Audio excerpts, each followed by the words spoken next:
Life of Samuel Johnson. By James Boswell. Preface.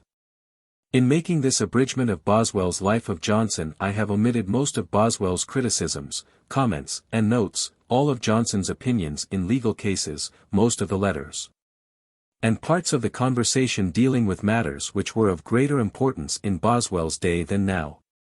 I have kept in mind an old habit, common enough, I dare say, among its devotees, of opening the book of random, and reading wherever the eye falls upon a passage of a special interest. All such passages, I hope, have been retained, and enough of the whole book to illustrate all the phases of Johnson's mind and of his time which Boswell observed. Loyal Johnsonians may look upon such a book with a measure of scorn. I could not have made it, had I not believed that it would be the means of drawing new readers to Boswell, and eventually of finding for them in the complete work what many have already found, days and years of growing enlightenment and happy companionship, and an innocent refuge from the cares and perturbations of life. Princeton, June 28, 1917. How do you find this book? Any thoughts about the book or the author? Any suggestion for improvement?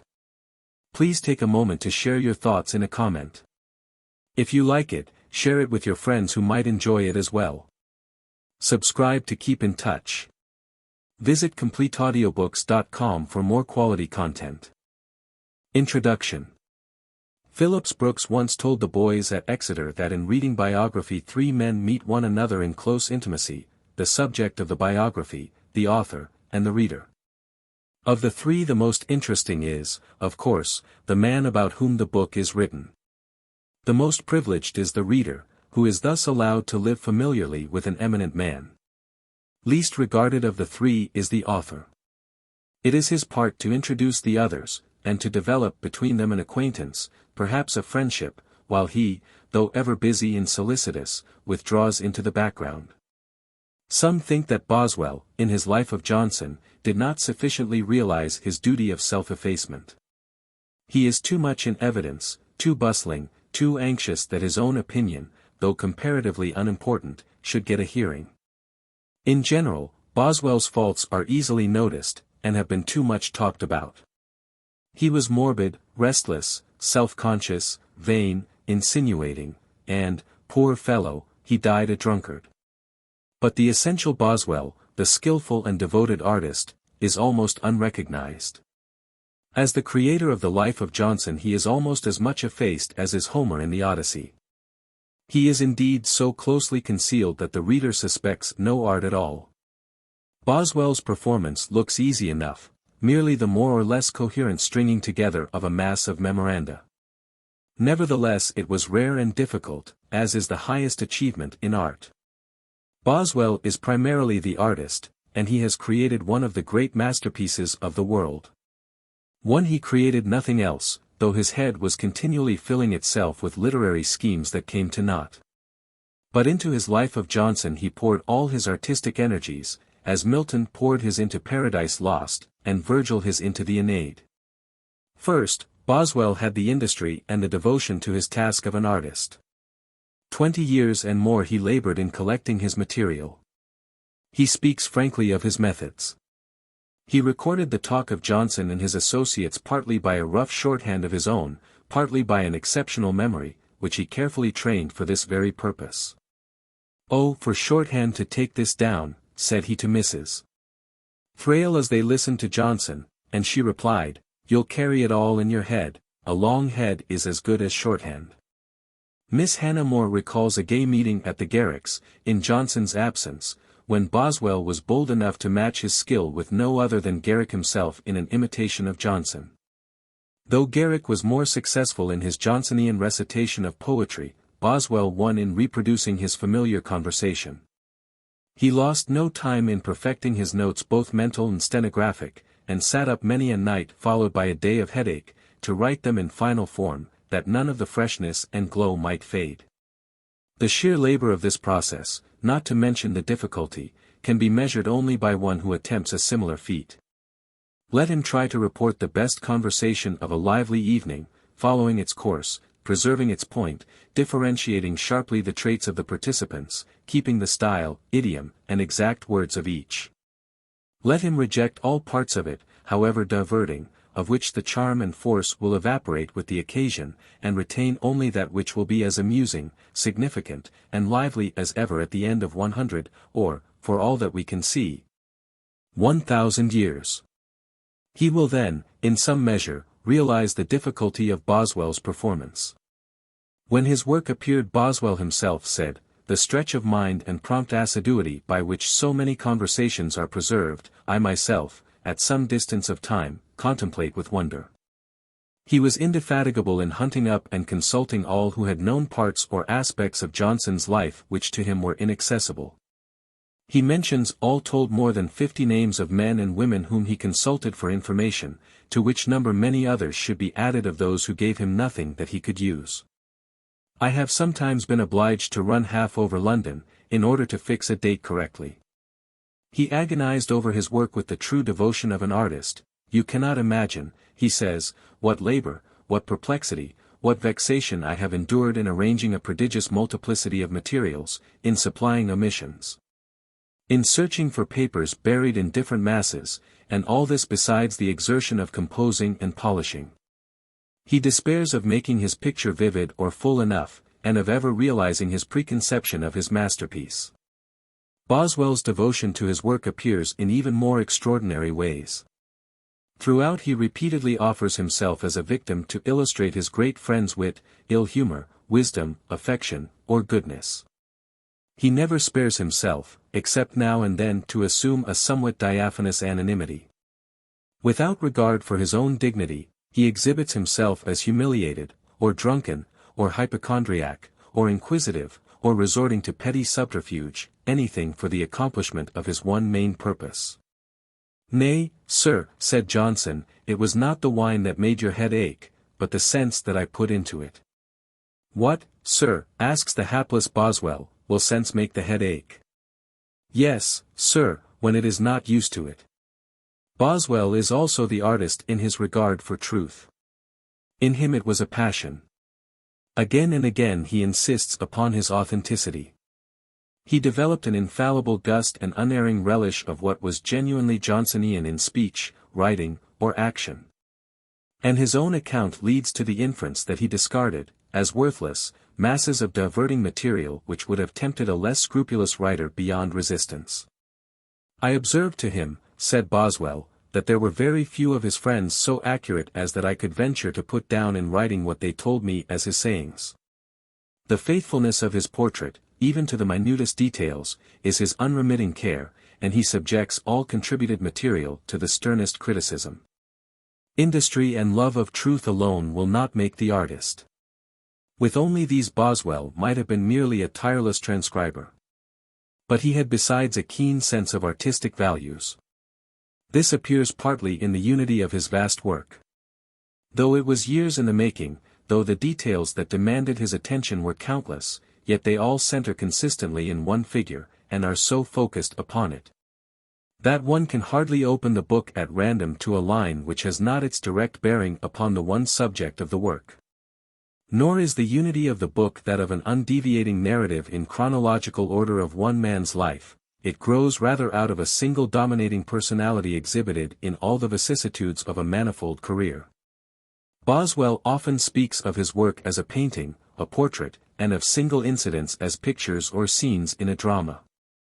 His eye is keen for contrasts, for picturesque moments, for dramatic action. While it is always the same Johnson whom he makes the central figure, he studies to shift the background, the interlocutors, the light and shade, in search of new revelations and effects. He presents a succession of many scenes, exquisitely wrought, of Johnson amid widely various settings of 18th-century England.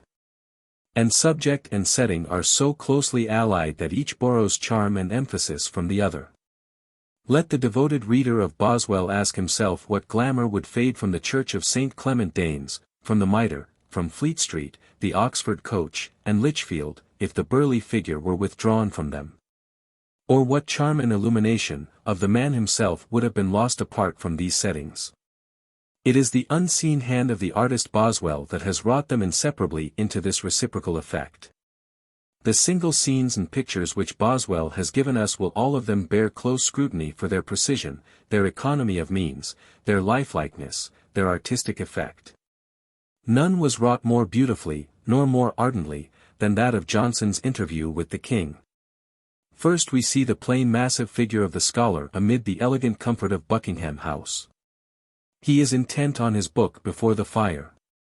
Then the approach of the king, lighted on his way by Mr. Barnard with candles caught from a table.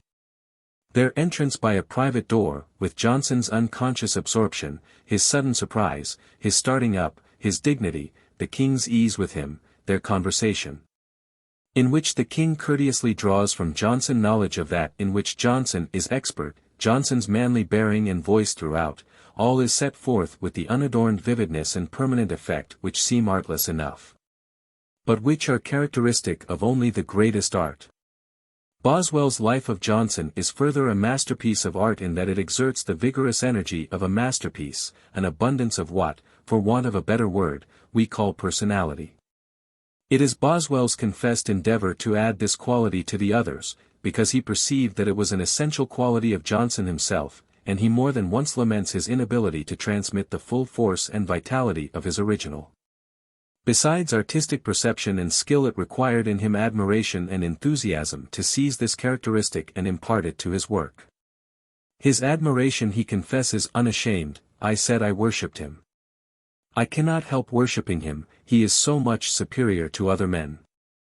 He studied his subject intensely. During all the course of my long intimacy with him, my respectful attention never abated. Upon such intensity and such ardor and enthusiasm depend the energy and animation of his portrait. But it exhibits other personal qualities than these, which, if less often remarked, are at any rate unconsciously enjoyed. Boswell had great social charm. His friends are agreed upon his liveliness and good nature. Johnson called him clubbable, the best travelling companion in the world, one Scotchman who is cheerful, a man whom everybody likes, a man who I believe never left a house without leaving a wish for his return. His vivacity, his love of fun, his passion for good company and friendship, his sympathy, his amiability, which made him acceptable everywhere, have mingled throughout with his own handiwork, and cause it to radiate a kind of genial warmth. This geniality it may be which has attracted so many readers to the book. They find themselves in good company, in a comfortable, pleasant place, agreeably stimulated with wit and fun, and cheered with friendliness. They are loath to leave it, and would ever enter it again. This rare charm the book owes in large measure to its creator. The alliance of author with subject in Boswell's Johnson is one of the happiest and most sympathetic the world has known. So close is it that one cannot easily discern what great qualities the work owes to each. While it surely derives more of its excellence than is commonly remarked from the art of Boswell, its greatness after all is ultimately that of its subject. The noble qualities of Johnson have been well discerned by Carlyle, and his obvious peculiarities and prejudices somewhat magnified and distorted in Macaulay's brilliant refractions. One quality only shall I dwell upon, though that may be the sum of all the rest. Johnson had a supreme capacity for human relationship. In him this capacity amounted to genius. In all respects he was of great stature. His contemporaries called him a colossus, the literary Goliath, the giant, the great Cham of literature, a tremendous companion. His frame was majestic, he strode when he walked, and his physical strength and courage were heroic. His mode of speaking was very impressive, his utterance deliberate and strong. His conversation was compared to an antique statue, where every vein and muscle is distinct and bold. From boyhood throughout his life his companions naturally deferred to him, and he dominated them without effort.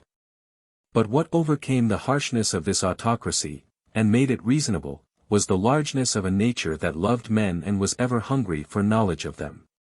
Sir, said he, I look upon every day lost in which I do not make a new acquaintance. And again, why, sir, I am a man of the world. I live in the world, and I take, in some degree, the color of the world as it moves along.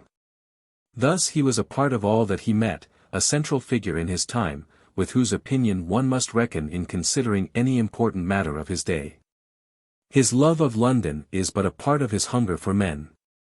The happiness of London is not to be conceived but by those who have been in it.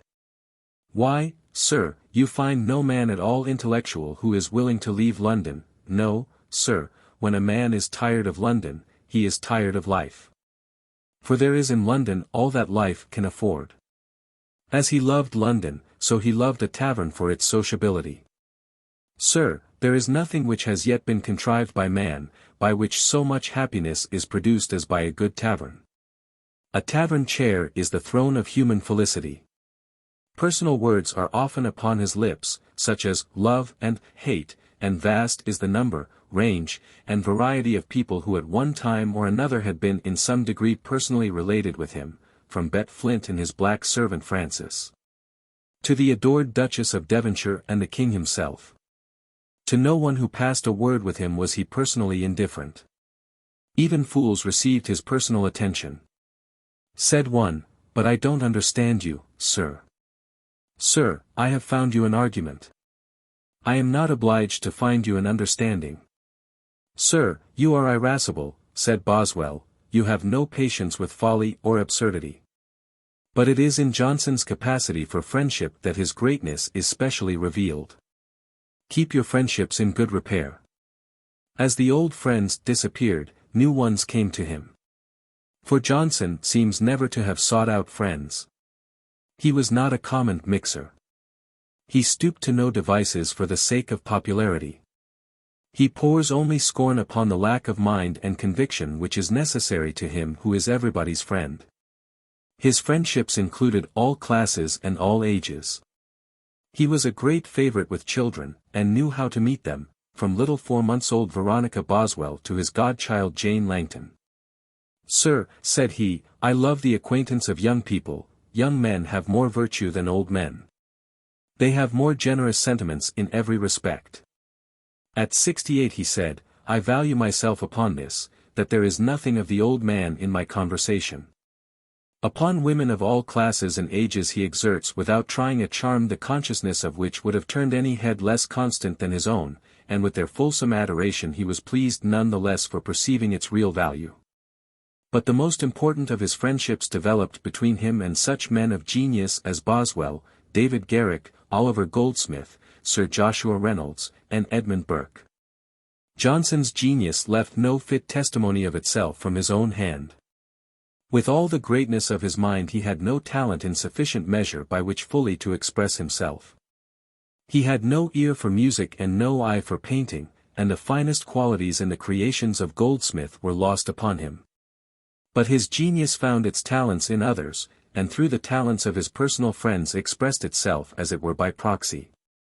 They rubbed their minds upon his, and he set in motion for them ideas which they might use.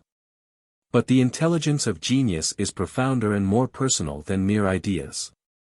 It has within it something energetic, expansive, propulsive from mind to mind, perennial, yet steady and controlled. And it was with such force that Johnson's almost superhuman personality inspired the art of his friends. Of this they were in some degree aware. Reynolds confessed that Johnson formed his mind, and brushed from it a great deal of rubbish. Gibbon called Johnson Reynolds' oracle. In one of his discourses Sir Joshua, mindful no doubt of his own experience, recommends that young artists seek the companionship of such a man merely as a tonic to their art. Boswell often testifies to the stimulating effect of Johnson's presence. Once he speaks of an animating blaze of eloquence, which roused every intellectual power in me to the highest pitch. And again of the full glow of Johnson's conversation, in which he felt himself elevated as if brought into another state of being. He says that all members of Johnson's school are distinguished for a love of truth and accuracy which they would not have possessed in the same degree if they had not been acquainted with Johnson. He quotes Johnson at length and repeatedly as the author of his own large conception of biography. He was Goldsmith's great master. Garrick feared his criticism, and one cannot but recognize the power of Johnson's personality in the increasing intelligence and consistency of Garrick's interpretations. In the growing vigor and firmness of Goldsmith's stroke, in the charm, finality, and exuberant life of Sir Joshua's portraits. And above all in the skill, truth, brilliance, and lifelike spontaneity of Boswell's art. It is in such works as these that we shall find the real Johnson, and through them that he will exert the force of his personality upon us. Biography is the literature of realized personality, of life as it has been lived, of actual achievements or shortcomings, of success or failure.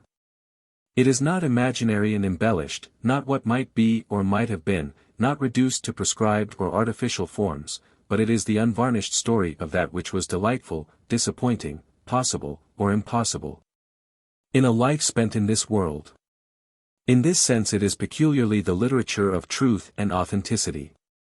Elements of imagination and speculation must enter into all other forms of literature, and as purely creative forms they may rank superior to biography.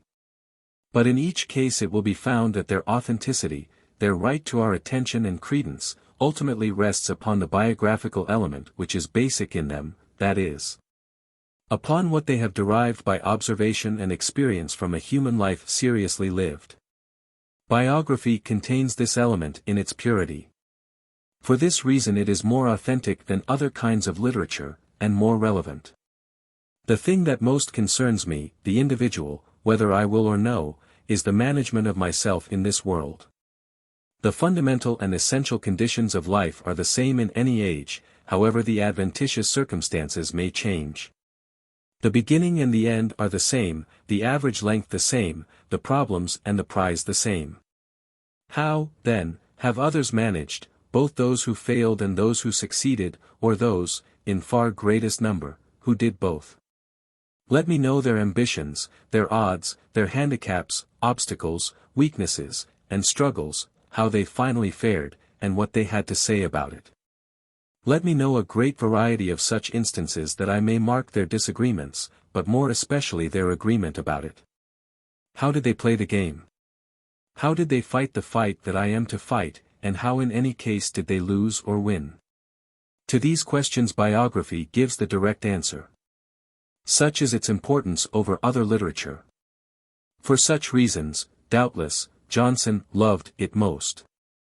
For such reasons the book which has been most cherished and revered for well nigh 2,000 years is a biography. Biography, then, is the chief textbook in the art of living, and preeminent in its kind is the life of Johnson. Here is the instance of a man who was born into a life stripped of all ornament and artificiality. His equipment in mind and stature was Olympian, but the odds against him were proportionate to his powers.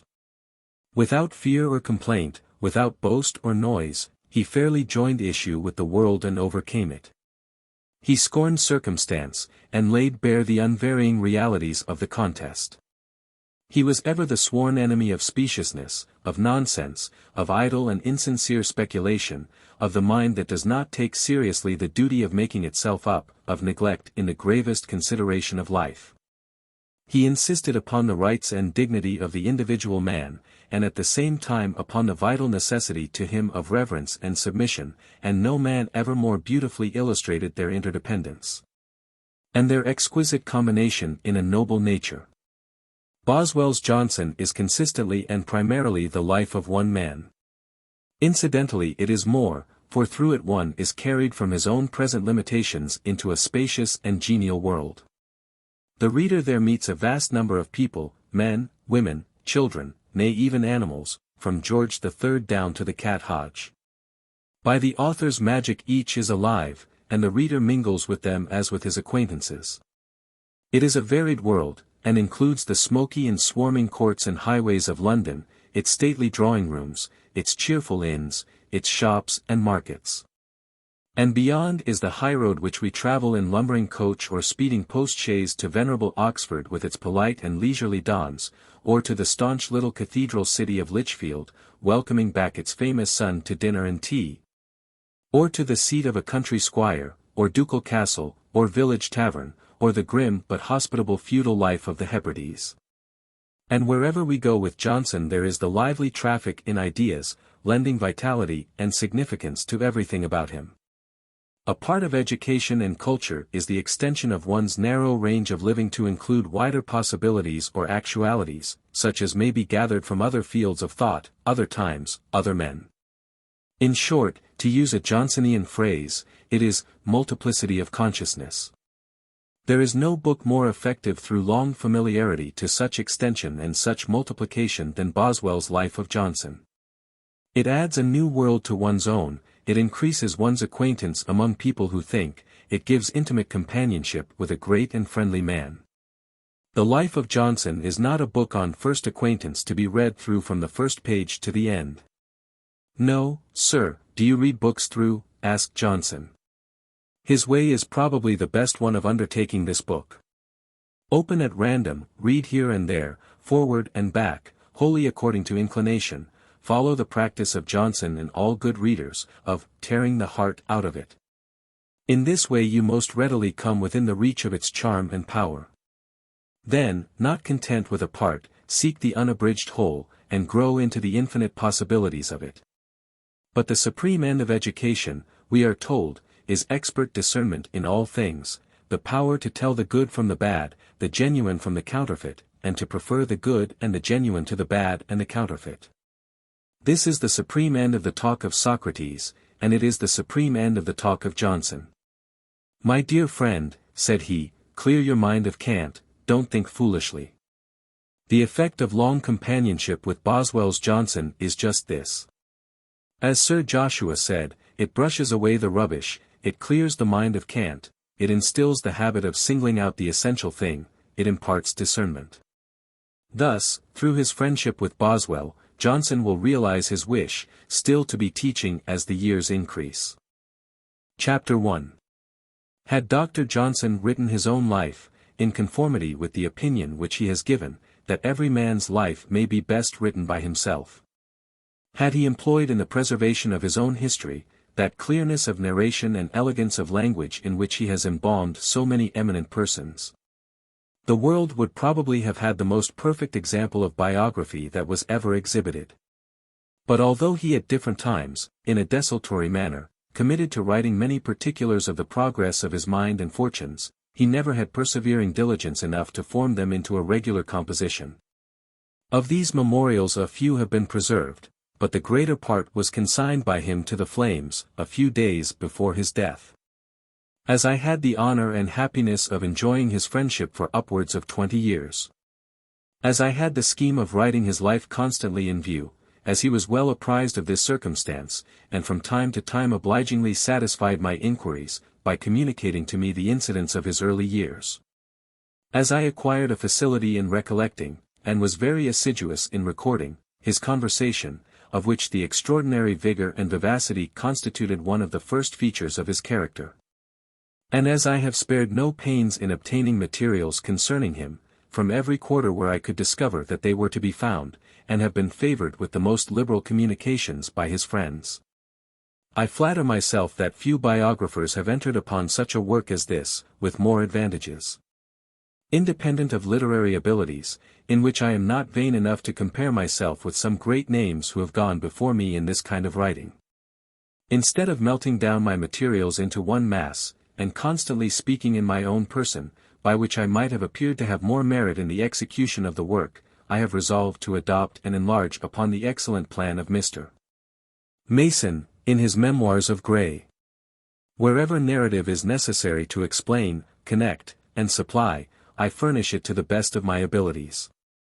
But in the chronological series of Johnson's life, which I trace as distinctly as I can, year by year, I produce, wherever it is in my power, his own minutes, letters or conversation, being convinced that this mode is more lively, and will make my readers better acquainted with him, than even most of those were who actually knew him, but could know him only partially.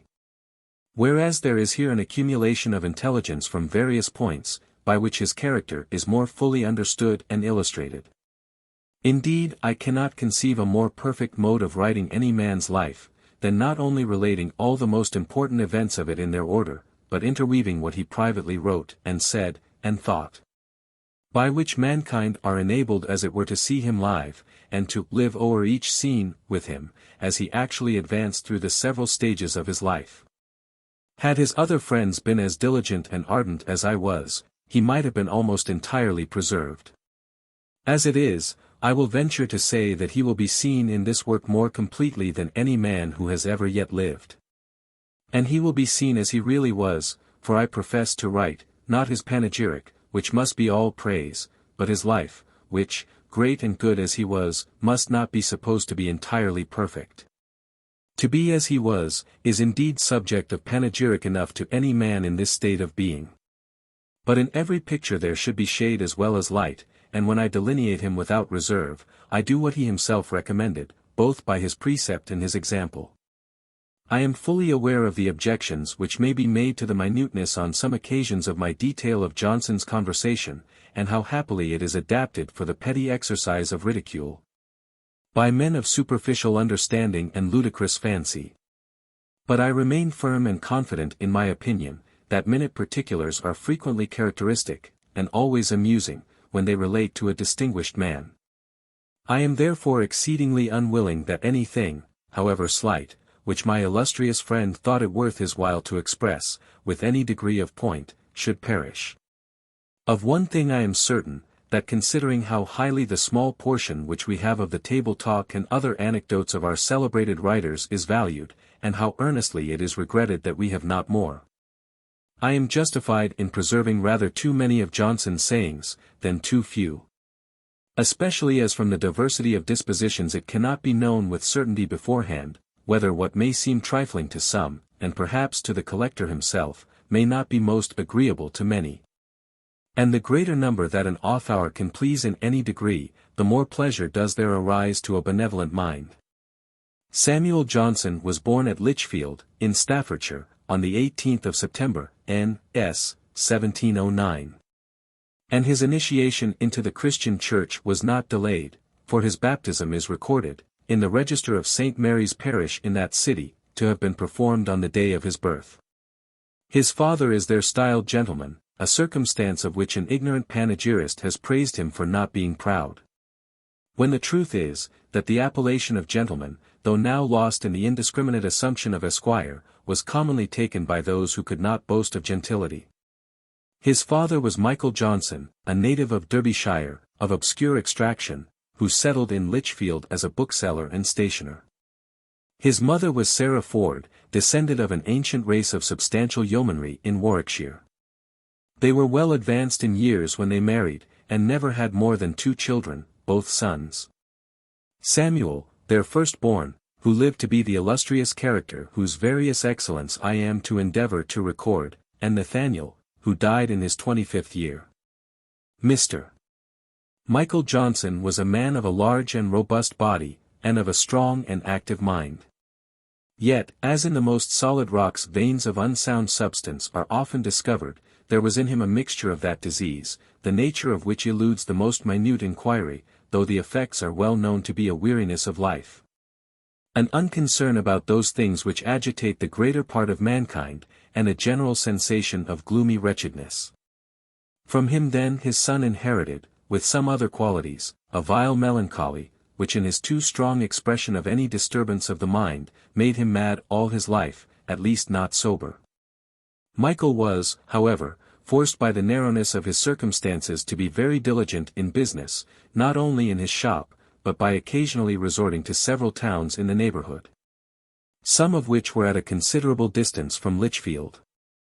At that time booksellers' shops in the provincial towns of England were very rare, so that there was not one even in Birmingham, in which town old Mr. Johnson used to open a shop every market day. He was a pretty good Latin scholar, and a citizen so creditable as to be made one of the magistrates of Lichfield. And, being a man of good sense, and skill in his trade, he acquired a reasonable share of wealth, of which however he afterwards lost the greatest part, by engaging unsuccessfully in a manufacture of parchment. He was a zealous High Church man and royalist, and retained his attachment to the unfortunate house of Stuart, though he reconciled himself, by casuistical arguments of expediency and necessity, to take the oaths imposed by the prevailing power. Johnson's mother was a woman of distinguished understanding. I asked his old schoolfellow, Mr. Hector, surgeon of Birmingham, if she was not vain of her son. He said, she had too much good sense to be vain, but she knew her son's value. Her piety was not inferior to her understanding, and to her must be ascribed those early impressions of religion upon the mind of her son, from which the world afterwards derived so much benefit. He told me, that he remembered distinctly having had the first notice of heaven, a place to which good people went, and hell, a place to which bad people went, communicated to him by her, when a little child in bed with her. And that it might be the better fixed in his memory, she sent him to repeat it to Thomas Jackson, their manservant. He not being in the way, this was not done, but there was no occasion for any artificial aid for its preservation. There is a traditional story of the infant Hercules of Toryism, so curiously characteristic, that I shall not withhold it. It was communicated to me in a letter from Miss Mary Addy, of Lichfield. When Dr. Sacheverell was at Lichfield, Johnson was not quite 3 years old. My grandfather Hammond observed him at the cathedral perched upon his father's shoulders, listening and gaping at the much celebrated preacher. Mr. Hammond asked Mr. Johnson how he could possibly think of bringing such an infant to church, and in the midst of so great a crowd. He answered, because it was impossible to keep him at home. For, young as he was, he believed he had caught the public spirit and zeal for Sacheverell, and would have stayed for ever in the church, satisfied with beholding him. Nor can I omit a little instance of that jealous independence of spirit, and impetuosity of temper, which never forsook him. The fact was acknowledged to me by himself, upon the authority of his mother. One day, when the servant who used to be sent to school to conduct him home, had not come in time, he set out by himself, though he was then so near-sighted, that he was obliged to stoop down on his hands and knees to take a view of the kennel before he ventured to step over it. His schoolmistress, afraid that he might miss his way, or fall into the kennel, or be run over by a cart, followed him at some distance. He happened to turn about and perceive her. Feeling her careful attention as an insult to his manliness, he ran back to her in a rage, and beat her, as well as his strength would permit. Of the power of his memory, for which he was all his life eminent to a degree almost incredible, the following early instance was told me in his presence at Lichfield, in 1776, by his stepdaughter, Mrs. Lucy Porter, as related to her by his mother. When he was a child in petticoats, and had learnt to read, Mrs. Johnson one morning put the Common Prayer Book into his hands, pointed to the collect for the day, and said, "Sam, you must get this by heart." She went upstairs, leaving him to study it, but by the time she had reached the second floor, she heard him following her. "What's the matter?" said she. "I can say it," he replied. And repeated it distinctly, though he could not have read it more than twice. But there has been another story of his infant precocity generally circulated, and generally believed, the truth of which I am to refute upon his own authority. It is told, that, when a child of 3 years old, he chanced to tread upon a duckling, the 11th of a brood, and killed it. Upon which, it is said, he dictated to his mother the following epitaph: "Here lies good Master Duck, whom Samuel Johnson trod on. If it had lived, it had been good luck. For then we'd had an ODD1. There is surely internal evidence that this little composition combines in it, what no child of 3 years old could produce, without an extension of its faculties by immediate inspiration, yet Mrs. Lucy Porter, Dr. Johnson's stepdaughter, positively maintained to me, in his presence, that there could be no doubt of the truth of this anecdote, for she had heard it from his mother. So difficult is it to obtain an authentic relation of facts, and such authority may there be for error, for he assured me, that his father made the verses, and wished to pass them for his child's. He added, my father was a foolish old man. That is to say, foolish in talking of his children. Young Johnson had the misfortune to be much afflicted with the scrofula, or king's evil, which disfigured a countenance naturally well formed, and hurt his visual nerves so much, that he did not see at all with one of his eyes, though its appearance was little different from that of the other. There is amongst his prayers, one inscribed, when my eye was restored to its use, which ascertains a defect that many of his friends knew he had, though I never perceived it. I supposed him to be only nearsighted. And indeed I must observe, that in no other respect could I discern any defect in his vision. On the contrary, the force of his attention and perceptive quickness made him see and distinguish all manner of objects, whether of nature or of art, with a nicety that is rarely to be found.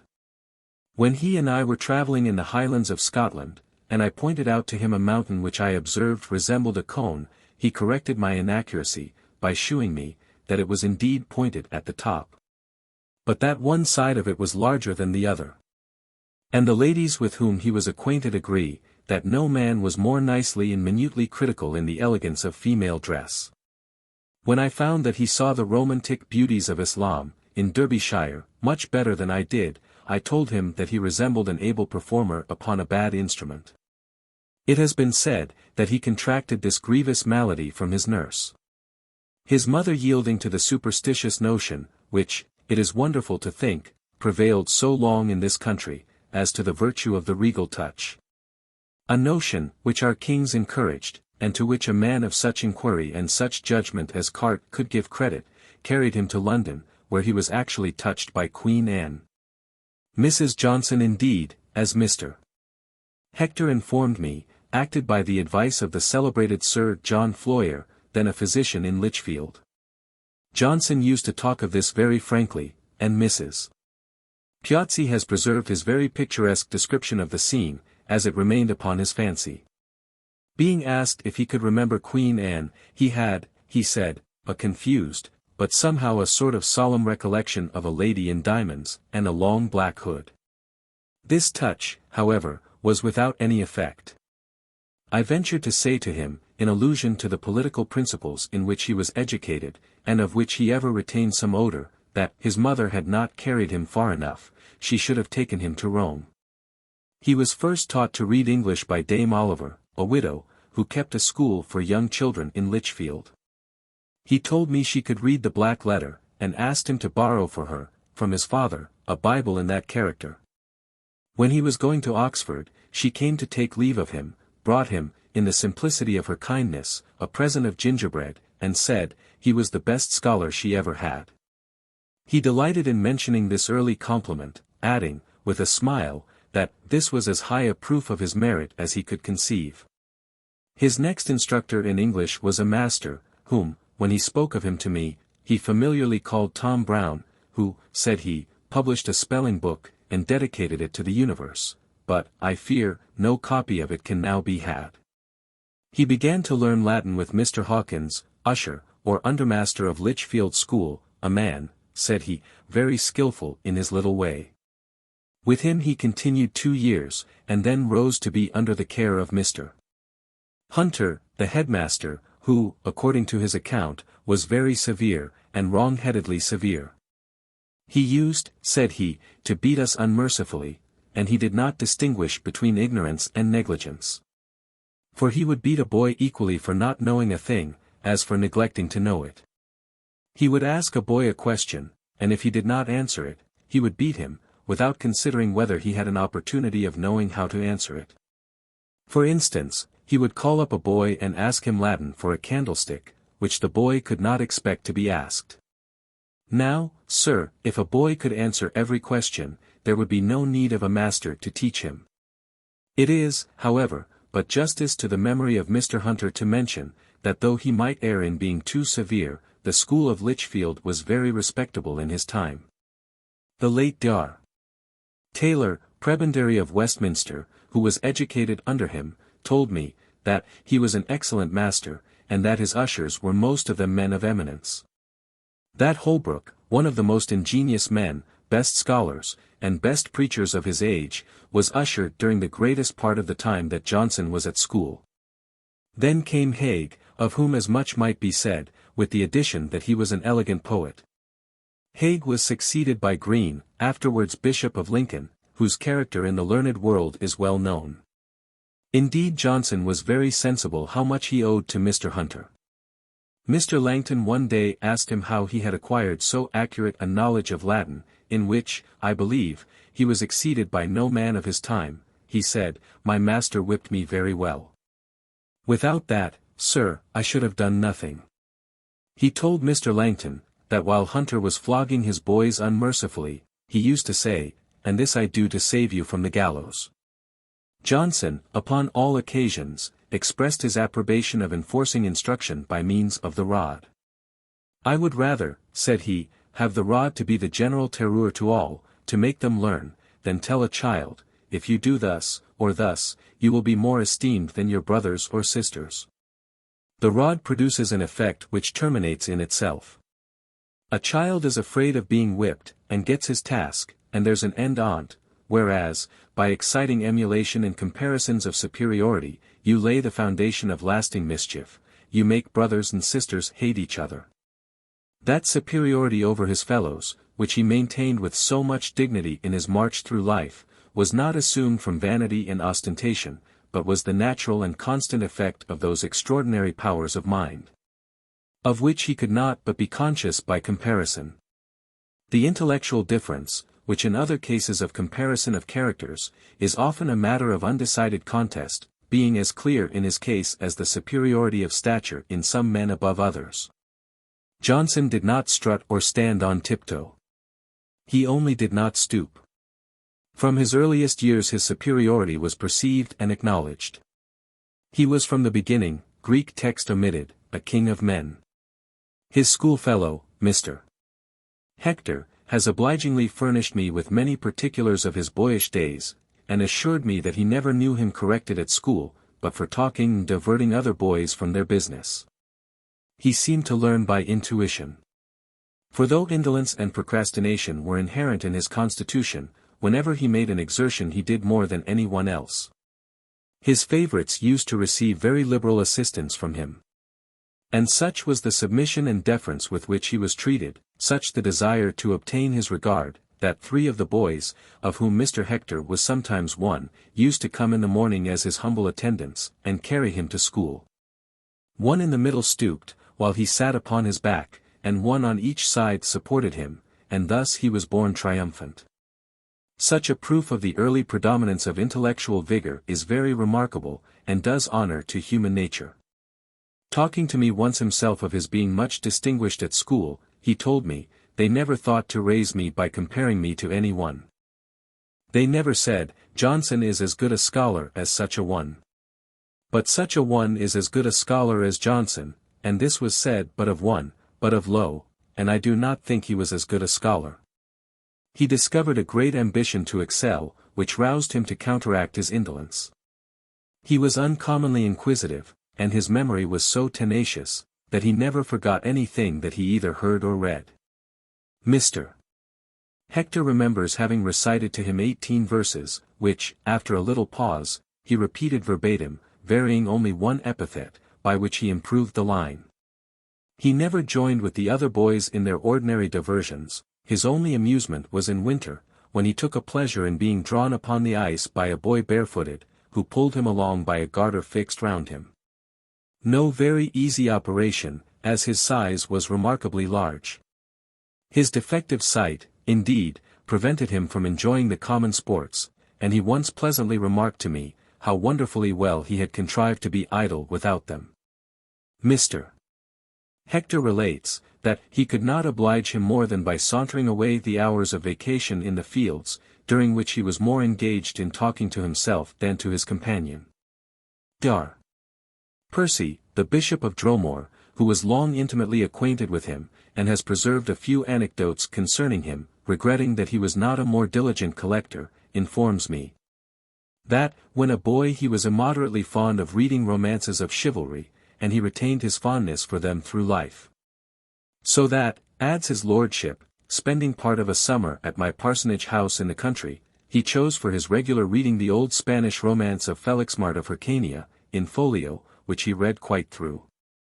Yet I have heard him attribute to these extravagant fictions that unsettled turn of mind which prevented his ever fixing in any profession. 1725, Itot. 16. After having resided for some time at the house of his uncle, Cornelius Ford, Johnson was, at the age of 15, removed to the school of Stourbridge, in Worcestershire, of which Mr. Wentworth was then master. This step was taken by the advice of his cousin, the Reverend Mr. Ford, a man in whom both talents and good dispositions were disgraced by licentiousness, but who was a very able judge of what was right. At this school he did not receive so much benefit as was expected. It has been said, that he acted in the capacity of an assistant to Mr. Wentworth, in teaching the younger boys. Mr. Wentworth, he told me, was a very able man, but an idle man, and to me very severe, but I cannot blame him much. I was then a big boy, he saw I did not reverence him, and that he should get no honor by me. I had brought enough with me, to carry me through, and all I should get at his school would be ascribed to my own labor, or to my former master. Yet he taught me a great deal. He thus discriminated, to Dr. Percy, Bishop of Dromore, his progress at his 2 grammar schools. At one, I learnt much in the school, but little from the master, in the other, I learnt much from the master, but little in the school. He remained at Stourbridge little more than a year, and then returned home, where he may be said to have loitered, for 2 years, in a state very unworthy his uncommon abilities. He had already given several proofs of his poetical genius, both in his school exercises and in other occasional compositions. He had no settled plan of life, nor looked forward at all, but merely lived from day to day. Yet he read a great deal in a desultory manner, without any scheme of study, as chance threw books in his way, and inclination directed him through them. He used to mention one curious instance of his casual reading, when but a boy. Having imagined that his brother had hid some apples behind a large folio upon an upper shelf in his father's shop, he climbed up to search for them. There were no apples. But the large folio proved to be Petrarch, whom he had seen mentioned in some preface, as one of the restorers of learning. His curiosity having been thus excited, he sat down with avidity, and read a great part of the book.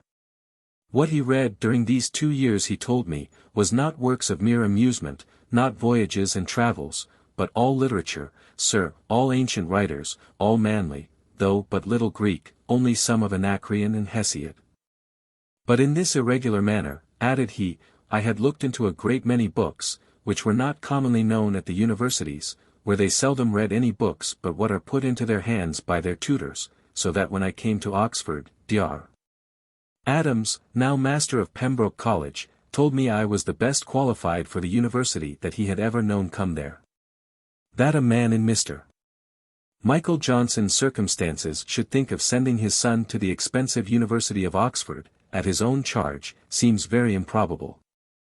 The subject was too delicate to question Johnson upon. But I have been assured by Dr. Taylor that the scheme never would have taken place had not a gentleman of Shropshire, one of his schoolfellows, spontaneously undertaken to support him at Oxford, in the character of his companion. Though, in fact, he never received any assistance whatever from that gentleman. He, however, went to Oxford, and was entered a commoner of Pembroke College on the 31st of October, 1728, being then in his 19th year. The Reverend Dr. Adams, who afterwards presided over Pembroke College with universal esteem, told me he was present, and gave me some account of what passed on the night of Johnson's arrival at Oxford. On that evening, his father, who had anxiously accompanied him, found means to have him introduced to Mr. Jordan, who was to be his tutor. His father seemed very full of the merits of his son, and told the company he was a good scholar, and a poet, and wrote Latin verses. His figure and manner appeared strange to them. But he behaved modestly, and sat silent, till upon something which occurred in the course of conversation, he suddenly struck in and quoted Macrobius. And thus he gave the first impression of that more extensive reading in which he had indulged himself. His tutor, Mr. Jordan, fellow of Pembroke, was not, it seems, a man of such abilities as we should conceive requisite for the instructor of Samuel Johnson, who gave me the following account of him. He was a very worthy man, but a heavy man, and I did not profit much by his instructions. Indeed, I did not attend him much. The first day after I came to college I waited upon him, and then stayed away for. On the 6th, Mr. Jordan asked me why I had not attended. I answered I had been sliding in Christchurch Meadow. And this I said with as much nonchalance as I am now talking to you.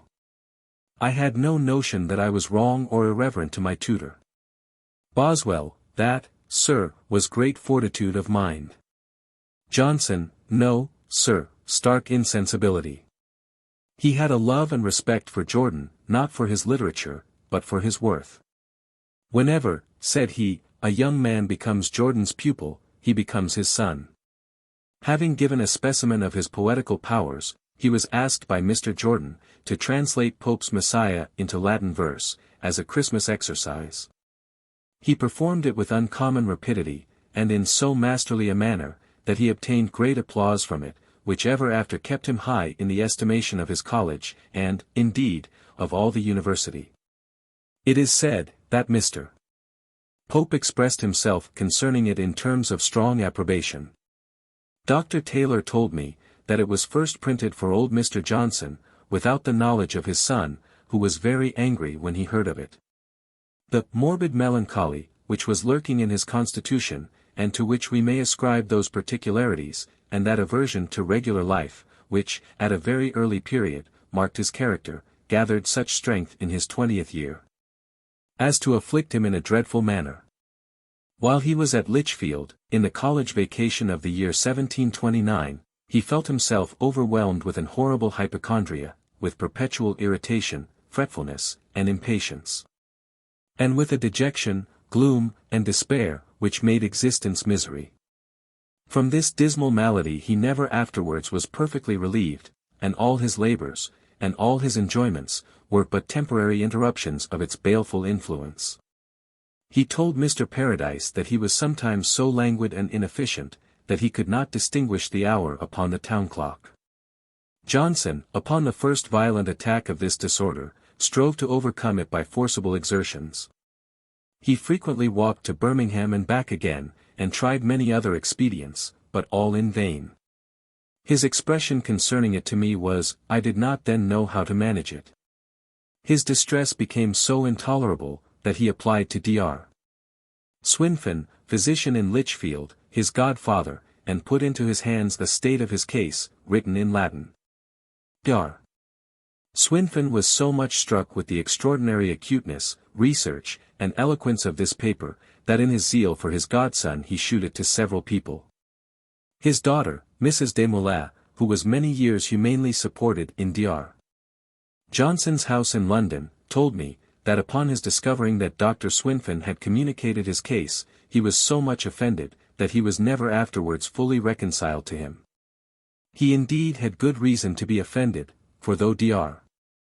Swinfen's motive was good, he inconsiderately betrayed a matter deeply interesting and of great delicacy, which had been entrusted to him in confidence, and exposed a complaint of his young friend and patient, which, in the superficial opinion of the generality of mankind, is attended with contempt and disgrace. To Johnson, whose supreme enjoyment was the exercise of his reason, the disturbance or obscuration of that faculty was the evil most to be dreaded. Insanity, therefore, was the object of his most dismal apprehension. And he fancied himself seized by it, or approaching to it, at the very time when he was giving proofs of a more than ordinary soundness and vigor of judgment. That his own diseased imagination should have so far deceived him, is strange. But it is stranger still that some of his friends should have given credit to his groundless opinion, when they had such undoubted proofs that it was totally fallacious. Though it is by no means surprising that those who wish to depreciate him, should, since his death, have laid hold of this circumstance, and insisted upon it with very unfair aggravation. The history of his mind as to religion is an important article. I have mentioned the early impressions made upon his tender imagination by his mother, who continued her pious care with assiduity, but, in his opinion, not with judgment. "Sunday," said he, "was a heavy day to me when I was a boy. My mother confined me on that day, and made me read The Whole Duty of Man, from a great part of which I could derive no instruction. When, for instance, I had read the chapter on theft, which from my infancy I had been taught was wrong, I was no more convinced that theft was wrong than before, so there was no accession of knowledge. A boy should be introduced to such books, by having his attention directed to the arrangement, to the style, and other excellencies of composition, that the mind being thus engaged by an amusing variety of objects, may not grow weary." He communicated to me the following particulars upon the subject of his religious progress. "I fell into an inattention to religion, or an indifference about it, in my 9th year. The church at Lichfield, in which we had a seat, wanted reparation, so I was to go and find a seat in other churches, and having bad eyes, and being awkward about this, I used to go and read in the fields on Sunday. This habit continued till my 14th year, and still I find a great reluctance to go to church. I then became a sort of lax talker against religion, for I did not much think against it. And this lasted till I went to Oxford, where it would not be suffered. When at Oxford, I took up law's serious call to a holy life, expecting to find it a dull book, as such books generally are, and perhaps to laugh at it. But I found law quite an overmatch for me, and this was the first occasion of my thinking in earnest of religion, after I became capable of rational inquiry. From this time forward religion was the predominant object of his thoughts. Though, with the just sentiments of a conscientious Christian, he lamented that his practice of its duties fell far short of what it ought to be. The particular course of his reading while at Oxford, and during the time of vacation which he passed at home, cannot be traced. Enough has been said of his irregular mode of study. He told me that from his earliest years he loved to read poetry, but hardly ever read any poem to an end, that he read Shakespeare at a period so early, that the speech of the ghost in Hamlet terrified him when he was alone. That Horace's odes were the compositions in which he took most delight, and it was long before he liked his epistles and satires. He told me what he read solidly at Oxford was Greek. Not the Grecian historians, but Homer and Euripides, and now and then a little epigram, that the study of which he was the most fond was metaphysics, but he had not read much, even in that way. I always thought that he did himself injustice in his account of what he had read, and that he must have been speaking with reference to the vast portion of study which is possible, and to which a few scholars in the whole history of literature have attained. For when I once asked him whether a person, whose name I have now forgotten, studied hard, he answered, "No, sir, I do not believe he studied hard. I never knew a man who studied hard." I conclude, indeed, from the effects, that some men have studied hard, as Bentley and Clark. Trying him by that criterion upon which he formed his judgment of others, we may be absolutely certain, both from his writings and his conversation, that his reading was very extensive. Dr. Adam Smith, than whom few were better judges on this subject, once observed to me that Johnson knew more books than any man alive.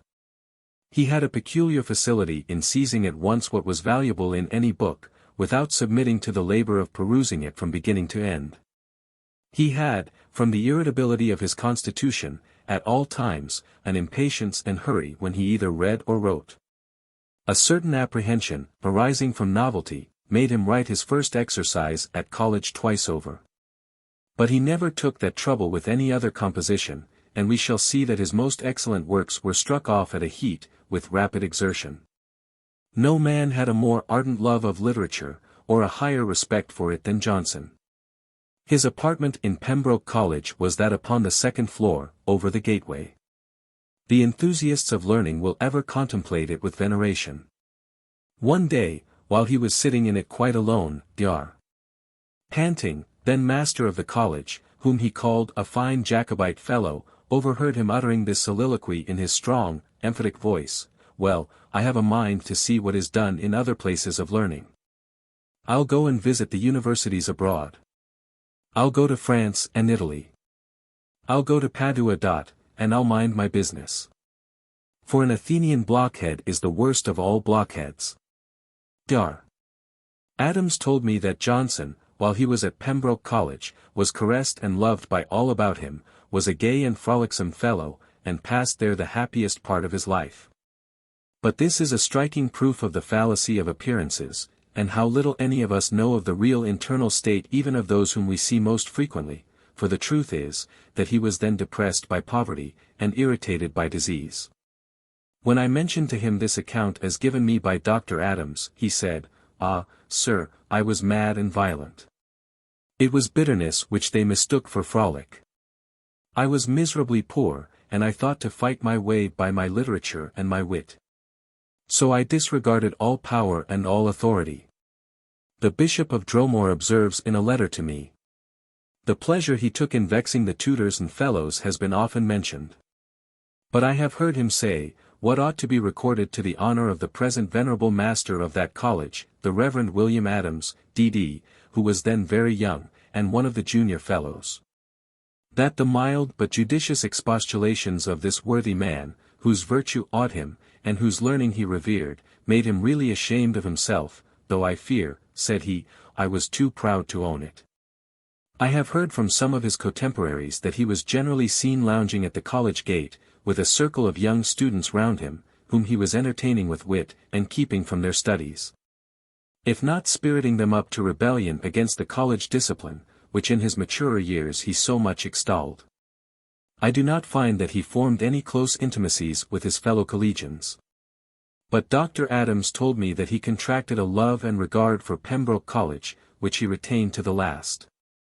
A short time before his death he sent to that college a present of all his works, to be deposited in their library, and he had thoughts of leaving to it his house at Lichfield.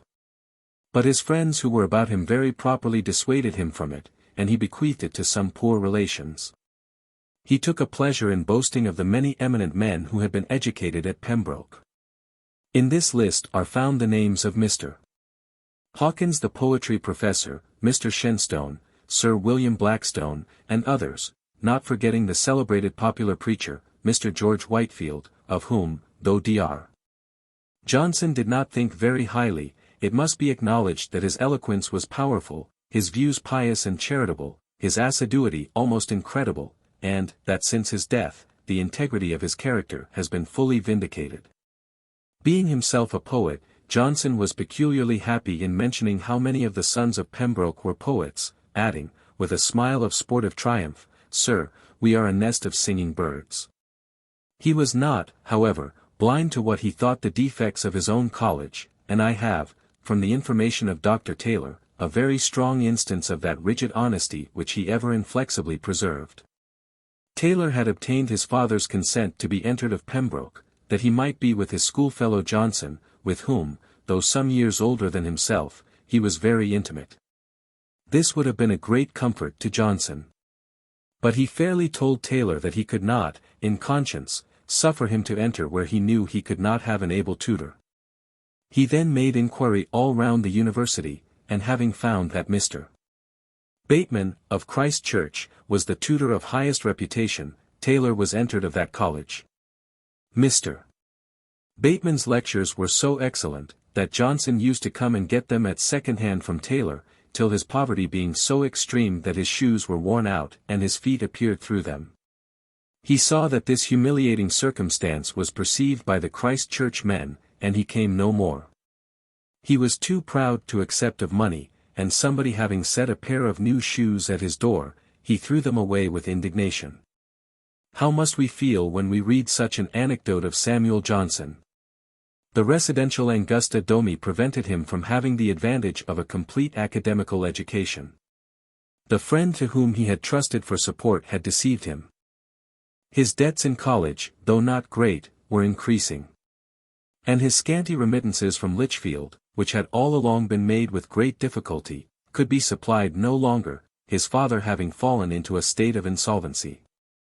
Compelled, therefore, by irresistible necessity, he left the college in autumn, 1731, without a degree, having been a member of it little more than 3 years. And now, I had almost said poor, Samuel Johnson returned to his native city, destitute, and not knowing how he should gain even a decent livelihood. His father's misfortunes in trade rendered him unable to support his son. And for some time there appeared no means by which he could maintain himself. In the December of this year his father died. Johnson was so far fortunate, that the respectable character of his parents, and his own merit, had, from his earliest years, secured him a kind reception in the best families at Lichfield. Among these I can mention Mr. Howard, Dr. Swinfen, Mr. Simpson, Mr. Levitt, Captain Garrick, father of the great ornament of the British stage, but above all, Mr. Gilbert Walmsley, Register of the Prerogative Court of Lichfield, whose character, long after his decease, Dr. Johnson has, in his Life of Edmund Smith, thus drawn in the glowing colours of gratitude. Of Gilbert Walmsley, thus presented to my mind, let me indulge myself in the remembrance. I knew him very early. He was one of the first friends that literature procured me, and I hope that, at least, my gratitude made me worthy of his notice.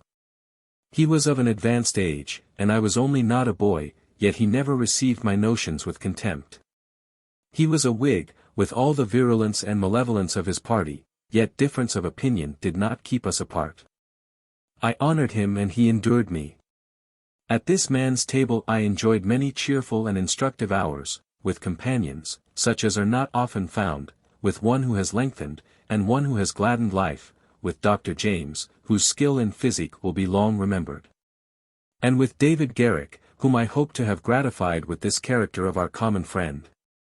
But what are the hopes of man? I am disappointed by that stroke of death, which has eclipsed the gaiety of nations, and impoverished the public stock of harmless pleasure. In these families he passed much time in his early years. In most of them, he was in the company of ladies, particularly at Mr. Walmsley's, whose wife and sisters-in-law, of the name of Aston, and daughters of a baronet, were remarkable for good breeding. So that the notion which has been industriously circulated and believed, that he never was in good company till late in life, and, consequently had been confirmed in coarse and ferocious manners by long habits, is wholly without foundation. Some of the ladies have assured me, they recollected him well when a young man, as distinguished for his complaisance. In the forlorn state of his circumstances, he accepted of an offer to be employed as usher in the school of Market Bosworth, in Leicestershire, to which it appears, from one of his little fragments of a diary, that he went on foot. On the 16th of July.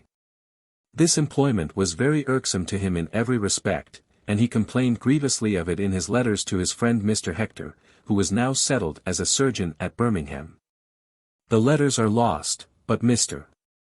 Hector recollects his writing that the poet had described the dull sameness of his existence in these words, vitam continet una dies, one day contains the whole of my life, that it was unvaried as the note of the cuckoo.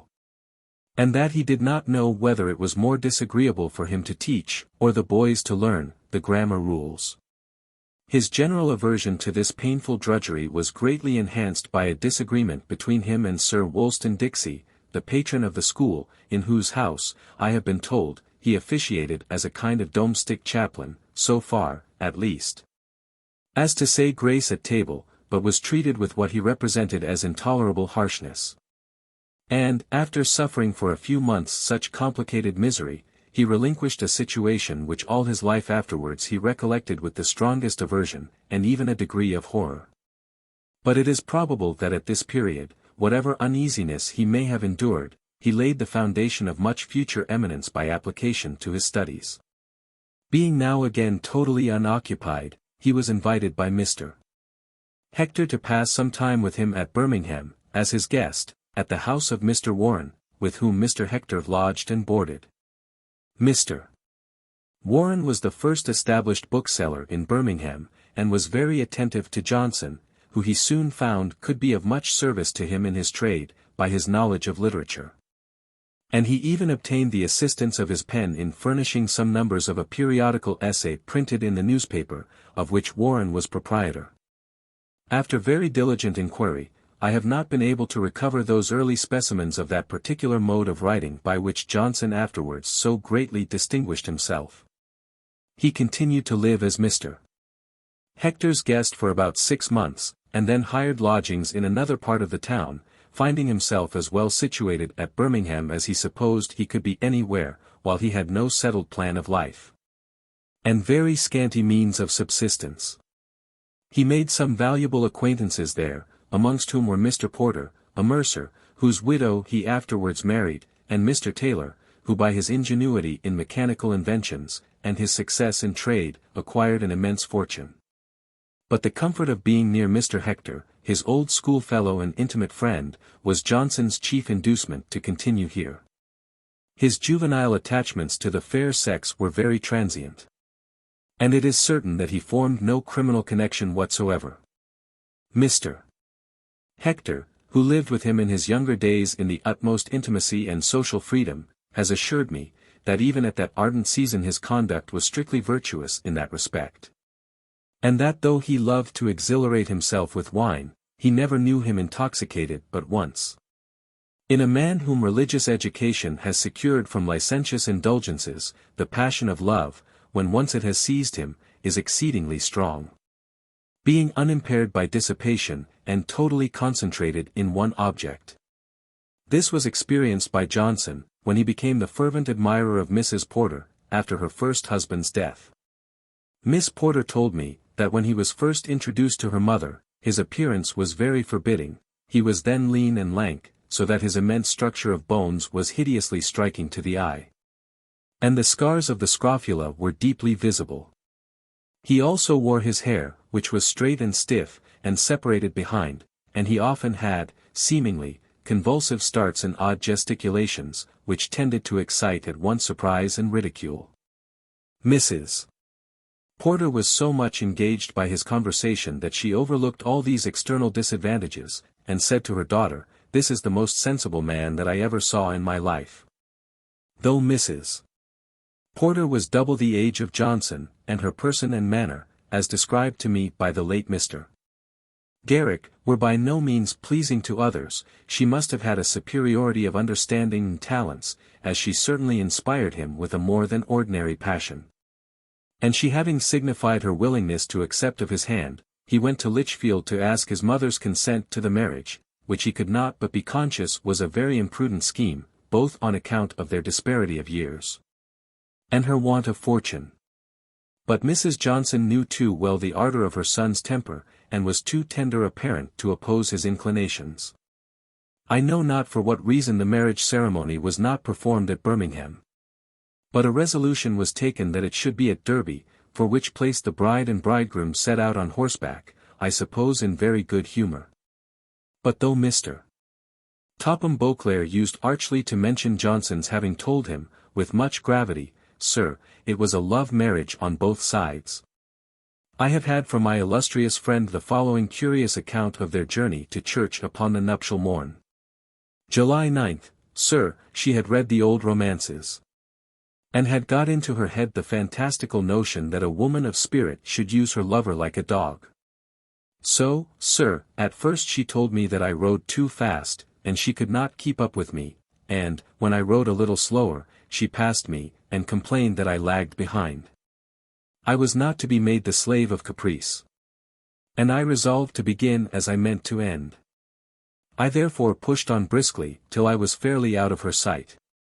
The road lay between two hedges, so I was sure she could not miss it, and I contrived that she should soon come up with me.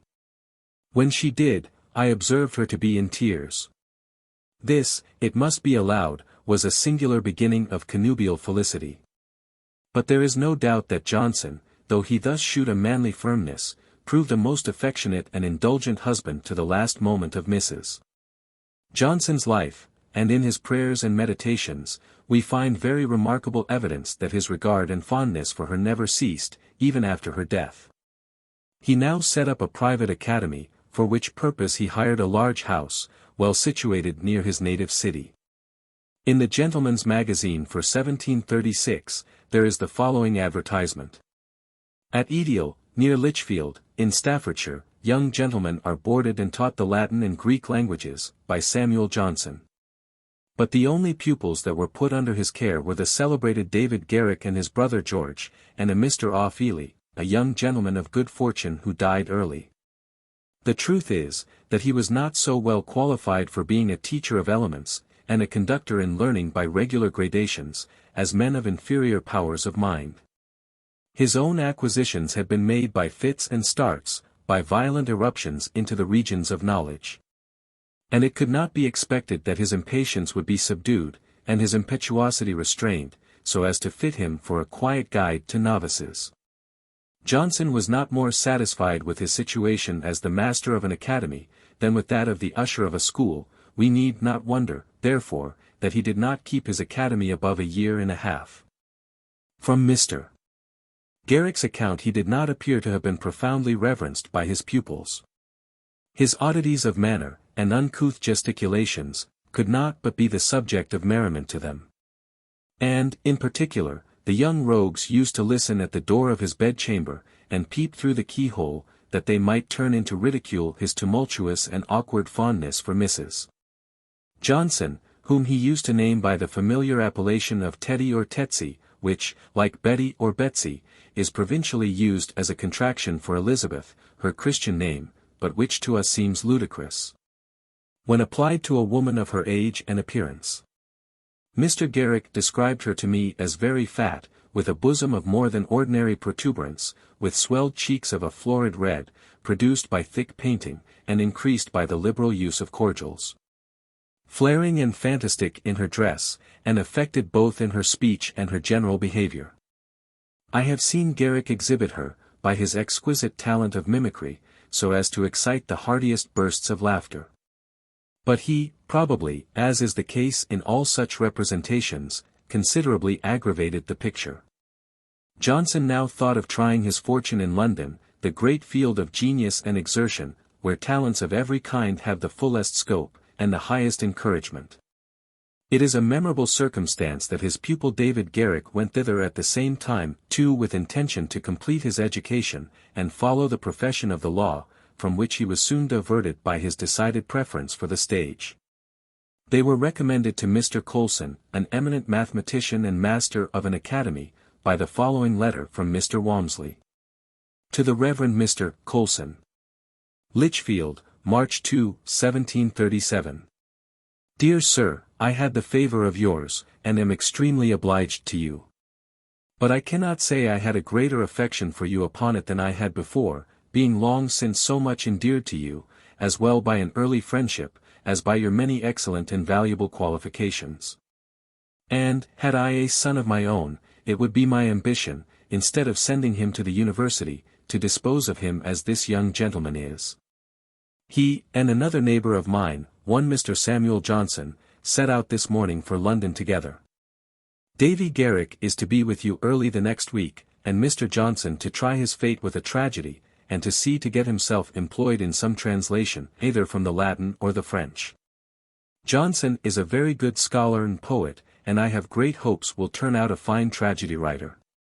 If it should any way lie in your way, doubt not but you would be ready to recommend and assist your countryman. G. Walmsley. How he employed himself upon his first coming to London is not particularly known. 3. Chapter 2. He had a little money when he came to town, and he knew how he could live in the cheapest manner. His first lodgings were at the house of Mr. Norris, a staymaker, in Exeter Street, adjoining Catherine Street, in the Strand. I dined, said he, very well for 8 pence, with very good company, at the Pine Apple in New Street, just by. Several of them had travelled. They expected to meet every day, but did not know one another's names. It used to cost the rest a shilling, for they drank wine, but I had a cut of meat for 6 pence, and bread for a penny, and gave the waiter a penny, so that I was quite well served, nay, better than the rest, for they gave the waiter nothing. He at this time, I believe, abstained entirely from fermented liquors, a practice to which he rigidly conformed for many years together, at different periods of his life. His Ophellis in the art of living in London, I have heard him relate, was an Irish painter, whom he knew at Birmingham, and who had practiced his own precepts of economy for several years in the British capital. He assured Johnson, who, I suppose, was then meditating to try his fortune in London, but was apprehensive of the expense, that £30 a year was enough to enable a man to live there without being contemptible. He allowed £10 for clothes and linen. He said a man might live in a garret at 18 pence a week, few people would inquire where he lodged, and if they did, it was easy to say, Sir, I am to be found at such a place. By spending 3 pence in a coffee-house, he might be for some hours every day in very good company, he might dine for 6 pence, breakfast on bread and milk for a penny, and do without supper. On clean shirt day he went abroad, and paid visits. I have heard him more than once talk of this frugal friend, whom he recollected with esteem and kindness, and did not like to have one smile at the recital. This man, said he, gravely, was a very sensible man, who perfectly understood common affairs, a man of a great deal of knowledge of the world, fresh from life, not strained through books. He amused himself, I remember, by computing how much more expense was absolutely necessary to live upon the same scale with that which his friend described, when the value of money was diminished by the progress of commerce. It may be estimated that double the money might now with difficulty be sufficient. Amidst this cold obscurity, there was one brilliant circumstance to cheer him: he was well acquainted with Mr. Henry Hervey, one of the branches of the noble family of that name, who had been quartered at Lichfield as an officer of the army, and had at this time a house in London, where Johnson was frequently entertained, and had an opportunity of meeting genteel company. Not very long before his death, he mentioned this, among other particulars of his life, which he was kindly communicating to me, and he described this early friend, Harry Hervey, thus: "He was a vicious man, but very kind to me. If you call a dog Hervey, I shall love him." He told me he had now written only 3 acts of his Irene, and that he retired for some time to lodgings at Greenwich, where he proceeded in it somewhat further, and used to compose, walking in the park, but did not stay long enough at that place to finish it. In the course of the summer he returned to Lichfield, where he had left Mrs. Johnson, and there he at last finished his tragedy, which was not executed with his rapidity of composition upon other occasions, but was slowly and painfully elaborated. A few days before his death, while burning a great mass of papers, he picked out from among them the original unformed sketch of this tragedy, in his own handwriting, and gave it to Mr. Langton, by whose favour a copy of it is now in my possession. Johnson's residence at Lichfield, on his return to it at this time, was only for 3 months, and as he had as yet seen but a small part of the wonders of the metropolis, he had little to tell his townsmen. He related to me the following minute anecdote of this period: "In the last age, when my mother lived in London, there were 2 sets of people, those who gave the wall, and those who took it, the peaceable and the quarrelsome.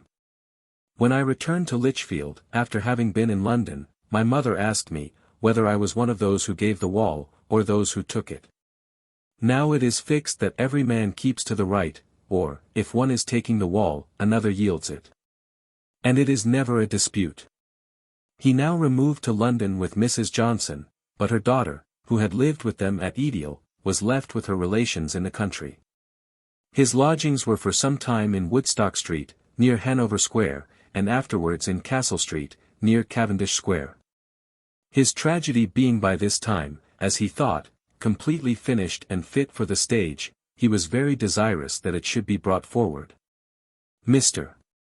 Peter Garrick told me, that Johnson and he went together to the Fountain Tavern, and read it over, and that he afterwards solicited Mr. Fleetwood, the patentee of Drury Lane Theatre, to have it acted at his house, but Mr. Fleetwood would not accept it, probably because it was not patronized by some man of high rank, and it was not acted till 1749, when his friend David Garrick was manager of that theatre.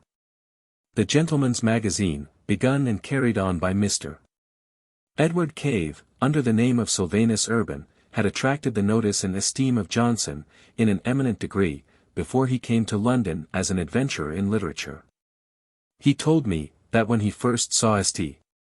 John's Gate, the place where that deservedly popular miscellany was originally printed, he beheld it with reverence.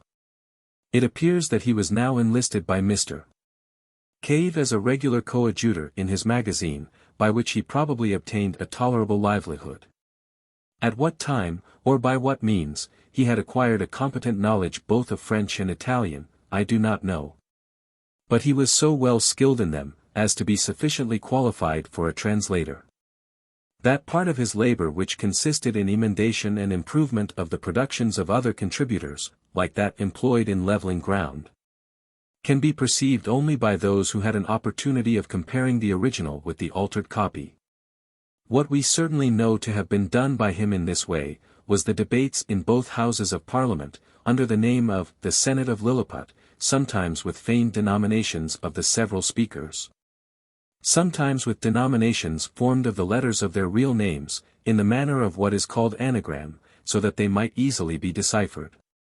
Parliament then kept the press in a kind of mysterious awe, which made it necessary to have recourse to such devices. In our time it has acquired an unrestrained freedom, so that the people in all parts of the kingdom have a fair, open, and exact report of the actual proceedings of their representatives and legislators, which in our Constitution is highly to be valued. Though, unquestionably, there has of late been too much reason to complain of the petulance with which obscure scribblers have presumed to treat men of the most respectable character and situation. This important article of the Gentleman's Magazine was, for several years, executed by Mr. William Guthrie, a man who deserves to be respectably recorded in the literary annals of this country.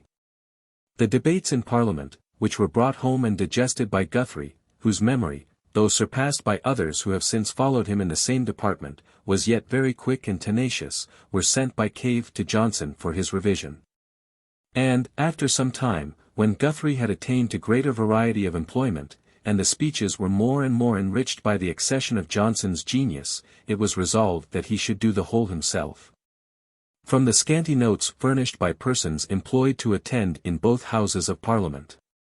Sometimes, however, as he himself told me, he had nothing more communicated to him than the names of the several speakers, and the part which they had taken in the debate. 4. But what first displayed his transcendent powers, and gave the world assurance of the man, was his London, a poem, in imitation of the third satire of Juvenal, which came out in May this year, and burst forth with a splendor, the rays of which will forever encircle his name. Boileau had imitated the same satire with great success, applying it to Paris, but an attentive comparison will satisfy every reader, that he is much excelled by the English Juvenal. Oldham had also imitated it, and applied it to London. All which performances concur to prove, that great cities, in every age, and in every country, will furnish similar topics of satire. Whether Johnson had previously read Oldham's imitation, I do not know. But it is not a little remarkable, that there is scarcely any coincidence found between the two performances, though upon the very same subject. Johnson's London was published in May, 1738. And it is remarkable, that it came out on the same morning with Pope's satire, entitled 1738, so that England had at once its Juvenal and Horace as poetical monitors. The Reverend Dr. Douglas, now Bishop of Salisbury, to whom I am indebted for some obliging communications, was then a student at Oxford, and remembers well the effect which London produced. Every body was delighted with it. And there being no name to it, the first buzz of the literary circles was, "Here is an unknown poet, greater even than Pope." And it is recorded in the Gentleman's Magazine of that year, that it got to the second edition in the course of a week. One of the warmest patrons of this poem on its first appearance was General Oglethorpe, whose strong benevolence of soul was unabated during the course of a very long life. Though it is painful to think, that he had but too much reason to become cold and callous, and discontented with the world, from the neglect which he experienced of his public and private worth, by those in whose power it was to gratify so gallant a veteran with marks of distinction. This extraordinary person was as remarkable for his learning and taste, as for his other eminent qualities, and no man was more prompt, active, and generous, in encouraging merit. I have heard Johnson gratefully acknowledge, in his presence, the kind and effectual support which he gave to his London, though unacquainted with its author. Pope, who then filled the poetical throne without a rival, it may reasonably be presumed, must have been particularly struck by the sudden appearance of such a poet. And, to his credit, let it be remembered, that his feelings and conduct on the occasion were candid and liberal. He requested Mr. Richardson, son of the painter, to endeavor to find out who this new author was. Mr. Richardson, after some inquiry, having informed him that he had discovered only that his name was Johnson, and that he was some obscure man, Pope said, "He will soon be deterred." We shall presently see, from a note written by Pope, that he was himself afterwards more successful in his inquiries than his friend. While we admire the poetical excellence of this poem, candor obliges us to allow, that the flame of patriotism and zeal for popular resistance with which it is fraught, had no just cause. There was, in truth, no oppression. The nation was not cheated. Sir Robert Walpole was a wise and a benevolent minister, who thought that the happiness and prosperity of a commercial country like ours, would be best promoted by peace, which he accordingly maintained, with credit, during a very long period. Johnson himself afterwards honestly acknowledged the merit of Walpole, whom he called a fixed star, while he characterized his opponent, Pitt, as a meteor. But Johnson's juvenile poem was naturally impregnated with the fire of opposition, and upon every account was universally admired. Though thus elevated into fame, and conscious of uncommon powers, he had not that bustling confidence, or, I may rather say, that animated ambition, which one might have supposed would have urged him to endeavor at rising in life.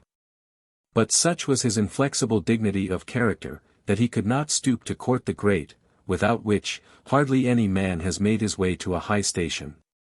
He could not expect to produce many such works as his London, and he felt the hardships of writing for bread. He was, therefore, willing to resume the office of a schoolmaster, so as to have a sure, though moderate income for his life. And an offer being made to him of the mastership of a school, provided he could obtain the degree of Master of Arts, Dr. Adams was applied to, by a common friend, to know whether that could be granted him as a favour from the University of Oxford. But though he had made such a figure in the literary world, it was then thought too great a favour to be asked. Pope, without any knowledge of him but from his London, recommended him to Earl Gower, who endeavoured to procure for him a degree from Dublin. It was, perhaps, no small disappointment to Johnson that this respectable application had not the desired effect. Yet how much reason has there been, both for himself and his country, to rejoice that it did not succeed, as he might probably have wasted in obscurity those hours in which he afterwards produced his incomparable works. About this time he made one other effort to emancipate himself from the drudgery of authorship. He applied to Dr. Adams, to consult Dr. Smallbroke of the Commons, whether a person might be permitted to practice as an advocate there, without a doctor's degree in civil law. "I am," said he, "a total stranger to these studies. But whatever is a profession, and maintains numbers, must be within the reach of common abilities, and some degree of industry." Dr. Adams was much pleased with Johnson's design to employ his talents in that manner, being confident he would have attained to great eminence. As Mr. Pope's note concerning Johnson, alluded to in a former page, refers both to his London, and his Marmor Norfolciense, I have deferred inserting it till now. I am indebted for it to Dr. Percy, the Bishop of Dromore, who permitted me to copy it from the original in his possession. It was presented to his lordship by Sir Joshua Reynolds, to whom it was given by the son of Mr. Richardson the painter, the person to whom it is addressed. I have transcribed it with minute exactness, that the peculiar mode of writing, and imperfect spelling of that celebrated poet, may be exhibited to the curious in literature. It justifies Swift's epithet of paper-sparing Pope, for it is written on a slip no larger than a common message card, and was sent to Mr. Richardson, along with the imitation of Juvenal. This is imitated by one Johnson who put in for a public school in Shropshire, but was disappointed. He has an infirmity of the convulsive kind, that attacks him sometimes, so as to make him a sad spectacle. Mr. P. From the merit of this work, which was all the knowledge he had of him, endeavoured to serve him without his own application, and wrote to my L.D. Gore, but he did not succeed. Mr. Johnson published afterwards another poem in Latin with notes, the whole very humorous, called the Norfolk Prophecy. P. Johnson had been told of this note, and Sir Joshua Reynolds informed him of the compliment which it contained, but, from delicacy, avoided shewing him the paper itself. When Sir Joshua observed to Johnson that he seemed very desirous to see Pope's note, he answered, who would not be proud to have such a man as Pope so solicitous in inquiring about him? The infirmity to which Mr. Pope alludes, appeared to me also, as I have elsewhere observed, to be of the convulsive kind, and of the nature of that distemper called St. Vitus's dance, and in this opinion I am confirmed by the description which Sydenham gives of that disease. This disorder is a kind of convulsion. It manifests itself by halting or unsteadiness of one of the legs, which the patient draws after him like an idiot. If the hand of the same side be applied to the breast, or any other part of the body, he cannot keep it a moment in the same posture, but it will be drawn into a different one by a convulsion, notwithstanding all his efforts to the contrary. Sir Joshua Reynolds, however, was of a different opinion, and favoured me with the following paper. Those motions or tricks of Dr. Johnson are improperly called convulsions. He could sit motionless, when he was told so to do, as well as any other man. My opinion is that it proceeded from a habit which he had indulged himself in, of accompanying his thoughts with certain untoward actions, and those actions always appeared to me as if they were meant to reprobate some part of his past conduct. Whenever he was not engaged in conversation, such thoughts were sure to rush into his mind, and, for this reason, any company, any employment whatever, he preferred to being alone. The great business of his life, he said, was to escape from himself. This disposition he considered as the disease of his mind, which nothing cured but company. One instance of his absence and particularity, as it is characteristic of the man, may be worth relating. When he and I took a journey together into the West, we visited the late Mr. Banks, of Dorsetshire. The conversation turning upon pictures, which Johnson could not well see, he retired to a corner of the room, stretching out his right leg as far as he could reach before him, then bringing up his left leg, and stretching his right still further on. The old gentleman observing him, went up to him, and in a very courteous manner assured him, that though it was not a new house, the flooring was perfectly safe. The doctor started from his reverie, like a person waked out of his sleep, but spoke not a word.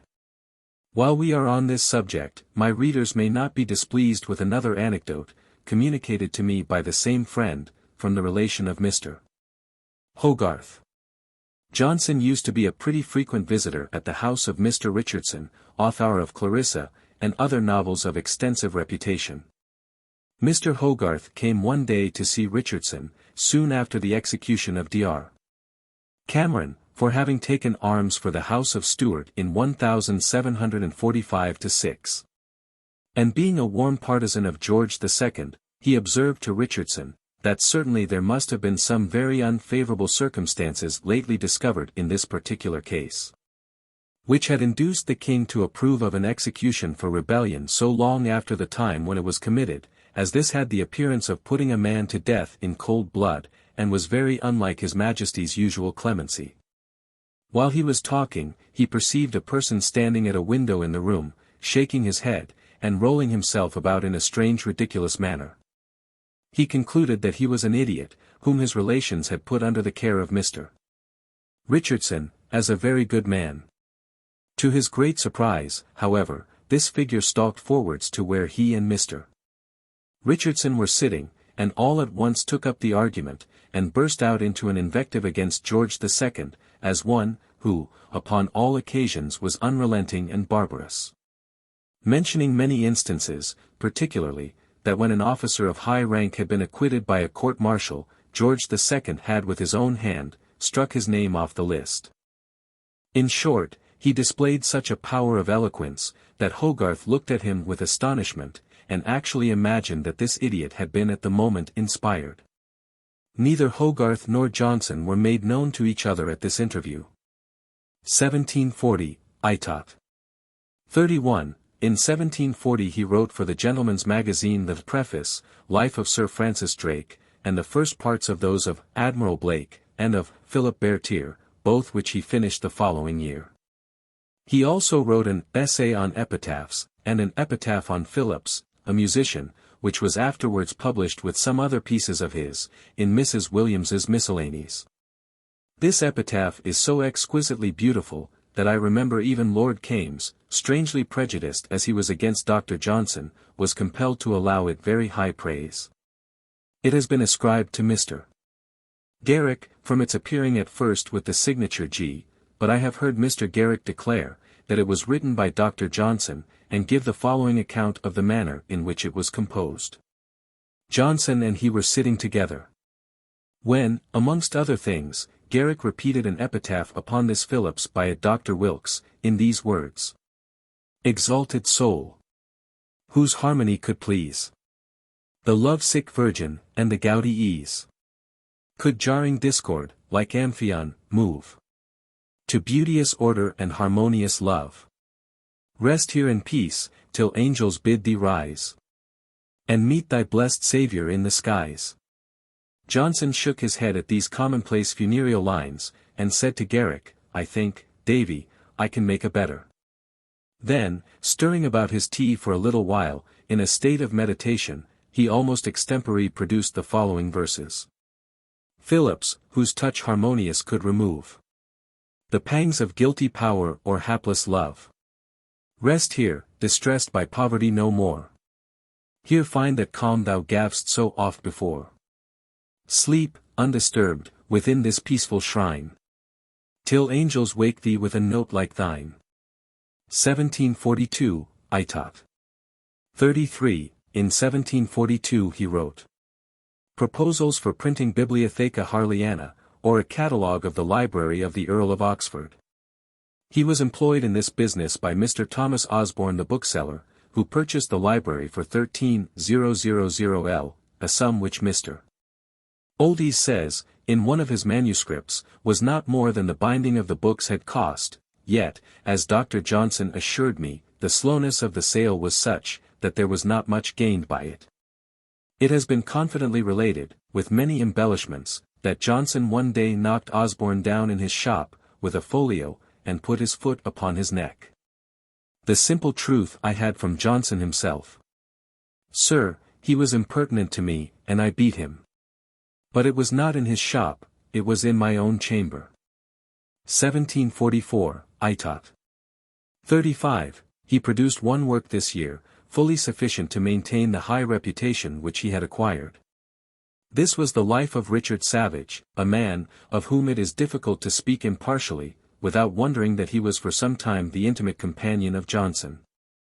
For his character was marked by profligacy, insolence, and ingratitude, yet, as he undoubtedly had a warm and vigorous, though unregulated mind, had seen life in all its varieties, and been much in the company of the statesmen and wits of his time. He could communicate to Johnson an abundant supply of such materials as his philosophical curiosity most eagerly desired. And as Savage's misfortunes and misconduct had reduced him to the lowest state of wretchedness as a writer for bread, his visits to St. John's Gate naturally brought Johnson and him together. It is melancholy to reflect, that Johnson and Savage were sometimes in such extreme indigence that they could not pay for a lodging, so that they have wandered together whole nights in the streets.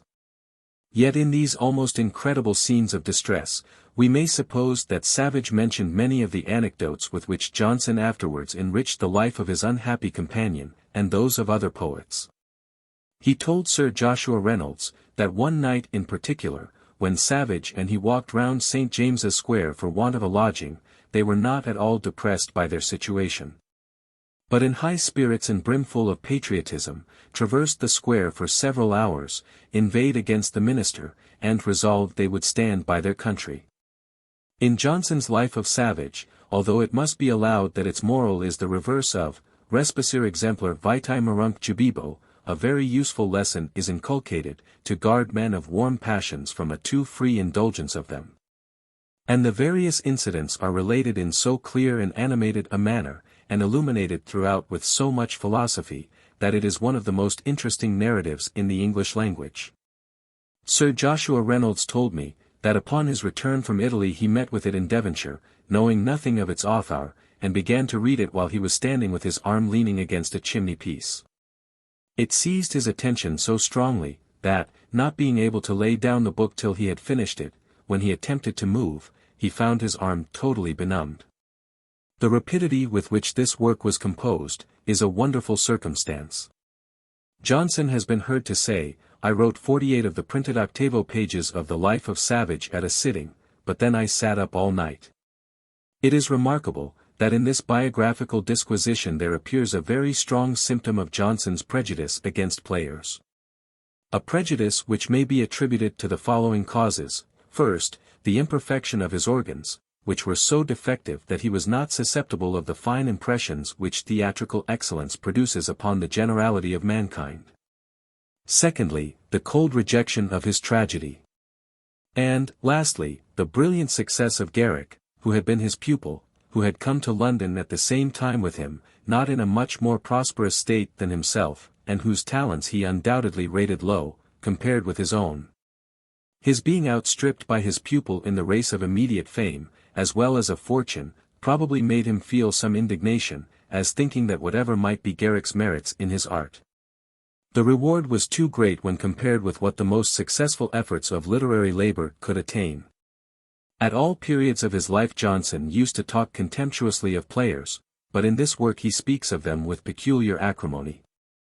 For which, perhaps, there was formerly too much reason from the licentious and dissolute manners of those engaged in that profession. It is but justice to add, that in our own time such a change has taken place, that there is no longer room for such an unfavorable distinction. His schoolfellow and friend, Dr. Taylor, told me a pleasant anecdote of Johnson's triumphing over his pupil David Garrick. When that great actor had played some little time at Goodman's Fields, Johnson and Taylor went to see him perform, and afterwards passed the evening at a tavern with him and old Gifford. Johnson, who was ever depreciating stage players, after censuring some mistakes in emphasis which Garrick had committed in the course of that night's acting, said, "The players, sir, have got a kind of rant, with which they run on, without any regard either to accent or emphasis." Both Garrick and Gifford were offended at this sarcasm, and endeavored to refute it, upon which Johnson rejoined, "Well now, I'll give you something to speak, with which you are little acquainted, and then we shall see how just my observation is. That shall be the criterion. Let me hear you repeat the 9th commandment, Thou shalt not bear false witness against thy neighbor." Both tried at it, said Dr. Taylor, and both mistook the emphasis, which should be upon not and false witness. Johnson put them right, and enjoyed his victory with great glee. Johnson's partiality for Savage made him entertain no doubt of his story, however extraordinary and improbable. It never occurred to him to question his being the son of the Countess of Macclesfield, of whose unrelenting barbarity he so loudly complained, and the particulars of which are related in so strong and affecting a manner in Johnson's life of him. Johnson was certainly well warranted in publishing his narrative, however offensive it might be to the lady in her relations, because her alleged unnatural and cruel conduct to her son, and shameful avowal of guilt, were stated in a Life of Savage now lying before me, which came out so early as 1727, and no attempt had been made to confute it, or to punish the author or printer as a libeller, but for the honor of human nature. We should be glad to find the shocking tale not true. And, from a respectable gentleman connected with the lady's family, I have received such information and remarks, as joined to my own inquiries, will, I think, render it at least somewhat doubtful. Especially when we consider that it must have originated from the person himself who went by the name of Richard Savage. 1746, Itot. 37. It is somewhat curious, that his literary career appears to have been almost totally suspended in the years 1745 and 1746, those years which were marked by a civil war in Great Britain, when a rash attempt was made to restore the House of Stuart to the throne. That he had a tenderness for that unfortunate house, is well known.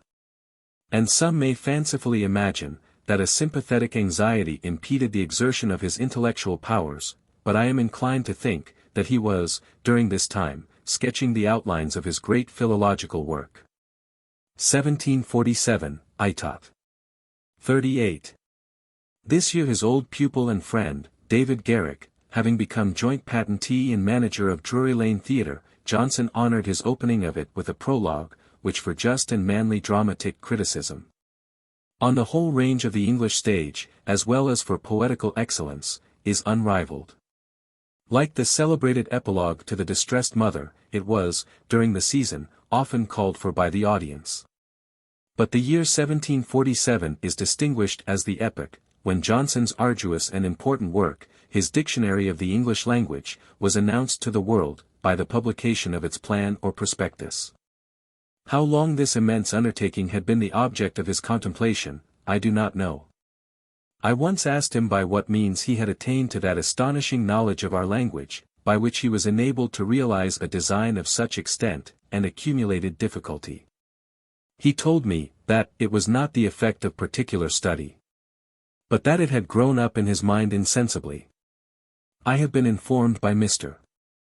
James Dodsley, that several years before this period, when Johnson was one day sitting in his brother Robert's shop, he heard his brother suggest to him that a dictionary of the English language would be a work that would be well received by the public.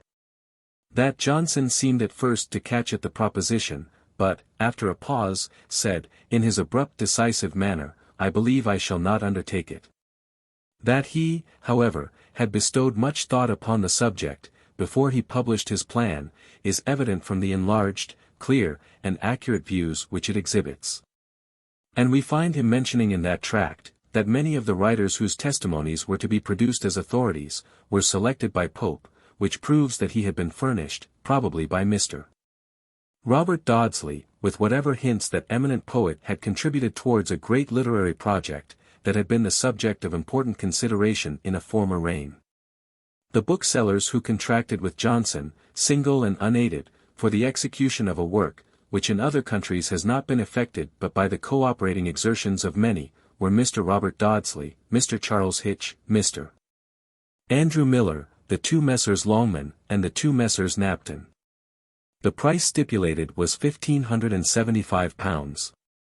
The plan was addressed to Philip Dormer, Earl of Chesterfield, then one of His Majesty's principal secretaries of state. A nobleman who was very ambitious of literary distinction, and who, upon being informed of the design, had expressed himself in terms very favorable to its success. There is, perhaps in everything of any consequence, a secret history which it would be amusing to know, could we have it authentically communicated.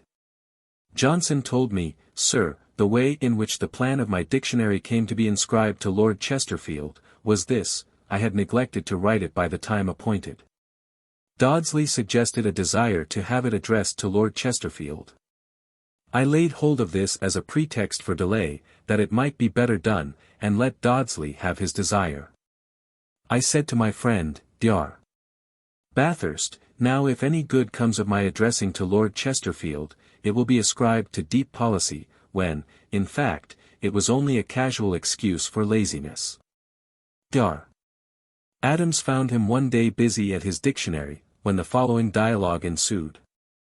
Adams: "This is a great work, sir. How are you to get all the etymologies?" Johnson: "Why, sir, here is a shelf with Junius, and Skinner, and others. And there is a Welsh gentleman who has published a collection of Welsh proverbs, who will help me with the Welsh." Adams: "But, sir, how can you do this in 3 years?" Johnson: "Sir, I have no doubt that I can do it in 3 years. Adams: "But the French Academy, which consists of 40 members, took 40 years to compile their dictionary."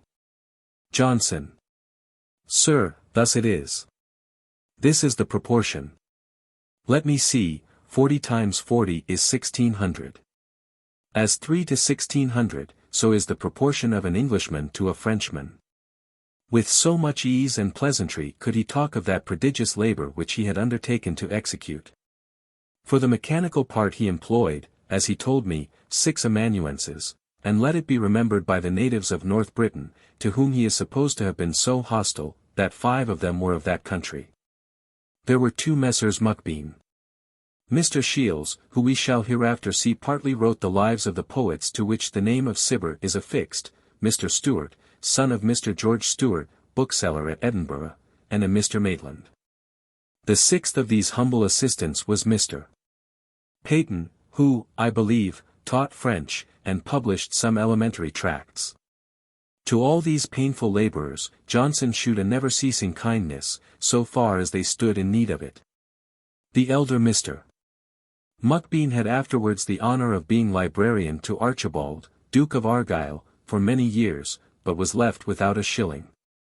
Johnson wrote for him a preface to a system of ancient geography. And, by the favour of Lord Thurlow, got him admitted a poor brother of the Charterhouse.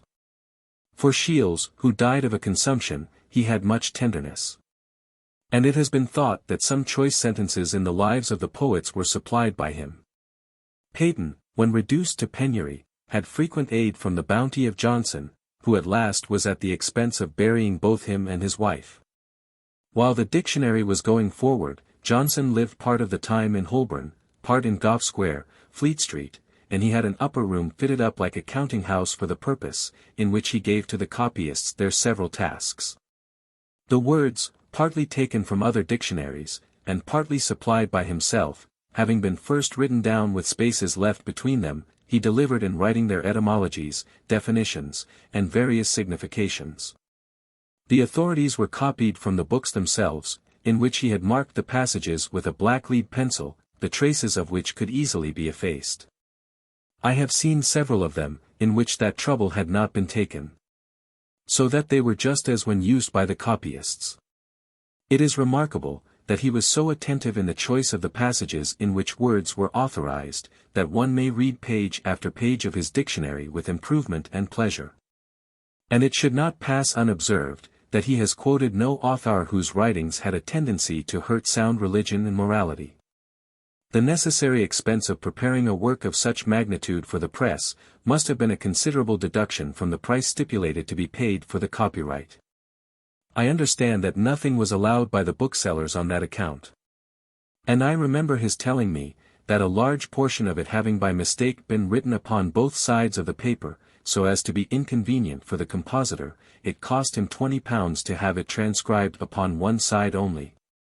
He is now to be considered as tugging at his oar, as engaged in a steady continued course of occupation, sufficient to employ all his time for some years. And which was the best preventive of that constitutional melancholy which was ever lurking about him, ready to trouble his quiet. But his enlarged and lively mind could not be satisfied without more diversity of employment, and the pleasure of animated relaxation. He therefore not only exerted his talents in occasional composition very different from lexicography, but formed a club in Ivy Lane, Paternostero, with a view to enjoy literary discussion, and amuse his evening hours. The members associated with him in this little society were his beloved friend Dr. Richard Bathurst, Mr. Hawkesworth, afterwards well known by his writings, Mr. John Hawkins, an attorney, and a few others of different professions. 1749, Itot. 40. In January, 1749, he published The Vanity of Human Wishes, being the 10th satire of Juvenal imitated. He, I believe, composed it the preceding year. Mrs. Johnson, for the sake of country air, had lodgings at Hampstead, to which he resorted occasionally, and there the greatest part, if not the whole, of this imitation was written. The fervid rapidity with which it was produced, is scarcely credible. I have heard him say, that he composed 70 lines of it in one day, without putting one of them upon paper till they were finished. I remember when I once regretted to him that he had not given us more of Juvenal's satires, he said he probably should give more, for he had them all in his head. By which I understood that he had the originals and correspondent allusions floating in his mind, which he could, when he pleased, embody and render permanent without much labor. Some of them, however, he observed were too gross for imitation. The profits of a single poem, however excellent, appear to have been very small in the last reign, compared with what a publication of the same size has since been known to yield. I have mentioned, upon Johnson's own authority, that for his London he had only 10 guineas. And now, after his fame was established, he got for his Vanity of Human Wishes but 5 guineas more, as is proved by an authentic document in my possession. His Vanity of Human Wishes has less of common life, but more of a philosophic dignity than his London. More readers, therefore, will be delighted with the pointed spirit of London, than with the profound reflection of the Vanity of Human Wishes. Garrick, for instance, observed in his sprightly manner, with more vivacity than regard to just discrimination, as is usual with wits, when Johnson lived much with the Herveys, and saw a good deal of what was passing in life, he wrote his London, which is lively and easy. When he became more retired, he gave us his Vanity of Human Wishes, which is as hard as Greek. Had he gone on to imitate another satire, it would have been as hard as Hebrew. Garrick being now vested with theatrical power by being manager of Drury Lane Theatre, he kindly and generously made use of it to bring out Johnson's tragedy, which had been long kept back for want of encouragement.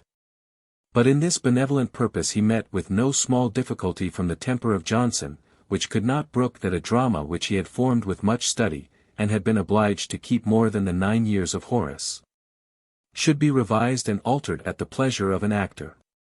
Yet Garrick knew well, that without some alterations it would not be fit for the stage. A violent dispute having ensued between them, Garrick applied to the Reverend Dr. Taylor to interpose. Johnson was at first very obstinate. "Sir," said he, the fellow wants me to make Mahomet run mad, that he may have an opportunity of tossing his hands and kicking his heels. He was, however, at last, with difficulty, prevailed on to comply with Garrick's wishes, so as to allow of some changes, but still there were not enough. Dr. Adams was present the first night of the representation of Irene, and gave me the following account. Before the curtain drew up, there were catcalls whistling, which alarmed Johnson's friends. The prologue, which was written by himself in a manly strain, soothed the audience, and the play went off tolerably, till it came to the conclusion, when Mrs. Pritchard, the heroine of the piece, was to be strangled upon the stage, and was to speak 2 lines with the bowstring round her neck. The audience cried out, "Murder! Murder!" She several times attempted to speak, but in vain. At last she was obliged to go off the stage alive. This passage was afterward struck out, and she was carried off to be put to death behind the scenes, as the play now has it. The epilogue, as Johnson informed me, was written by Sir William Young. I know not how his play came to be thus graced by the pen of a person then so eminent in the political world. Notwithstanding all the support of such performers as Garrick, Barry, Mrs. Cibber, Mrs. Pritchard, and every advantage of dress and decoration, the tragedy of Irene did not please the public. Mr. Garrick's zeal carried it through for 9 nights, so that the author had his 3 nights' profits. And from a receipt signed by him, now in the hands of Mr. James Dodsley, it appears that his friend Mr. Robert Dodsley gave him £100 for the copy, with his usual reservation of the right of 1 edition. When asked how he felt upon the ill success of his tragedy, he replied, like the monument, meaning that he continued firm and unmoved as that column. And let it be remembered, as an admonition to the genus irritabile of dramatic writers, that this great man, instead of peevishly complaining of the bad taste of the town, submitted to its decision without a murmur. He had, indeed, upon all occasions, a great deference for the general opinion. A man, said he, who writes a book, thinks himself wiser or wittier than the rest of mankind.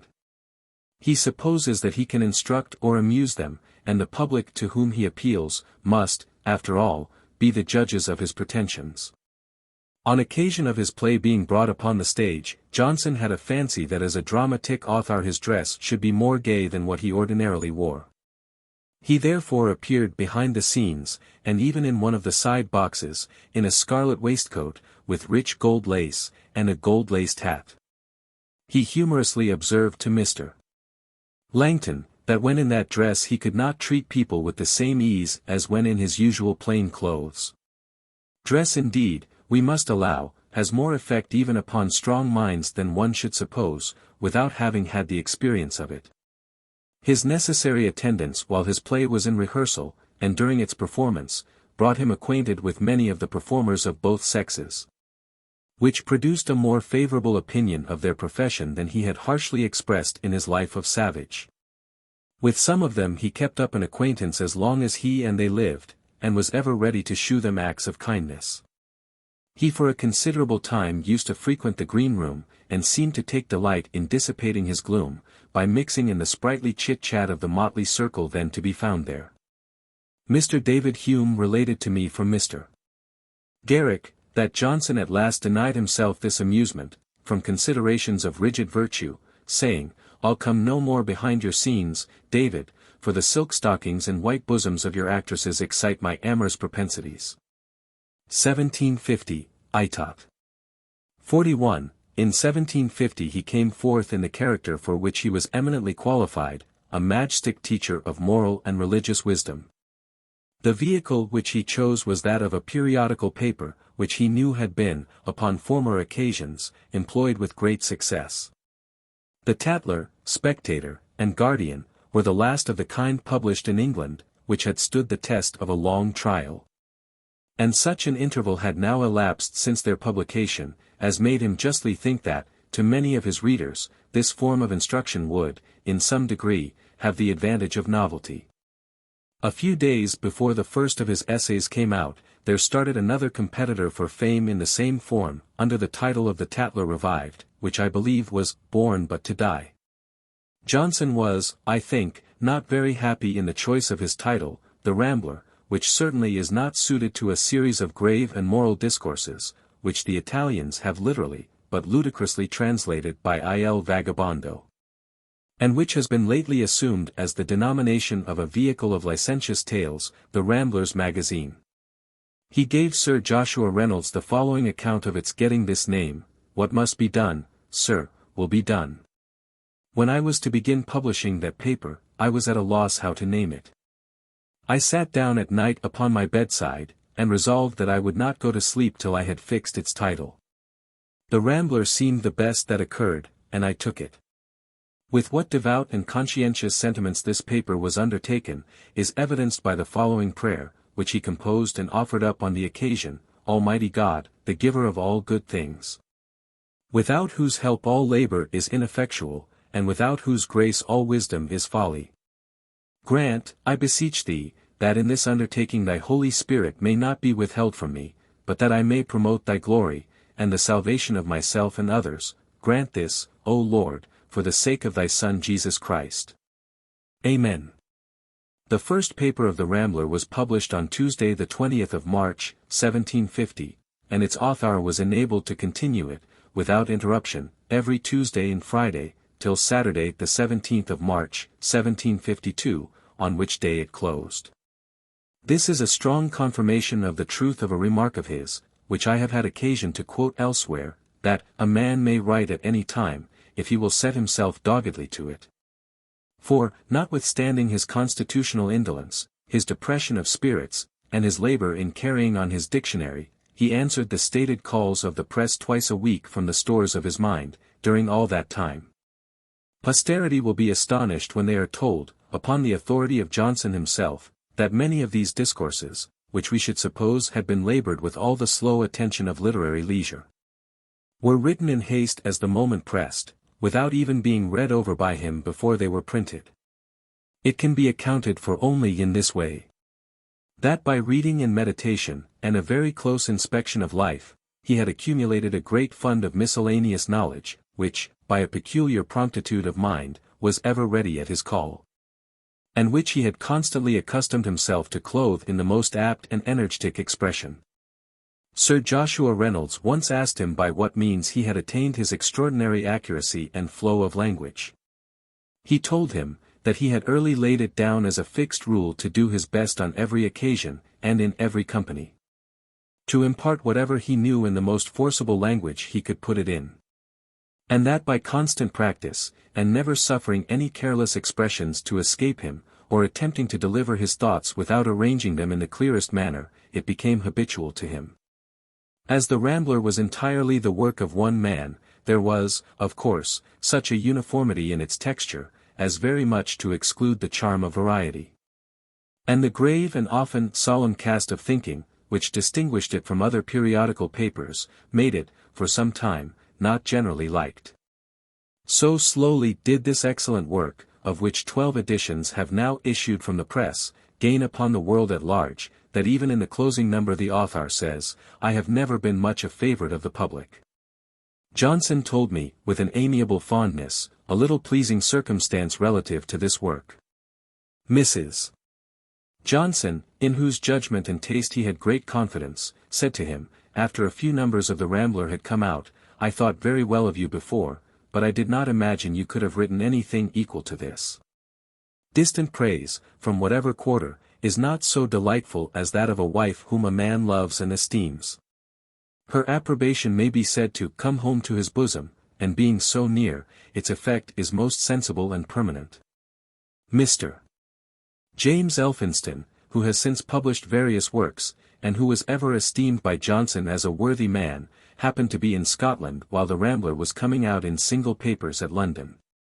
With a laudable zeal at once for the improvement of his countrymen, and the reputation of his friend, he suggested and took the charge of an edition of those essays at Edinburgh, which followed progressively the London publication. This year he wrote to the same gentleman upon a mournful occasion. To Martha James Elphinston. September 25, 1750. Dear Sir, you have, as I find by every kind of evidence, lost an excellent mother. And I hope you will not think me incapable of partaking of your grief. I have a mother, now 82 years of age, whom, therefore, I must soon lose, unless it please God that she rather should mourn for me. I read the letters in which you relate your mother's death to Mrs. Strahan, and think I do myself honor, when I tell you that I read them with tears. But tears are neither to you nor to me of any further use, when once the tribute of nature has been paid. The business of life summons us away from useless grief, and calls us to the exercise of those virtues of which we are lamenting our deprivation. The greatest benefit which one friend can confer upon another, is to guard, and excite, and elevate his virtues. This your mother will still perform, if you diligently preserve the memory of her life, and of her death, a life, so far as I can learn, useful, wise, and innocent, and a death resigned, peaceful, and holy. I cannot forbear to mention, that neither reason nor revelation denies you to hope, that you may increase her happiness by obeying her precepts. And that she may, in her present state, look with pleasure upon every act of virtue to which her instructions or example have contributed. Whether this be more than a pleasing dream, or a just opinion of separate spirits, is, indeed, of no great importance to us, when we consider ourselves as acting under the eye of God, yet, surely, there is something pleasing in the belief that our separation from those whom we love is merely corporeal. And it may be a great incitement to virtuous friendship, if it can be made probable, that that union that has received the divine approbation shall continue to eternity. There is one expedient by which you may, in some degree, continue her presence. If you write down minutely what you remember of her from your earliest years, you will read it with great pleasure, and receive from it many hints of soothing recollection, when time shall remove her yet farther from you. And your grief shall be matured to veneration. To this, however painful for the present, I cannot but advise you, as to a source of comfort and satisfaction in the time to come. For all comfort and all satisfaction is sincerely wished you by, dear sir, your most obliged, most obedient, and most humble servant, Sam. Johnson. The Rambler has increased in fame as in age. Soon after its first folio edition was concluded, it was published in 6 duodecimo volumes, and its author lived to see 10 numerous editions of it in London, beside those of Ireland and Scotland. The style of Johnson was, undoubtedly, much formed upon that of the great writers in the last century, Hooker, Bacon, Sanderson, Hakewell, and others. Those giants, as they were well characterized by a great personage, whose authority, were I to name him, would stamp a reverence on the opinion. Johnson assured me, that he had not taken upon him to add more than 4 or 5 words to the English language, of his own formation. And he was very much offended at the general license, by no means modestly taken in his time not only to coin new words, but to use many words in senses quite different from their established meaning, and those frequently very fantastical. Sir Thomas Browne, whose Life Johnson wrote, was remarkably fond of Anglo-Latin diction, and to his example we are to ascribe Johnson sometimes indulging himself in this kind of phraseology. Johnson's comprehension of mind was the mould for his language. Had his conceptions been narrower, his expression would have been easier. His sentences have a dignified march. And it is certain, that his example has given a general elevation to the language of his country, for many of our best writers have approached very near to him. And, from the influence which he has had upon our composition, scarcely anything is written now that is not better expressed than was usual before he appeared to lead the national taste. Though the Rambler was not concluded till the year 1752, I shall, under this year, say all that I have to observe upon it. Some of the translations of the mottos by himself are admirably done. He acknowledges to have received elegant translations of many of them from Mr. James Elphinston, and some are very happily translated by a Mr. F. Lewis, of whom I never heard more, except that Johnson thus described him to Mr. Malone: "Sir, he lived in London, and hung loose upon society. His just abhorrence of Milton's political notions was ever strong. But this did not prevent his warm admiration of Milton's great poetical merit, to which he has done illustrious justice, beyond all who have written upon the subject. And this year he not only wrote a prologue which was spoken by Mr. Garrick before the acting of Comus at Drury Lane Theatre, for the benefit of Milton's granddaughter, but took a very zealous interest in the success of the charity. 1751, Itot. 42. In 1751 we are to consider him as carrying on both his dictionary and Rambler. Though Johnson's circumstances were at this time far from being easy, his humane and charitable disposition was constantly exerting itself. Mrs. Anna Williams, daughter of a very ingenious Welsh physician, and a woman of more than ordinary talents and literature, having come to London in hopes of being cured of a cataract in both her eyes, which afterwards ended in total blindness, was kindly received as a constant visitor at his house while Mrs. Johnson lived. And after her death, having come under his roof in order to have an operation upon her eyes performed with more comfort to her than in lodgings, she had an apartment from him during the rest of her life, at all times when he had a house. 1752, Itot. 43. In 1752 he was almost entirely occupied with his dictionary. The last paper of his Rambler was published March 2, this year, after which, there was a cessation for some time of any exertion of his talents as an essayist. But, in the same year, Dr. Hawkesworth, who was his warm admirer, and a studious imitator of his style, and then lived in great intimacy with him, began a periodical paper, entitled The Adventurer, in connection with other gentlemen, one of whom was Johnson's much beloved friend, Dr. Bathurst, and, without doubt, they received many valuable hints from his conversation, most of his friends having been so assisted in the course of their works. That there should be a suspension of his literary labors during a part of the year 1752, will not seem strange, when it is considered that soon after closing his Rambler, he suffered a loss which, there can be no doubt, affected him with the deepest distress. For on the 17th of March, his wife died. The following very solemn and affecting prayer was found after Dr. Johnson's decease, by his servant, Mr. Francis Barber, who delivered it to my worthy friend the Reverend Mr. Strahan, Vicar of Islington, who at my earnest request has obligingly favoured me with a copy of it, which he and I compared with the original. April 26, 1752, being after 12 at night of the 25th. O Lord, Governor of heaven and earth, in whose hands are embodied and departed spirits, if thou hast ordained the souls of the dead to minister to the living, and appointed my departed wife to have care of me, grant that I may enjoy the good effects of her attention and ministration, whether exercised by appearance, impulses, dreams or in any other manner agreeable to thy government.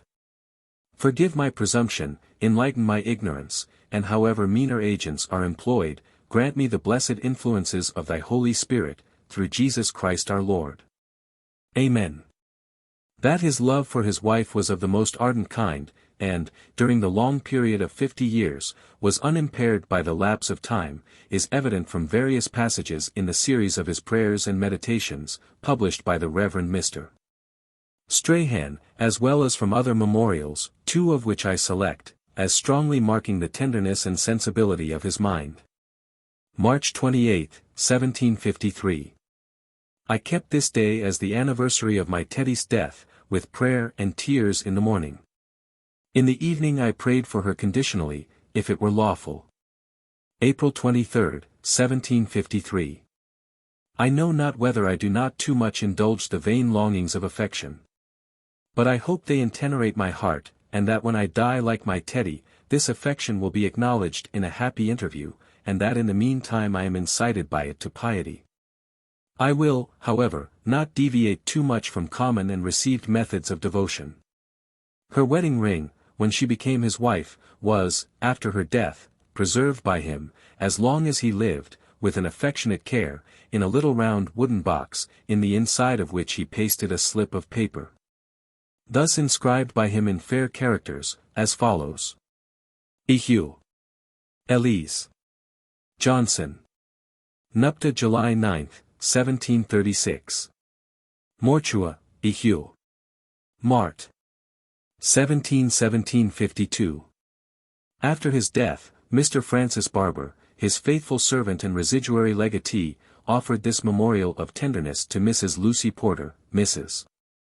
Johnson's daughter, but she having declined to accept of it, he had it enamelled as a mourning ring for his old master, and presented it to his wife, Mrs. Barber, who now has it. I have, indeed, been told by Mrs. Desmoulins, who, before her marriage, lived for some time with Mrs. Johnson at Hampstead, that she indulged herself in country air and nice living, at an unsuitable expense, while her husband was drudging in the smoke of London. And that she by no means treated him with that complacency which is the most engaging quality in a wife. But all this is perfectly compatible with his fondness for her, especially when it is remembered that he had a high opinion of her understanding, and that the impressions which her beauty, real or imaginary, had originally made upon his fancy, being continued by habit, had not been effaced, though she herself was doubtless much altered for the worse. The dreadful shock of separation took place in the night, and he immediately dispatched a letter to his friend, the Reverend Dr. Taylor, which, as Taylor told me, expressed grief in the strongest manner he had ever read. So that it is much to be regretted it has not been preserved. The letter was brought to Dr. Taylor, at his house in the Cloisters, Westminster, about 3 in the morning. And as it signified an earnest desire to see him, he got up, and went to Johnson as soon as he was dressed, and found him in tears and in extreme agitation. After being a little while together, Johnson requested him to join with him in prayer. He then prayed extempore, as did Dr. Taylor, and thus, by means of that piety which was ever his primary object, his troubled mind was, in some degree, soothed and composed. The next day he wrote as follows. To the Reverend Dr. Taylor. Dear Sir, let me have your company and instruction. Do not live away from me. My distress is great. Pray desire Mrs. Taylor to inform me what mourning I should buy for my mother and Miss Porter, and bring a note in writing with you. Remember me in your prayers, for vain is the help of man. I am, dear Sir, and March 18, 1752. Sam. Johnson. That his sufferings upon the death of his wife were severe, beyond what are commonly endured, I have no doubt, from the information of many who were then about him, to none of whom I give more credit than to Mr. Francis Barber, his faithful negro servant, who came into his family about a fortnight after the dismal event. These sufferings were aggravated by the melancholy inherent in his constitution. And although he probably was not oftener in the wrong than she was, in the little disagreements which sometimes troubled his married state, during which, he owned to me, that the gloomy irritability of his existence was more painful to him than ever, he might very naturally, after her death, be tenderly disposed to charge himself with slight omissions and offences, the sense of which would give him much uneasiness. Accordingly we find, about a year after her decease, that he thus addressed the Supreme Being, O Lord, who givest the grace of repentance, and hearest the prayers of the penitent. Grant that by true contrition I may obtain forgiveness of all the sins committed, and of all duties neglected in my union with the wife whom thou hast taken from me. For the neglect of joint devotion, patient exhortation, and mild instruction. The kindness of his heart, notwithstanding the impetuosity of his temper, is well known to his friends. And I cannot trace the smallest foundation for the following dark and uncharitable assertion by Sir John Hawkins: the apparition of his departed wife was altogether of the terrific kind, and hardly afforded him a hope that she was in a state of happiness.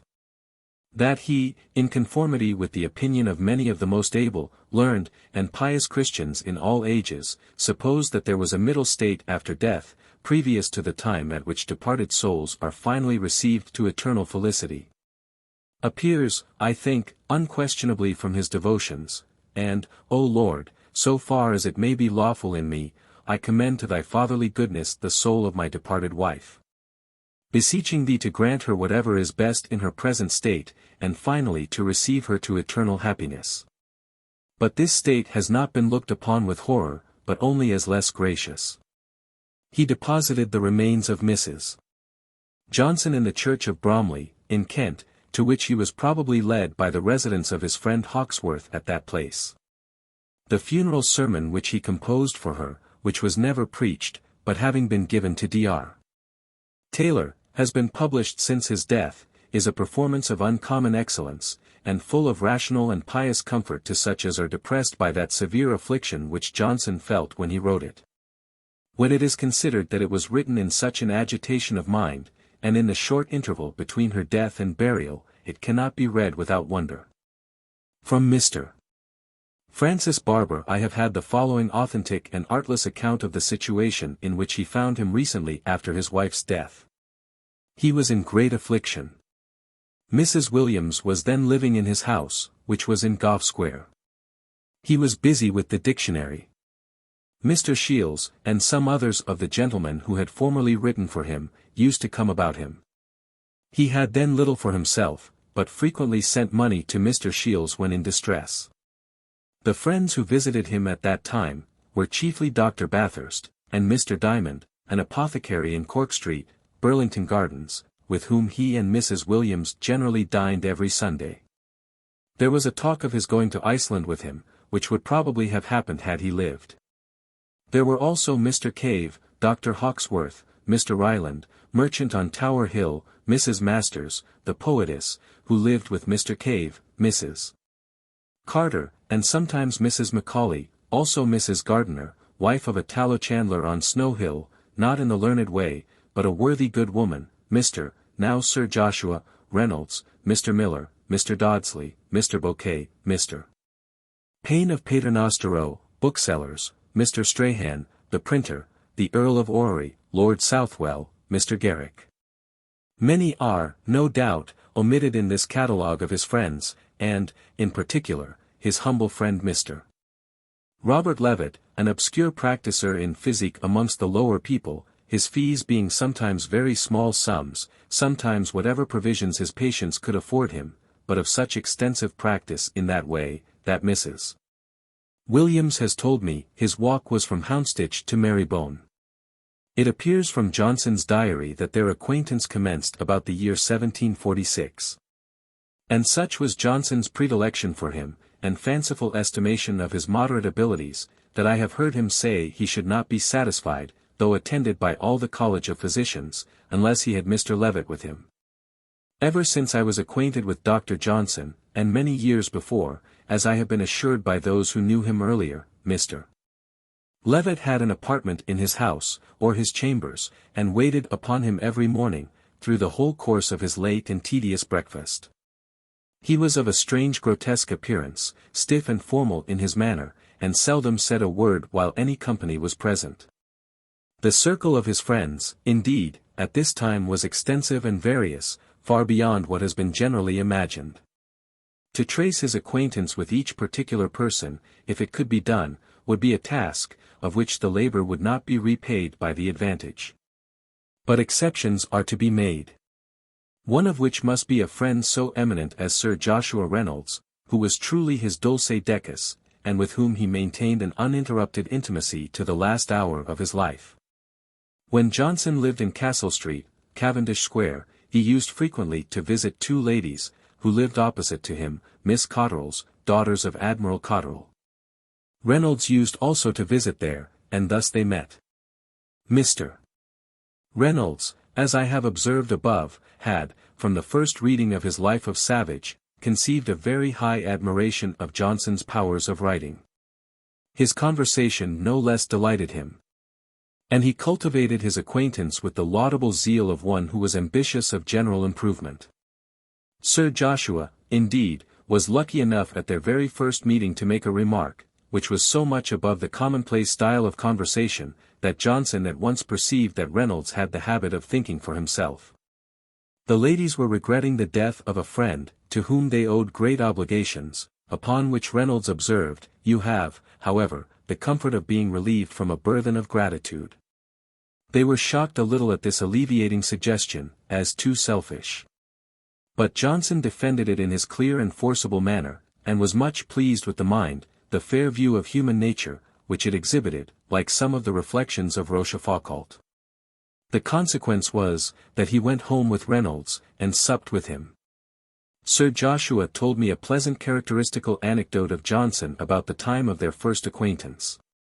When they were one evening together at the Miss Cotterells, the then Duchess of Argyle and another lady of high rank came in. Johnson, thinking that the Miss Cotterells were too much engrossed by them, and that he and his friend were neglected, as low company of whom they were somewhat ashamed, grew angry. And resolving to shock their supposed pride, by making their great visitors imagine that his friend and he were low indeed, he addressed himself in a loud tone to Mr. Reynolds, saying, "How much do you think you and I could get in a week, if we were to work as hard as we could?" As if they had been common mechanics. His acquaintance with Bennet Langton, Esq. of Langton, in Lincolnshire, another much valued friend, commenced soon after the conclusion of his Rambler, which that gentleman, then a youth, had read with so much admiration, that he came to London chiefly with the view of endeavouring to be introduced to its author. By a fortunate chance he happened to take lodgings in a house where Mr. Levitt frequently visited, and having mentioned his wish to his landlady, she introduced him to Mr. Levitt, who readily obtained Johnson's permission to bring Mr. Langton to him.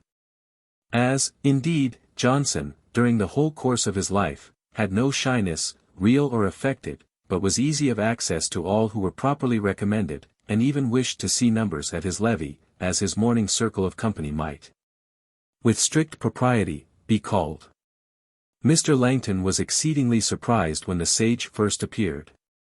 He had not received the smallest intimation of his figure, dress, or manner. From perusing his writings, he fancied he should see a decent, well-dressed, in short, remarkably decorous philosopher.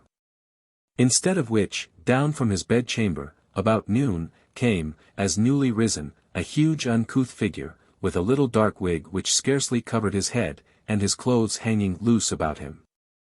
But his conversation was so rich, so animated, and so forcible, and his religious and political notions so congenial with those in which Langton had been educated, that he conceived for him that veneration and attachment which he ever preserved.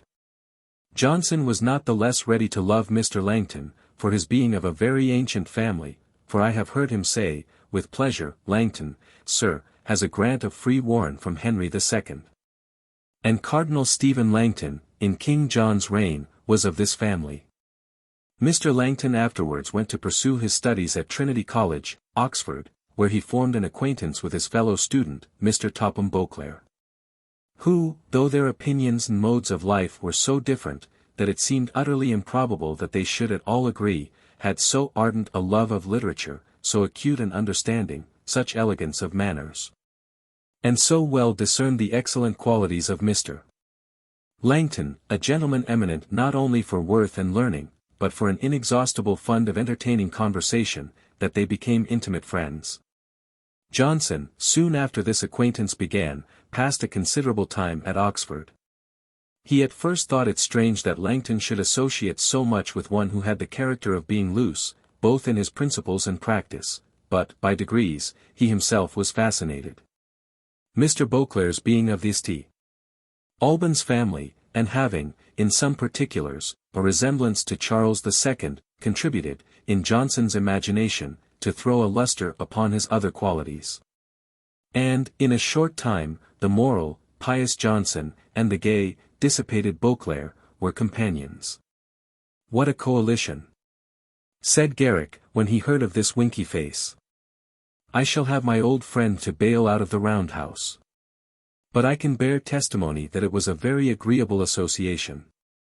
Beauclerk was too polite, and valued learning and wit too much, to offend Johnson by sallies of infidelity or licentiousness.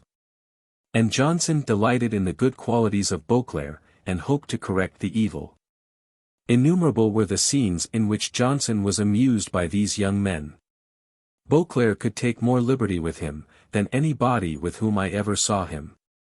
But, on the other hand, Beauclerk was not spared by his respectable companion, when reproof was proper. Beauclerk had such a propensity to satire, that at one time Johnson said to him, "You never open your mouth but with intention to give pain. And you have often given me pain, not from the power of what you said, but from seeing your intention." At another time applying to him, with a slight alteration, a line of Pope, he said, "Thy love of folly, and thy scorn of fools. Everything thou dost shews the one, and everything thou say'st the other." At another time he said to him, "Thy body is all vice, and thy mind all virtue."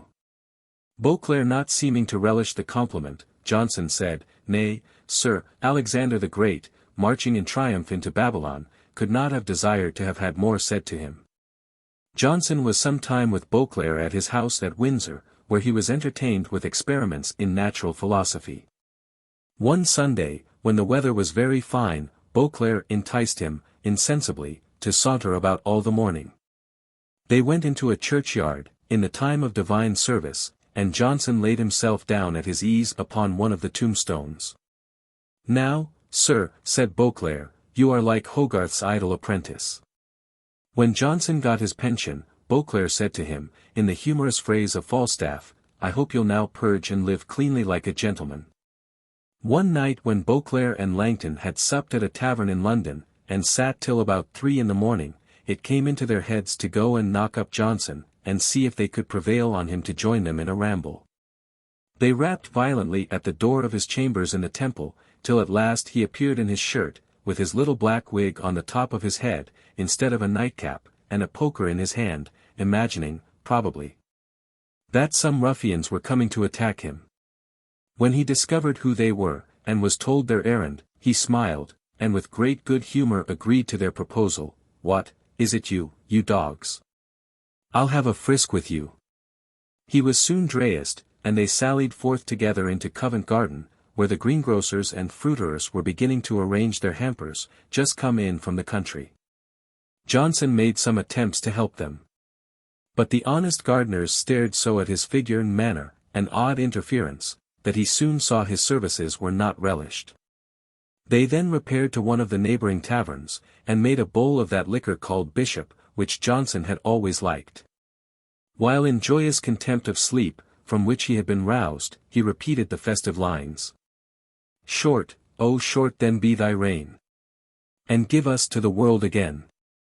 They did not stay long, but walked down to the Thames, took a boat, and rowed to Billingsgate. Beauclerk and Johnson were so well pleased with their amusement, that they resolved to persevere in dissipation for the rest of the day, but Langton deserted them, being engaged to breakfast with some young ladies. Johnson scolded him for leaving his social friends, to go and sit with a set of wretched unided girls. Garrick, being told of this ramble, said to him smartly, "I heard of your frolic t'other night. You'll be in the Chronicle." Upon which Johnson afterwards observed, he durst not do such a thing. His wife would not let him. 1753, Itot. 44. He entered upon this year 1753 with his usual piety, as appears from the following prayer, which I transcribed from that part of his diary which he burnt a few days before his death. January 1st, 1753, NS, which I shall use for the future. Almighty God, who hast continued my life to this day, grant that, by the assistance of thy Holy Spirit, I may improve the time which thou shalt grant me, to my eternal salvation. Make me to remember, to thy glory, thy judgments and thy mercies. Make me so to consider the loss of my wife, whom thou hast taken from me, that it may dispose me, by thy grace, to lead the residue of my life in thy fear.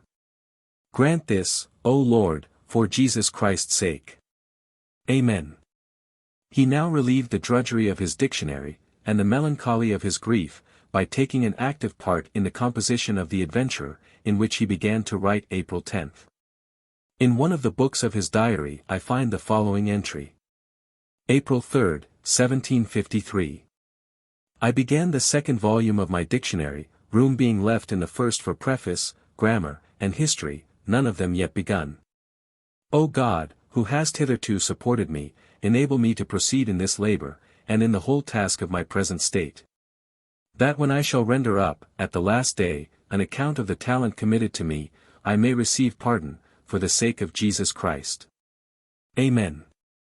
1754, Itot. 45. The dictionary, we may believe, afforded Johnson full occupation this year. As it approached to its conclusion, he probably worked with redoubled vigor, as seamen increase their exertion and alacrity when they have a near prospect of their haven. Lord Chesterfield, to whom Johnson had paid the high compliment of addressing to his lordship the plan of his dictionary, had behaved to him in such a manner as to excite his contempt and indignation. The world has been for many years amused with a story confidently told, and as confidently repeated with additional circumstances. That a sudden disgust was taken by Johnson upon occasion of his having been one day kept long in waiting in his lordship's antechamber, for which the reason assigned was, that he had company with him. And that at last, when the door opened, out walked Colley Cibber, and that Johnson was so violently provoked when he found for whom he had been so long excluded, that he went away in a passion, and never would return. I remember having mentioned this story to George Lord Lyttelton, who told me, he was very intimate with Lord Chesterfield. And holding it as a well-known truth, defended Lord Chesterfield, by saying, that Cibber, who had been introduced familiarly by the back stairs, had probably not been there above 10 minutes. It may seem strange even to entertain a doubt concerning a story so long and so widely current, and thus implicitly adopted, if not sanctioned, by the authority which I have mentioned. But Johnson himself assured me, that there was not the least foundation for it. He told me, that there never was any particular incident which produced a quarrel between Lord Chesterfield and him. But that his lordship's continued neglect was the reason why he resolved to have no connection with him. When the dictionary was upon the eve of publication, Lord Chesterfield, who, it is said, had flattered himself with expectations that Johnson would dedicate the work to him, attempted, in a courtly manner, to soothe and insinuate himself with the sage, conscious, as it should seem, of the cold indifference with which he had treated its learned author. And further attempted to conciliate him, by writing 2 papers in the World, in recommendation of the work. And it must be confessed, that they contain some studied compliments, so finely turned, that if there had been no previous offence, it is probable that Johnson would have been highly delighted. 6 Praise, in general, was pleasing to him. But by praise from a man of rank and elegant accomplishments, he was peculiarly gratified. This courtly device failed of its effect. Johnson, who thought that all was false and hollow, despised the honeyed words, and was even indignant that Lord Chesterfield should, for a moment, imagine that he could be the dupe of such an artifice. His expression to me concerning Lord Chesterfield, upon this occasion, was, "Sir, after making great professions, he had, for many years, taken no notice of me, but when my dictionary was coming out, he fell a scribbling in the World about it."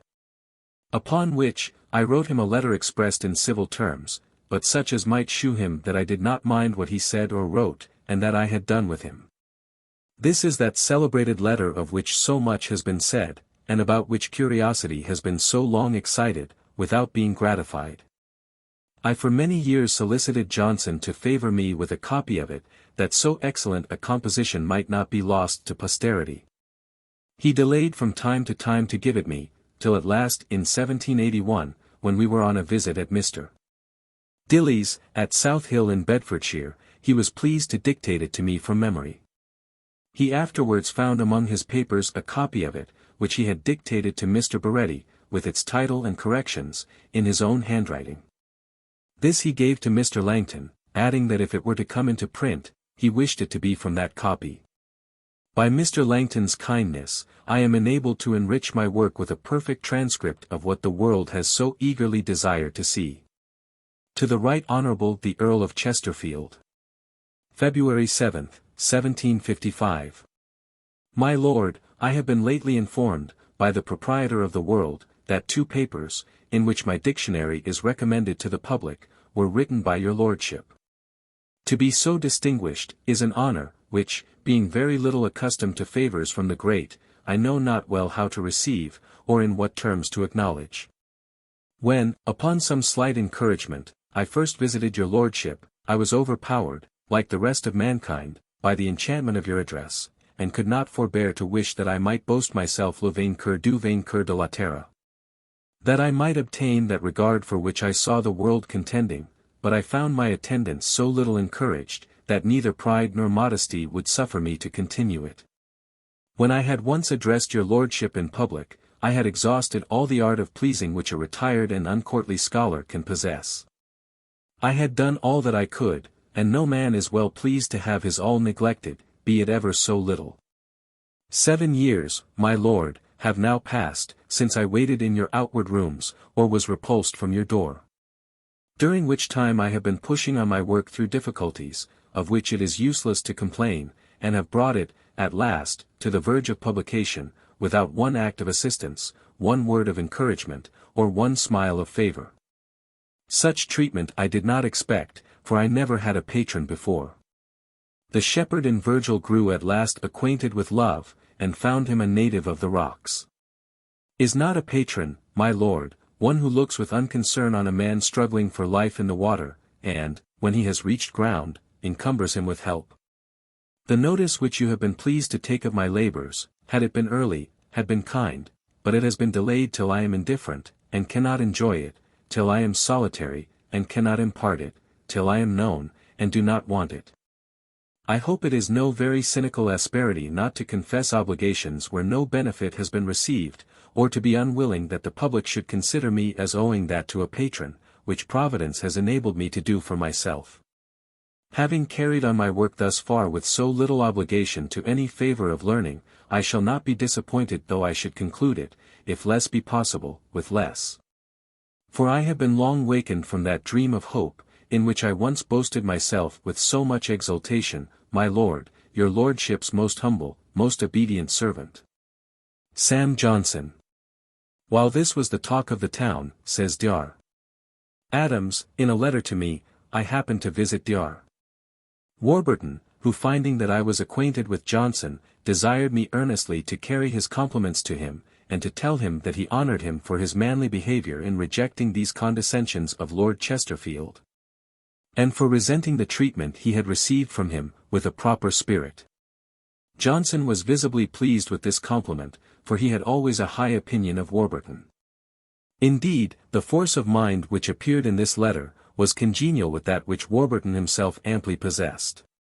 There is a curious minute circumstance which struck me, in comparing the various editions of Johnson's imitations of Juvenal. In the 10th satire, one of the couplets upon the vanity of wishes even for literary distinction stood thus. Yet think what ills the scholar's life assail. Pride, envy, want, the garret, and the jail. But after experiencing the uneasiness which Lord Chesterfield's fallacious patronage made him feel, he dismissed the word garret from the sad group, and in all the subsequent editions the line stands. Pride, envy, want, the patron, and the jail. That Lord Chesterfield must have been mortified by the lofty contempt, and polite, yet keen satire with which Johnson exhibited him to himself in this letter, it is impossible to doubt. He, however, with that glossy duplicity which was his constant study, affected to be quite unconcerned. Dr. Adams mentioned to Mr. Robert Dodsley that he was sorry Johnson had written his letter to Lord Chesterfield. Dodsley, with the true feelings of trade, said, he was very sorry too, for that he had a property in the dictionary, to which his lordship's patronage might have been of consequence. He then told Dr. Adams, that Lord Chesterfield had shown him the letter. I should have imagined, replied Dr. Adams, that Lord Chesterfield would have concealed it. Poe! Said Dodsley, do you think a letter from Johnson could hurt Lord Chesterfield? Not at all, sir. It lay upon his table, where any body might see it. He read it to me, said, this man has great powers, pointed out the severest passages, and observed how well they were expressed. This air of indifference, which imposed upon the worthy Dodsley, was certainly nothing but a specimen of that dissimulation which Lord Chesterfield inculcated as one of the most essential lessons for the conduct of life. His lordship endeavoured to justify himself to Dodsley from the charges brought against him by Johnson. But we may judge of the flimsiness of his defence, from his having excused his neglect of Johnson, by saying that he had heard he had changed his lodgings, and did not know where he lived. As if there could have been the smallest difficulty to inform himself of that circumstance, by inquiring in the literary circle with which his lordship was well acquainted, and was, indeed, himself one of its ornaments. Dr. Adams expostulated with Johnson, and suggested, that his not being admitted when he called on him, was, probably, not to be imputed to Lord Chesterfield. For his lordship had declared to Dodsley, that he would have turned off the best servant he ever had, if he had known that he denied him to a man who would have been always more than welcome. And, in confirmation of this, he insisted on Lord Chesterfield's general affability and easiness of access, especially to literary men. "Sir," said Johnson, "that is not Lord Chesterfield, he is the proudest man this day existing." "No," said Dar. Adams, "there is one person, at least, as proud, I think, by your own account, you are the prouder man of the two." "But mine," replied Johnson, instantly, "was defensive pride." This, as Dar. Adams well observed, was one of those happy turns for which he was so remarkably ready. Johnson, having now explicitly avowed his opinion of Lord Chesterfield, did not refrain from expressing himself concerning that nobleman with pointed freedom. "This man," said he, "I thought had been a lord among wits. But, I find, he is only a wit among lords." And when his letters to his natural son were published, he observed, that, "they teach the morals of a whore, and the manners of a dancing master." Chapter 3. On the 6th of March came out Lord Bolingbroke's works, published by Mr. David Mallet. The wild and pernicious ravings, under the name of philosophy, which were thus ushered into the world, gave great offence to all well-principled men. Johnson, hearing of their tendency, which nobody disputed, was roused with a just indignation, and pronounced this memorable sentence upon the noble author and his editor. "Sir, he was a scoundrel, and a coward, a scoundrel, for charging a blunderbuss against religion and morality. A coward, because he had not resolution to fire it off himself, but left half a crown to a beggarly Scotchman, to draw the trigger after his death." Johnson this year found an interval of leisure to make an excursion to Oxford, for the purpose of consulting the libraries there. Of his conversation while at Oxford at this time, Mr. Wharton preserved and communicated to me the following memorial, which, though not written with all the care and attention which that learned and elegant writer bestowed on those compositions which he intended for the public eye, is so happily expressed in an easy style, that I should injure it by any alteration. When Johnson came to Oxford in 1754, the long vacation was beginning, and most people were leaving the place. This was the first time of his being there, after quitting the university. The next morning after his arrival, he wished to see his old college, Pembroke. I went with him. He was highly pleased to find all the college servants which he had left there still remaining, particularly a very old butler, and expressed great satisfaction at being recognized by them, and conversed with them familiarly. He waited on the master, Dr. Radcliffe, who received him very coldly. Johnson at least expected, that the master would order a copy of his dictionary, now near publication, but the master did not choose to talk on the subject, never asked Johnson to dine, nor even to visit him, while he stayed at Oxford. After we had left the lodgings, Johnson said to me, "There lives a man, who lives by the revenues of literature, and will not move a finger to support it. If I come to live at Oxford, I shall take up my abode at Trinity." We then called on the Reverend Mr. Meek, one of the fellows, and of Johnson's standing. Here was a most cordial greeting on both sides. On leaving him, Johnson said, "I used to think Meek had excellent parts, when we were boys together at the college, but, alas! Lost in a convent's solitary gloom. I remember, at the classical lecture in the hall, I could not bear Meek's superiority, and I tried to sit as far from him as I could, that I might not hear him construe. As we were leaving the college, he said, here I translated Pope's Messiah. Which do you think is the best line in it? My own favorite is Vallis aromaticus fundit Saronica nubes. I told him, I thought it a very sonorous hexameter. I did not tell him, it was not in the Virgilian style. He much regretted that his first tutor was dead, for whom he seemed to retain the greatest regard. He said, I once had been a whole morning sliding in Christchurch meadow, and missed his lecture in logic. After dinner, he sent for me to his room.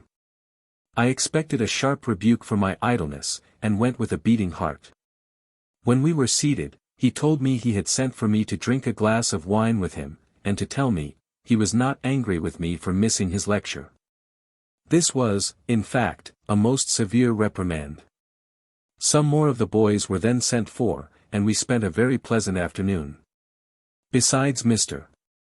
Meek, there was only one other fellow of Pembroke now resident, from both of whom Johnson received the greatest civilities during this visit, and they pressed him very much to have a room in the college. In the course of this visit, 1754, Johnson and I walked, 3 or 4 times, to Elsfield, a village beautifully situated about 3 miles from Oxford, to see Mr. Wise, Radcliffean librarian, with whom Johnson was much pleased. At this place, Mr. Wise had fitted up a house and gardens, in a singular manner, but with great taste. Here was an excellent library, particularly, a valuable collection of books in northern literature, with which Johnson was often very busy. One day Mr. Wise read to us a dissertation which he was preparing for the press, entitled, A History and Chronology of the Fabulous Ages. Some old divinities of Thrace, related to the Titans, and called the Cabri, made a very important part of the theory of this piece, and in conversation afterwards, Mr. Wise talked much of his Cabri. As we returned to Oxford in the evening, I outwalked Johnson, and he cried out Sufflamina, a Latin word which came from his mouth with peculiar grace, and was as much as to say, put on your drag chain. Before we got home, I again walked too fast for him, and he now cried out, why, you walk as if you were pursued by all the Cabri in a body. In an evening, we frequently took long walks from Oxford into the country, returning to supper. Once, in our way home, we viewed the ruins of the abbeys of Osnay and Rully, near Oxford. After at least half an hour's silence, Johnson said, I viewed them with indignation. We had then a long conversation on Gothic buildings. And in talking of the form of old halls, he said, in these halls, the fireplace was anciently always in the middle of the room, till the Whigs removed it on one side. About this time there had been an execution of 2 or 3 criminals at Oxford on a Monday. Soon afterwards, one day at dinner, I was saying that Mr. Swinton, the chaplain of the jail, and also a frequent preacher before the university, a learned man, but often thoughtless and absent, preached the condemnation sermon on repentance, before the convicts, on the preceding day, Sunday. And that in the close he told his audience, that he should give them the remainder of what he had to say on the subject, the next Lord's Day. Upon which, one of our company, a doctor of divinity, and a plain matter-of-fact man, by way of offering an apology for Mr. Swinton, gravely remarked, that he had probably preached the same sermon before the university. Yes, sir, says Johnson, but the university were not to be hanged the next morning. I forgot to observe before, that when he left Mr. Meek, as I have told above, he added, about the same time of life, Meek was left behind at Oxford to feed on a fellowship, and I went to London to get my living. Now, sir, see the difference of our literary characters. The degree of Master of Arts, which, it has been observed, could not be obtained for him at an early period of his life, was now considered as an honor of considerable importance, in order to grace the title page of his dictionary. And his character in the literary world being by this time deservedly high, his friends thought that, if proper exertions were made, the University of Oxford would pay him the compliment. To the Reverend Thomas Warton. Dear Sir, I am extremely sensible of the favour done me, both by Mr. Wise and yourself.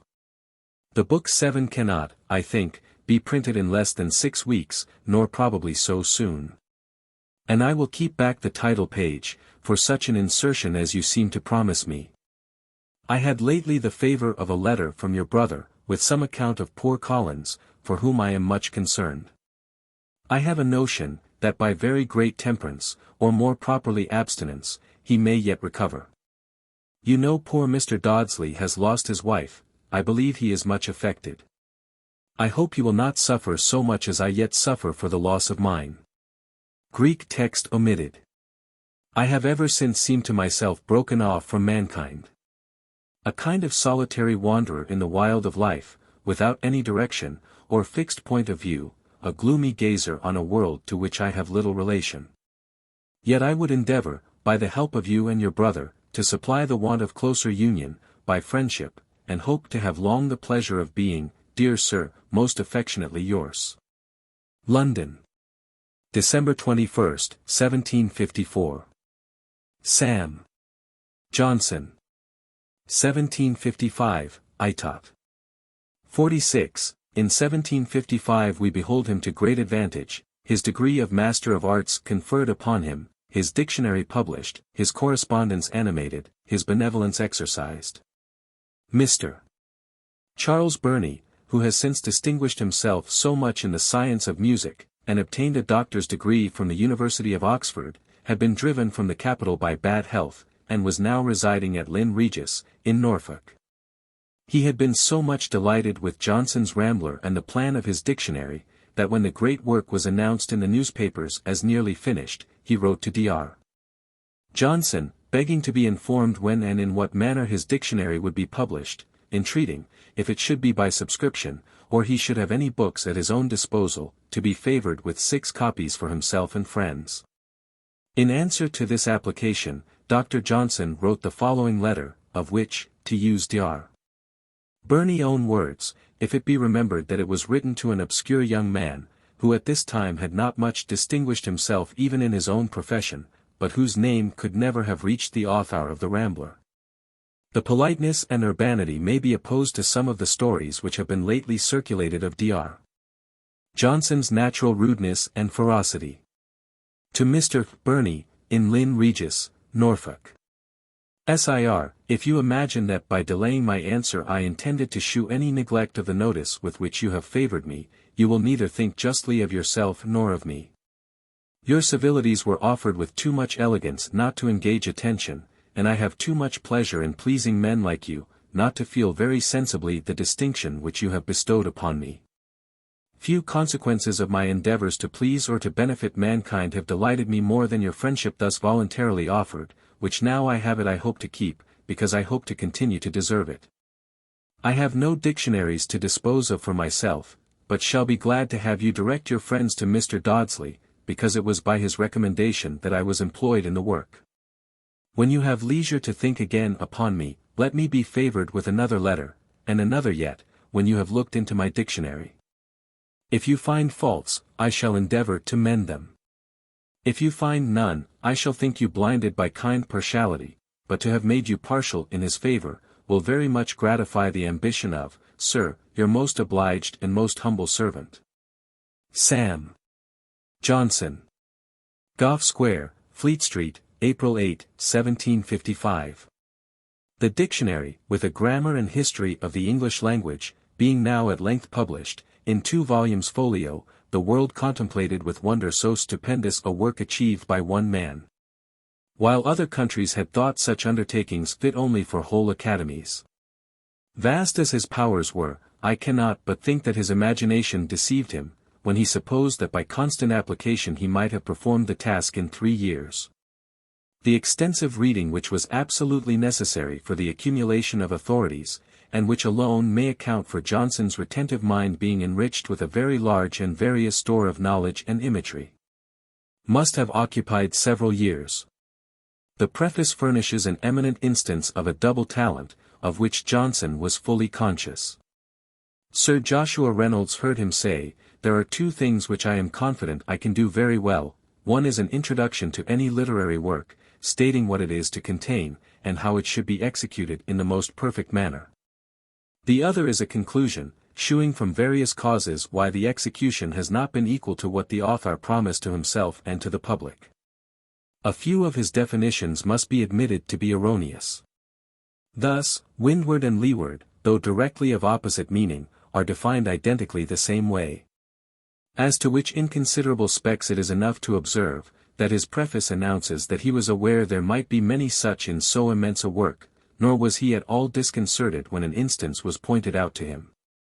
A lady once asked him how he came to define pastern the knee of a horse. Instead of making an elaborate defense, as she expected, he at once answered, "Ignorance, madam, pure ignorance." His definition of network 8 has been often quoted with sportive malignity, as obscuring a thing in itself very plain. But to these frivolous censures no other answer is necessary than that with which we are furnished by his own preface. His introducing his own opinions, and even prejudices, under general definitions of words, while at the same time the original meaning of the words is not explained, as his Tory, Whig, pension, oats, excise, 9 and a few more, cannot be fully defended, and must be placed to the account of capricious and humorous indulgence. Talking to me upon this subject when we were at Ashbourne in 1777, he mentioned a still stronger instance of the predominance of his private feelings in the composition of this work, than any now to be found in it.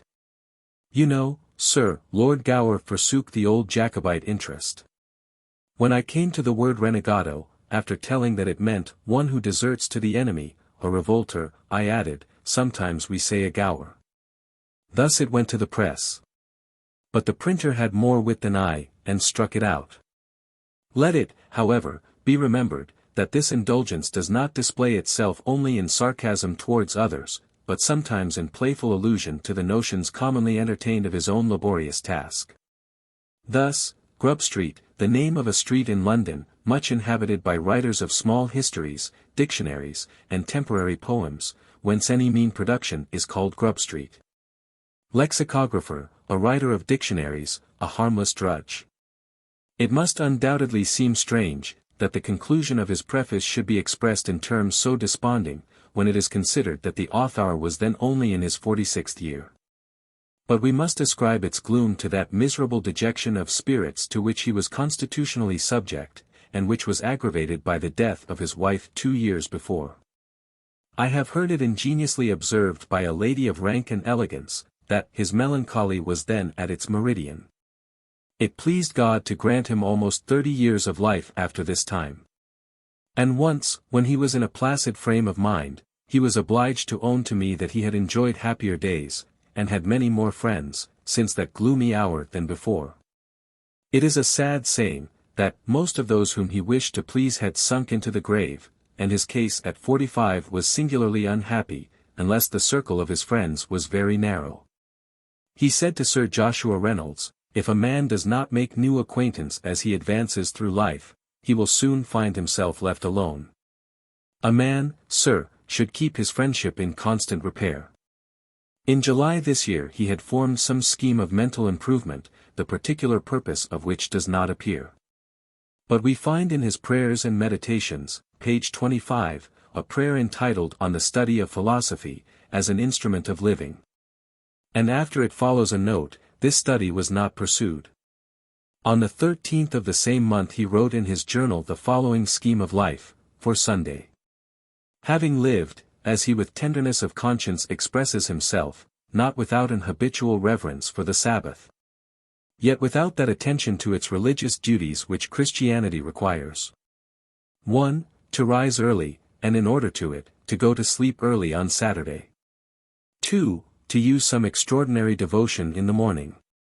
3. To examine the tenor of my life, and particularly the last week. And to mark my advances in religion, or recession from it. 4. To read the Scripture methodically with such helps as are at hand. 5. To go to church twice. 6. To read books of divinity, either speculative or practical. 7. To instruct my family. 8. To wear off by meditation any worldly soil contracted in the week. 1756, Itot. 47.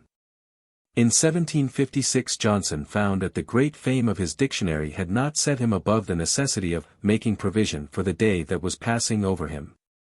No royal or noble patron extended a munificent hand to give independence to the man who had conferred stability on the language of his country. We may feel indignant that there should have been such unworthy neglect. But we must, at the same time, congratulate ourselves, when we consider that to this very neglect, operating to rouse the natural indolence of his constitution, we owe many valuable productions, which otherwise, perhaps, might never have appeared. He had spent, during the progress of the work, the money for which he had contracted to write his dictionary. We have seen that the reward of his labor was only £1,575. And when the expense of amanuenses and paper, and other articles are deducted, his clear profit was very inconsiderable. I once said to him, I am sorry, sir, you did not get more for your dictionary.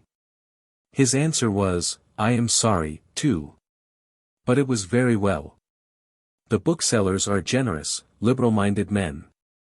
He, upon all occasions, did ample justice to their character in this respect. He considered them as the patrons of literature. And, indeed, although they have eventually been considerable gainers by his dictionary, it is to them that we owe its having been undertaken and carried through at the risk of great expense, for they were not absolutely sure of being indemnified. He this year resumed his scheme of giving an edition of Shakespeare with notes. 10 He issued proposals of considerable length, in which he shewed that he perfectly well knew what a variety of research such an undertaking required. But his indolence prevented him from pursuing it with that diligence which alone can collect those scattered facts that genius, however acute, penetrating, and luminous, cannot discover by its own force. It is remarkable, that at this time his fancied activity was for the moment so vigorous, that he promised his work should be published before Christmas, 1757. Yet 9 years elapsed before it saw the light. His throes in bringing it forth had been severe and remittent, and at last we may almost conclude that the Caesarean operation was performed by the knife of Churchill, whose upbraiding satire, I dare say, made Johnson's friends urge him to dispatch. He for subscribers baits his hook, and takes your cash, but where's the book? No matter where, wise fear, you know, forbids the robbing of a foe. But what, to serve our private ends, forbids the cheating of our friends? About this period he was offered a living of considerable value in Lincolnshire, if he were inclined to enter into holy orders. It was a rectory in the gift of Mr. Langton, the father of his much valued friend. But he did not accept of it. Partly I believe from a conscientious motive, being persuaded that his temper and habits rendered him unfit for that assiduous and familiar instruction of the vulgar and ignorant which he held to be an essential duty in a clergyman. And partly because his love of a London life was so strong, that he would have thought himself an exile in any other place, particularly if residing in the country. Whoever would wish to see his thoughts upon that subject displayed in their full force, may peruse The Adventurer, No. 126. 1757, Itot. 48, Mr. Burney having enclosed to him an extract from the review of his dictionary in the Bibliothèque des Savants, and a list of subscribers to his Shakespeare, which Mr. Burney had procured in Norfolk, he wrote the following answer. To Mr. Burney, in Lynn, Norfolk. Sir, that I may shew myself sensible of your favours, and not commit the same fault a second time, I make haste to answer the letter which I received this morning. The truth is, the other likewise was received, and I wrote an answer.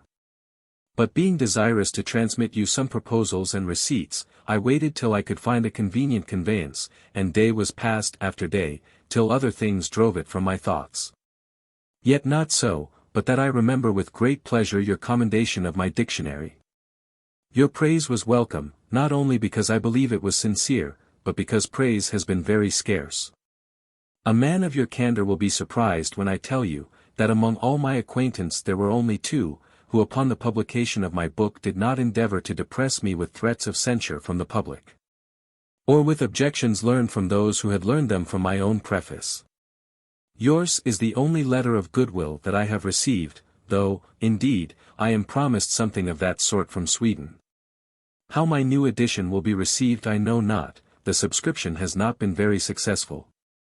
I shall publish about March. If you can direct me how to send proposals, I should wish that they were in such hands. I remember, sir, in some of the first letters with which you favoured me, you mentioned your lady. May I inquire after her? In return for the favours which you have shown me, it is not much to tell you, that I wish you and her all that can conduce to your happiness.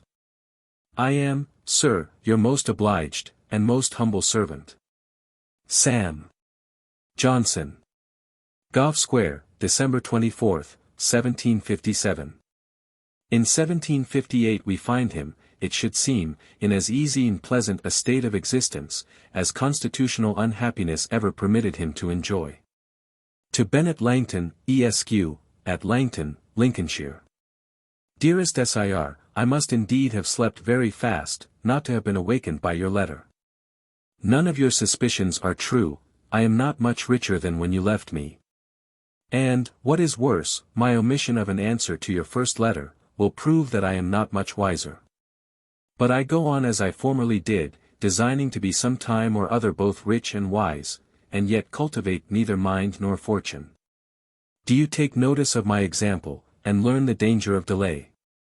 When I was as you are now, towering in the confidence of 21, little did I suspect that I should be at 49, what I now am. But you do not seem to need my admonition.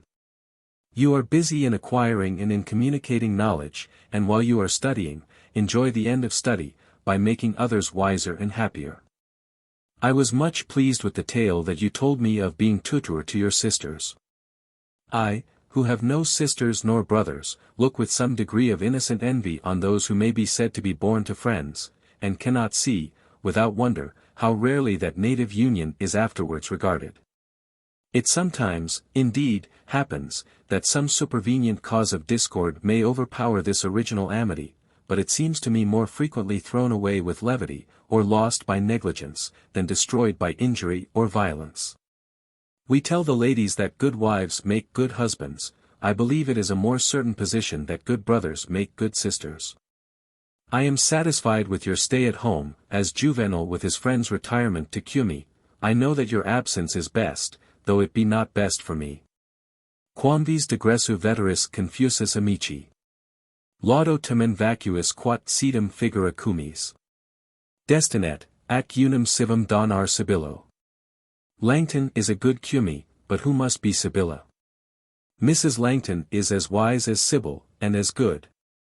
And will live, if my wishes can prolong life, till she shall in time be as old. But she differs in this, that she has not scattered her precepts in the wind, at least not those which she bestowed upon you. The two Whartons just looked into the town, and were taken to see Cleone, where, David 11 says, they were starved for want of company to keep them warm. David and Dotty 12 have had a new quarrel, and, I think, cannot conveniently quarrel any more. Cleone was well acted by all the characters, but Bellamy left nothing to be desired. I went the first night, and supported it, as well as I might, for Dotty, you know, is my patron, and I would not desert him. The play was very well received. Dotty, after the danger was over, went every night to the stage side, and cried at the distress of poor Cleone. I have left off housekeeping, and therefore made presents of the game which you were pleased to send me. The pheasant I gave to Mr. Richardson, 13 the bustard to Dr. Lawrence, and the pot I placed with Miss Williams, to be eaten by myself. She desires that her compliments and good wishes may be accepted by the family, and I make the same request for myself. Mr. Reynolds has within these few days raised his price to 20 guineas a head, and Miss is much employed in miniatures. I know not anybody else, whose prosperity has increased since you left them. Murphy is to have his Orphan of China acted next month, and is therefore, I suppose, happy. I wish I could tell you of any great good to which I was approaching, but at present my prospects do not much delight me. However, I am always pleased when I find that you, dear sir, remember, your affectionate, humble servant. Sam. Johnson. January 9, 1758. Dar.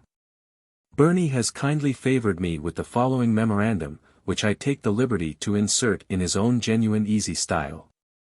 I love to exhibit sketches of my illustrious friend by various eminent hands. Soon after this, Mr. Burney, during a visit to the capital, had an interview with him in Gough Square, where he dined and drank tea with him, and was introduced to the acquaintance of Mrs. Williams. After dinner, Mr. Johnson proposed to Mr. Burney to go up with him into his garret, which being accepted, he there found about 5 or 6 Greek folios, a deal writing desk, and a chair and a half. Johnson giving to his guest the entire seat, tottered himself on one with only 3 legs and 1 arm.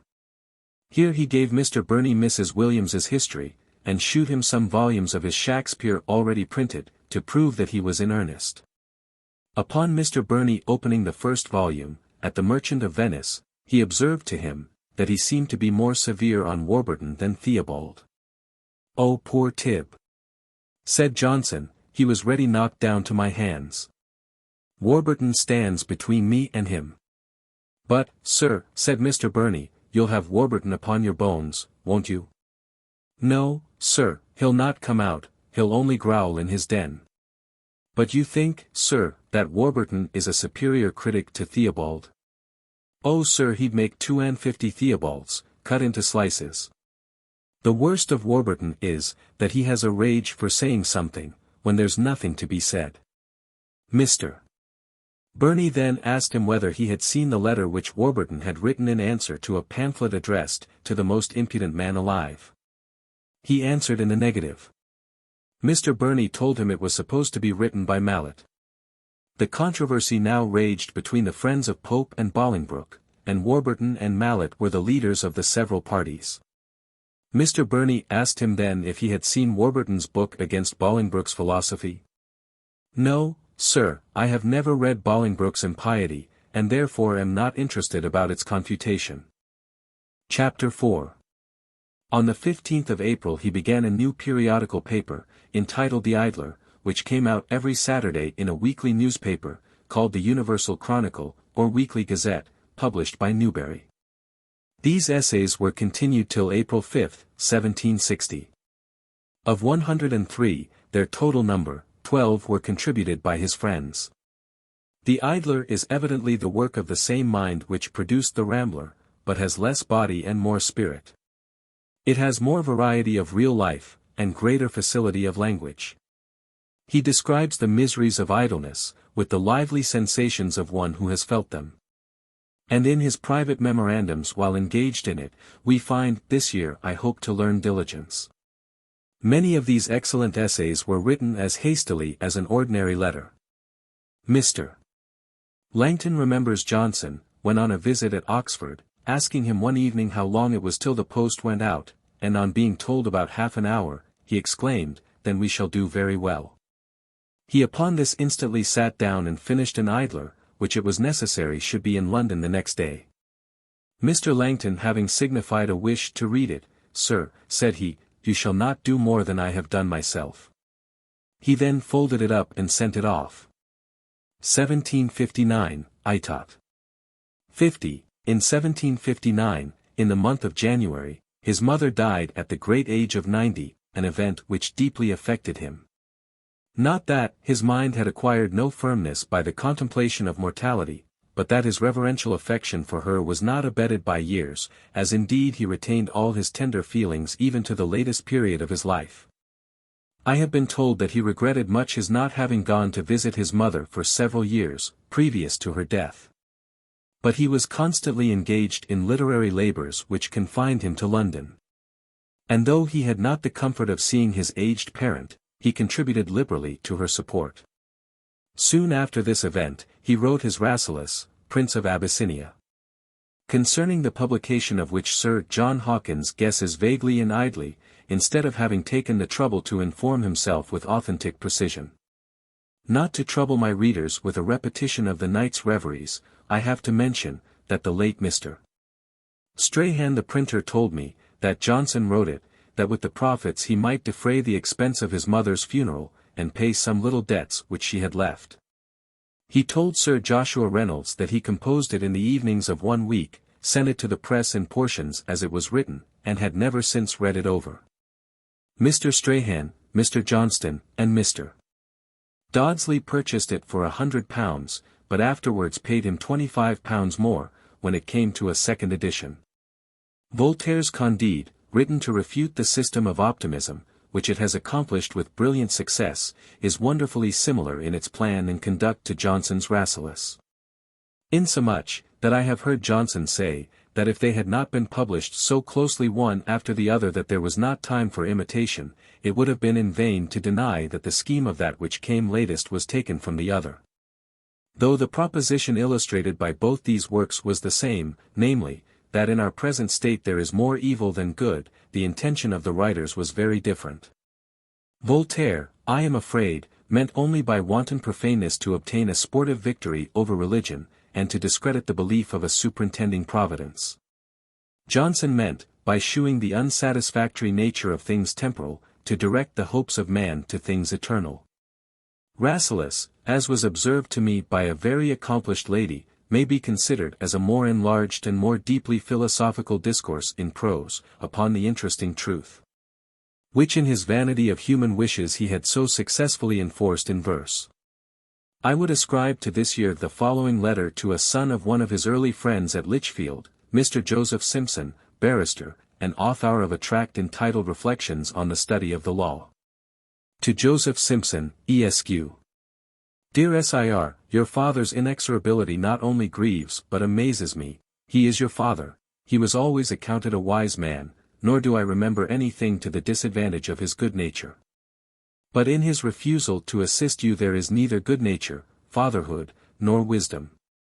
It is the practice of good nature to overlook faults which have already, by the consequences, punished the delinquent. It is natural for a father to think more favorably than others of his children, and it is always wise to give assistance while a little help will prevent the necessity of greater. If you married imprudently, you miscarried at your own hazard, at an age when you had a right of choice. It would be hard if the man might not choose his own wife, who has a right to plead before the judges of his country. If your imprudence has ended in difficulties and inconveniences, you are yourself to support them, and, with the help of a little better health, you would support them and conquer them. Surely, that want which accident and sickness produces, is to be supported in every region of humanity, though there were neither friends nor fathers in the world. You have certainly from your father the highest claim of charity, though none of right, and therefore I would counsel you to omit no decent nor manly degree of importunity.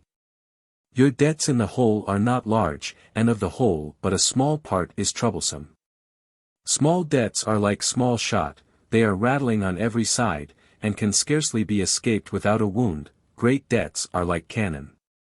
Of loud noise, but little danger.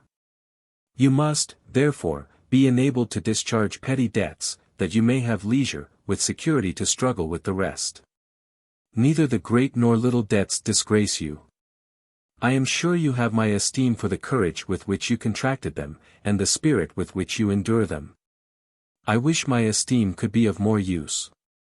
I have been invited, or have invited myself, to several parts of the kingdom. And will not incommode my dear Lucy by coming to Lichfield, while her present lodging is of any use to her. I hope, in a few days, to be at leisure, and to make visits. Whither I shall fly is matter of no importance. A man unconnected is at home everywhere, unless he may be said to be at home nowhere. I am sorry, dear sir, that where you have parents, a man of your merits should not have an home. I wish I could give it you. I am, my dear sir, affectionately yours. Sam. Johnson. He now refreshed himself by an excursion to Oxford, of which the following short characteristical notice, in his own words, is preserved. Is now making tea for me. I have been in my gown ever since I came here. It was, at my first coming, quite new and handsome. I have swum thrice, which I had disused for many years. I have proposed to Vansittart, climbing over the wall, but he has refused me. And I have clapped my hands till they are sore, at Dr. King's speech.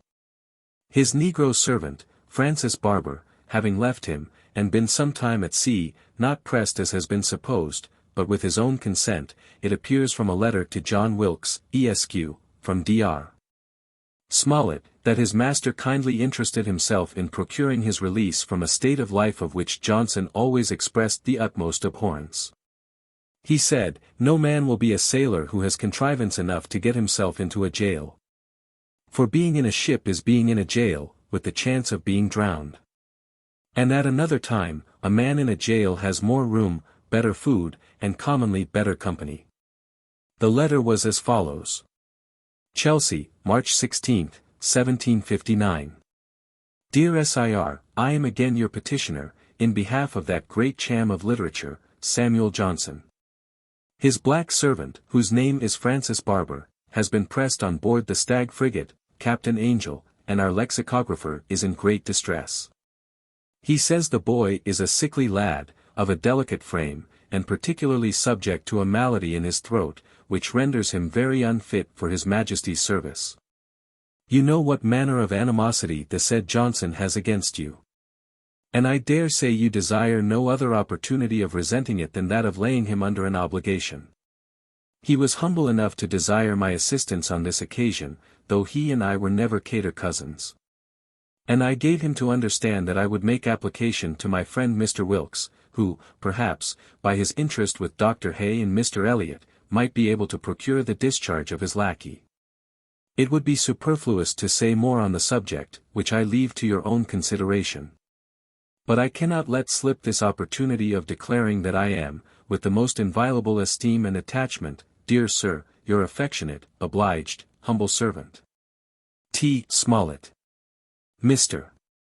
Wilkes, who upon all occasions has acted, as a private gentleman, with most polite liberality, applied to his friend Sir George Hay, then one of the Lords Commissioners of the Admiralty. And Francis Barber was discharged, as he has told me, without any wish of his own. He found his old master in chambers in the Inner Temple, and returned to his service. 1760, Itot. 51. I take this opportunity to relate the manner in which an acquaintance first commenced between Dr. Johnson and Mr. Murphy. During the publication of the Gray's Inn Journal, a periodical paper which was successfully carried on by Mr. Murphy alone, when a very young man, he happened to be in the country with Mr. Foote. And having mentioned that he was obliged to go to London in order to get ready for the press one of the numbers of that journal, Foote said to him, "You need not go on that account. Here is a French magazine, in which you will find a very pretty Oriental tale, translate that, and send it to your printer." Mr. Murphy, having read the tale, was highly pleased with it, and followed Foote's advice. When he returned to town, this tale was pointed out to him in the Rambler, from whence it had been translated into the French magazine. Mr. Murphy then waited upon Johnson, to explain this curious incident. His talents, literature, and gentlemanlike manners, were soon perceived by Johnson, and a friendship was formed which was never broken. 1762, Itot. 53. A lady having at this time solicited him to obtain the Archbishop of Canterbury's patronage to have her son sent to the university, one of those solicitations which are too frequent, where people, anxious for a particular object, do not consider propriety, or the opportunity which the persons whom they solicit have to assist them, he wrote to her the following answer, with a copy of which I am favored by the Reverend Dr. Farmer, Master of Emmanuel College, Cambridge. Madam, I hope you will believe that my delay in answering your letter could proceed only from my unwillingness to destroy any hope that you had formed. Hope is itself a species of happiness, and, perhaps, the chief happiness which this world affords, but, like all other pleasures immoderately enjoyed, the excesses of hope must be expiated by pain. And expectations improperly indulged, must end in disappointment. If it be asked, what is the improper expectation which it is dangerous to indulge, experience will quickly answer, that it is such expectation as is dictated not by reason, but by desire. Expectation raised, not by the common occurrences of life, but by the wants of the expectant, an expectation that requires the common course of things to be changed, and the general rules of action to be broken. When you made your request to me, you should have considered, madam, what you were asking. You ask me to solicit a great man, to whom I never spoke, for a young person whom I had never seen, upon a supposition which I had no means of knowing to be true. There is no reason why, amongst all the great, I should choose to supplicate the Archbishop, nor why, among all the possible objects of his bounty, the Archbishop should choose your son. I know, madam, how unwillingly conviction is admitted, when interest opposes it. But surely, madam, you must allow, that there is no reason why that should be done by me, which every other man may do with equal reason, and which, indeed, no man can do properly, without some very particular relation both to the Archbishop and to you. If I could help you in this exigence by any proper means, it would give me pleasure. But this proposal is so very remote from all usual methods, that I cannot comply with it, but at the risk of such answer and suspicions as I believe you do not wish me to undergo. I have seen your son this morning. He seems a pretty youth, and will, perhaps, find some better friend than I can procure him, but, though he should at last miss the university, he may still be wise, useful, and happy. I am, madam, your most humble servant. June 8, 1762. Sam. Johnson. To Mr. Joseph Baretti, at Milan. London, July 20, 1762.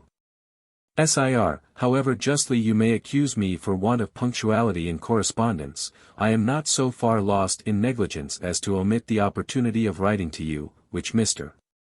Beauclerk's passage through Milan affords me. I suppose you received the Idlers, and I intend that you shall soon receive Shakespeare, that you may explain his works to the ladies of Italy, and tell them the story of the editor. Among the other strange narratives with which your long residence in this unknown region has supplied you.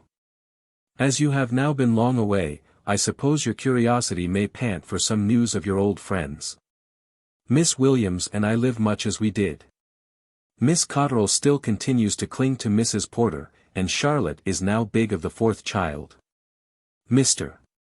Reynolds gets 6,000 a year. Levitt is lately married, not without much suspicion that he has been wretchedly cheated in his match. Mr. Chambers is gone this day, for the first time, the circuit with the judges. Mr. Richardson is dead of an apoplexy, and his second daughter has married a merchant. My vanity, or my kindness, makes me flatter myself, that you would rather hear of me than of those whom I have mentioned. But of myself I have very little which I care to tell. Last winter I went down to my native town, where I found the streets much narrower and shorter than I thought I had left them, inhabited by a new race of people, to whom I was very little known. My playfellows were grown old, and forced me to suspect that I was no longer young. My only remaining friend has changed his principles, and was become the tool of the predominant faction. My daughter-in-law, from whom I expected most, and whom I met with sincere benevolence, has lost the beauty and gaiety of youth, without having gained much of the wisdom of age. I wandered about for 5 days, and took the first convenient opportunity of returning to a place, where, if there is not much happiness, there is, at least, such a diversity of good and evil, that slight vexations do not fix upon the heart. May you, my Baretti, be very happy at Milan, or some other place nearer to, Sir, your most affectionate humble servant.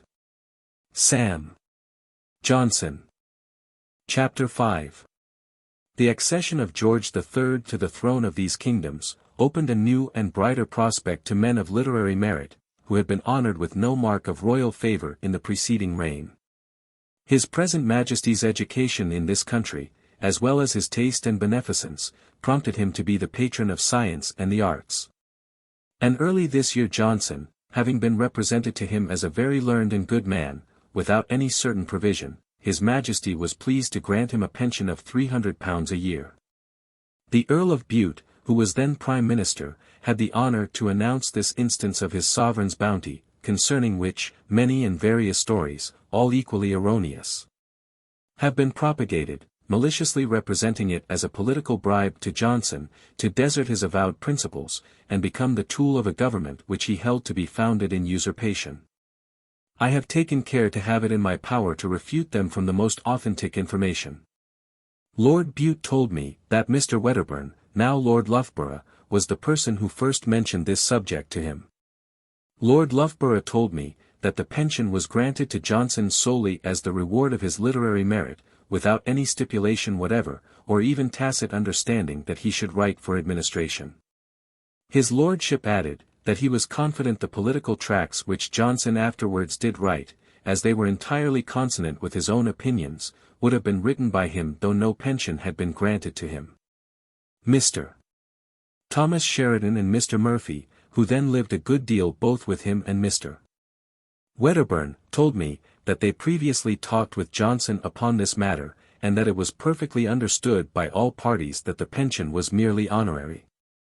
Sir Joshua Reynolds told me, that Johnson called on him after His Majesty's intention had been notified to him, and said he wished to consult his friends as to the propriety of his accepting this mark of the royal favour. After the definitions which he had given in his Dictionary of Pension and Pensioners, he said he would not have Sir Joshua's answer till next day, when he would call again, and desired he might think of it. Sir Joshua answered that he was clear to give his opinion then, that there could be no objection to his receiving from the king a reward for literary merit, and that certainly the definitions in his dictionary were not applicable to him. Johnson, it should seem, was satisfied, for he did not call again till he had accepted the pension, and had waited on Lord Bute to thank him. He then told Sir Joshua that Lord Bute said to him expressly, "It is not given you for anything you are to do, but for what you have done." His lordship, he said, behaved in the handsomest manner. He repeated the words twice, that he might be sure Johnson heard them, and thus set his mind perfectly at ease. This nobleman, who has been so virulently abused, acted with great honor in this instance and displayed a mind truly liberal. A minister of a more narrow and selfish disposition would have availed himself of such an opportunity to fix an implied obligation on a man of Johnson's powerful talents to give him his support. Mr. Murphy and the late Mr. Sheridan severally contended for the distinction of having been the first who mentioned to Mr. Wedderburn that Johnson ought to have a pension.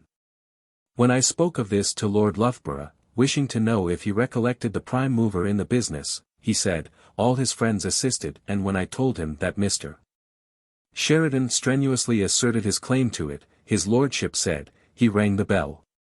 And it is but just to add, that Mr. Sheridan told me, that when he communicated to Dr. Johnson that a pension was to be granted him, he replied in a fervor of gratitude, "The English language does not afford me terms adequate to my feelings on this occasion. I must have recourse to the French. I am peneter with His Majesty's goodness." When I repeated this to Dr. Johnson, he did not contradict it. This year his friend Sir Joshua Reynolds paid a visit of some weeks to his native country, Devonshire, in which he was accompanied by Johnson, who was much pleased with this jaunt, and declared he had derived from it a great accession of new ideas. He was entertained at the seats of several noblemen and gentlemen in the west of England. But the greatest part of the time was passed at Plymouth, where the magnificence of the navy, the shipbuilding and all its circumstances, afforded him a grand subject of contemplation. The commissioner of the dockyard paid him the compliment of ordering the yacht to convey him and his friend to the Eddystone, to which they accordingly sailed. But the weather was so tempestuous that they could not land. Reynolds and he were at this time the guests of Dr. Mudge, the celebrated surgeon, and now physician of that place, not more distinguished for quickness of parts and variety of knowledge, than loved and esteemed for his amiable manners. And here Johnson formed an acquaintance with Dr. Mudge's father, that very eminent divine, the Reverend Zachariah Mudge, prebendary of Exeter, who was idolized in the West, both for his excellence as a preacher and the uniform perfect propriety of his private conduct. He preached a sermon purposely that Johnson might hear him, and we shall see afterwards that Johnson honored his memory by drawing his character. While Johnson was at Plymouth, he saw a great many of its inhabitants, and was not sparing of his very entertaining conversation. It was here that he made that frank and truly original confession, that ignorance, pure ignorance, was the cause of a wrong definition in his dictionary of the word pastern, to the no small surprise of the lady who put the question to him. Who having the most profound reverence for his character, so as almost to suppose him endowed with infallibility, expected to hear an explanation, of what, to be sure, seemed strange to a common reader, drawn from some deep-learned source with which she was unacquainted. Sir Joshua Reynolds, to whom I was obliged for my information concerning this excursion, mentions a very characteristical anecdote of Johnson while at Plymouth. Having observed that in consequence of the dockyard a new town had arisen about 2 miles off as a rival to the old. And knowing from his sagacity, and just observation of human nature, that it is certain if a man hates at all, he will hate his next neighbor. He concluded that this new and rising town could not but excite the envy and jealousy of the old, in which conjecture he was very soon confirmed. He therefore set himself resolutely on the side of the old town, the established town, in which his lot was cast, considering it as a kind of duty to stand by it. He accordingly entered warmly into its interests, and upon every occasion talked of the dockers, as the inhabitants of the new town were called, as upstarts and aliens. Plymouth is very plentifully supplied with water by a river brought into it from a great distance, which is so abundant that it runs to waste in the town. The dock, or new town, being totally destitute of water, petitioned Plymouth that a small portion of the conduit might be permitted to go to them, and this was now under consideration. Johnson, affecting to entertain the passions of the place, was violent in opposition, and, half laughing at himself for his pretended zeal where he had no concern, exclaimed, "No, no. I am against the dockers, I am a Plymouth man. Rogues! Let them die of thirst. They shall not have a drop." 1763, Itot. 54, This is to me a memorable year, for in it I had the happiness to obtain the acquaintance of that extraordinary man whose memoirs I am now writing. An acquaintance which I shall ever esteem as one of the most fortunate circumstances in my life. Though then but 22, I had for several years read his works with delight and instruction, and had the highest reverence for their author, which had grown up in my fancy into a kind of mysterious veneration. By figuring to myself a state of solemn elevated abstraction, in which I supposed him to live in the immense metropolis of London. Mr. Gentleman, a native of Ireland, who passed some years in Scotland as a player, and as an instructor in the English language, a man whose talents and worth were depressed by misfortunes, had given me a representation of the figure and manner of Dictionary Johnson, as he was then generally called, and during my first visit to London, which was for 3 months in 1760, Mr. Derrick the poet, who was gentleman's friend and countryman, flattered me with hopes that he would introduce me to Johnson, an honor of which I was very ambitious. But he never found an opportunity, which made me doubt that he had promised to do what was not in his power, till Johnson some years afterwards told me, "Derrick, sir, might very well have introduced you." I had a kindness for Derrick, and am sorry he is dead. In the summer of 1761 Mr. Thomas Sheridan was at Edinburgh, and delivered lectures upon the English language and public speaking to large and respectable audiences. I was often in his company, and heard him frequently expatiate upon Johnson's extraordinary knowledge, talents, and virtues, repeat his pointed sayings, describe his particularities, and boast of his being his guest sometimes till 2 or 3 in the morning. At his house I hope to have many opportunities of seeing the sage, as Mr. Sheridan obligingly assured me I should not be disappointed. When I returned to London in the end of 1762, to my surprise and regret I found an irreconcilable difference had taken place between Johnson and Sheridan. A pension of £200 a year had been given to Sheridan. Johnson, who, as has been already mentioned, thought slightingly of Sheridan's art, upon hearing that he was also pensioned, exclaimed, "What? Have they given him a pension? Then it is time for me to give up mine." Johnson complained that a man who disliked him repeated his sarcasm to Mr. Sheridan, without telling him what followed, which was, that after a pause he added, "However, I am glad that Mr. Sheridan has a pension, for he is a very good man." Sheridan could never forgive this hasty contemptuous expression. It rankled in his mind. And though I informed him of all that Johnson said, and that he would be very glad to meet him amicably, he positively declined repeated offers which I made, and once went off abruptly from a house where he and I were engaged to dine, because he was told that Dr. Johnson was to be there. This rupture with Sheridan deprived Johnson of one of his most agreeable resources for amusement in his lonely evenings, for Sheridan's well-informed, animated, and bustling mind never suffered conversation to stagnate. And Mrs. Sheridan was a most agreeable companion to an intellectual man. She was sensible, ingenious, unassuming, yet communicative. I recollect, with satisfaction, many pleasing hours which I passed with her under the hospitable roof of her husband, who was to me a very kind friend.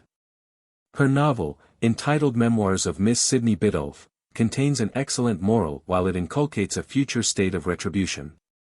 And what it teaches is impressed upon the mind by a series of as deep distress as can affect humanity, in the amiable and pious heroine who goes to her grave unrelieved, but resigned, and full of hope of heaven's mercy. Johnson paid her this high compliment upon it: "I know not, madam, that you have a right, upon moral principles, to make your readers suffer so much." Mr.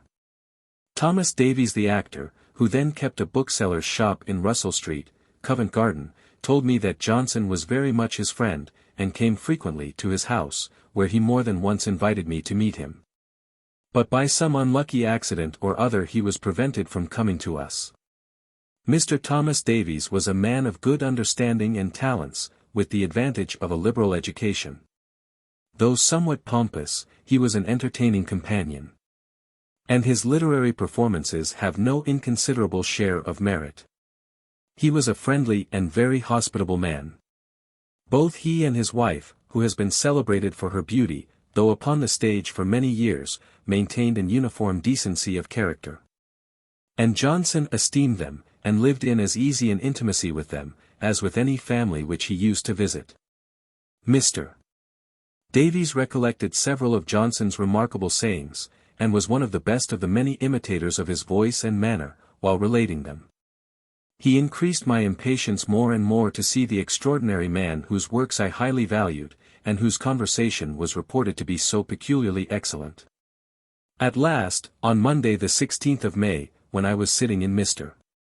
Davies's back parlour, after having drunk tea with him and Mrs. Davies, Johnson unexpectedly came into the shop, and Mr.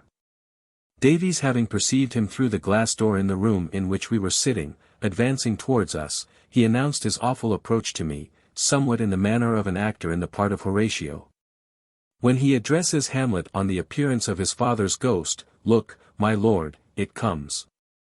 I found that I had a very perfect idea of Johnson's figure, from the portrait of him painted by Sir Joshua Reynolds soon after he had published his dictionary, in the attitude of sitting in his easy chair in deep meditation. Which was the first picture his friend did for him, which Sir Joshua very kindly presented to me, and from which an engraving has been made for this work. Mr. Davies mentioned my name, and respectfully introduced me to him. I was much agitated, and recollecting his prejudice against the Scotch, of which I had heard much, I said to Davies, "Don't tell where I come from." "From Scotland," cried Davies roguishly. "Mr. Johnson," said I do indeed come from Scotland, but I cannot help it.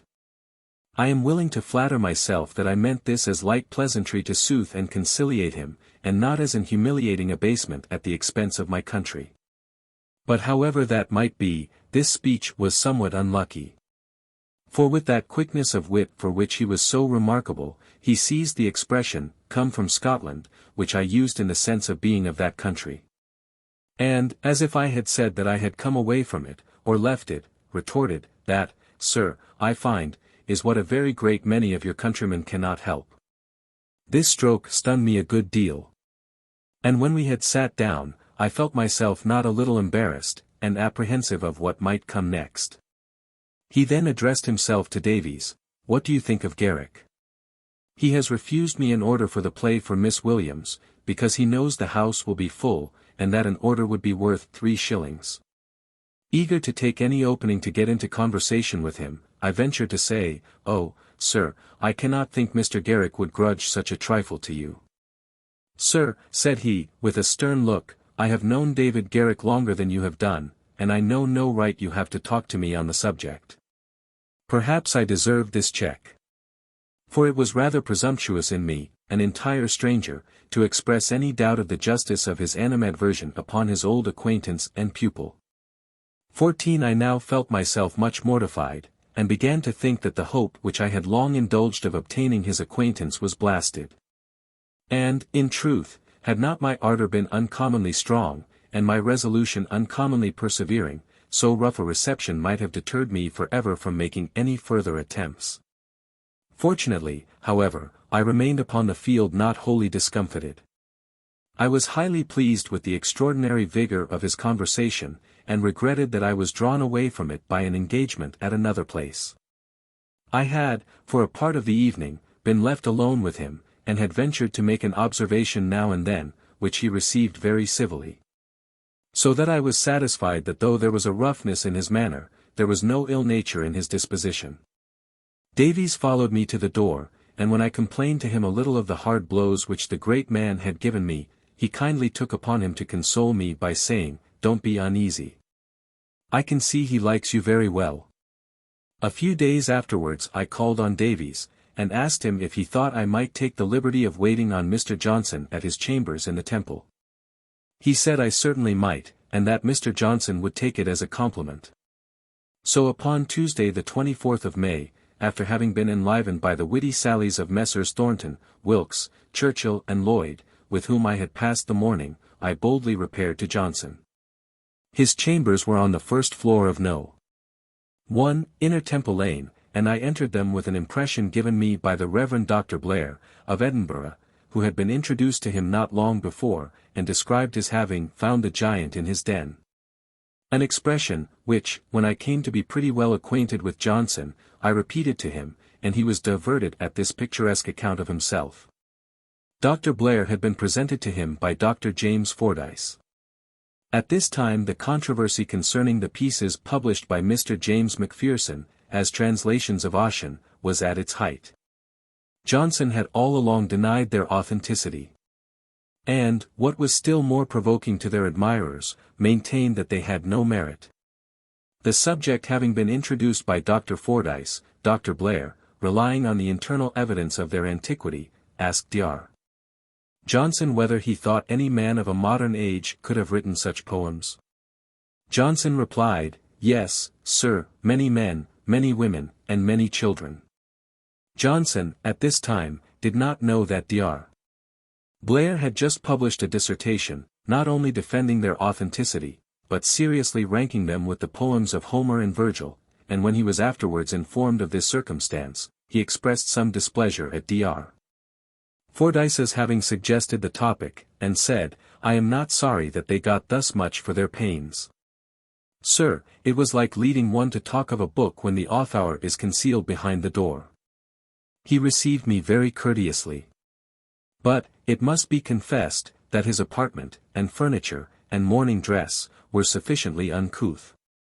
His brown suit of clothes looked very rusty, he had on a little old shriveled unpowdered wig, which was too small for his head. His shirt neck and knees of his breeches were loose, his black worsted stockings ill drawn up, and he had a pair of unbuckled shoes by way of slippers. But all these slovenly particularities were forgotten the moment that he began to talk. Some gentlemen, whom I do not recollect, were sitting with him, and when they went away, I also rose, but he said to me, "Nay, don't go." "Sir," said I am afraid that I intrude upon you. It is benevolent to allow me to sit and hear you." He seemed pleased with this compliment, which I sincerely paid him, and answered, "Sir, I am obliged to any man who visits me." I have preserved the following short minute of what passed this day. Madness frequently discovers itself merely by unnecessary deviation from the usual modes of the world. My poor friend Smart shewed the disturbance of his mind, by falling upon his knees, and saying his prayers in the street, or in any other unusual place. Now although, rationally speaking, it is greater madness not to pray at all, than to pray as Smart did, I am afraid there are so many who do not pray, that their understanding is not called in question.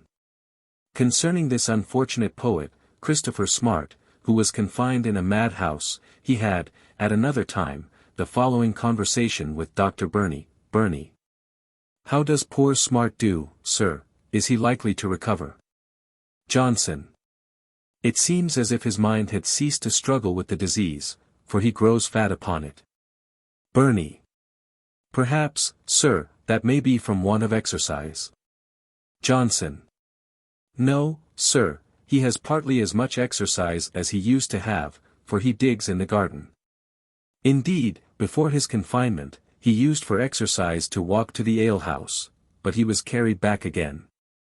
I did not think he ought to be shut up. His infirmities were not noxious to society. He insisted on people praying with him. And I'd as lief pray with Kit Smart as any one else. Another charge was, that he did not love clean linen, and I have no passion for it."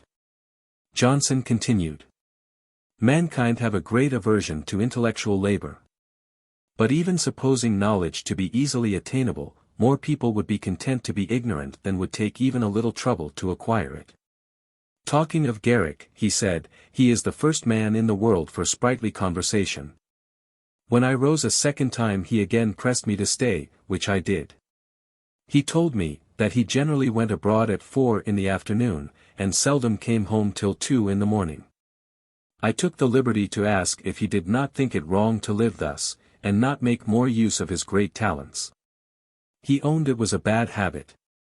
On reviewing, at the distance of many years, my journal of this period, I wonder how, at my first visit, I ventured to talk to him so freely, and that he bore it with so much indulgence.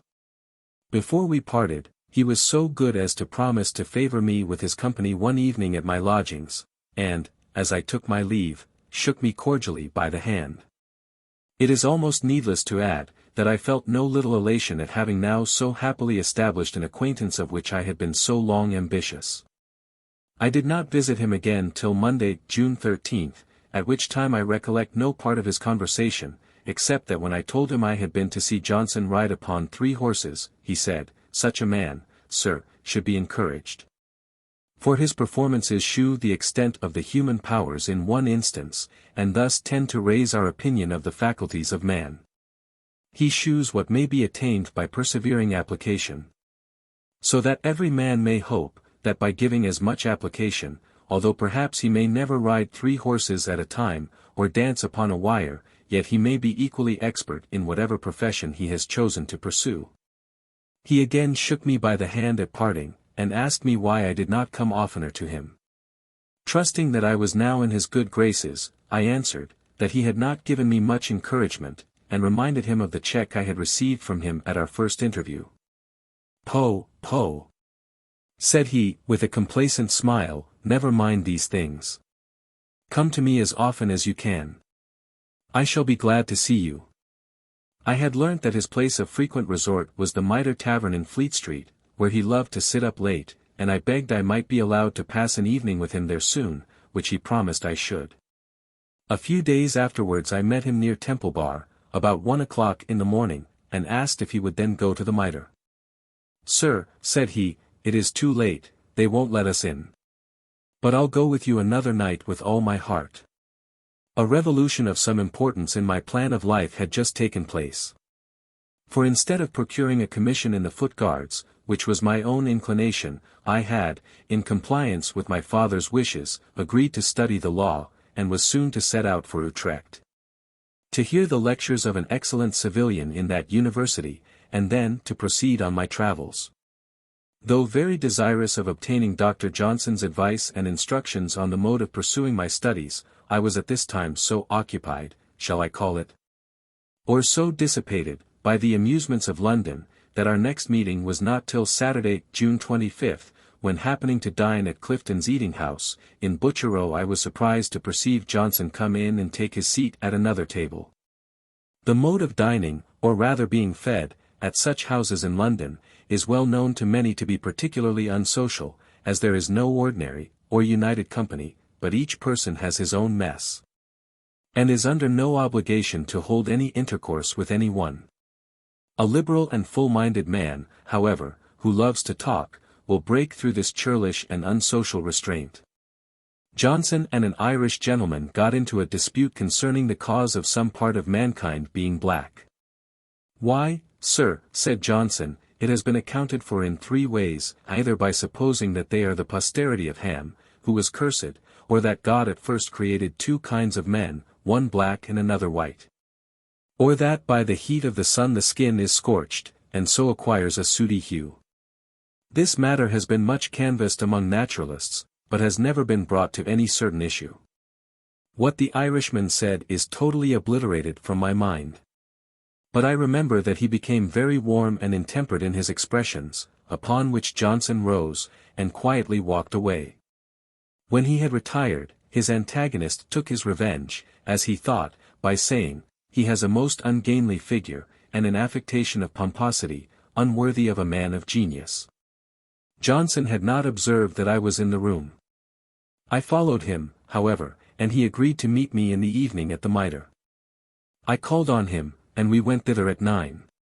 We had a good supper, and port wine, of which he then sometimes drank a bottle. The orthodox high church sound of the Mitre, the figure and manner of the celebrated Samuel Johnson, the extraordinary power and precision of his conversation, and the pride arising from finding myself admitted as his companion, produced a variety of sensations, and a pleasing elevation of mind beyond what I had ever before experienced. I find in my journal the following minute of our conversation, which, though it will give but a very faint notion of what passed, is in some degree a valuable record. And it will be curious in this view, as shewing how habitual to his mind were some opinions which appear in his works.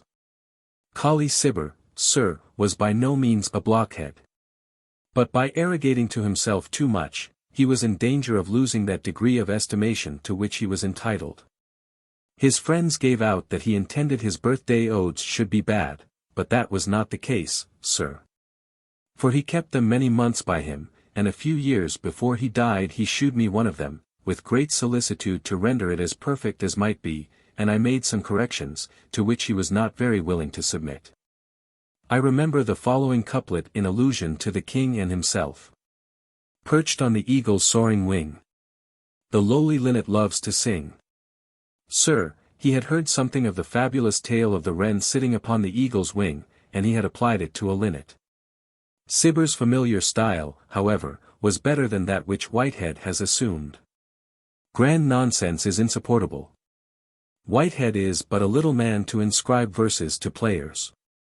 Sir, I do not think Gray a first-rate poet. He has not a bold imagination, nor much command of words.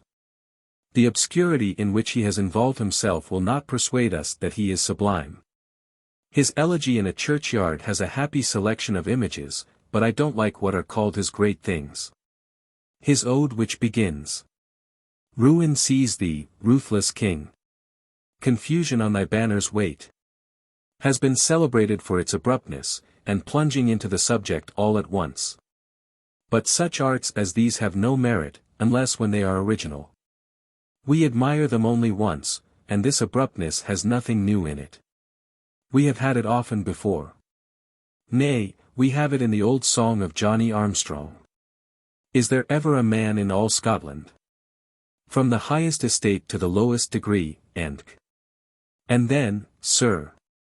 Yes, there is a man in Westmoreland. And Johnny Armstrong they do him call. There, now, you plunge at once into the subject. You have no previous narration to lead you to it. The two next lines in that ode are, I think, very good. Though fanned by conquest's crimson wing, they mock the air with idle state.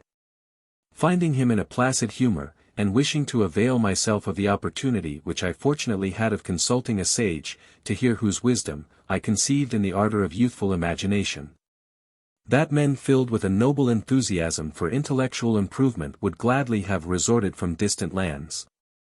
I opened my mind to him ingenuously, and gave him a little sketch of my life, to which he was pleased to listen with great attention. I acknowledged, that though educated very strictly in the principles of religion, I had for some time been misled into a certain degree of infidelity.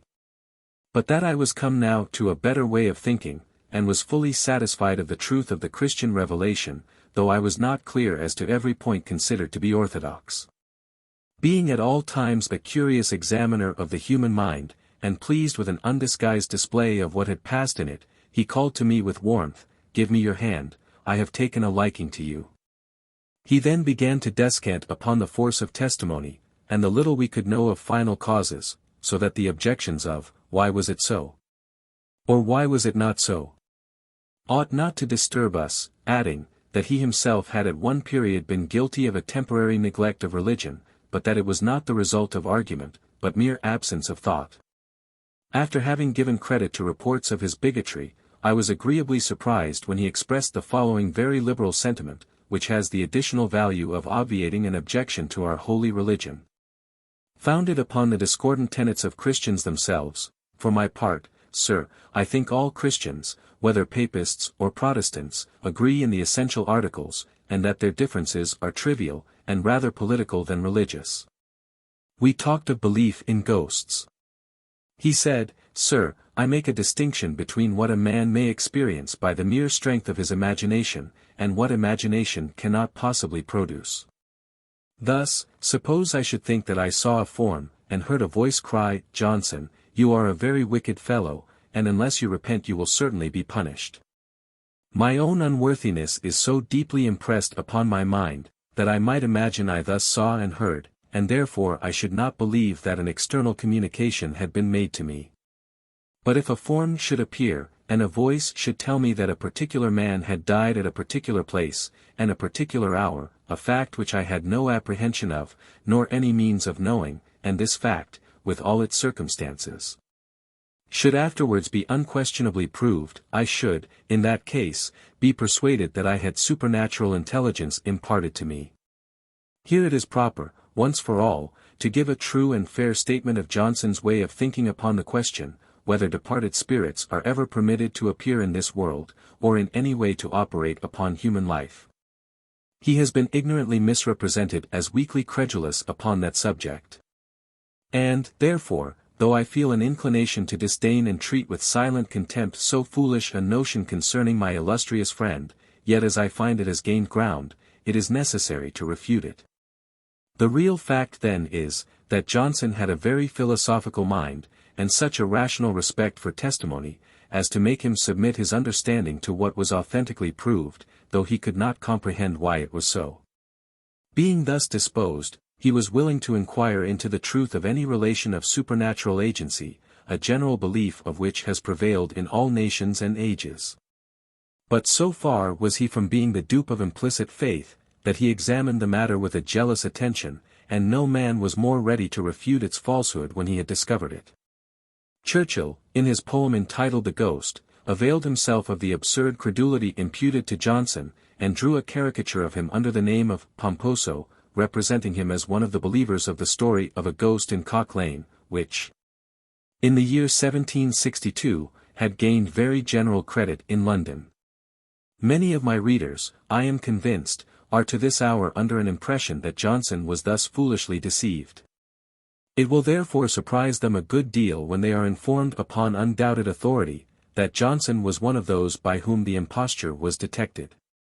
The story had become so popular, that he thought it should be investigated. And in this research he was assisted by the Reverend Dr. Douglas, now Bishop of Salisbury, the great detector of impostures, who informs me, that after the gentlemen who went and examined into the evidence were satisfied of its falsity, Johnson wrote in their presence an account of it, which was published in the newspapers and Gentleman's Magazine, and undeceived the world. Our conversation proceeded. "Sir," said he, "I am a friend to subordination, as most conducive to the happiness of society. There is a reciprocal pleasure in governing and being governed. Dr. Goldsmith is one of the first men we now have as an author, and he is a very worthy man too. He has been loose in his principles, but he is coming right. I complained to him that I had not yet acquired much knowledge, and asked his advice as to my studies. He said, 'Don't talk of study now. I will give you a plan, but it will require some time to consider of it.' 'It is very good in you,' I replied, 'to allow me to be with you thus.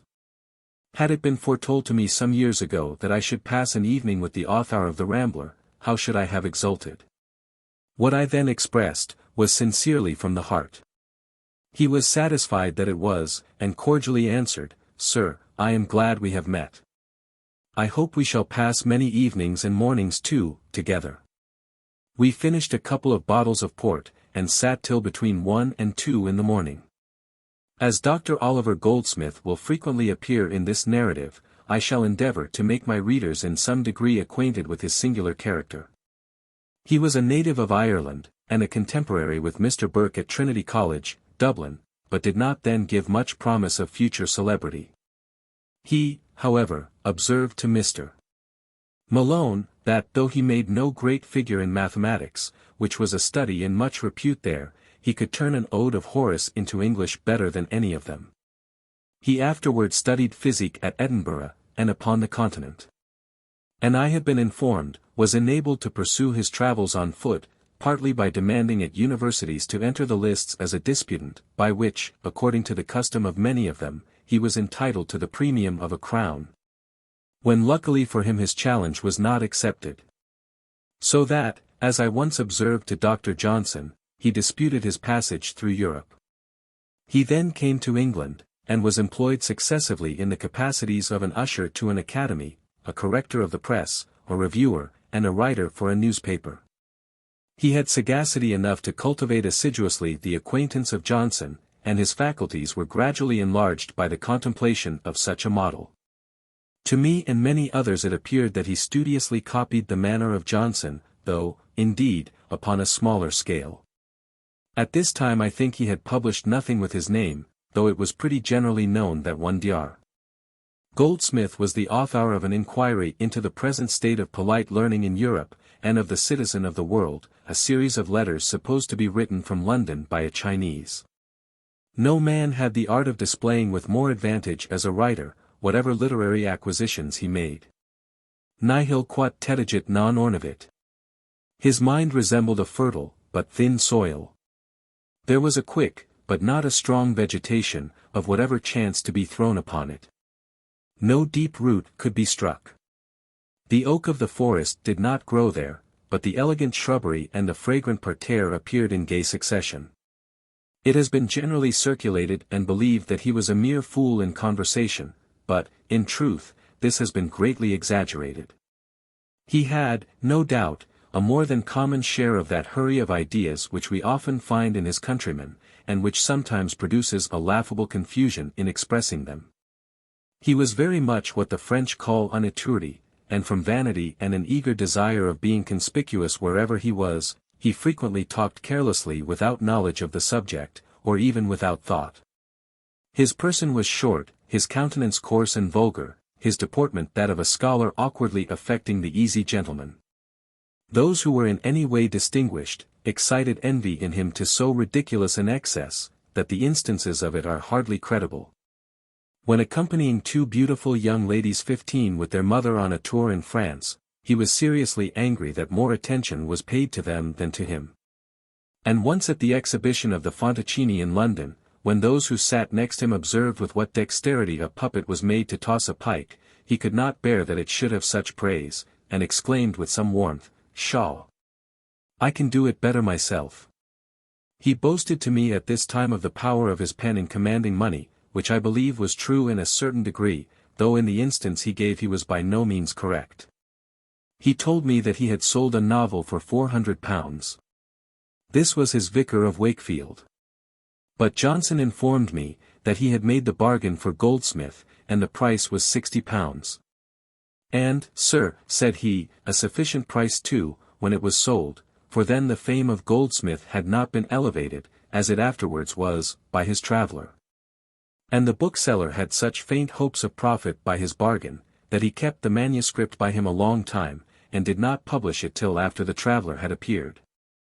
Then, to be sure, it was accidentally worth more money. Mrs. Piozzi and Sir John Hawkins have strangely misstated the history of Goldsmith's situation and Johnson's friendly interference, when this novel was sold. I shall give it authentically from Johnson's own exact narration. I received one morning a message from poor Goldsmith that he was in great distress, and as it was not in his power to come to me, begging that I would come to him as soon as possible, I sent him a guinea, and promised to come to him directly.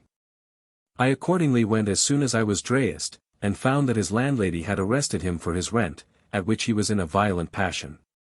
I perceived that he had already changed my guinea, and had got a bottle of Madeira and a glass before him. I put the cork into the bottle, desired he would be calm, and began to talk to him of the means by which he might be extricated. He then told me that he had a novel ready for the press, which he produced to me. I looked into it, and saw its merit. Told the landlady I should soon return, and having gone to a bookseller, sold it for £60.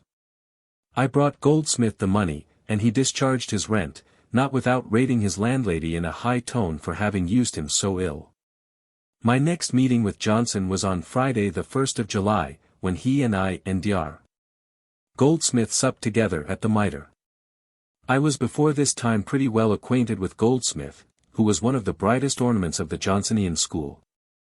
Goldsmith's respectful attachment to Johnson was then at its height.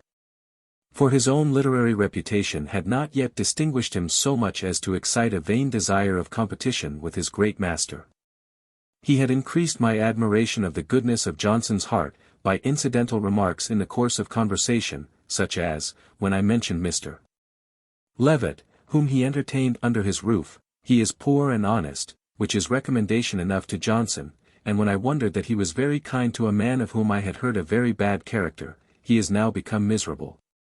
And that ensures the protection of Johnson. He talked very contemptuously of Churchill's poetry, observing, that it had a temporary currency, only from its audacity of abuse, and being filled with living names, and that it would sink into oblivion.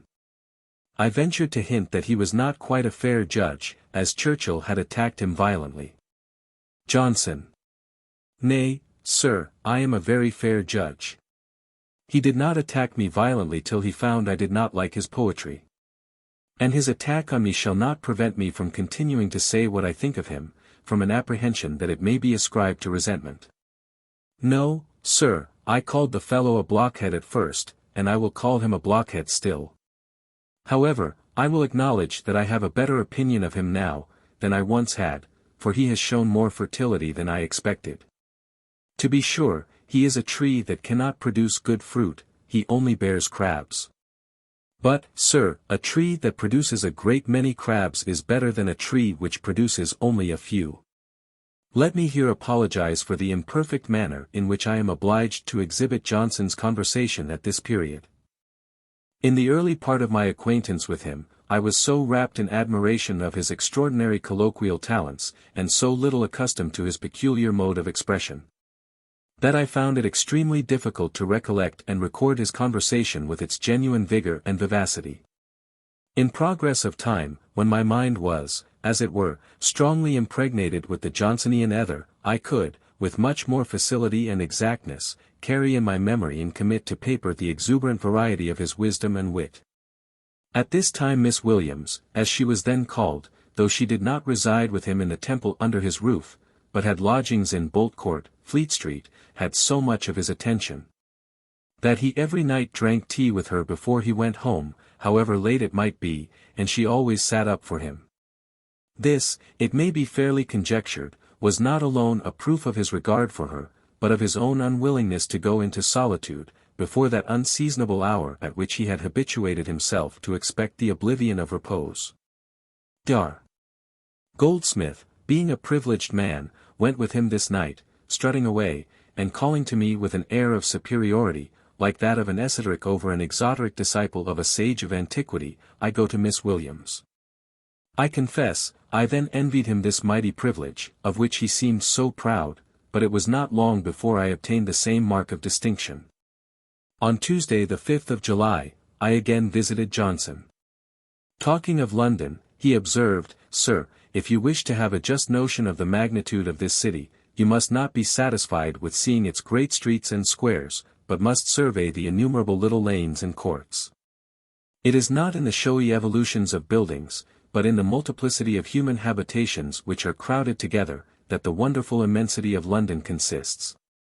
On Wednesday, July 6th, he was engaged to sup with me at my lodgings in Downing Street, Westminster. But on the preceding night my landlord having behaved very rudely to me and some company who were with me, I had resolved not to remain another night in his house. I was exceedingly uneasy at the awkward appearance I supposed I should make to Johnson and the other gentlemen whom I had invited, not being able to receive them at home, and being obliged to order supper at the Mitre. I went to Johnson in the morning, and talked of it as a serious distress. He laughed, and said, "Consider, sir, how insignificant this will appear a 12-month hence. Were this consideration to be applied to most of the little vexatious incidents of life, by which our quiet is too often disturbed, it would prevent many painful sensations. I have tried it frequently, with good effect. There is nothing," continued he, "in this mighty misfortune, nay, we shall be better at the Mitre. I had as my guests this evening at the Mitre Tavern, Dr. Johnson, Dr. Goldsmith, Mr. Thomas Davies, Mr. Eccles, an Irish gentleman, for whose agreeable company I was obliged to Mr. Davies, and the Reverend Mr. John Ogilvy, who was desirous of being in company with my illustrious friend, while I, in my turn, was proud to have the honor of shewing one of my countrymen upon what easy terms Johnson permitted me to live with him. Goldsmith, as usual, endeavored, with too much eagerness, to shine, and disputed very warmly with Johnson against the well-known maxim of the British Constitution, "The King can do no wrong," affirming, that what was morally false could not be politically true. And as the King might, in the exercise of his regal power, command and cause the doing of what was wrong, it certainly might be said, in sense and in reason, that he could do wrong. Johnson. "Sir, you are to consider, that in our Constitution, according to its true principles, the king is the head, he is supreme, he is above everything, and there is no power by which he can be tried. Therefore, it is, sir, that we hold the king can do no wrong, that whatever may happen to be wrong in government may not be above our reach, by being ascribed to majesty. Redress is always to be had against oppression, by punishing the immediate agents. The king, though he should command, cannot force a judge to condemn a man unjustly, therefore it is the judge whom we prosecute and punish. Political institutions are formed upon the consideration of what will most frequently tend to the good of the whole, although now and then exceptions may occur. Thus it is better in general that a nation should have a supreme legislative power, although it may at times be abused. And then, sir, there is this consideration, that if the abuse be enormous, nature will rise up, and claiming her original rights, overturn a corrupt political system. I mark this animated sentence with peculiar pleasure, as a noble instance of that truly dignified spirit of freedom which ever glowed in his heart, though he was charged with slavish tenets by superficial observers. Because he was at all times indignant against that false patriotism, that pretended love of freedom, that unruly restlessness, which is inconsistent with the stable authority of any good government. Bell's Dictionary is a very useful work for those to consult who love the biographical part of literature, which is what I love most. Talking of the eminent writers in Queen Anne's reign, he observed, I think Dr. Arbuthnot the first man among them. He was the most universal genius, being an excellent physician, a man of deep learning, and a man of much humor. Mr. Addison was, to be sure, a great man, his learning was not profound. But his morality, his humor, and his elegance of writing, set him very high. Mr. Ogilvy was unlucky enough to choose for the topic of his conversation the praises of his native country. He began with saying, that there was very rich land round Edinburgh. Goldsmith, who had studied physic there, contradicted this, very untruly, with a sneering laugh. Disconcerted a little by this, Mr.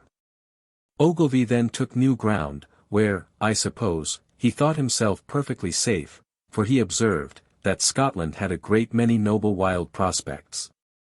Johnson. I believe, sir, you have a great many. Norway, too, has noble wild prospects. And Lapland is remarkable for prodigious noble wild prospects. But, sir, let me tell you, the noblest prospect which a Scotchman ever sees, is the high road that leads him to England. This unexpected and pointed sally produced a roar of applause. After all, however, those, who admire the rude grandeur of nature, cannot deny it to Caledonia.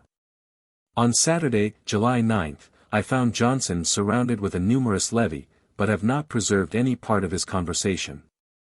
On the 14th we had another evening by ourselves at the Mitre. It happening to be a very rainy night, I made some commonplace observations on the relaxation of nerves and depression of spirits which such weather occasioned. Adding, however, that it was good for the vegetable creation. Johnson, who, as we have already seen, denied that the temperature of the air had any influence on the human frame, answered, with a smile of ridicule. Why yes, sir, it is good for vegetables, and for the animals who eat those vegetables, and for the animals who eat those animals. This observation of his aptly enough introduced a good supper. And I soon forgot, in Johnson's company, the influence of a moist atmosphere.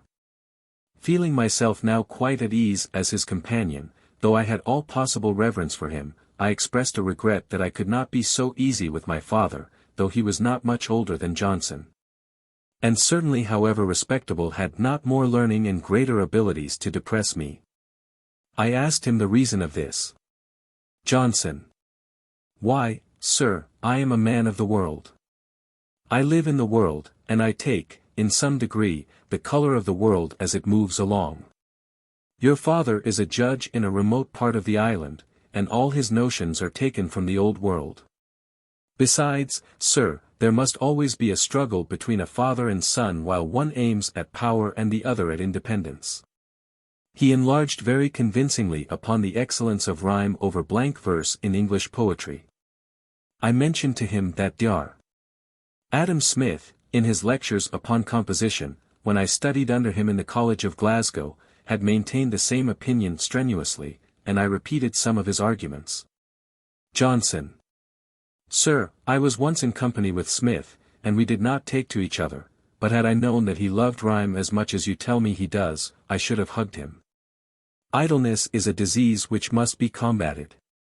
But I would not advise a rigid adherence to a particular plan of study.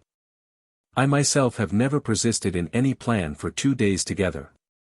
A man ought to read just as inclination leads him, for what he reads as a task will do him little good. A young man should read 5 hours in a day, and so may acquire a great deal of knowledge.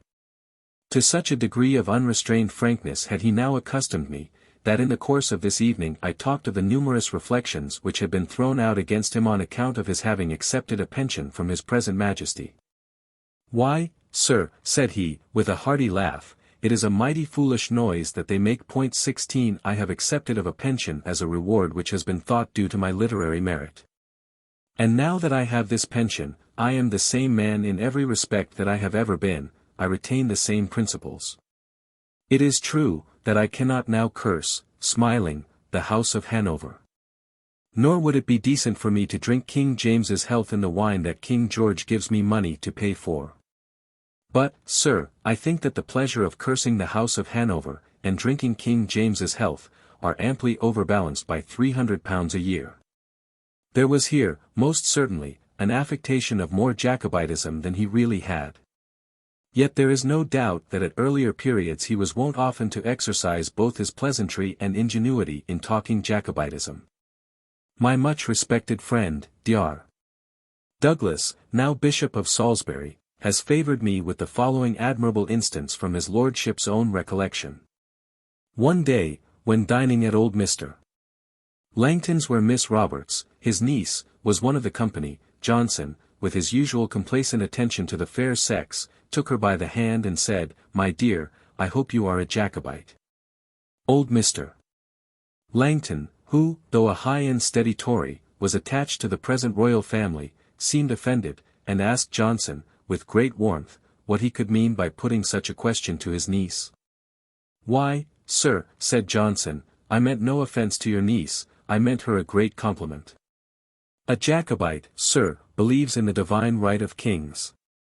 He that believes in the divine right of kings believes in a divinity. A Jacobite believes in the divine right of bishops.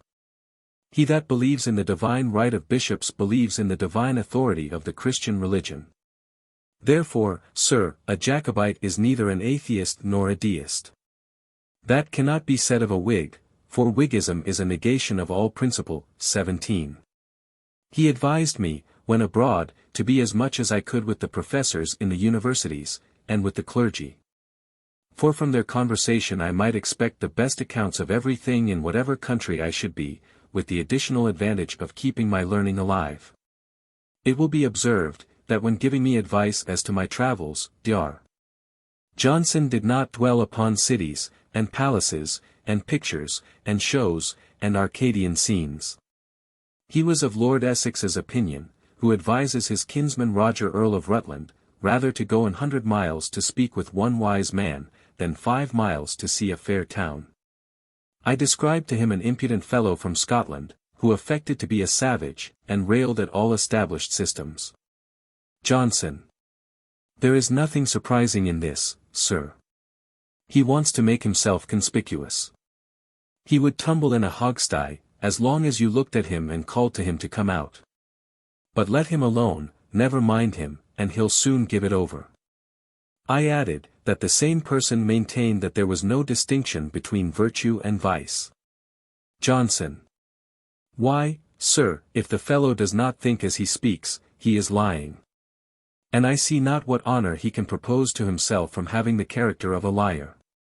But if he does really think that there is no distinction between virtue and vice, why, sir, when he leaves our houses let us count our spoons. He recommended to me to keep a journal of my life, full and unreserved. He said it would be a very good exercise, and would yield me great satisfaction when the particulars were faded from my remembrance.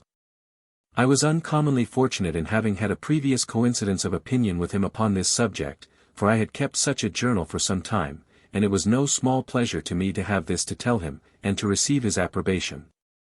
He counseled me to keep it private, and said I might surely have a friend who would burn it in case of my death. From this habit I have been enabled to give the world so many anecdotes, which would otherwise have been lost to posterity. I mentioned that I was afraid I put into my journal too many little incidents. Johnson. There is nothing, sir, too little for so little a creature as man. It is by studying little things that we attain the great art of having as little misery and as much happiness as possible. Next morning Mr. Dempster happened to call on me, and was so much struck even with the imperfect account which I gave him of Dr. Johnson's conversation, that to his honor be it recorded, when I complained that drinking port and sitting up late with him affected my nerves for some time after, he said, "One had better be palsied at 18 than not keep company with such a man." On Tuesday, July 18th, I found tall Sir Thomas Robinson sitting with Johnson. Sir Thomas said, that the King of Prussia valued himself upon three things, upon being a hero, a musician, and an author. Johnson. Pretty well, sir, for one man. As to his being an author, I have not looked at his poetry, but his prose is poor stuff. He writes just as you might suppose Voltaire's footboy to do, who has been his amanuensis. He has such parts as the valet might have, and about as much of the coloring of the style as might be got by transcribing his works. When I was at Ferney, I repeated this to Voltaire, in order to reconcile him somewhat to Johnson, whom he, in affecting the English mode of expression, had previously characterized as a superstitious dog. But after hearing such a criticism on Frederick the Great, with whom he was then on bad terms, he exclaimed, "An honest fellow." Mr. Levitt this day shewed me Dr. Johnson's library, which was contained in 2 garrets over his chambers, where Lintot, son of the celebrated bookseller of that name, had formerly his warehouse. I found a number of good books, but very dusty and in great confusion. The floor was strewed with manuscript leaves, in Johnson's own handwriting, which I beheld with a degree of veneration, supposing they perhaps might contain portions of the Rambler or of Rasselas. I observed an apparatus for chymical experiments, of which Johnson was all his life very fond. The place seemed to be very favorable for retirement and meditation. Johnson told me, that he went up thither without mentioning it to his servant, when he wanted to study, secure from interruption, for he would not allow his servant to say he was not at home when he really was. A servant's strict regard for truth, said he, must be weakened by such a practice. A philosopher may know that it is merely a form of denial, but few servants are such nice distinguishers. If I accustom a servant to tell a lie for me, have I not reason to apprehend that he will tell many lies for himself? Mr. Temple, now Vicar of St. Gluvias, Cornwall, who had been my intimate friend for many years, had at this time chambers in Farrar's Buildings, at the bottom of Inner Temple Lane, which he kindly lent me upon my quitting my lodgings, he being to return to Trinity Hall, Cambridge. I found them particularly convenient for me, as they were so near Dr. Johnson's. On Wednesday, July 20th, Dr. Johnson, Mr. Dempster, and my uncle Dr. Boswell, who happened to be now in London, supped with me at these chambers. Johnson. Pity is not natural to man. Children are always cruel. Savages are always cruel. Pity is acquired and improved by the cultivation of reason. We may have uneasy sensations from seeing a creature in distress, without pity. For we have not pity unless we wish to relieve them. When I am on my way to dine with a friend, and finding it late, have bid the coachman make haste, if I happen to attend when he whips his horses, I may feel unpleasantly that the animals are put to pain, but I do not wish him to desist.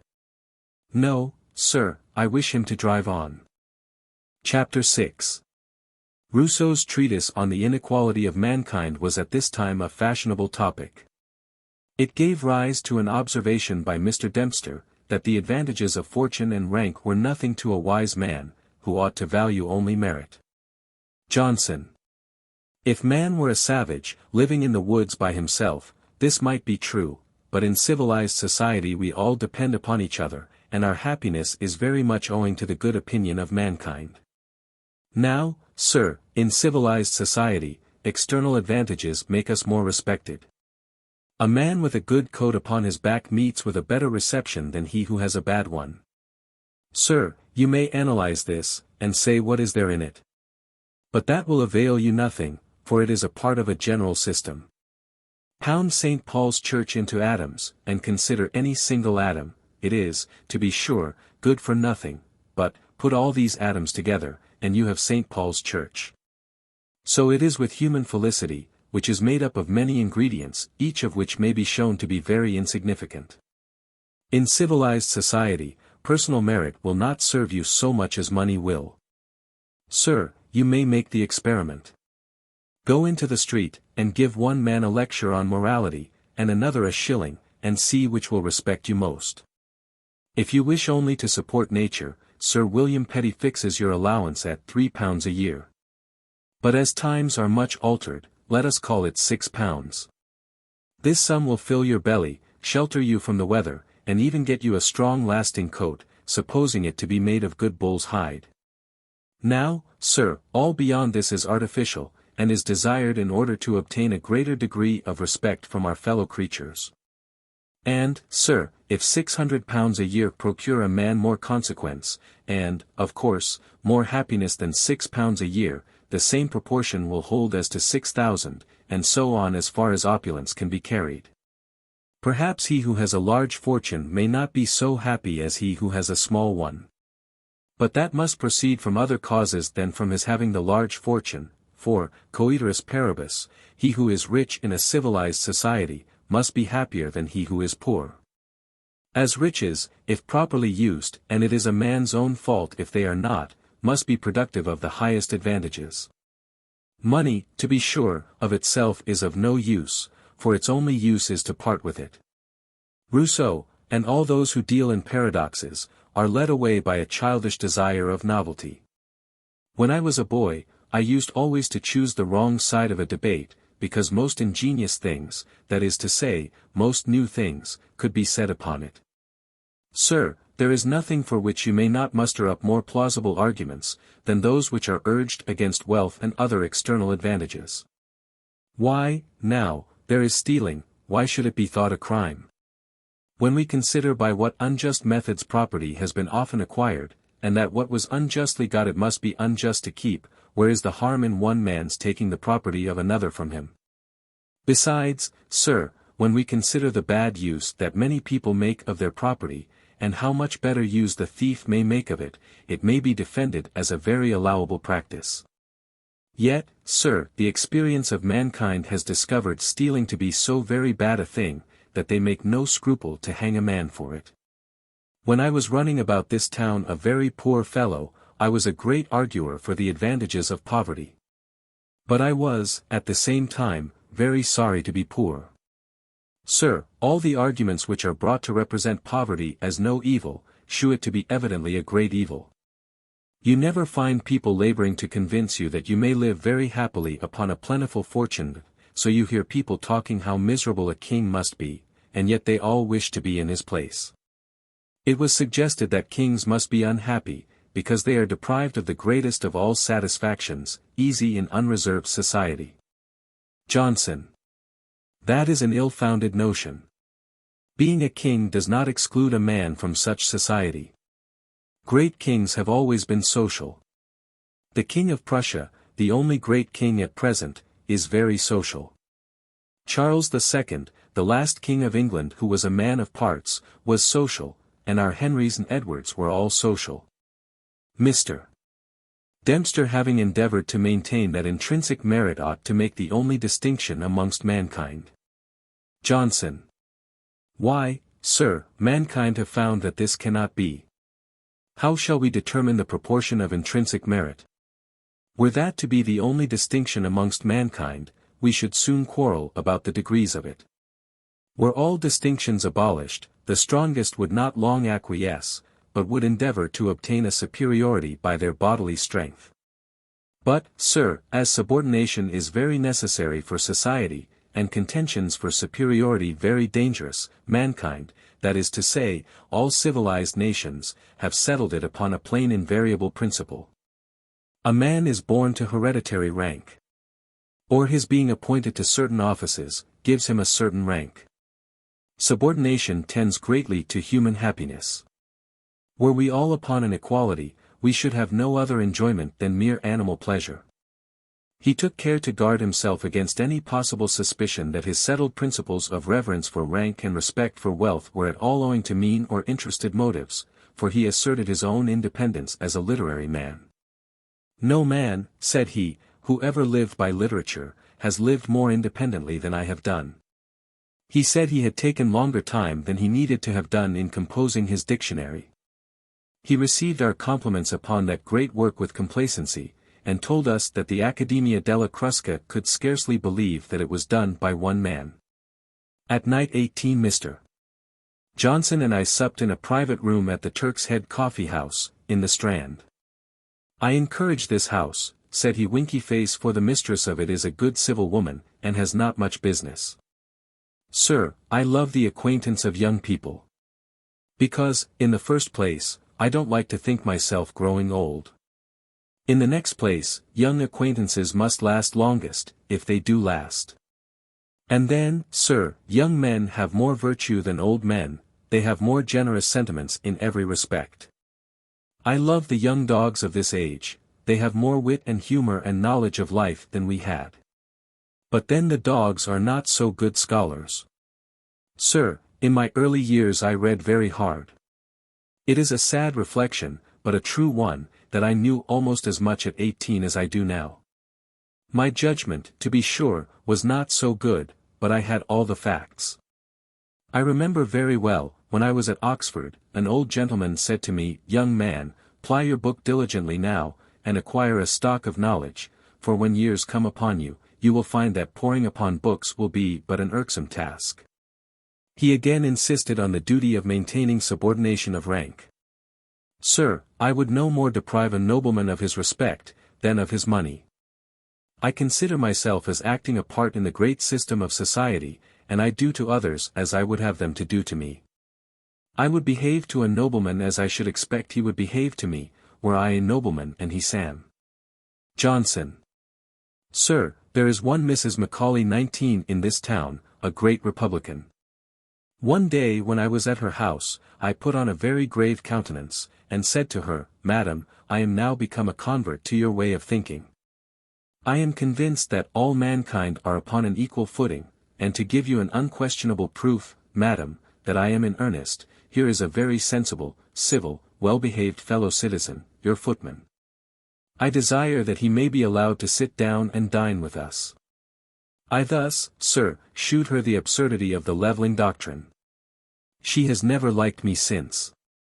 Sir, your levellers wish to level down as far as themselves. But they cannot bear levelling up to themselves. They would all have some people under them, why not then have some people above them? I mentioned a certain author who disgusted me by his forwardness, and by shewing no deference to noblemen into whose company he was admitted.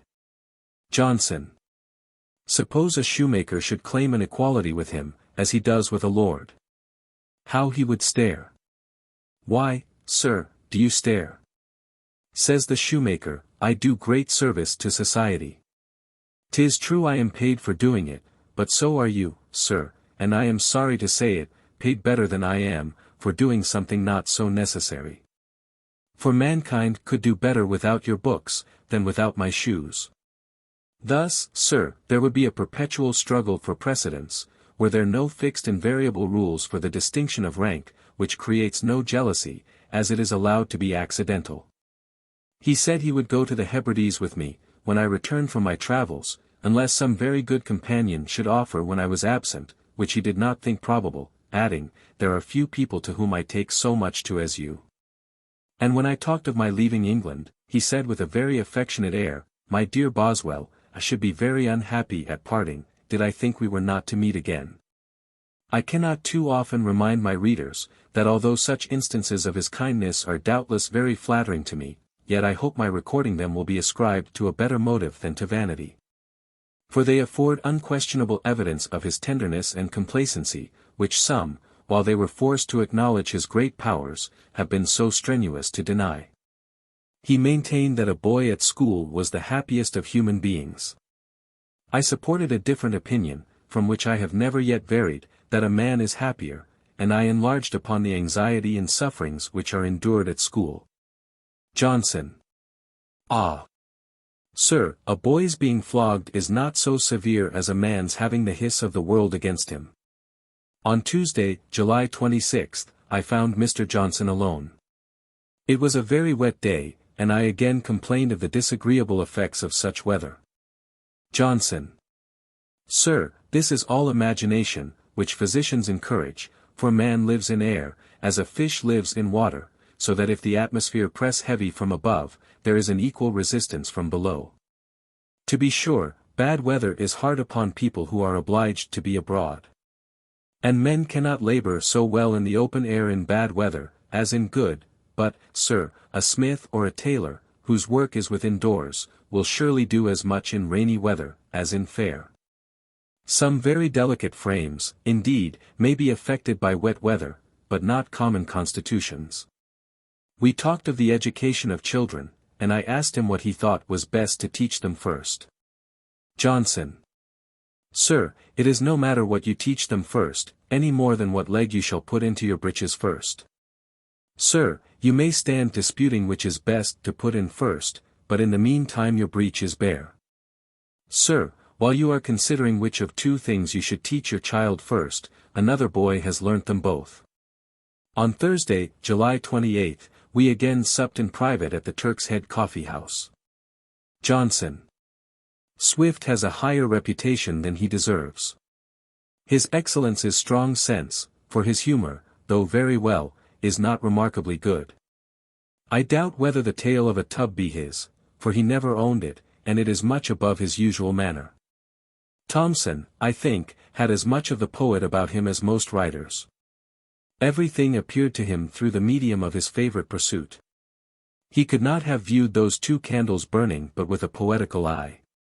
As to the Christian religion, sir, besides the strong evidence which we have for it, there is a balance in its favor from the number of great men who have been convinced of its truth, after a serious consideration of the question.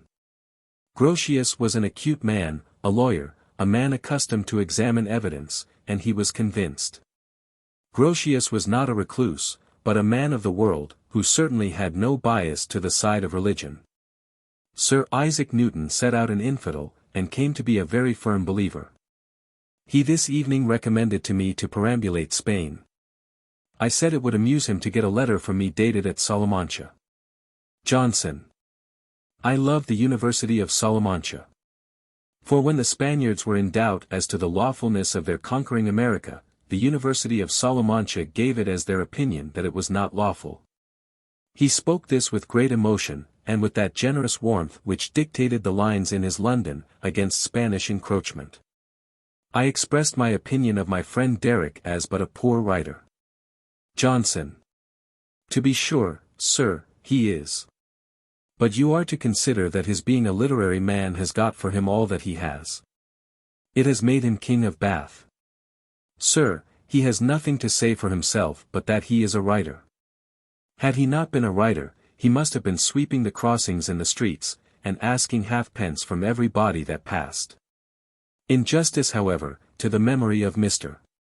Derrick, who was my first tutor in the ways of London, and shewed me the town in all its variety of departments, both literary and sportive, the particulars of which Dr. Johnson advised me to put in writing. It is proper to mention what Johnson, at a subsequent period, said of him both as a writer and an editor. Sir, I have often said, that if Derrick's letters had been written by one of a more established name, they would have been thought very pretty letters. And, I sent Derrick to Dryden's relations to gather materials for his life, and I believe he got all that I myself should have got. Johnson said once to me, Sir, I honor Derrick for his presence of mind. One night, when Floyd, another poor author, was wandering about the streets in the night, he found Derrick fast asleep upon a bulk. Upon being suddenly waked, Derrick started up, My dear Floyd, I am sorry to see you in this destitute state.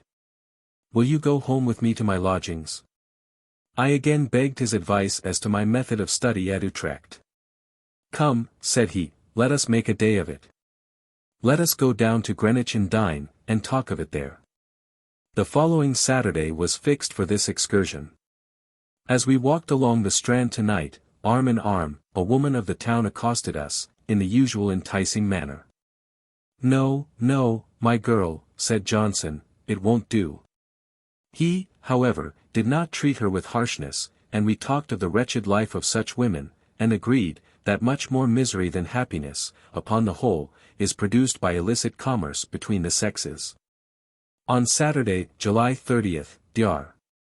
Johnson and I took a sculler at the Temple Stairs, and set out for Greenwich. I asked him if he really thought a knowledge of the Greek and Latin languages an essential requisite to a good education. Johnson. Most certainly, sir. For those who know them have a very great advantage over those who do not. Nay, sir, it is wonderful what a difference learning makes upon people even in the common intercourse of life, which does not appear to be much connected with it. And yet, said I, people go through the world very well, and carry on the business of life to good advantage, without learning. Johnson. Why, sir, that may be true in cases where learning cannot possibly be of any use. For instance, this boy rose us as well without learning, as if he could sing the song of Orpheus to the Argonauts, who were the first sailors. He then called to the boy, what would you give, my lad, to know about the Argonauts? Sir, said the boy, I would give what I have. Johnson was much pleased with his answer, and we gave him a double fare. Dr. Johnson then turning to me, Sir, said he, a desire of knowledge is the natural feeling of mankind. And every human being, whose mind is not debauched, will be willing to give all that he has to get knowledge. We landed at the Old Swan, and walked to Billingsgate, where we took oars, and moved smoothly along the silver Thames. It was a very fine day. We were entertained with the immense number and variety of ships that were lying at anchor, and with the beautiful country on each side of the river. I talked of preaching, and of the great success which those called Methodists have. Johnson. Sir, it is owing to their expressing themselves in a plain and familiar manner, which is the only way to do good to the common people, and which clergymen of genius and learning ought to do from a principle of duty, when it is suited to their congregations. A practice, for which they will be praised by men of sense. To insist against drunkenness as a crime, because it debases reason, the noblest faculty of man, would be of no service to the common people, but to tell them that they may die in a fit of drunkenness, and shew them how dreadful that would be, cannot fail to make a deep impression. Sir, when your Scotch clergy give up their homely manner, religion will soon decay in that country. Let this observation, as Johnson meant it, be ever remembered. I was much pleased to find myself with Johnson at Greenwich, which he celebrates in his London as a favourite scene. I had the poem in my pocket, and read the lines aloud with enthusiasm. On Thames's banks in silent thought we stood, where Greenwich smiles upon the silver flood. Pleased with the seat which gave Eliza birth, we kneel, and kiss the consecrated earth. Afterwards he entered upon the business of the day, which was to give me his advice as to a course of study. We walked in the evening in Greenwich Park. He asked me, I suppose, by way of trying my disposition, is not this very fine? Having no exquisite relish of the beauties of nature, and being more delighted with the busy hum of men, I answered, yes, sir, but not equal to Fleet Street. Johnson. You are right, sir. I am aware that many of my readers may censure my want of taste. Let me, however, shelter myself under the authority of a very fashionable baronet in the brilliant world, who, on his attention being called to the fragrance of a May evening in the country, observed, this may be very well. But, for my part, I prefer the smell of a flambeau at the playhouse. We stayed so long at Greenwich, that our sail up the river, in our return to London, was by no means so pleasant as in the morning. For the night air was so cold that it made me shiver. I was the more sensible of it from having sat up all the night before, recollecting and writing in my journal what I thought worthy of preservation. An exertion, which, during the first part of my acquaintance with Johnson, I frequently made. I remember having sat up 4 nights in 1 week, without being much incommoded in the daytime. Johnson, whose robust frame was not in the least affected by the cold, scolded me, as if my shivering had been a paltry effeminacy, saying, "Why do you shiver?" Sir William Scott, of the Commons, told me, that when he complained of a headache in the post-chaise, as they were travelling together to Scotland, Johnson treated him in the same manner. "At your age, sir, I had no headache." We concluded the day at the Turk's Head coffee-house very socially. He was pleased to listen to a particular account which I gave him of my family, and of its hereditary estate, as to the extent and population of which he asked questions, and made calculations. Recommending, at the same time, a liberal kindness to the tenantry, as people over whom the proprietor was placed by Providence. He took delight in hearing my description of the romantic seat of my ancestors. "I must be there, sir," said he, "and we will live in the old castle. And if there is not a room in it remaining, we will build one." I was highly flattered, but could scarcely indulge a hope that Auchinleck would indeed be honoured by his presence, and celebrated by a description, as it afterwards was, in his journey to the Western Islands. After we had again talked of my setting out for Holland, he said, "I must see thee out of England, I will accompany you to Harwich." I could not find words to express what I felt upon this unexpected and very great mark of his affectionate regard. Next day, Sunday, July 31st, I told him I had been that morning at a meeting of the people called Quakers, where I had heard a woman preach. Johnson: "Sir, a woman's preaching is like a dog's walking on his hinder legs. It is not done well. But you are surprised to find it done at all."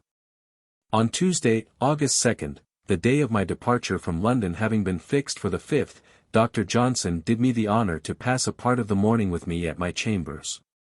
He said, that he always felt an inclination to do nothing.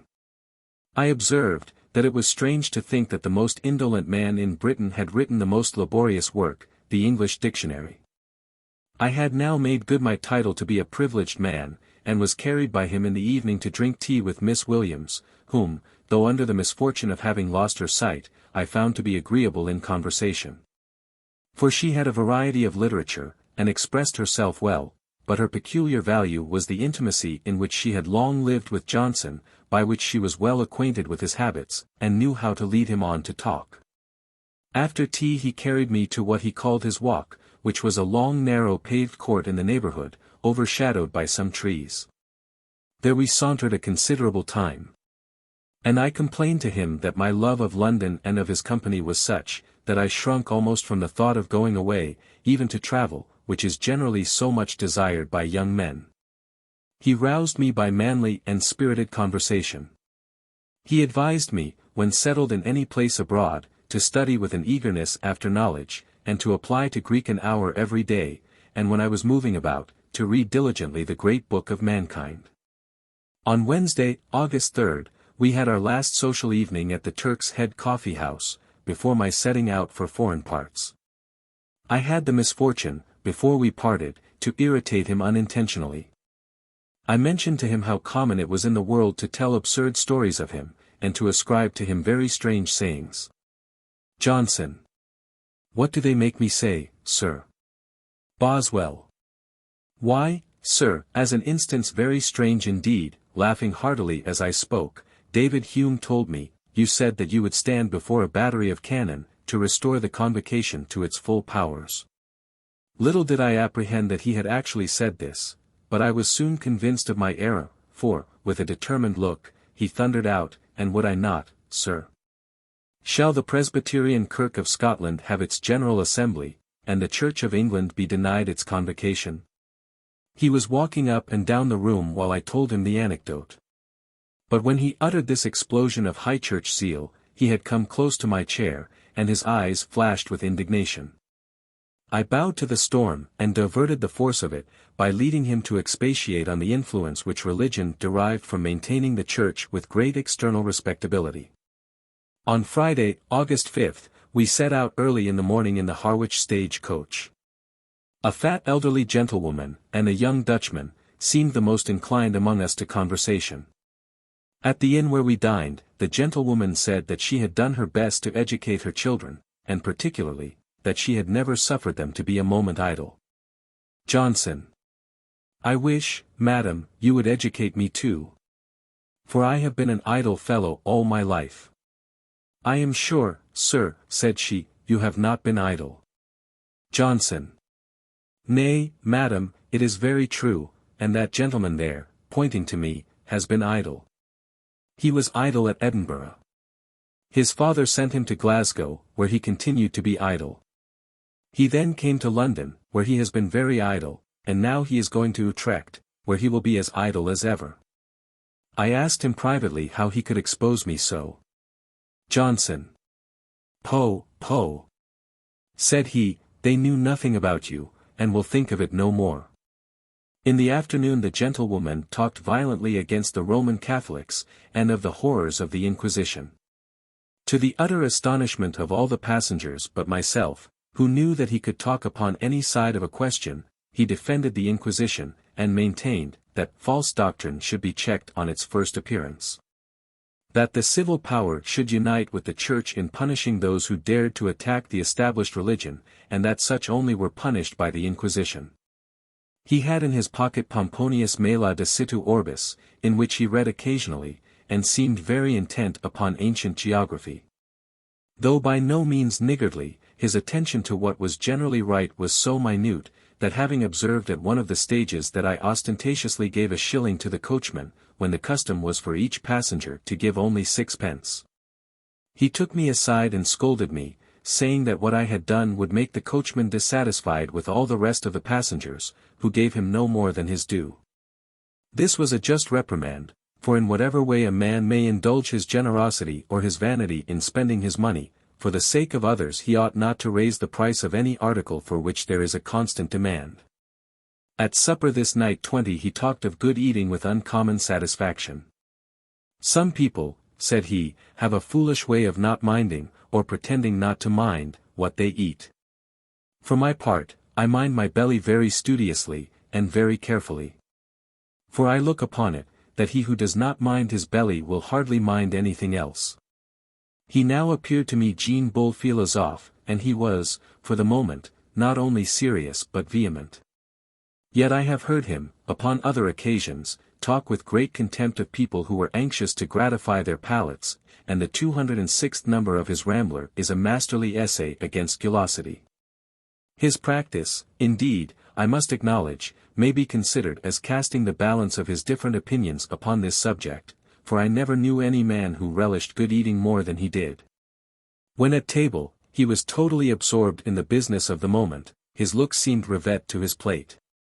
Nor would he, unless when in very high company, say one word, or even pay the least attention to what was said by others, till he had satisfied his appetite, which was so fierce, and indulged with such intenseness, that while in the act of eating, the veins of his forehead swelled, and generally a strong perspiration was visible.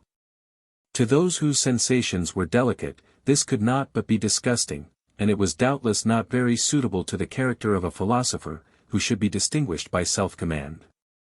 But it must be owned, that Johnson, though he could be rigidly abstemious, was not a temperate man either in eating or drinking. He could refrain, but he could not use moderately. He told me, that he had fasted 2 days without inconvenience, and that he had never been hungry but once.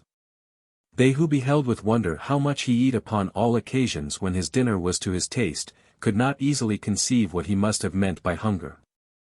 And not only was he remarkable for the extraordinary quantity which he eat, but he was, or affected to be, a man of very nice discernment in the science of cookery. He used to descant critically on the dishes which had been at table where he had dined or supped, and to recollect very minutely what he had liked. I remember, when he was in Scotland, his praising Gordon's palates, a dish of palates at the Honourable Alexander Gordon's, with a warmth of expression which might have done honour to more important subjects. As for Maclaurin's imitation of a made dish, it was a wretched attempt.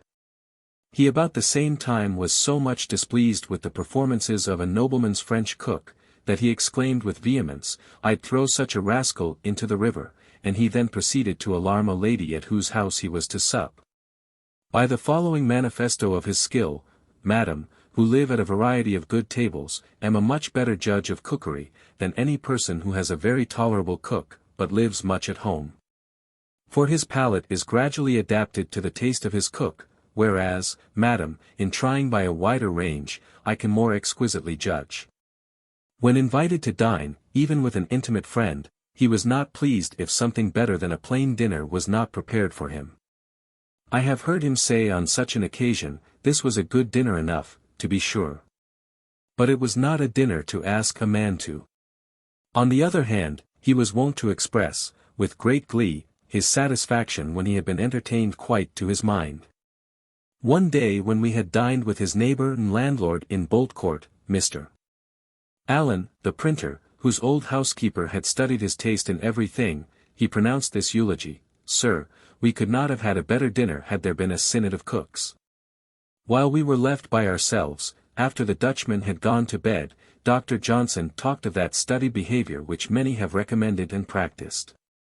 He disapproved of it, and said, "I never considered whether I should be a grave man, or a merry man, but just let inclination, for the time, have its course." I teased him with fanciful apprehensions of unhappiness. A moth having fluttered round the candle, and burnt itself, he laid hold of this little incident to admonish me, saying, with a sly look, and in a solemn but quiet tone, that creature was its own tormentor, and I believe its name was Boswell. Next day we got to Harwich to dinner, and my passage in the packet boat to Helvoetsluys being secured, and my baggage put on board, we dined at our inn by ourselves. I happened to say it would be terrible if he should not find a speedy opportunity of returning to London, and be confined to so dull a place. Johnson. Don't, sir, accustom yourself to use big words for little matters. It would not be terrible, though I were to be detained some time here. We went and looked at the church, and having gone into it and walked up to the altar, Johnson, whose piety was constant and fervent, sent me to my knees, saying, "Now that you are going to leave your native country, recommend yourself to the protection of your Creator and Redeemer." After we came out of the church, we stood talking for some time together of Bishop Berkeley's ingenious sophistry to prove the non-existence of matter, and that everything in the universe is merely ideal. I observed, that though we are satisfied his doctrine is not true, it is impossible to refute it. I never shall forget the alacrity with which Johnson answered, striking his foot with mighty force against a large stone, till he rebounded from it. I refute it thus. My revered friend walked down with me to the beach, where we embraced and parted with tenderness, and engaged to correspond by letters. I said, "I hope, sir, you will not forget me in my absence." Johnson. "Nay, sir, it is more likely you should forget me, than that I should forget you." As the vessel put out to sea, I kept my eyes upon him for a considerable time, while he remained rolling his matchstick frame in his usual manner, and at last I perceived him walk back into the town, and he disappeared. 1764, Itot. 55.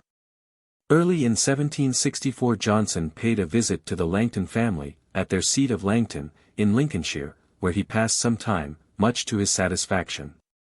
His friend Bennet Langton, it will not be doubted, did everything in his power to make the place agreeable to so illustrious a guest, and the elder Mr.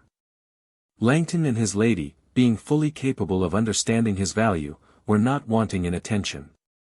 Johnson, during his stay at Langton, had the advantage of a good library, and saw several gentlemen of the neighbourhood. I have obtained from Mr. Langton the following particulars of this period. He was now fully convinced that he could not have been satisfied with a country living. For, talking of a respectable clergyman in Lincolnshire, he observed, "This man, sir, fills up the duties of his life well. I approve of him, but could not imitate him." To a lady who endeavoured to vindicate herself from blame for neglecting social attention to worthy neighbours, by saying, "I would go to them if it would do them any good," he said, "What good, madam, do you expect to have in your power to do them? It is shewing them respect, and that is doing them good." So socially accommodating was he, that once when Mr. Langton and he were driving together in a coach, and Mr. Langton complained of being sick, he insisted that they should go out and sit on the back of it in the open air, which they did. And being sensible how strange the appearance must be, observed, that a countryman whom they saw in a field, would probably be thinking, if these two madmen should come down, what would become of me? Soon after his return to London, which was in February, was founded that club which existed long without a name, but at Mr. Garrick's funeral became distinguished by the title of the Literary Club. Sir Joshua Reynolds had the merit of being the first proposer of it, to which Johnson acceded, and the original members were, Sir Joshua Reynolds, Dr. Johnson, Mr. Edmund Burke, Dr. Nugent, Mr. Beauclerk, Mr. Langton, Dr. Goldsmith, Mr. Chamier, and Sir John Hawkins. They met at the Turk's Head, in Gerrard Street, Soho, one evening in every week, at 7, and generally continued their conversation till a pretty late hour. This club has been gradually increased to its present number, 35, after about 10 years, instead of supping weekly, it was resolved to dine together once a fortnight during the meeting of Parliament. Their original tavern having been converted into a private house, they moved first to Prince's in Sackville Street, then to L'Hotelier's in Dover Street, and now meet at Parslow's, St. James's Street. Between the time of its formation, and the time at which this work is passing through the press, June 1792, the following persons, now dead, were members of it, Mr. Dunning, afterwards Lord Ashburton, Mr. Samuel Dyer, Mr. Garrick, Dr. Shipley Bishop of St. Asaph, Mr. Vesey, Mr. Thomas Wharton and Dr. Adam Smith. The present members are, Mr. Burke, Mr. Langton, Lord Charlemont, Sir Robert Chambers, Dr. Percy Bishop of Dromore, Dr. Barnard Bishop of Killalock, Dr. Marley Bishop of Clonfert, Mr. Fox, Dr. George Fordyce, Sir William Scott, Sir Joseph Banks, Sir Charles Bunbury, Mr. Wyndham of Norfolk, Mr. Sheridan, Mr. Gibbon, Sir William Jones, Mr. Coleman, Mr. Stevens, Dr. Burney, Dr. Joseph Wharton, Mr. Malone, Lord Ossory, Lord Spencer, Lord Lucan, Lord Palmerston, Lord Eliot, Lord Macartney, Mr. Richard Burke Jr., Sir William Hamilton, Dr. Warren, Mr. Courtney, Dr. Hinchcliffe Bishop of Peterborough, the Duke of Leeds, Dr. Douglas Bishop of Salisbury, and the writer of this account. Not very long after the institution of our club, Sir Joshua Reynolds was speaking of it to Garrick. "I like it much," said he, "I think I shall be of you." When Sir Joshua mentioned this to Dr. Johnson, he was much displeased with the actor's conceit. "He'll be of us," said Johnson, "how does he know we will permit him? The first Duke in England has no right to hold such language." However, when Garrick was regularly proposed some time afterwards, Johnson, though he had taken a momentary offence at his arrogance, warmly and kindly supported him, and he was accordingly elected, was a most agreeable member, and continued to attend our meetings to the time of his death. It was Johnson's custom to observe certain days with a pious abstraction, viz. New Year's Day, the day of his wife's death, Good Friday, Easter Day, and his own birthday. He this year says, "I have now spent 55 years in resolving. Having, from the earliest time almost that I can remember, been forming schemes of a better life. I have done nothing. The need of doing, therefore, is pressing, since the time of doing is short. O God, grant me to resolve aright, and to keep my resolutions, for Jesus Christ's sake. Amen." About this time he was afflicted with a very severe return of the hypochondriac disorder, which was ever lurking about him. He was so ill, as, notwithstanding his remarkable love of company, to be entirely averse to society, the most fatal symptom of that malady. Dr. Adams told me, that as an old friend he was admitted to visit him, and that he found him in a deplorable state, sighing, groaning, talking to himself, and restlessly walking from room to room. He then used this emphatical expression of the misery which he felt: "I would consent to have a limb amputated to recover my spirits." Talking to himself was, indeed, one of his singularities ever since I knew him. I was certain that he was frequently uttering pious ejaculations, for fragments of the Lord's Prayer have been distinctly overheard. His friend Mr. Thomas Davies, of whom Churchill says, That Davies hath a very pretty wife. When Dr. Johnson muttered, "Lead us not into temptation," used with waggish and gallant humor to whisper Mrs. Davies, "You, my dear, are the cause of this." He had another particularity, of which none of his friends ever ventured to ask an explanation. It appeared to me some superstitious habit, which he had contracted early, and from which he had never called upon his reason to disentangle him. This was his anxious care to go out or in at a door or passage by a certain number of steps from a certain point, or at least so as that either his right or his left foot, I am not certain which, should constantly make the first actual movement when he came close to the door or passage. Thus I conjecture, for I have, upon innumerable occasions, observed him suddenly stop, and then seem to count his steps with a deep earnestness. And when he had neglected or gone wrong in this sort of magical movement, I have seen him go back again, put himself in a proper posture to begin the ceremony, and, having gone through it, break from his abstraction, walk briskly on, and join his companion. A strange instance of something of this nature, even when on horseback, happened when he was in the Isle of Skye. Sir Joshua Reynolds has observed him to go a good way about, rather than cross a particular alley in Leicester Fields. But this Sir Joshua imputed to his having had some disagreeable recollection associated with it.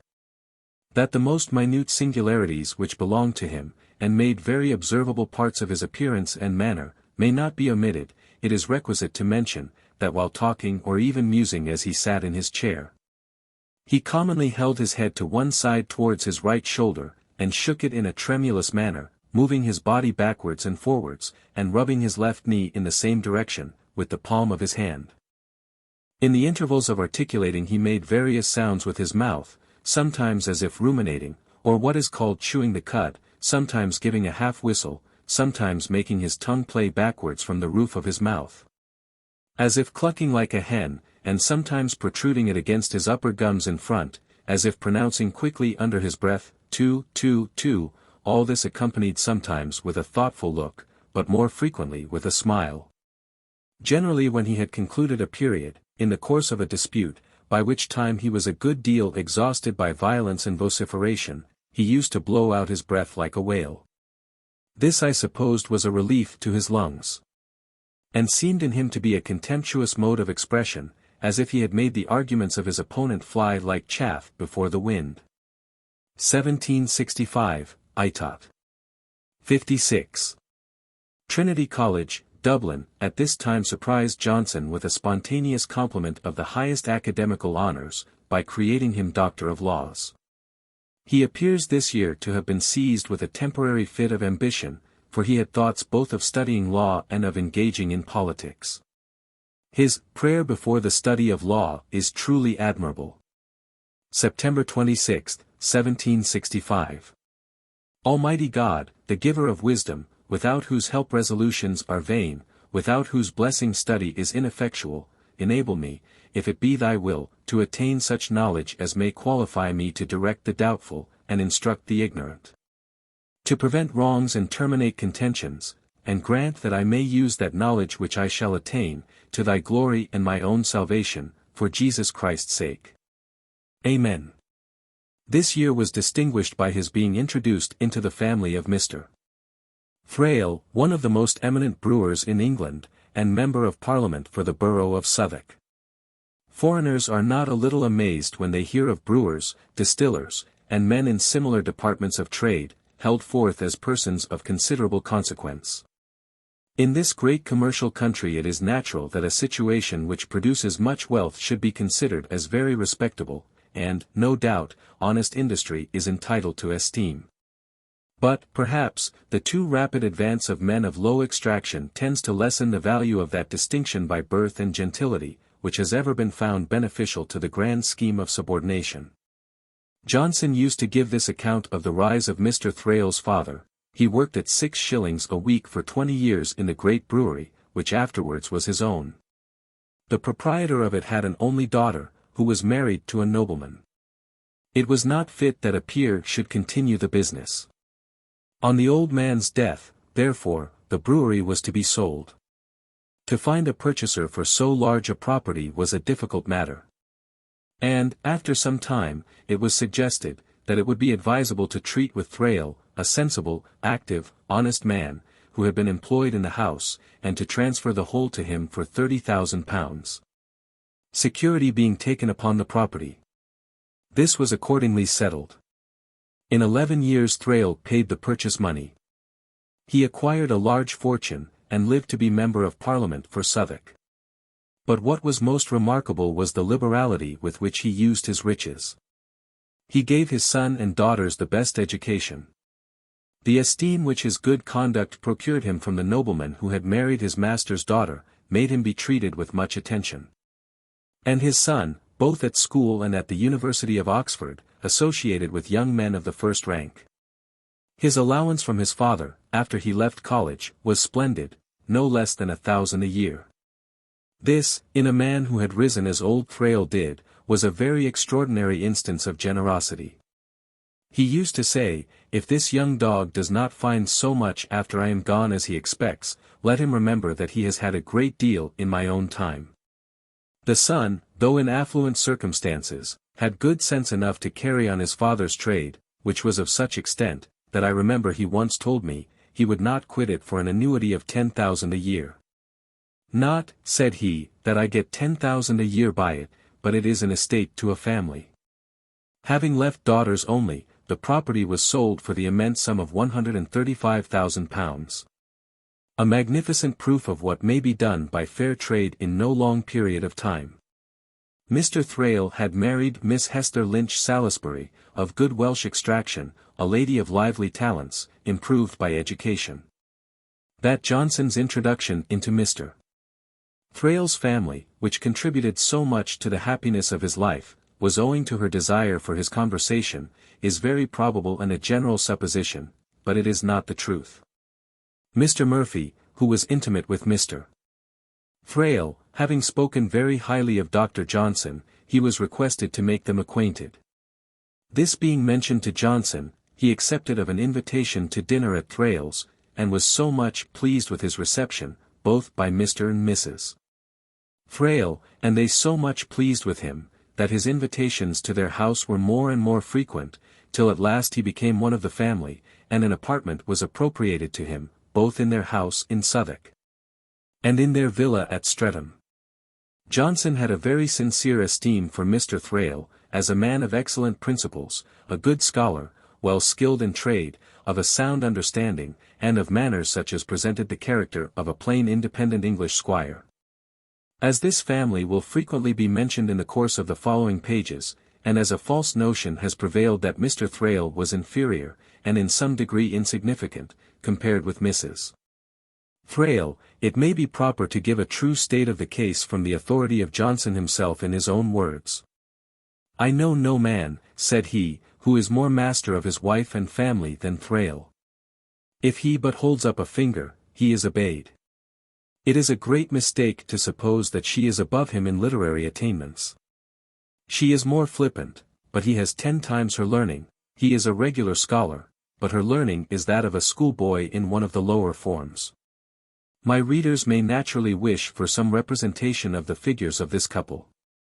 Mr. Thrale was tall, well proportioned, and stately. As for Madam, or my mistress, by which epithets Johnson used to mention Mrs. Thrale, she was short, plump, and brisk. She has herself given us a lively view of the idea which Johnson had of her person, on her appearing before him in a dark-coloured gown. "You little creatures should never wear those sort of clothes, however. They are unsuitable in every way." What? Have not all insects gay colours? Mr. Thrale gave his wife a liberal indulgence, both in the choice of their company, and in the mode of entertaining them. He understood and valued Johnson, without remission, from their first acquaintance to the day of his death. Mrs. Thrale was enchanted with Johnson's conversation, for its own sake, and had also a very allowable vanity in appearing to be honoured with the attention of so celebrated a man. Nothing could be more fortunate for Johnson than this connection. He had at Mr. Thrale's all the comforts and even luxuries of life, his melancholy was diverted, and his irregular habits lessened by association with an agreeable and well-ordered family. He was treated with the utmost respect, and even affection. The vivacity of Mrs. Thrale's literary talk roused him to cheerfulness and exertion, even when they were alone. But this was not often the case. For he found here a constant succession of what gave him the highest enjoyment, the society of the learned, the witty, and the eminent in every way, who were assembled in numerous companies, called forth his wonderful powers, and gratified him with admiration, to which no man could be insensible. In the October of this year he at length gave to the world his edition of Shakespeare, which, if it had no other merit but that of producing his preface, in which the excellencies and defects of that immortal bard are displayed with a masterly hand, the nation would have had no reason to complain. In 1764 and 1765 it should seem that Dr. Johnson was so busily employed with his edition of Shakespeare, as to have had little leisure for any other literary exertion, or, indeed, even for private correspondence. He did not favour me with a single letter for more than 2 years, for which it will appear that he afterwards apologized. He was, however, at all times ready to give assistance to his friends, and others, in revising their works, and in writing for them, or greatly improving their dedications. In that courtly species of composition no man excelled Dr. Johnson. Though the loftiness of his mind prevented him from ever dedicating in his own person, he wrote a very great number of dedications for others. Some of these, the persons who were favoured with them are unwilling should be mentioned, from a too anxious apprehension, as I think, that they might be suspected of having received larger assistance. And some, after all the diligence I have bestowed, have escaped my inquiries. He told me, a great many years ago, he believed he had dedicated to all the royal family round. And it was indifferent to him what was the subject of the work dedicated, provided it were innocent. He once dedicated some music for the German flute to Edward, Duke of York. In writing dedications for others, he considered himself as by no means speaking his own sentiments. I returned to London in February 21 and found Dr. Johnson in a good house in Johnson's Court, Fleet Street, in which he had accommodated Miss Williams with an apartment on the ground floor, while Mr. Levitt occupied his post in the garret. His faithful Frances was still attending upon him. He received me with much kindness. The fragments of our first conversation, which I have preserved, are these. I told him that Voltaire, in a conversation with me, had distinguished Pope and Dryden thus: Pope drives a handsome chariot, with a couple of neat trim nags. Dryden a coach, and 6 stately horses. Johnson. Why, sir, the truth is, they both drive coaches and 6, but Dryden's horses are either galloping or stumbling, Pope's go at a steady even trot. He said of Goldsmith's Traveller, which had been published in my absence, there has not been so fine a poem since Pope's time. Talking of education, people have nowadays, said he, got a strange opinion that everything should be taught by lectures. Now, I cannot see that lectures can do so much good as reading the books from which the lectures are taken. I know nothing that can be best taught by lectures, except where experiments are to be shown. You may teach chemistry by lectures. You might teach making of shoes by lectures. At night I supped with him at the Mitre Tavern, that we might renew our social intimacy at the original place of meeting. But there was now a considerable difference in his way of living. Having had an illness, in which he was advised to leave off wine, he had, from that period, continued to abstain from it, and drank only water, or lemonade. I told him that a foreign friend of his, whom I had met with abroad, was so wretchedly perverted to infidelity, that he treated the hopes of immortality with brutal levity, and said, as man dies like a dog, let him lie like a dog. Johnson. If he dies like a dog, let him lie like a dog. I added, that this man said to me, I hate mankind, for I think myself one of the best of them, and I know how bad I am. Johnson. Sir, he must be very singular in his opinion, if he thinks himself one of the best of men, for none of his friends think him so. He said, no honest man could be a deist. For no man could be so after a fair examination of the proofs of Christianity. I named Hume. Johnson. No, sir, Hume owned to a clergyman in the bishopric of Durham, that he had never read the New Testament with attention. I mentioned Hume's notion, that all who are happy are equally happy, a little miss with a new gown at a dancing school ball, a general at the head of a victorious army, and an orator, after having made an eloquent speech in a great assembly. Johnson. Sir, that all who are happy, are equally happy, is not true. A peasant and a philosopher may be equally satisfied, but not equally happy. Happiness consists in the multiplicity of agreeable consciousness. A peasant has not capacity for having equal happiness with a philosopher. Dr. Johnson was very kind this evening, and said to me, "You have now lived 25 years, and you have employed them well." "Alas, sir," said I fear not. Do I know history? Do I know mathematics? Do I know law? Johnson. Why, sir, though you may know no science so well as to be able to teach it, and no profession so well as to be able to follow it, your general mass of knowledge of books and men renders you very capable to make yourself master of any science, or fit yourself for any profession. I mentioned that a gay friend had advised me against being a lawyer, because I should be excelled by plodding blockheads. Johnson. Why, sir, in the formulary and statutory part of law, a plodding blockhead may excel. But in the ingenious and rational part of it a plodding blockhead can never excel. I talked of the mode adopted by some to rise in the world, by courting great men, and asked him whether he had ever submitted to it. Johnson. Why, sir, I never was near enough to great men, to court them. You may be prudently attached to great men and yet independent. You are not to do what you think wrong, and, sir, you are to calculate, and not pay too dear for what you get. You must not give a shilling's worth of court for 6 pence worth of good. But if you can get a shilling's worth of good for 6 pence worth of court, you are a fool if you do not pay court. I talked to him a great deal of what I had seen in Corsica, and of my intention to publish an account of it. He encouraged me by saying, "You cannot go to the bottom of the subject, but all that you tell us will be new to us. Give us as many anecdotes as you can." Our next meeting at the Mitre was on Saturday the 15th of February, when I presented to him my old and most intimate friend, the Reverend Mr. Temple, then of Cambridge. I having mentioned that I had passed some time with Rousseau in his wild retreat, and having quoted some remark made by Mr. Wilkes, with whom I had spent many pleasant hours in Italy, Johnson said, sarcastically, "It seems, sir, you have kept very good company abroad, Rousseau and Wilkes." Thinking it enough to defend one at a time, I said nothing as to my gay friend, but answered with a smile, "My dear sir, you don't call Rousseau bad company. Do you really think him a bad man?" Johnson. Sir, if you are talking jestingly of this, I don't talk with you. If you mean to be serious, I think him one of the worst of men, a rascal who ought to be hunted out of society, as he has been.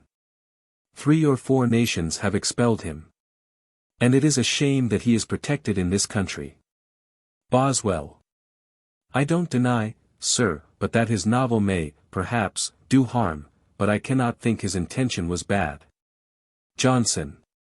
Sir, that will not do. We cannot prove any man's intention to be bad. You may shoot a man through the head, and say you intended to miss him, but the judge will order you to be hanged. An alleged want of intention, when evil is committed, will not be allowed in a court of justice.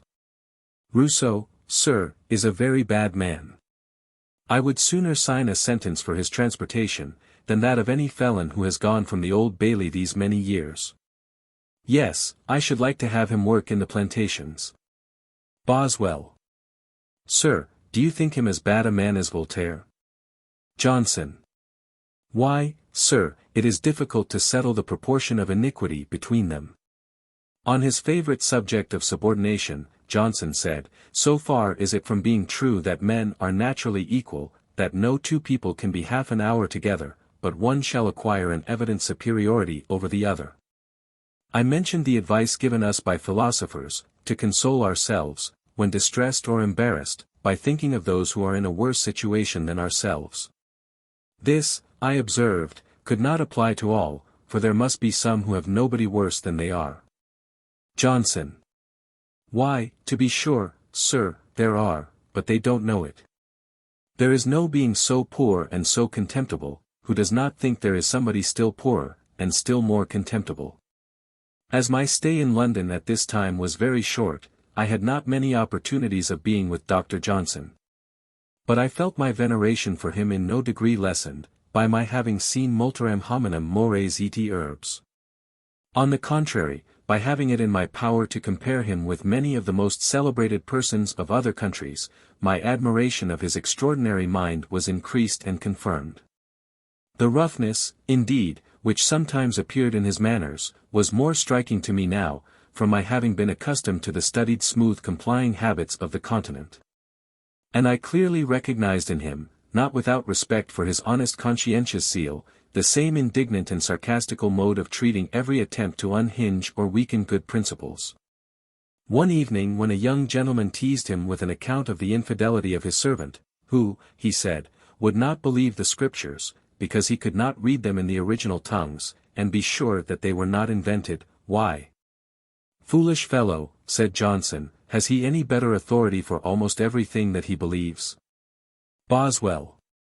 Then the vulgar, sir, never can know they are right, but must submit themselves to the learned. Johnson. To be sure, sir.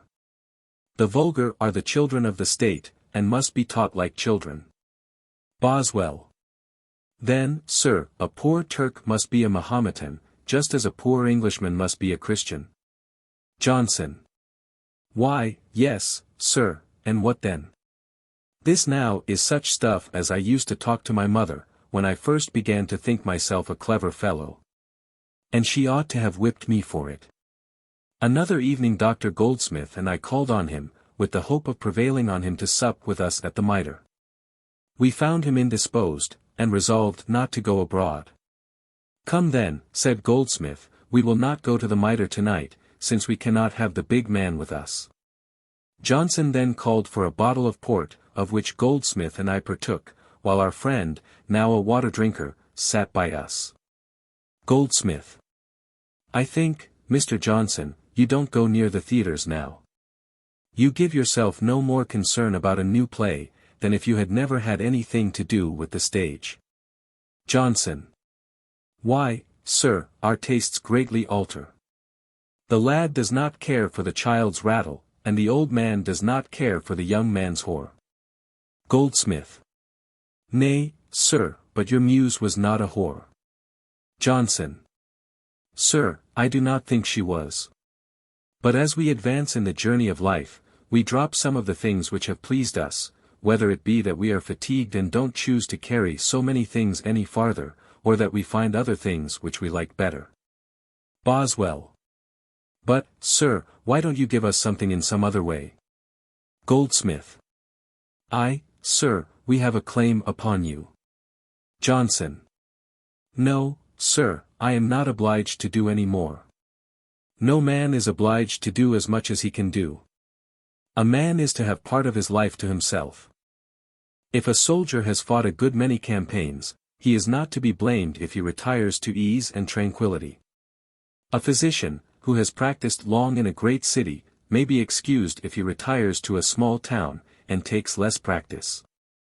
Now, sir, the good I can do by my conversation bears the same proportion to the good I can do by my writings, that the practice of a physician, retired to a small town, does to his practice in a great city. Boswell. But I wonder, sir, you have not more pleasure in writing than in not writing. Johnson. Sir, you may wonder. He talked of making verses, and observed, the great difficulty is to know when you have made good ones. When composing, I have generally had them in my mind, perhaps 50 at a time, walking up and down in my room, and then I have written them down, and often, from laziness, have written only half lines. I have written 100 lines in a day. I remember I wrote 100 lines of the vanity of human wishes in a day. Doctor, turning to Goldsmith, I am not quite idle, I made 1 line t'other day, but I made no more. Goldsmith. Let us hear it, we'll put a bad one to it. Johnson. No, sir, I have forgot it. To Bennet Langton, Esq., at Langton, near Spilsby, Lincolnshire. Dear Sir, what your friends have done, that from your departure till now nothing has been heard of you, none of us are able to inform the rest. But as we are all neglected alike, no one thinks himself entitled to the privilege of complaint.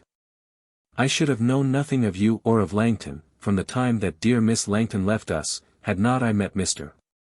Simpson, of Lincoln, one day in the street, by whom I was informed that Mr. Langton, your mamma, and yourself, had been all ill, but that you were all recovered.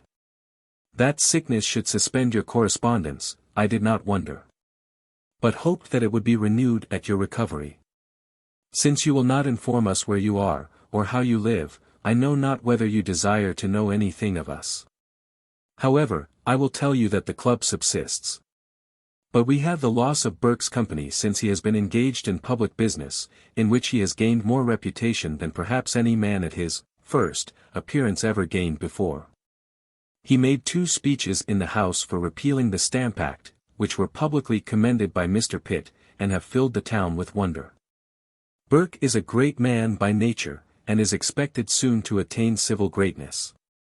I am grown greater too, for I have maintained the newspapers these many weeks, and what is greater still, I have risen every morning since New Year's Day, at about 8, when I was up. I have indeed done but little. Yet it is no slight advancement to obtain for so many hours more, the consciousness of being. I wish you were in my new study. I am now writing the first letter in it. I think it looks very pretty about me. Dyer is constant at the club. Hawkins is remiss, I am not over-diligent. Dr. Nugent, Dr. Goldsmith, and Mr. Reynolds, are very constant. Mr. Lye is printing his Saxon and Gothic dictionary, all the club subscribes. You will pay my respects to all my Lincolnshire friends. I am, dear sir, most affectionately yours. March 9, 1766. Sam. Johnson. Johnson's Court, Fleet Street. The Honourable Thomas Hervey and his lady having unhappily disagreed, and being about to separate, Johnson interfered as their friend, and wrote him a letter of expostulation, which I have not been able to find. But the substance of it is ascertained by a letter to Johnson in answer to it, which Mr. Hervey printed. The occasion of this correspondence between Dr. Johnson and Mr. Harvey, was thus related to me by Mr. Beauclerk. Tom Harvey had a great liking for Johnson, and in his will had left him a legacy of £50. One day he said to me, Johnson may want this money now, more than afterwards. I have a mind to give it him directly. Will you be so good as to carry a £50 note from me to him? This I positively refused to do, as he might, perhaps, have knocked me down for insulting him, and have afterwards put the note in his pocket. But I said, if Harvey would write him a letter, and enclose a £50 note, I should take care to deliver it. He accordingly did write him a letter, mentioning that he was only paying a legacy a little sooner. To his letter he added, P.S. I am going to part with my wife. Johnson then wrote to him, saying nothing of the note, but remonstrating with him against parting with his wife. Chapter 7. In February, 1767, there happened one of the most remarkable incidents of Johnson's life, which gratified his monarchical enthusiasm, and which he loved to relate with all its circumstances, when requested by his friends. This was his being honoured by a private conversation with His Majesty, in the library at the Queen's house. He had frequently visited those splendid rooms and noble collection of books, which he used to say was more numerous and curious than he supposed any person could have made in the time which the King had employed. Mr. Barnard, the librarian, took care that he should have every accommodation that could contribute to his ease and convenience, while indulging his literary taste in that place, so that he had here a very agreeable resource at leisure hours. His Majesty having been informed of his occasional visits, was pleased to signify a desire that he should be told when Dr. Johnson came next to the library. Accordingly, the next time that Johnson did come, as soon as he was fairly engaged with a book, on which, while he sat by the fire, he seemed quite intent, Mr.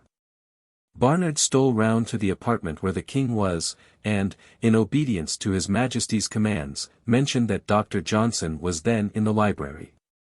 His Majesty said he was at leisure, and would go to him, upon which Mr. Barnard took one of the candles that stood on the king's table, and lighted his majesty through a suite of rooms, till they came to a private door into the library, of which his majesty had the key. Being entered, Mr. Barnard stepped forward hastily to Dr. Johnson, who was still in a profound study, and whispered him, "Sir, here is the king." Johnson started up, and stood still. His majesty approached him, and at once was courteously easy. His majesty began by observing, that he understood he came sometimes to the library, and then mentioning his having heard that the doctor had been lately at Oxford, asked him if he was not fond of going thither. To which Johnson answered, that he was indeed fond of going to Oxford sometimes, but was likewise glad to come back again. The king then asked him what they were doing at Oxford. Johnson answered, he could not much commend their diligence, but that in some respects they were mended, for they had put their press under better regulations, and were at that time printing Polybius. He was then asked whether there were better libraries at Oxford or Cambridge. He answered, he believed the Bodleian was larger than any they had at Cambridge. At the same time adding, I hope, whether we have more books or not than they have at Cambridge, we shall make as good use of them as they do. Being asked whether All Souls or Christ Church Library was the largest, he answered, All Souls Library is the largest we have, except the Bodleian. "Aye," said the king, "that is the public library." His majesty inquired if he was then writing anything. He answered, he was not, for he had pretty well told the world what he knew, and must now read to acquire more knowledge. The king, as it should seem with a view to urge him to rely on his own stores as an original writer, and to continue his labors, then said, I do not think you borrow much from any body. Johnson said, he thought he had already done his part as a writer. I should have thought so too, said the king, if you had not written so well. Johnson observed to me, upon this, that no man could have paid a handsomer compliment. And it was fit for a king to pay. It was decisive. When asked by another friend, at Sir Joshua Reynolds's, whether he made any reply to this high compliment, he answered, No, sir. When the king had said it, it was to be so. It was not for me to bandy civilities with my sovereign. Perhaps no man who had spent his whole life in courts could have shown a more nice and dignified sense of true politeness, than Johnson did in this instance. His Majesty having observed to him that he supposed he must have read a great deal, Johnson answered, that he thought more than he read. That he had read a great deal in the early part of his life, but having fallen into ill health, he had not been able to read much, compared with others. For instance, he said he had not read much, compared with Dr. Warburton. Upon which the king said, that he heard Dr. Warburton was a man of such general knowledge, that you could scarce talk with him on any subject on which he was not qualified to speak. And that his learning resembled Garrick's acting, in its universality. His Majesty then talked of the controversy between Warburton and Lowth, which he seemed to have read, and asked Johnson what he thought of it. Johnson answered, Warburton has most general, most scholastic learning, Lowth is the more correct scholar. I do not know which of them calls names best. The king was pleased to say he was of the same opinion, adding, You do not think, then, Dr. Johnson, that there was much argument in the case. Johnson said, he did not think there was. Why truly, said the king, when once it comes to calling names, argument is pretty well at an end. His Majesty then asked him what he thought of Lord Lyttelton's history, which was then just published. Johnson said, he thought his style pretty good, but that he had blamed Henry II rather too much. Why, said the king, they seldom do these things by halves. No, sir, answered Johnson, not to kings. But fearing to be misunderstood, he proceeded to explain himself. And immediately subjoined, that for those who spoke worse of kings than they deserved, he could find no excuse, but that he could more easily conceive how some might speak better of them than they deserved, without any ill intention. For, as kings had much in their power to give, those who were favored by them would frequently, from gratitude, exaggerate their praises, and as this proceeded from a good motive, it was certainly excusable, as far as error could be excusable. The king then asked him what he thought of Dr. Hill. Johnson answered, that he was an ingenious man, but had no veracity. And immediately mentioned, as an instance of it, an assertion of that writer, that he had seen objects magnified to a much greater degree by using 3 or 4 microscopes at a time, than by using one. Now, added Johnson, every one acquainted with microscopes knows, that the more of them he looks through, the less the object will appear. Why, replied the king, this is not only telling an untruth, but telling it clumsily. For, if that be the case, every one who can look through a microscope will be able to detect him. I now, said Johnson to his friends, when relating what had passed, began to consider that I was depreciating this man in the estimation of his sovereign, and thought it was time for me to say something that might be more favorable. He added, therefore, that Dr. Hill was, notwithstanding, a very curious observer. And if he would have been contented to tell the world no more than he knew, he might have been a very considerable man, and needed not to have recourse to such mean expedients to raise his reputation. The king then talked of literary journals, mentioned particularly the Journal des Savants, and asked Johnson if it was well done. Johnson said, it was formerly very well done, and gave some account of the persons who began it, and carried it on for some years, enlarging, at the same time, on the nature and use of such works. The king asked him if it was well done now. Johnson answered, he had no reason to think that it was. The king then asked him if there were any other literary journals published in this kingdom, except the monthly and critical reviews.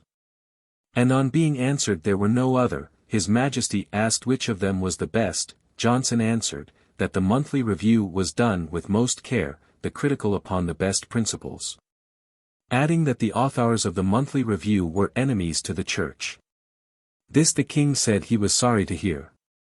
The conversation next turned on the philosophical transactions, when Johnson observed, that they had now a better method of arranging their materials than formerly.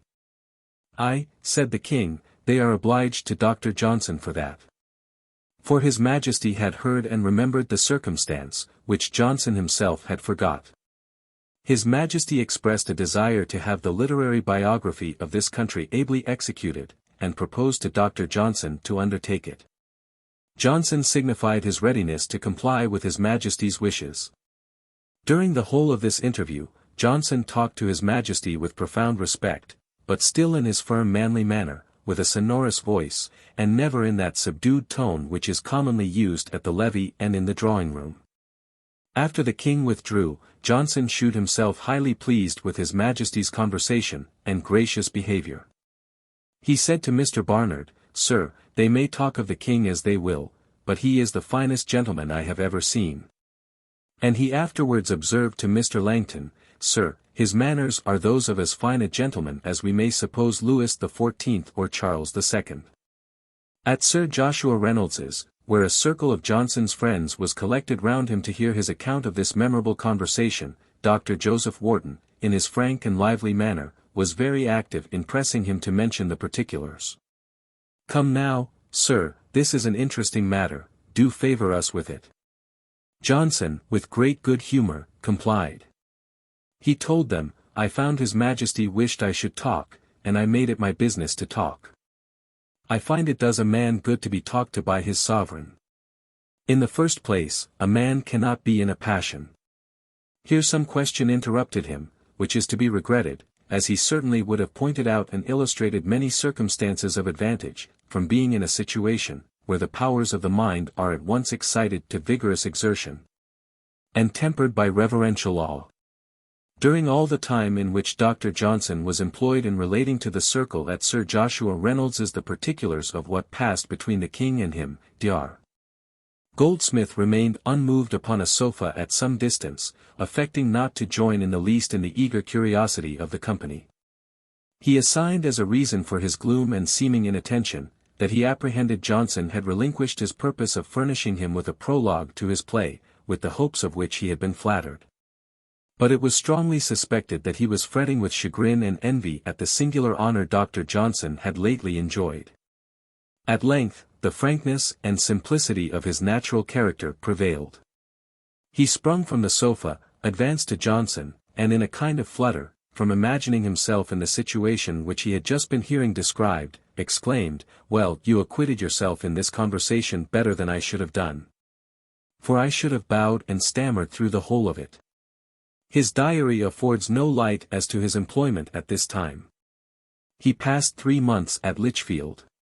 And I cannot omit an affecting and solemn scene there, as related by himself. Sunday, October 18, 1767. Yesterday, October 17, at about 10 in the morning, I took my leave for ever of my dear old friend, Catherine Chambers, who came to live with my mother about 1724, and has been but little parted from us since. She buried my father, my brother, and my mother. She is now 58 years old. I desired all to withdraw, then told her that we were to part for ever, that as Christians, we should part with prayer, and that I would, if she was willing, say a short prayer beside her. She expressed great desire to hear me, and held up her poor hands, as she lay in bed, with great fervor, while I prayed, kneeling by her, nearly in the following words: Almighty and most merciful Father, whose loving kindness is over all thy works, behold, visit and relieve this thy servant, who is grieved with sickness. Grant that the sense of her weakness may add strength to her faith, and seriousness to her repentance. And grant that by the help of thy Holy Spirit, after the pains and labors of this short life, we may all obtain everlasting happiness, through Jesus Christ our Lord, for whose sake hear our prayers. Amen. Our Father, and I then kissed her. She told me, that to part was the greatest pain that she had ever felt, and that she hoped we should meet again in a better place. I expressed, with swelled eyes, and great emotion of tenderness, the same hopes. We kissed, and parted. I humbly hope to meet again, and to part no more. 1768, Itot. 59, it appears from his notes of the state of his mind, that he suffered great perturbation and distraction in 1768. Nothing of his writing was given to the public this year, except the prologue to his friend Goldsmith's comedy of the Good-Natured Man. The first lines of this prologue are strongly characteristical of the dismal gloom of his mind, which in his case, as in the case of all who are distressed with the same malady of imagination, transfers to others its own feelings. Who could suppose it was to introduce a comedy, when Mr. Bensley solemnly began? Pressed with the load of life, the weary mind surveys the general toil of humankind. But this dark ground might make Goldsmith's humor shine the more. In the spring of this year, having published my account of Corsica, with the journal of a tour to that island, I returned to London, very desirous to see Dr. Johnson, and hear him upon the subject. I found he was at Oxford, with his friend Mr. Chambers, who was now Vinerian professor, and lived in New Inn Hall. Having had no letter from him since that in which he criticized the Latinity of my thesis, and having been told by somebody that he was offended at my having put into my book an extract of his letter to me at Paris, I was impatient to be with him, and therefore followed him to Oxford, where I was entertained by Mr. Chambers, with a civility which I shall ever gratefully remember. I found that Dr. Johnson had sent a letter to me to Scotland, and that I had nothing to complain of but his being more indifferent to my anxiety than I wished him to be. Instead of giving, with the circumstances of time and place, such fragments of his conversation as I preserved during this visit to Oxford, I shall throw them together in continuation. Talking of some of the modern plays, he said false delicacy was totally void of character. He praised Goldsmith's Good-Natured Man. Said, it was the best comedy that had appeared since The Provoked Husband, and that there had not been of late any such character exhibited on the stage as that of Croker. I observed it was the Suspirius of his Rambler. He said, Goldsmith had owned he had borrowed it from thence. Sir, continued he, there is all the difference in the world between characters of nature and characters of manners. And there is the difference between the characters of Fielding and those of Richardson. Characters of manners are very entertaining. But they are to be understood by a more superficial observer than characters of nature, where a man must dive into the recesses of the human heart.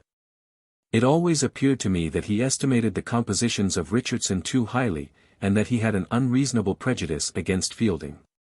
In comparing those two writers, he used this expression, that there was as great a difference between them as between a man who knew how a watch was made, and a man who could tell the hour by looking on the dial plate. I have not been troubled for a long time with authors desiring my opinion of their works.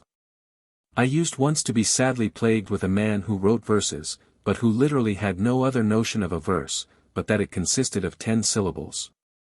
Lay your knife and your fork across your plate, was to him a verse.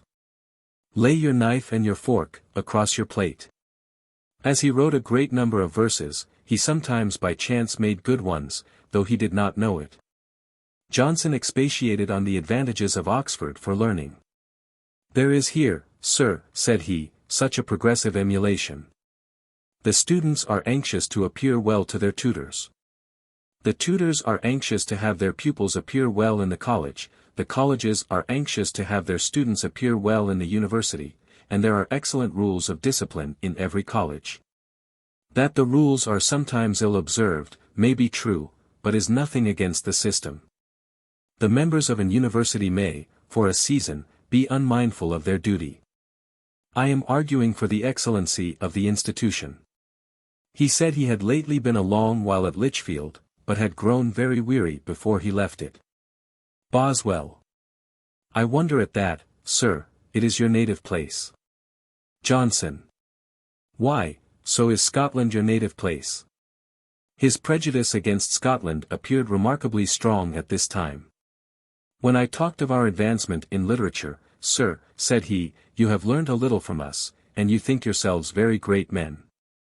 Hume would never have written history, had not Voltaire written it before him. He is an echo of Voltaire.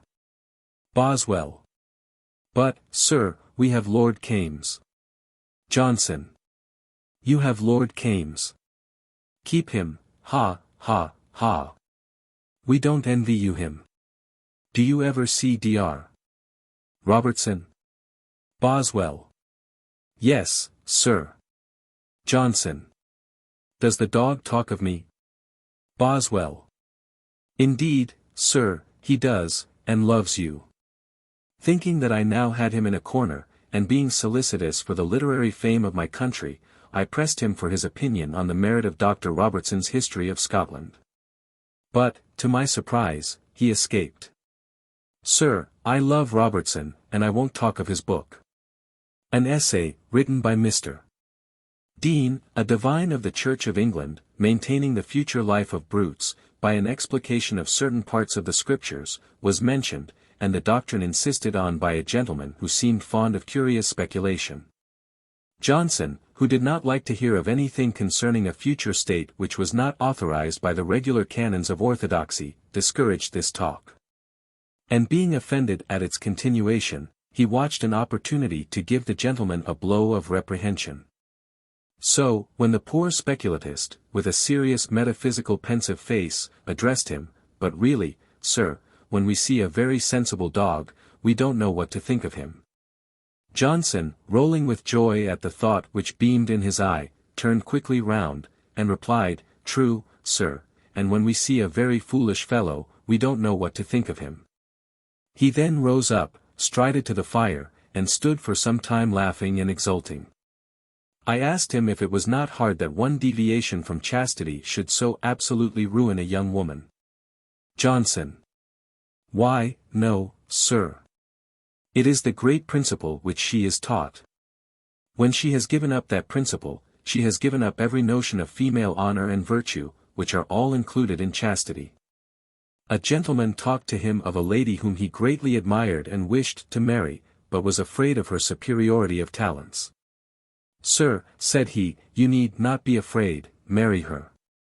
Before a year goes about, you'll find that reason much weaker, and that wit not so bright. Yet the gentleman may be justified in his apprehension by one of Dr. Johnson's admirable sentences in his Life of Waller. He doubtless praised many whom he would have been afraid to marry, and, perhaps, married one whom he would have been ashamed to praise. Many qualities contribute to domestic happiness, upon which poetry has no colors to bestow. And many airs and sallies may delight imagination, which he who flatters them never can approve. He praised Signor Baretti. His account of Italy is a very entertaining book, and, sir, I know no man who carries his head higher in conversation than Baretti. There are strong powers in his mind. He has not, indeed, many hooks. But with what hooks he has, he grapples very forcibly. At this time I observed upon the dial plate of his watch a short Greek inscription, taken from the New Testament, Greek text omitted. Being the first words of our Saviour's solemn admonition to the improvement of that time which is allowed us to prepare for eternity, the night cometh when no man can work.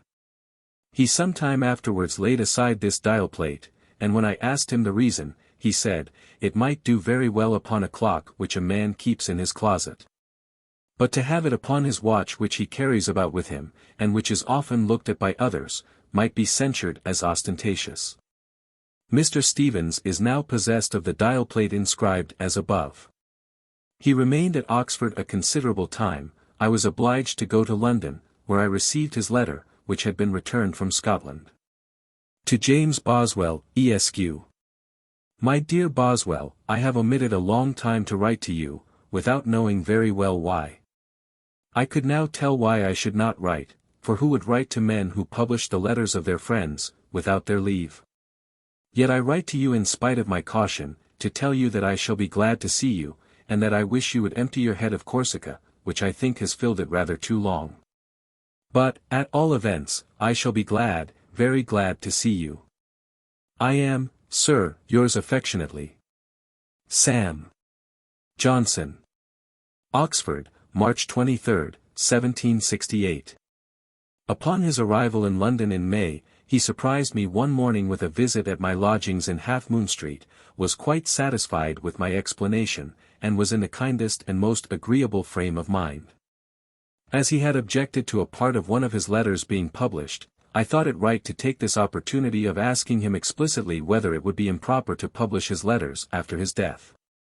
His answer was, "Nay, sir, when I am dead, you may do as you will." He talked in his usual style with a rough contempt of popular liberty. They make a rout about universal liberty, without considering that all that is to be valued, or indeed can be enjoyed by individuals, is private liberty. Political liberty is good only so far as it produces private liberty. Now, sir, there is the liberty of the press, which you know is a constant topic. Suppose you and I and 200 more were restrained from printing our thoughts, what then? What proportion would that restraint upon us bear to the private happiness of the nation? This mode of representing the inconveniences of restraint as light and insignificant, was a kind of sophistry in which he delighted to indulge himself, in opposition to the extreme laxity for which it has been fashionable for too many to argue.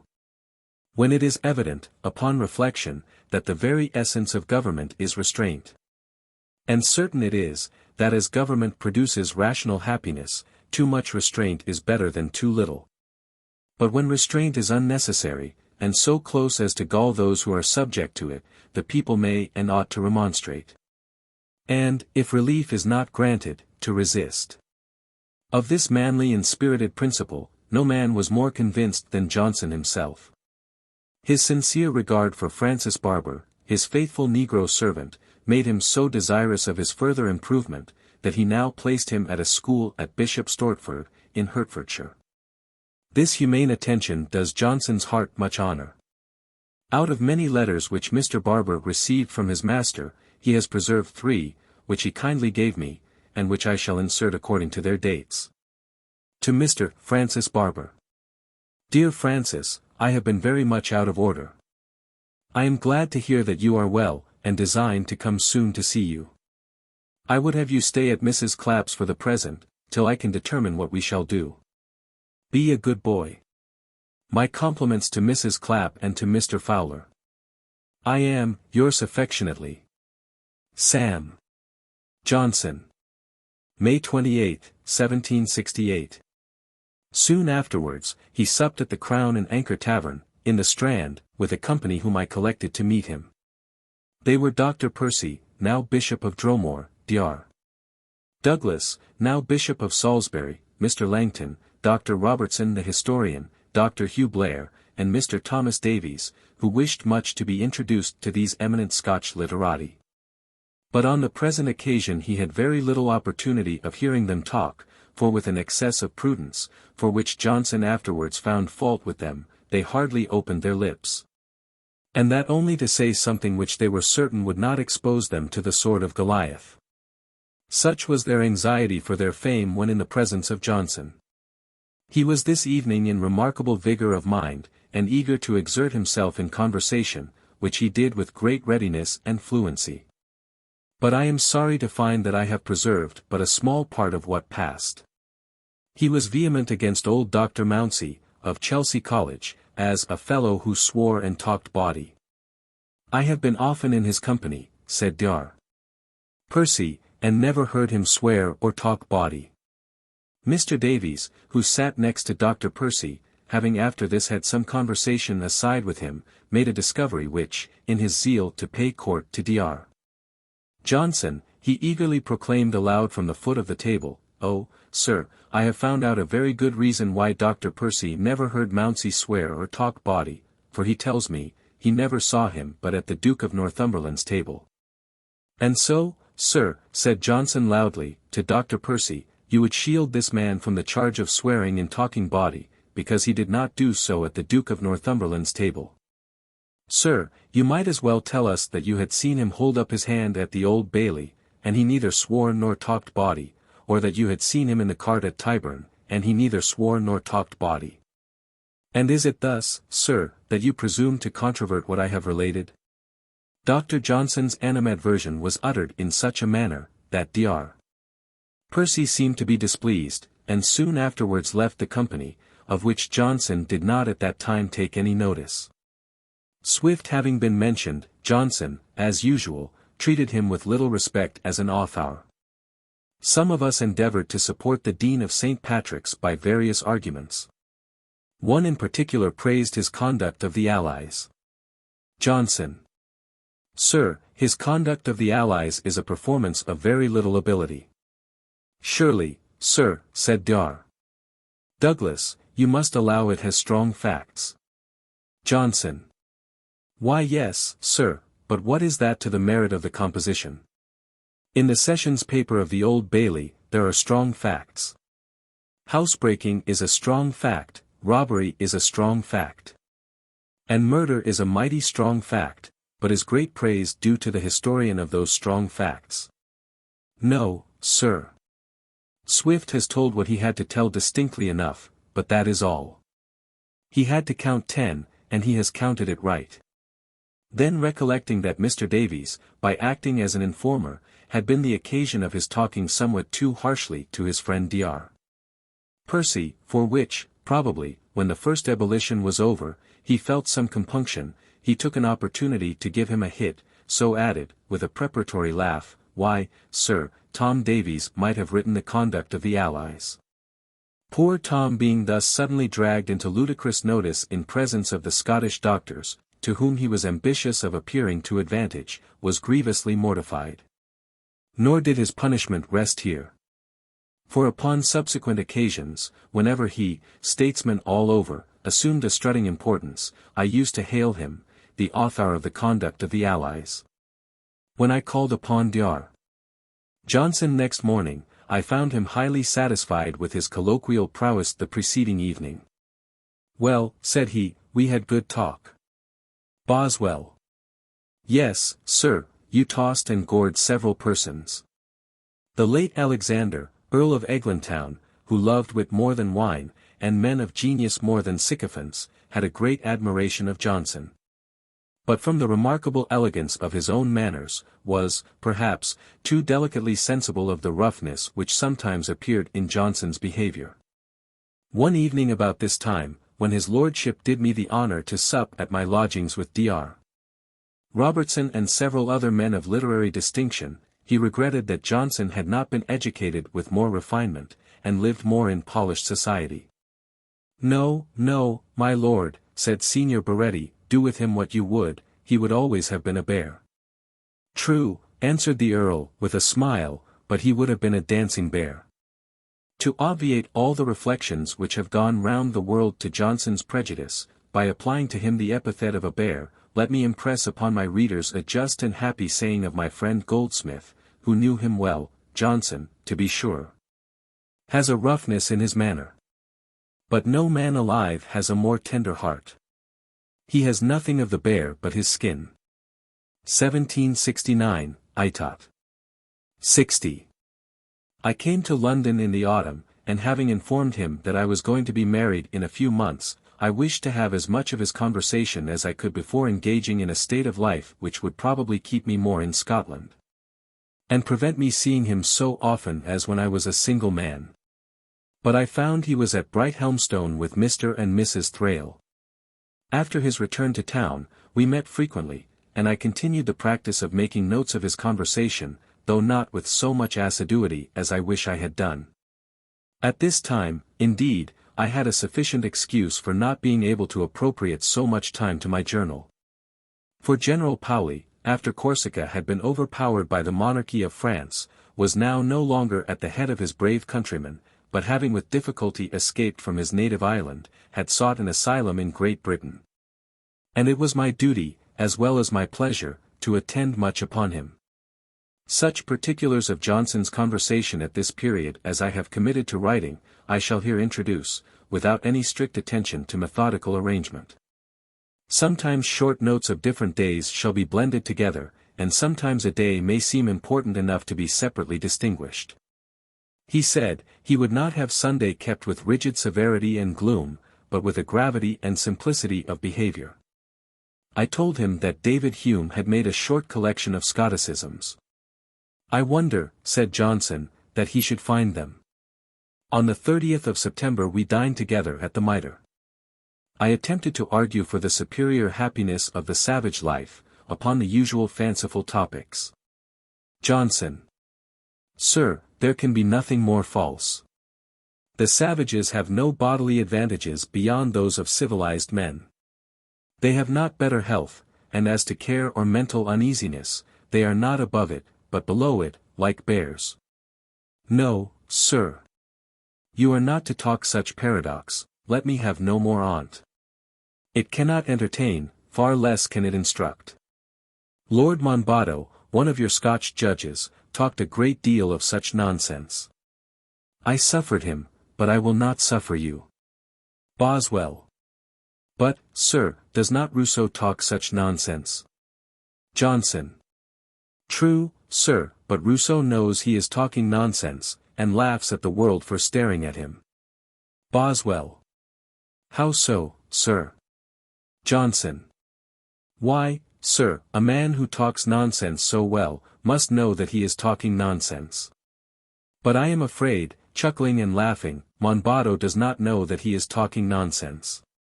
Boswell. Is it wrong then, sir, to affect singularity, in order to make people stare? Johnson. Yes, if you do it by propagating error, and, indeed, it is wrong in any way. There is in human nature a general inclination to make people stare. And every wise man has himself to cure of it, and does cure himself.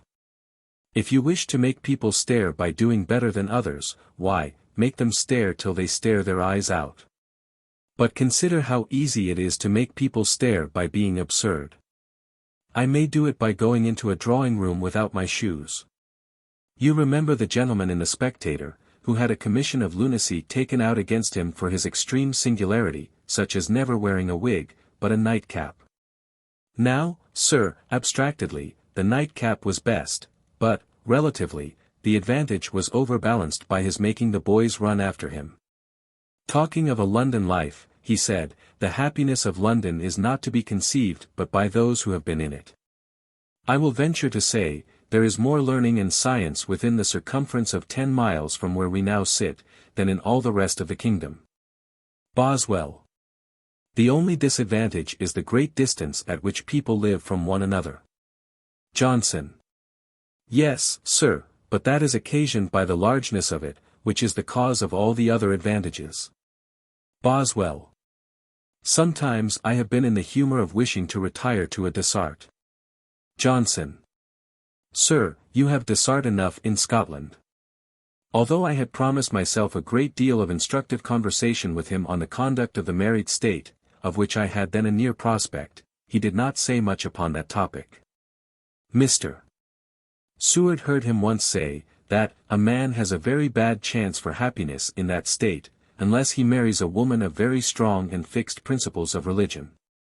He maintained to me, contrary to the common notion, that a woman would not be the worse wife for being learned, in which, from all that I have observed of Artemisias, I humbly differed from him. When I censured a gentleman of my acquaintance for marrying a second time, as it shewed a disregard of his first wife, he said, "Not at all, sir. On the contrary, were he not to marry again, it might be concluded that his first wife had given him a disgust to marriage. But by taking a second wife he pays the highest compliment to the first, by shewing that she made him so happy as a married man, that he wishes to be so a second time."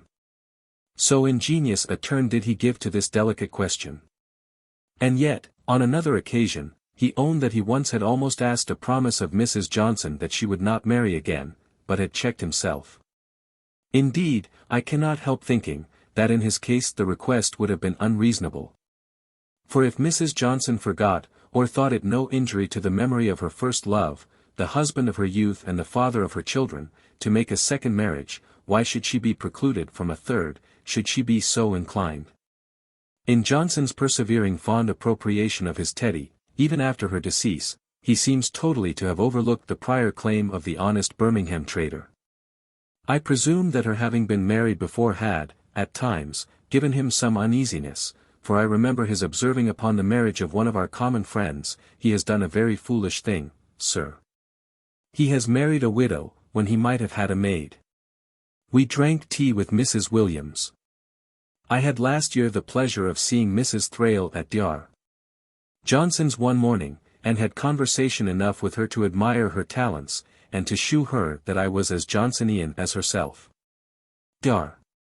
Johnson had probably been kind enough to speak well of me, for this evening he delivered me a very polite card from Mr. Thrale and her, inviting me to Streatham.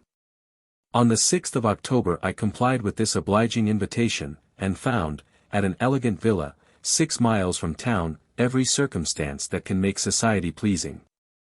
Johnson, though quite at home, was yet looked up to with an awe, tempered by affection, and seemed to be equally the care of his host and hostess. I rejoiced at seeing him so happy. He played off his wit against Scotland with a good-humoured pleasantry, which gave me, though no bigot to national prejudices, an opportunity for a little contest with him. I having said that England was obliged to us for gardeners, almost all their good gardeners being Scotchmen. Johnson. Why, sir, that is because gardening is much more necessary amongst you than with us, which makes so many of your people learn it. It is all gardening with you. Things which grow wild here, must be cultivated with great care in Scotland. Pray now, throwing himself back in his chair, and laughing, are you ever able to bring the sloe to perfection? I boasted that we had the honour of being the first to abolish the unhospitable, troublesome, and ungracious custom of giving veils to servants. Johnson. Sir, you abolished veils, because you were too poor to be able to give them. Mrs. Thrale disputed with him on the merit of Prior. He attacked him powerfully, said he wrote of love like a man who had never felt it, his love verses were college verses, and he repeated the song, Alexis shunned his fellow swains, and in so ludicrous a manner, as to make us all wonder how any one could have been pleased with such fantastical stuff. Mrs. Thrale stood to her gun with great courage, in defence of amorous ditties, which Johnson despised, till he at last silenced her by saying, My dear lady, talk no more of this. Nonsense can be defended but by nonsense. Mrs. Thrale then praised Garrick's talent for light gay poetry, and, as a specimen, repeated his song in Florizel and Perdita, and dwelt with peculiar pleasure on this line. I'd smile with the simple, and feed with the poor. Johnson. Nay, my dear lady, this will never do. Poor David. Smile with the simple, what folly is that? And who would feed with the poor that can help it? No, no, let me smile with the wise, and feed with the rich. I repeated this sally to Garrick, and wondered to find his sensibility as a writer not a little irritated by it. To soothe him, I observed, that Johnson spared none of us. And I quoted the passage in Horace, in which he compares one who attacks his friends for the sake of a laugh, to a pushing ox, that is marked by a bunch of hay put upon his horns, finem habet in cornu. Said Garrick vehemently, he has a whole mow of it. He would not allow much merit to Whitefield's oratory. His popularity, sir, said B., is chiefly owing to the peculiarity of his manner. He would be followed by crowds were he to wear a nightcap in the pulpit, or were he to preach from a tree. On the evening of October 10th, I presented Dr. Johnson to General Paoli. I had greatly wished that two men, for whom I had the highest esteem, should meet. They met with a manly ease, mutually conscious of their own abilities, and of the abilities of each other. The general spoke Italian, and Dr. Johnson English, and understood one another very well, with a little aid of interpretation from me, in which I compared myself to an isthmus which joins two great continents. Upon Johnson's approach, the general said, "From what I have read of your works, sir, and from what Mr. Boswell has told me of you, I have long held you in great veneration." The general talked of languages being formed on the particular notions and manners of a people, without knowing which, we cannot know the language. We may know the direct signification of single words. But by these no beauty of expression, no sally of genius, no wit is conveyed to the mind. All this must be by allusion to other ideas. "Sir," said Johnson, "you talk of language, as if you had never done anything else but study it, instead of governing a nation." The general said, "Questo è un troppo gran complimento, this is too great a compliment." Johnson answered, "I should have thought so, sir, if I had not heard you talk." The general asked him, what he thought of the spirit of infidelity which was so prevalent. Johnson: "Sir, this gloom of infidelity, I hope, is only a transient cloud passing through the hemisphere, which will soon be dissipated, and the sun break forth with his usual splendor." "You think then," said the general, "that they will change their principles like their clothes?" Johnson: "Why, sir, if they bestow no more thought on principles than on dress, it must be so." The general said, that a great part of the fashionable infidelity was owing to a desire of shewing courage. Men who have no opportunities of shewing it as to things in this life, take death and futurity as objects on which to display it. Johnson: "That is mighty foolish affectation. Fear is one of the passions of human nature, of which it is impossible to divest it. You remember that the Emperor Charles V, when he read upon the tombstone of a Spanish nobleman, 'Here lies one who never knew fear,' wittily said, 'Then he never snuffed a candle with his fingers.'" Dr. Johnson went home with me, and drank tea till late in the night. He said, General Paoli had the loftiest port of any man he had ever seen. He denied that military men were always the best bred men. Perfect good breeding, he observed, consists in having no particular mark of any profession, but a general elegance of manners, whereas, in a military man, you can commonly distinguish the brand of a soldier, l'homme d'épée. Dr. Johnson shunned tonight any discussion of the perplexed question of fate and free will, which I attempted to agitate. "Sir," said he, "we know our will is free, and there's an end on't." He honored me with his company at dinner on the 16th of October, at my lodgings in Old Bond Street, with Sir Joshua Reynolds, Mr. Garrick, Dr. Goldsmith, Mr. Murphy, Mr. Bickerstaff, and Mr. Thomas Davies. Garrick played round him with a fond vivacity, taking hold of the breasts of his coat, and, looking up in his face with a lively archness, complimented him on the good health which he seemed then to enjoy. While the sage, shaking his head, beheld him with a gentle complacency. One of the company not being come at the appointed hour, I proposed, as usual upon such occasions, to order dinner to be served. Adding, ought 6 people to be kept waiting for one? "Why, yes," answered Johnson, with a delicate humanity, "if the one will suffer more by your sitting down, than the 6 will do by waiting." Goldsmith, to divert the tedious minutes, strutted about, bragging of his dress, and I believe was seriously vain of it, for his mind was wonderfully prone to such impressions. "Come, come," said Garrick, "talk no more of that. You are, perhaps, the worst, Goldsmith was eagerly attempting to interrupt him, when Garrick went on, laughing ironically, "Nay, you will always look like a gentleman, but I am talking of being well or ill-dressed."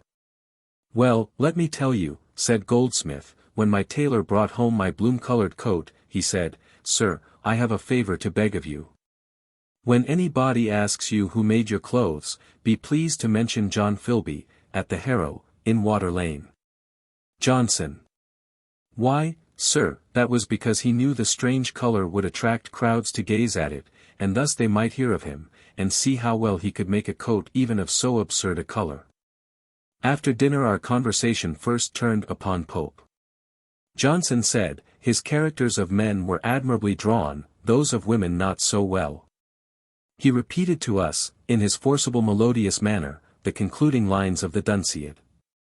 While he was talking loudly in praise of those lines, one of the company 22 ventured to say, "Too fine for such a poem on what?"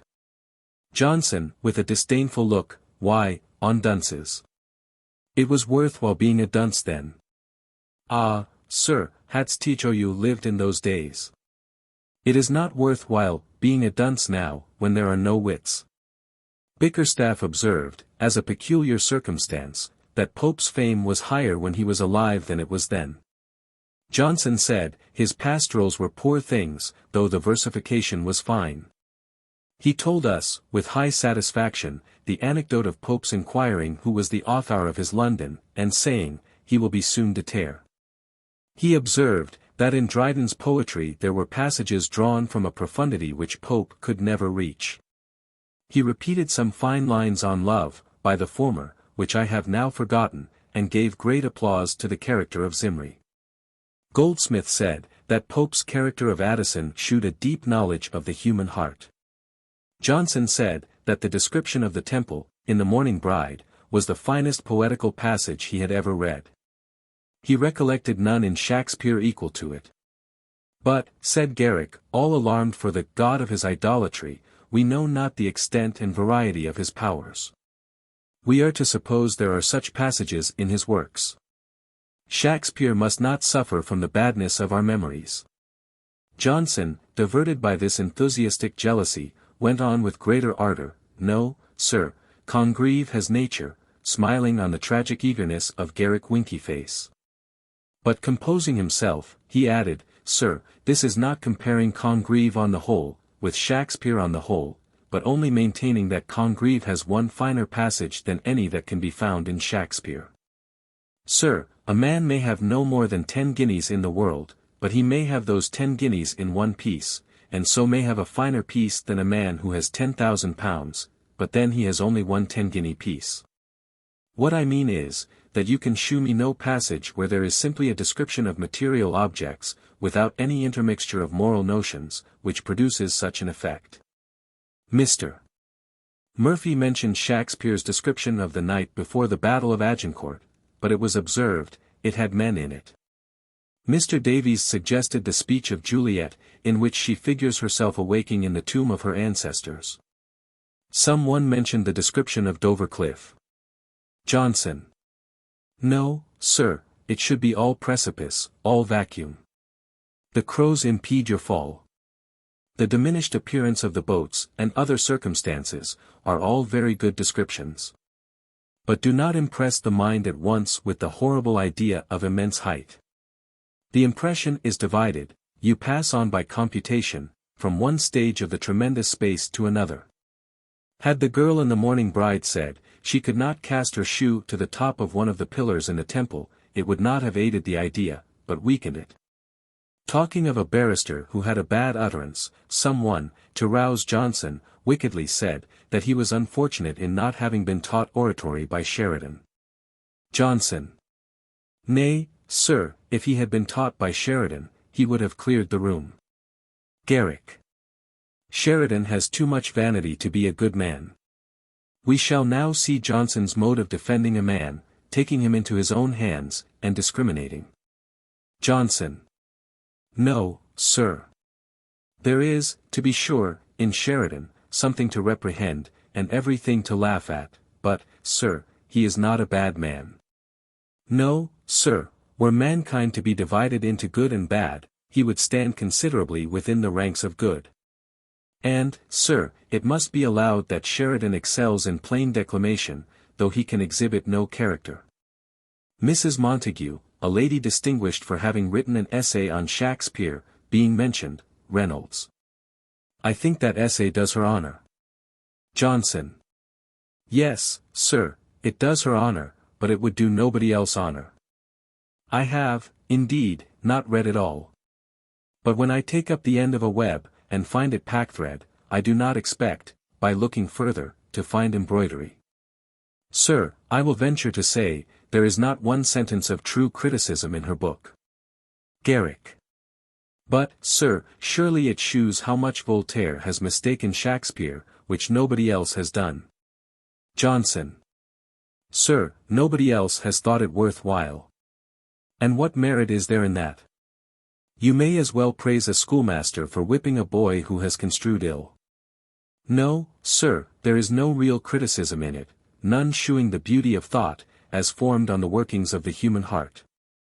The admirers of this essay may be offended at the slighting manner in which Johnson spoke of it. But let it be remembered, that he gave his honest opinion unbiased by any prejudice, or any proud jealousy of a woman intruding herself into the chair of criticism. For Sir Joshua Reynolds has told me, that when the essay first came out, and it was not known who had written it, Johnson wondered how Sir Joshua could like it. At this time Sir Joshua himself had received no information concerning the author, except being assured by one of our most eminent literati, that it was clear its author did not know the Greek tragedies in the original. One day at Sir Joshua's table, when it was related that Mrs. Montague, in an excess of compliment to the author of a modern tragedy, had exclaimed, "I tremble for Shakespeare," Johnson said, "when Shakespeare has got, for his rival, and Mrs. Montague for his defender, he is in a poor state indeed." On Thursday, October 19th, I passed the evening with him at his house. He advised me to complete a dictionary of words peculiar to Scotland, of which I shewed him a specimen. "Sir," said he, "Ray has made a collection of North Country words. By collecting those of your country, you will do a useful thing towards the history of the language." He bade me also go on with collections which I was making upon the antiquities of Scotland. Make a large book, a folio. Boswell. But of what use will it be, sir? Johnson. Never mind the use, do it. I complained that he had not mentioned Garrick in his preface to Shakespeare, and asked him if he did not admire him. Johnson. Yes, as a poor player, who frets and struts his hour upon the stage, as a shadow. Boswell. But has he not brought Shakespeare into notice? Johnson. Sir, to allow that, would be to lampoon the age. Many of Shakespeare's plays are the worse for being acted, Macbeth, for instance. Boswell. What, sir, is nothing gained by decoration and action? Indeed, I do wish that you had mentioned Garrick. Johnson. My dear sir, had I mentioned him, I must have mentioned many more, Mrs. Pritchard, Mrs. Cibber, nay, and Mr. Cibber too. He too altered Shakespeare. Boswell. You have read his apology, sir. Johnson. Yes, it is very entertaining.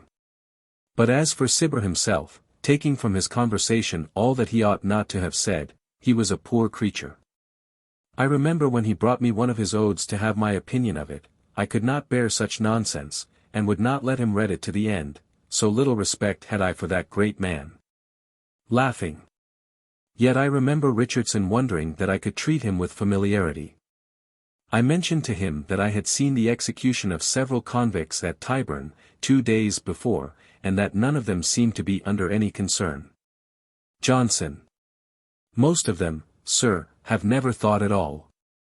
Boswell. But is not the fear of death natural to man? Johnson. So much so, sir, that the whole of life is but keeping away the thoughts of it. He then, in a low and earnest tone, talked of his meditating upon the awful hour of his own dissolution, and in what manner he should conduct himself upon that occasion. I know not, said he, whether I should wish to have a friend by me, or have it all between God and myself. Talking of our feeling for the distresses of others, Johnson. Why, sir, there is much noise made about it, but it is greatly exaggerated. No, sir, we have a certain degree of feeling to prompt us to do good, more than that, Providence does not intend. It would be misery to no purpose. Boswell.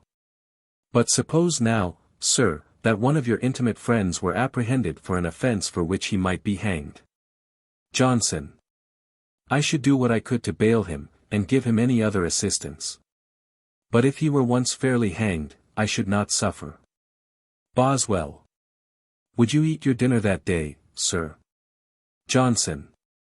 Yes, sir, and eat it as if he were eating it with me. Why, there's Baretti, who is to be tried for his life tomorrow. Friends have risen up for him on every side, yet if he should be hanged, none of them will eat a slice of plum pudding the less. Sir, that sympathetic feeling goes a very little way in depressing the mind. I told him that I had dined lately at Foote's, who shewed me a letter which he had received from Tom Davies, telling him that he had not been able to sleep from the concern which he felt on account of this sad affair of Baretti. Begging of him to try if he could suggest anything that might be of service. And, at the same time, recommending to him an industrious young man who kept a pickle shop. Johnson. Ay, sir, here you have a specimen of human sympathy, a friend hanged, and a cucumber pickled.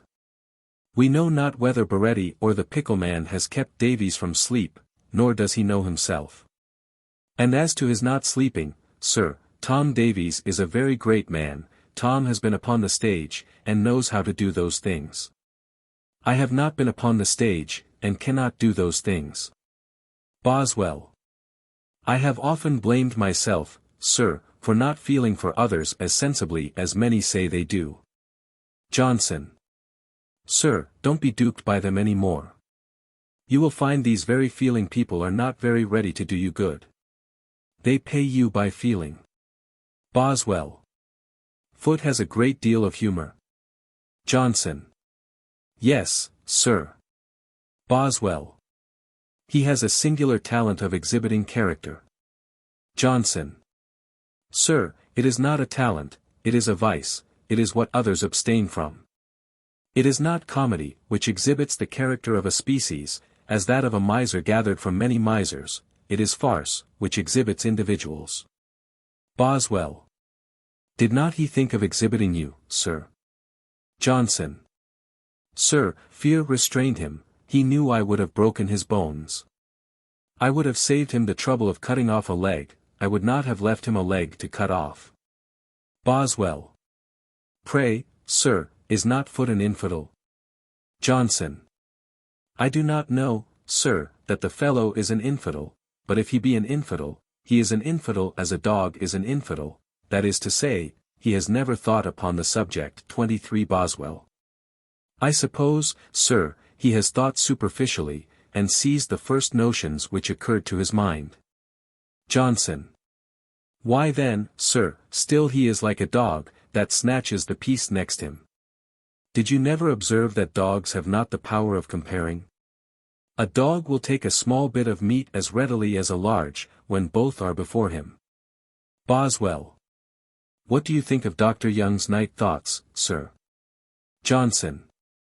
Why, sir, there are very fine things in them. Boswell. Is there not less religion in the nation now, sir, than there was formerly? Johnson. I don't know, sir, that there is.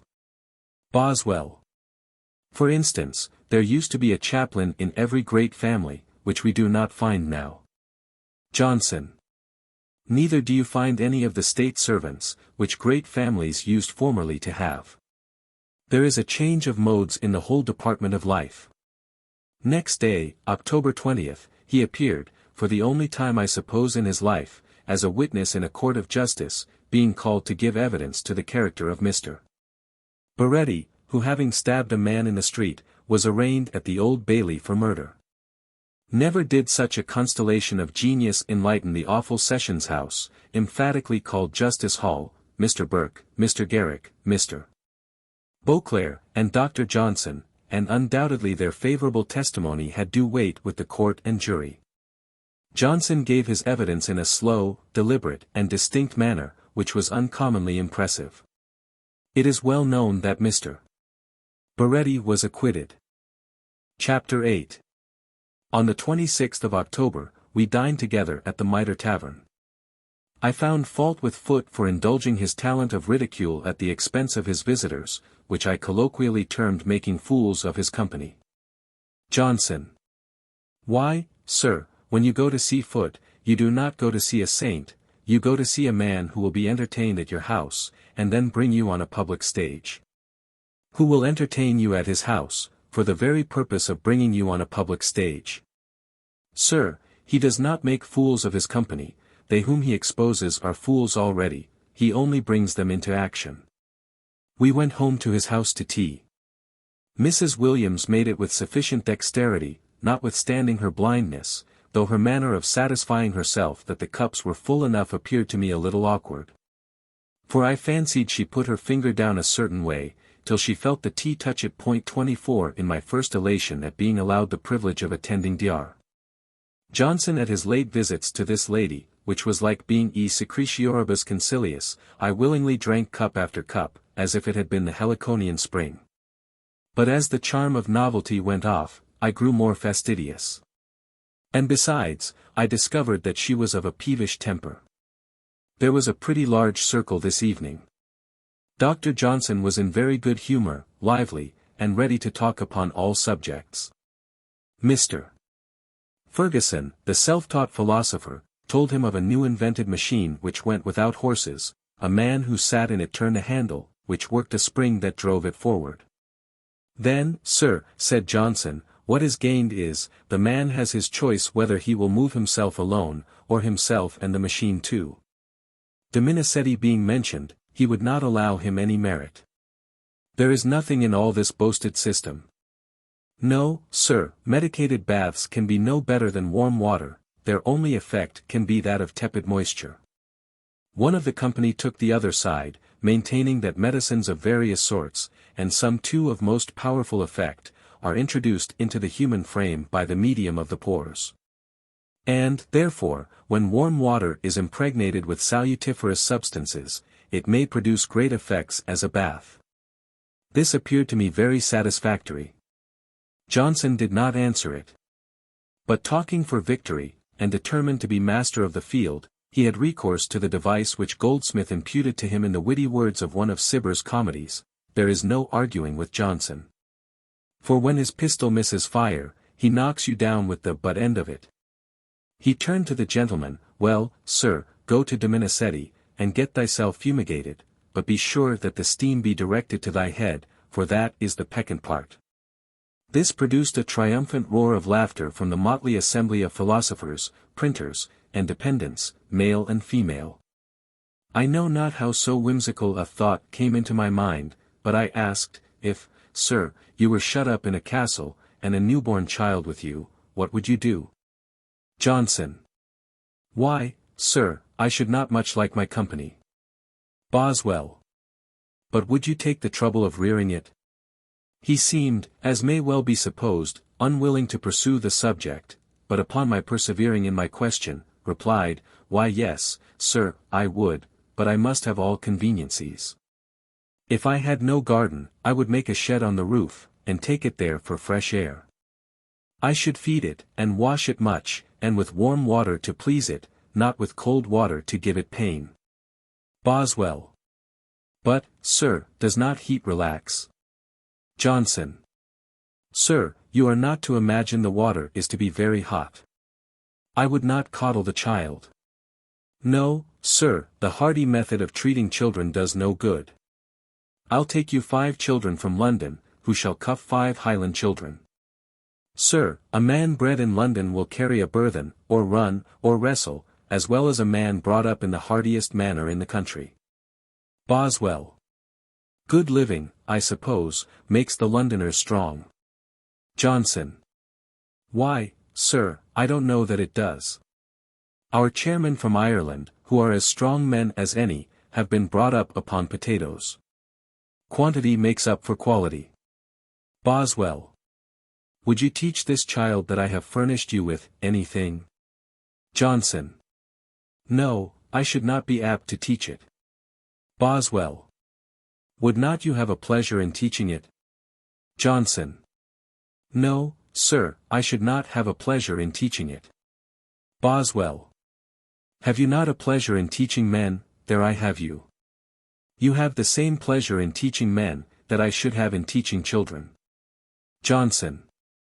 Why, something about that. I had hired a Bohemian as my servant while I remained in London, and being much pleased with him, I asked Dr. Johnson whether his being a Roman Catholic should prevent my taking him with me to Scotland. Johnson. Why no, sir, if he has no objection, you can have none. Boswell. So, sir, you are no great enemy to the Roman Catholic religion. Johnson. No more, sir, than to the Presbyterian religion. Boswell. You are joking. Johnson. No, sir, I really think so. Nay, sir, of the two, I prefer the Popish. Boswell. How so, sir? Johnson. Why, sir, the Presbyterians have no church, no apostolical ordination. Boswell. And do you think that absolutely essential, sir? Johnson. Why, sir, as it was an apostolical institution, I think it is dangerous to be without it. And, sir, the Presbyterians have no public worship, they have no form of prayer in which they know they are to join. They go to hear a man pray, and are to judge whether they will join with him.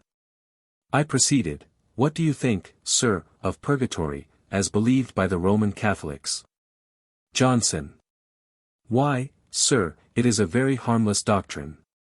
They are of opinion that the generality of mankind are neither so obstinately wicked as to deserve everlasting punishment, nor so good as to merit being admitted into the society of blessed spirits. And therefore that God is graciously pleased to allow of a middle state, where they may be purified by certain degrees of suffering. You see, sir, there is nothing unreasonable in this. Boswell. But then, sir, their masses for the dead. Johnson. Why, sir, if it be once established that there are souls in purgatory, it is as proper to pray for them, as for our brethren of mankind who are yet in this life. Boswell. The idolatry of the Mass. Johnson. Sir, there is no idolatry in the Mass. They believe God to be there, and they adore him. Boswell. The worship of saints.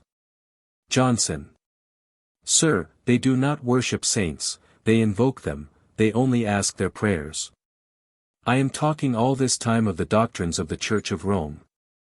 I grant you that in practice, purgatory is made a lucrative imposition, and that the people do become idolatrous as they recommend themselves to the tutelary protection of particular saints. I think their giving the sacrament only in one kind is criminal, because it is contrary to the express institution of Christ, and I wonder how the Council of Trent admitted it. Boswell. Confession. Johnson. Why, I don't know, but that is a good thing. The Scripture says, confess your faults one to another, and the priests confess as well as the laity. Then it must be considered that their absolution is only upon repentance, and often upon penance also. You think your sins may be forgiven without penance, upon repentance alone.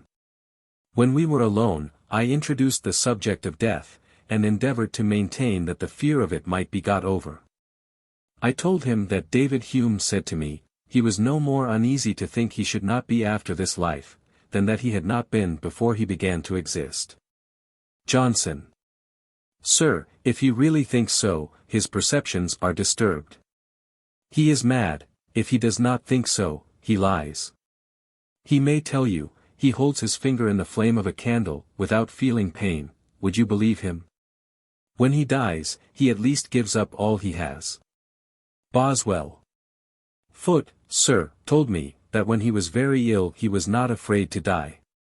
Johnson. It is not true, sir. Hold a pistol to Foot's breast, or to Hume's breast, and threaten to kill them, and you'll see how they behave. Boswell.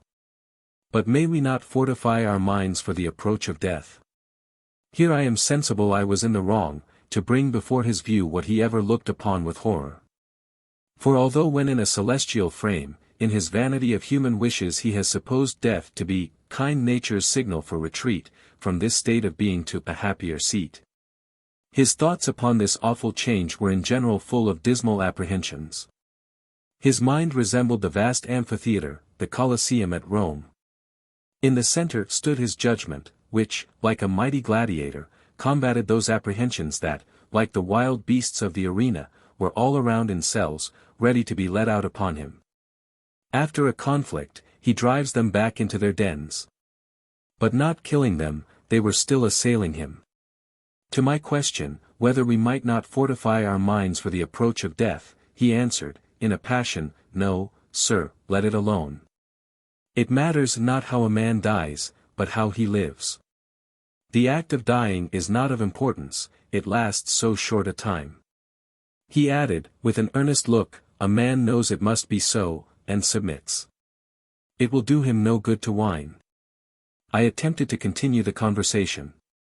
He was so provoked, that he said, Give us no more of this, and was thrown into such a state of agitation, that he expressed himself in a way that alarmed and distressed me. Shewed an impatience that I should leave him, and when I was going away, called to me sternly, Don't let us meet tomorrow. I went home exceedingly uneasy. All the harsh observations which I had ever heard made upon his character, crowded into my mind, and I seemed to myself like the man who had put his head into the lion's mouth a great many times with perfect safety, but at last had it bit off. Next morning I sent him a note, stating, that I might have been in the wrong, but it was not intentionally, he was therefore, I could not help thinking, too severe upon me. That notwithstanding our agreement not to meet that day, I would call on him in my way to the city, and stay 5 minutes by my watch. You are, said I, in my mind, since last night, surrounded with cloud and storm. Let me have a glimpse of sunshine, and go about my affairs in serenity and cheerfulness. Upon entering his study, I was glad that he was not alone, which would have made our meeting more awkward. There were with him, Mr. Stevens and Mr. Tyers, both of whom I now saw for the first time. My note had, on his own reflection, softened him, for he received me very complacently, so that I unexpectedly found myself at ease, and joined in the conversation. I whispered him, Well, sir, you are now in good humor. Johnson. Yes, sir. I was going to leave him, and had got as far as the staircase. He stopped me, and smiling, said, Get you gone in. A curious mode of inviting me to stay, which I accordingly did for some time longer. This little incidental quarrel and reconciliation, which, perhaps, I may be thought to have detailed too minutely, must be esteemed as one of many proofs which his friends had, that though he might be charged with bad humor at times, he was always a good-natured man. And I have heard Sir Joshua Reynolds, a nice and delicate observer of manners, particularly remark, that when upon any occasion Johnson had been rough to any person in company, he took the first opportunity of reconciliation, by drinking to him, or addressing his discourse to him. But if he found his dignified indirect overtures sullenly neglected, he was quite indifferent, and considered himself as having done all that he ought to do, and the other as now in the wrong. I went to him early on the morning of the 10th of November. Now, said he, that you are going to marry, do not expect more from life, than life will afford. You may often find yourself out of humor, and you may often think your wife not studious enough to please you, and yet you may have reason to consider yourself as upon the whole very happily married. 1770, Itot. 61. During this year there was a total cessation of all correspondence between Dr. Johnson and me, without any coldness on either side, but merely from procrastination, continued from day to day. And as I was not in London, I had no opportunity of enjoying his company and recording his conversation. To supply this blank, I shall present my readers with some collectanea, obligingly furnished to me by the Reverend Dr. Maxwell, of Falkland, in Ireland, sometime assistant preacher at the temple, and for many years the social friend of Johnson, who spoke of him with a very kind regard. His general mode of life, during my acquaintance, seemed to be pretty uniform. About 12 o'clock I commonly visited him, and frequently found him in bed, or declaiming over his tea, which he drank very plentifully. He generally had a levee of morning visitors, chiefly men of letters. Hawkesworth, Goldsmith, Murphy, Langton, Stevens, Beauclerk, and sometimes learned ladies, particularly I remember a French lady of wit and fashion doing him the honor of a visit. He seemed to me to be considered as a kind of public oracle, whom everybody thought they had a right to visit and consult, and doubtless they were well rewarded. I never could discover how he found time for his compositions. He declaimed all the morning, then went to dinner at a tavern, where he commonly stayed late, and then drank his tea at some friend's house, over which he loitered a great while, but seldom took supper. I fancy he must have read and wrote chiefly in the night, for I can scarcely recollect that he ever refused going with me to a tavern, and he often went to Ranelagh, which he deemed a place of innocent recreation. He frequently gave all the silver in his pocket to the poor, who watched him, between his house and the tavern where he dined. He walked the streets at all hours, and said he was never robbed, for the rogues knew he had little money, nor had the appearance of having much. Though the most accessible and communicative man alive. Yet when he suspected he was invited to be exhibited, he constantly spurned the invitation. 2 young women from Staffordshire visited him when I was present, to consult him on the subject of Methodism, to which they were inclined. "Come," said he, "you pretty fools, dine with Maxwell and me at the Mitre, and we will talk over that subject," which they did, and after dinner he took one of them upon his knee, and fondled her for half an hour together. Johnson was much attached to London. He observed, that a man stored his mind better there, than anywhere else. And that in remote situations a man's body might be feasted, but his mind was starved, and his faculties apt to degenerate, from want of exercise and competition. No place, he said, cured a man's vanity or arrogance so well as London. For as no man was either great or good per se, but as compared with others not so good or great, he was sure to find in the metropolis many his equals, and some his superiors. He observed, that a man in London was in less danger of falling in love indiscreetly, than anywhere else, for there the difficulty of deciding between the conflicting pretensions of a vast variety of objects, kept him safe. He told me, that he had frequently been offered country preferment, if he would consent to take orders. But he could not leave the improved society of the capital, or consent to exchange the exhilarating joys and splendid decorations of public life, for the obscurity, insipidity, and uniformity of remote situations. Burton's Anatomy of Melancholy, he said, was the only book that ever took him out of bed 2 hours sooner than he wished to rise. When exasperated by contradiction, he was apt to treat his opponents with too much acrimony, as, "Sir, you don't see your way through that question, sir, you talk the language of ignorance." On my observing to him that a certain gentleman had remained silent the whole evening, in the midst of a very brilliant and learned society, "Sir," said he, the conversation overflowed, and drowned him. He observed, that the established clergy in general did not preach plain enough, and that polished periods and glittering sentences flew over the heads of the common people, without any impression upon their hearts. Something might be necessary, he observed, to excite the affections of the common people, who were sunk in languor and lethargy, and therefore he supposed that the new concomitants of Methodism might probably produce so desirable an effect. The mind, like the body, he observed, delighted in change and novelty, and even in religion itself, courted new appearances and modifications.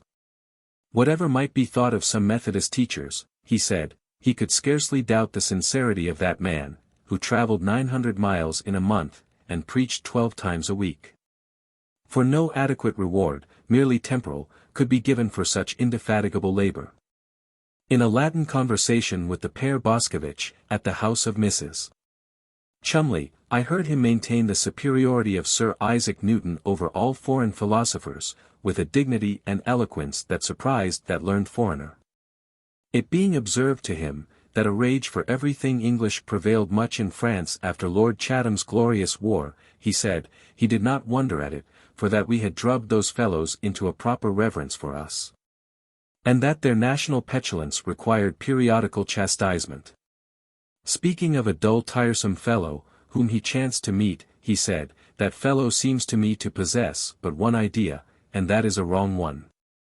Much inquiry having been made concerning a gentleman, who had quitted a company where Johnson was, and no information being obtained. At last Johnson observed, that he did not care to speak ill of any man behind his back, but he believed the gentleman was an attorney. A gentleman who had been very unhappy in marriage, married immediately after his wife died. Johnson said, it was the triumph of hope over experience. He observed, that a man of sense and education should meet a suitable companion in a wife. It was a miserable thing when the conversation could only be such as, whether the mutton should be boiled or roasted, and probably a dispute about that. He did not approve of late marriages, observing that more was lost in point of time, than compensated for by any possible advantages. Even ill-assorted marriages were preferable to cheerless celibacy. He said, foppery was never cured.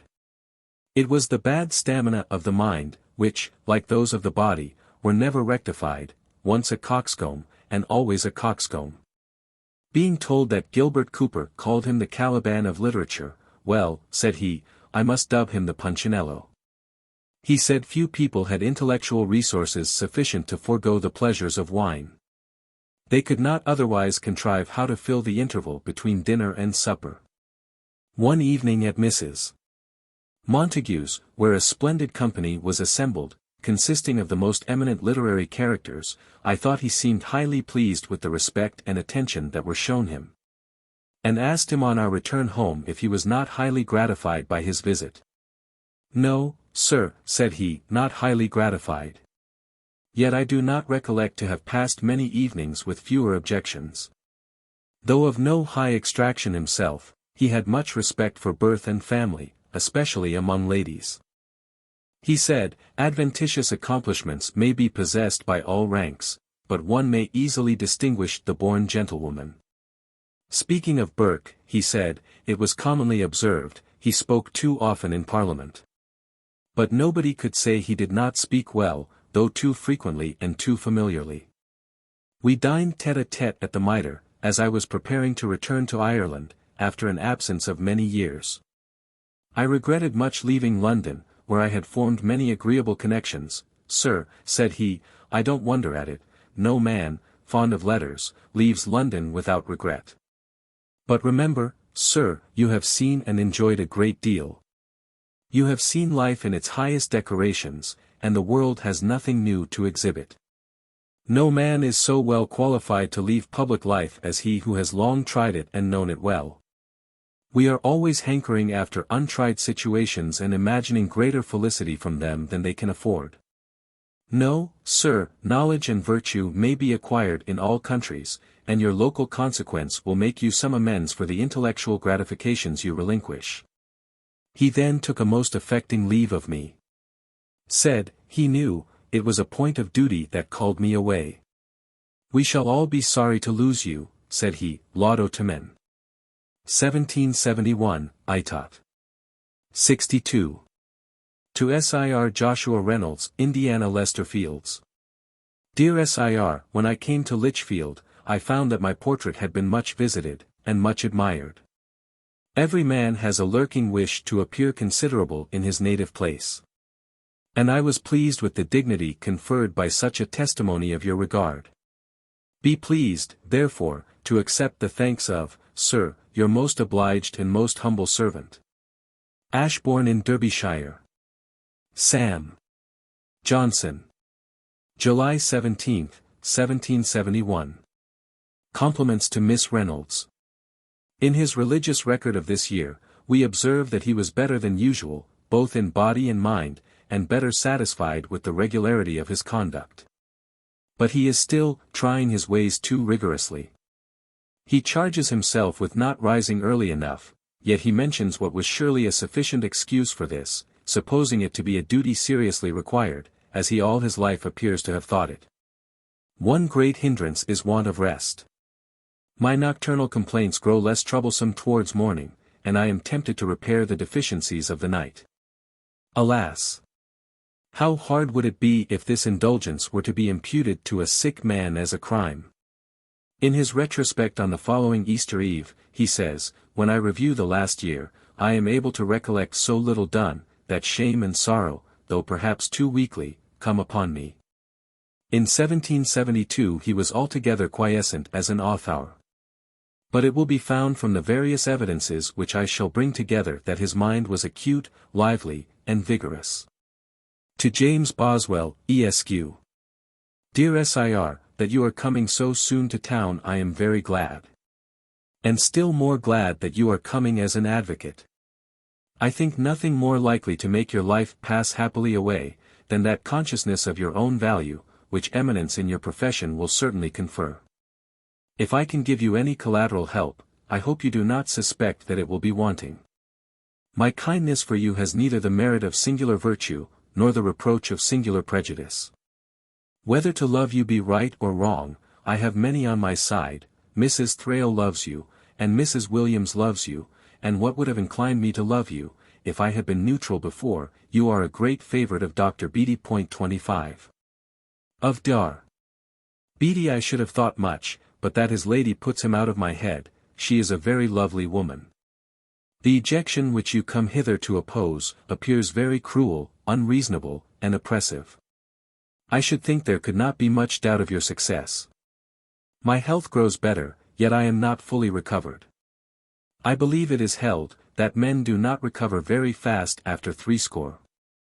I hope yet to see Beattie's College, and have not given up the western voyage.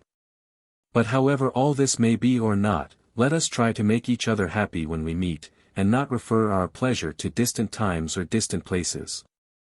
How comes it that you tell me nothing of your lady? I hope to see her some time, and till then shall be glad to hear of her. I am, dear Sir, and March 15, 1772. Sam. Johnson. On the 21st of March, I was happy to find myself again in my friend's study, and was glad to see my old acquaintance, Mr. Francis Barber, who was now returned home. Dr. Johnson received me with a hearty welcome, saying, "I am glad you are come." I thanked him for showing civilities to Beattie. "Sir," said he, "I should thank you. We all love Beattie. Mrs. Thrale says, if ever she has another husband, she'll have Beattie. He sunk upon us that he was married. Else we should have shown his lady more civilities. She is a very fine woman. But how can you shew civilities to a nonentity? I did not think he had been married. Nay, I did not think about it one way or other. But he did not tell us of his lady till late. He then spoke of St. Kilda, the most remote of the Hebrides. I told him, I thought of buying it. Johnson. Pray do, sir. We will go and pass a winter amid the blasts there. We shall have fine fish, and we will take some dried tongues with us, and some books. We will have a strong-built vessel, and some Orkney men to navigate her. We must build a tolerable house, but we may carry with us a wooden house ready-made, and requiring nothing but to be put up. Consider, sir, by buying Street Kilda, you may keep the people from falling into worse hands. We must give them a clergyman, and he shall be one of Beattie's choosing. He shall be educated at Marischal College. I'll be your Lord Chancellor, or what you please. Boswell. Are you serious, sir, in advising me to buy Street Kilda? For if you should advise me to go to Japan, I believe I should do it. Johnson. Why yes, sir, I am serious. Boswell. Why then, I'll see what can be done. He was engaged to dine abroad, and asked me to return to him in the evening at 9, which I accordingly did. We drank tea with Mrs. Williams, who told us a story of second sight, which happened in Wales where she was born.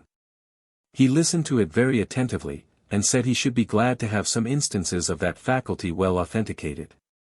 His elevated wish for more and more evidence for spirit, in opposition to the grovelling belief of materialism, led him to a love of such mysterious disquisitions. He again justly observed, that we could have no certainty of the truth of supernatural appearances, unless something was told us which we could not know by ordinary means, or something done which could not be done but by supernatural power. That Pharaoh in reason and justice required such evidence from Moses, nay, that our Saviour said, If I had not done among them the works which none other man did, they had not had sin. We talked of the Roman Catholic religion, and how little difference there was in essential matters between ours and it. Johnson. True, sir. All denominations of Christians have really little difference in point of doctrine, though they may differ widely in external forms. There is a prodigious difference between the external form of one of your Presbyterian churches in Scotland, and a church in Italy, yet the doctrine taught is essentially the same.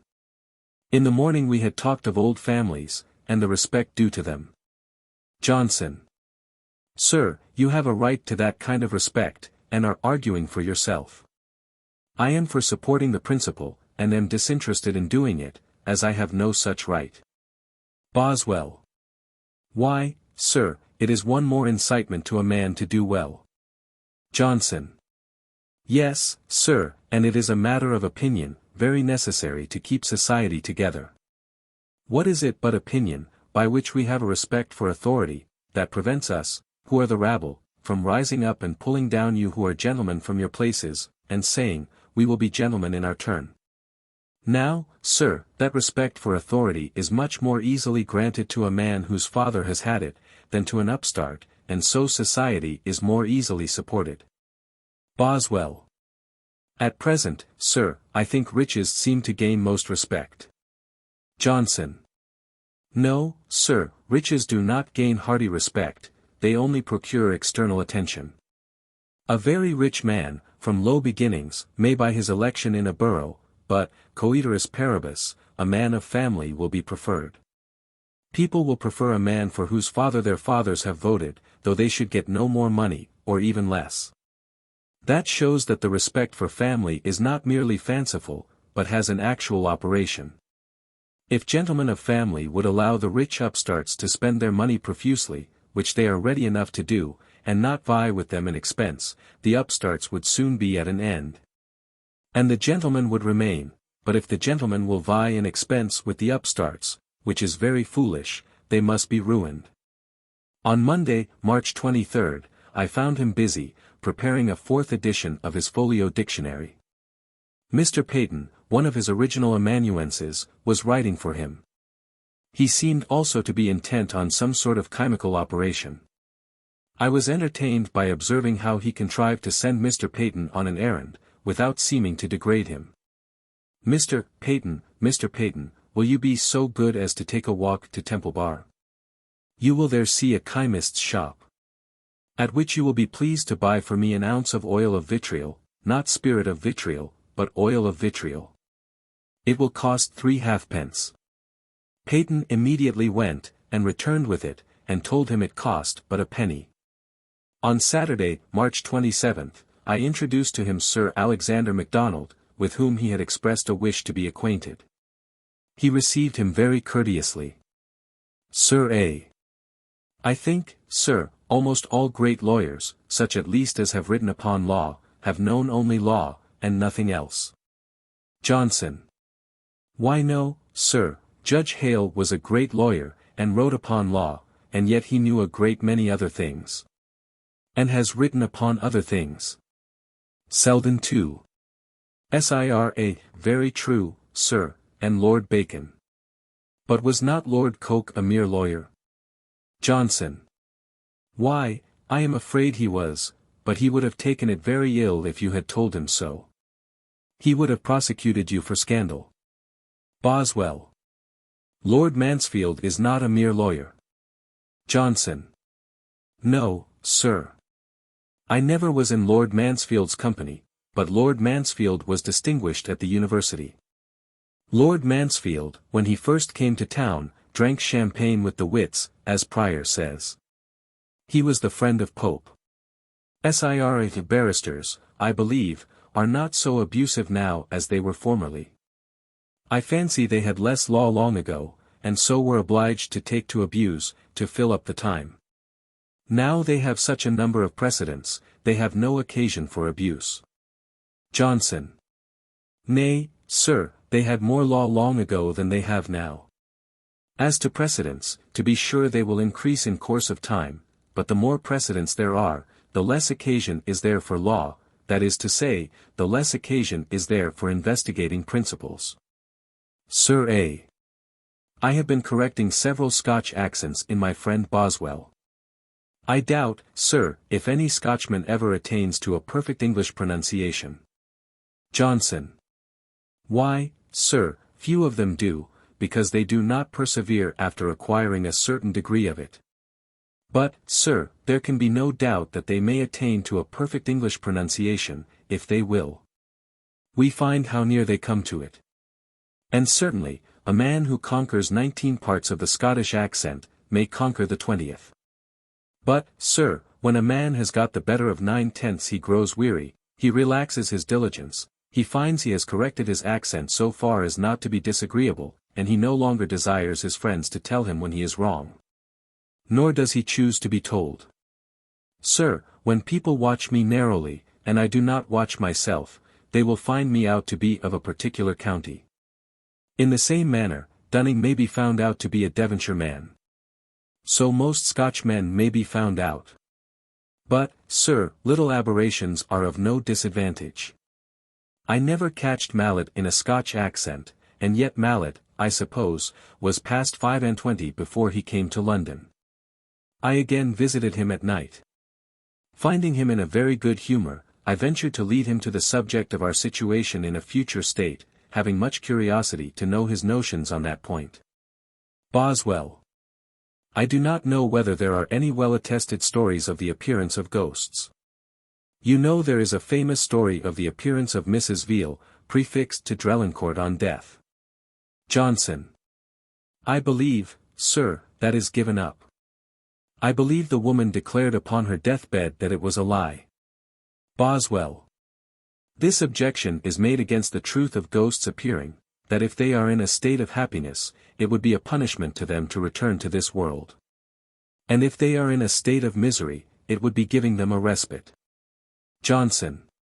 Why, sir, as the happiness or misery of embodied spirits does not depend upon place, but is intellectual, we cannot say that they are less happy or less miserable by appearing upon earth.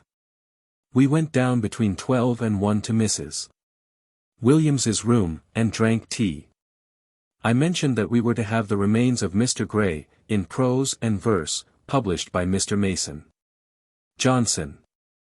I think we have had enough of Gray. I see they have published a splendid edition of Akenside's works. One bad ode may be suffered, but a number of them together makes one sick. Boswell. Akenside's distinguished poem is his Pleasures of Imagination, but for my part, I never could admire it so much as most people do. Johnson. Sir, I could not read it through. Boswell. I have read it through, but I did not find any great power in it. On Tuesday, March 31st, he and I dined at General Powley's. Dr. Johnson went home with me to my lodgings in Conduit Street and drank tea, previous to our going to the Pantheon, which neither of us had seen before. He said, Goldsmith's Life of Parnell is poor. Not that it is poorly written, but that he had poor materials, for nobody can write the life of a man, but those who have eat and drunk and lived in social intercourse with him. I said, that if it was not troublesome and presuming too much, I would request him to tell me all the little circumstances of his life, what schools he attended, when he came to Oxford, when he came to London, and he did not disapprove of my curiosity as to these particulars, but said, they'll come out by degrees as we talk together. We talked of the proper use of riches. Johnson. If I were a man of a great estate, I would drive all the rascals whom I did not like out of the county at an election. We then walked to the Pantheon. The first view of it did not strike us so much as Ranelagh, of which he said, the coup d'oeil was the finest thing he had ever seen. The truth is, Ranelagh is of a more beautiful form. More of it, or rather indeed the whole rotunda, appears at once, and it is better lighted. However, as Johnson observed, We saw the Pantheon in time of mourning, when there was a dull uniformity. Whereas we had seen Ranelagh when the view was enlivened with a gay profusion of colours. Mrs. Boswell, of Gunthwaite, in Yorkshire, joined us, and entered into conversation with us. Johnson said to me afterwards, "Sir, this is a mighty intelligent lady." I said there was not half a guinea's worth of pleasure in seeing this place. Johnson. But, sir, there is half a guinea's worth of inferiority to other people in not having seen it. Boswell. I doubt, sir, whether there are many happy people here. Johnson. Yes, sir, there are many happy people here. There are many people here who are watching hundreds, and who think hundreds are watching them. Happening to meet Sir Adam Ferguson, I presented him to Dr. Johnson. Sir Adam expressed some apprehension that the Pantheon would encourage luxury. "Sir," said Johnson, "I am a great friend to public amusements, for they keep people from vice. You now," addressing himself to me, "would have been with a wench, had you not been here. Oh. I forgot you were married." Sir Adam suggested, that luxury corrupts a people, and destroys the spirit of liberty. Johnson. Sir, that is all visionary. I would not give half a guinea to live under one form of government rather than another.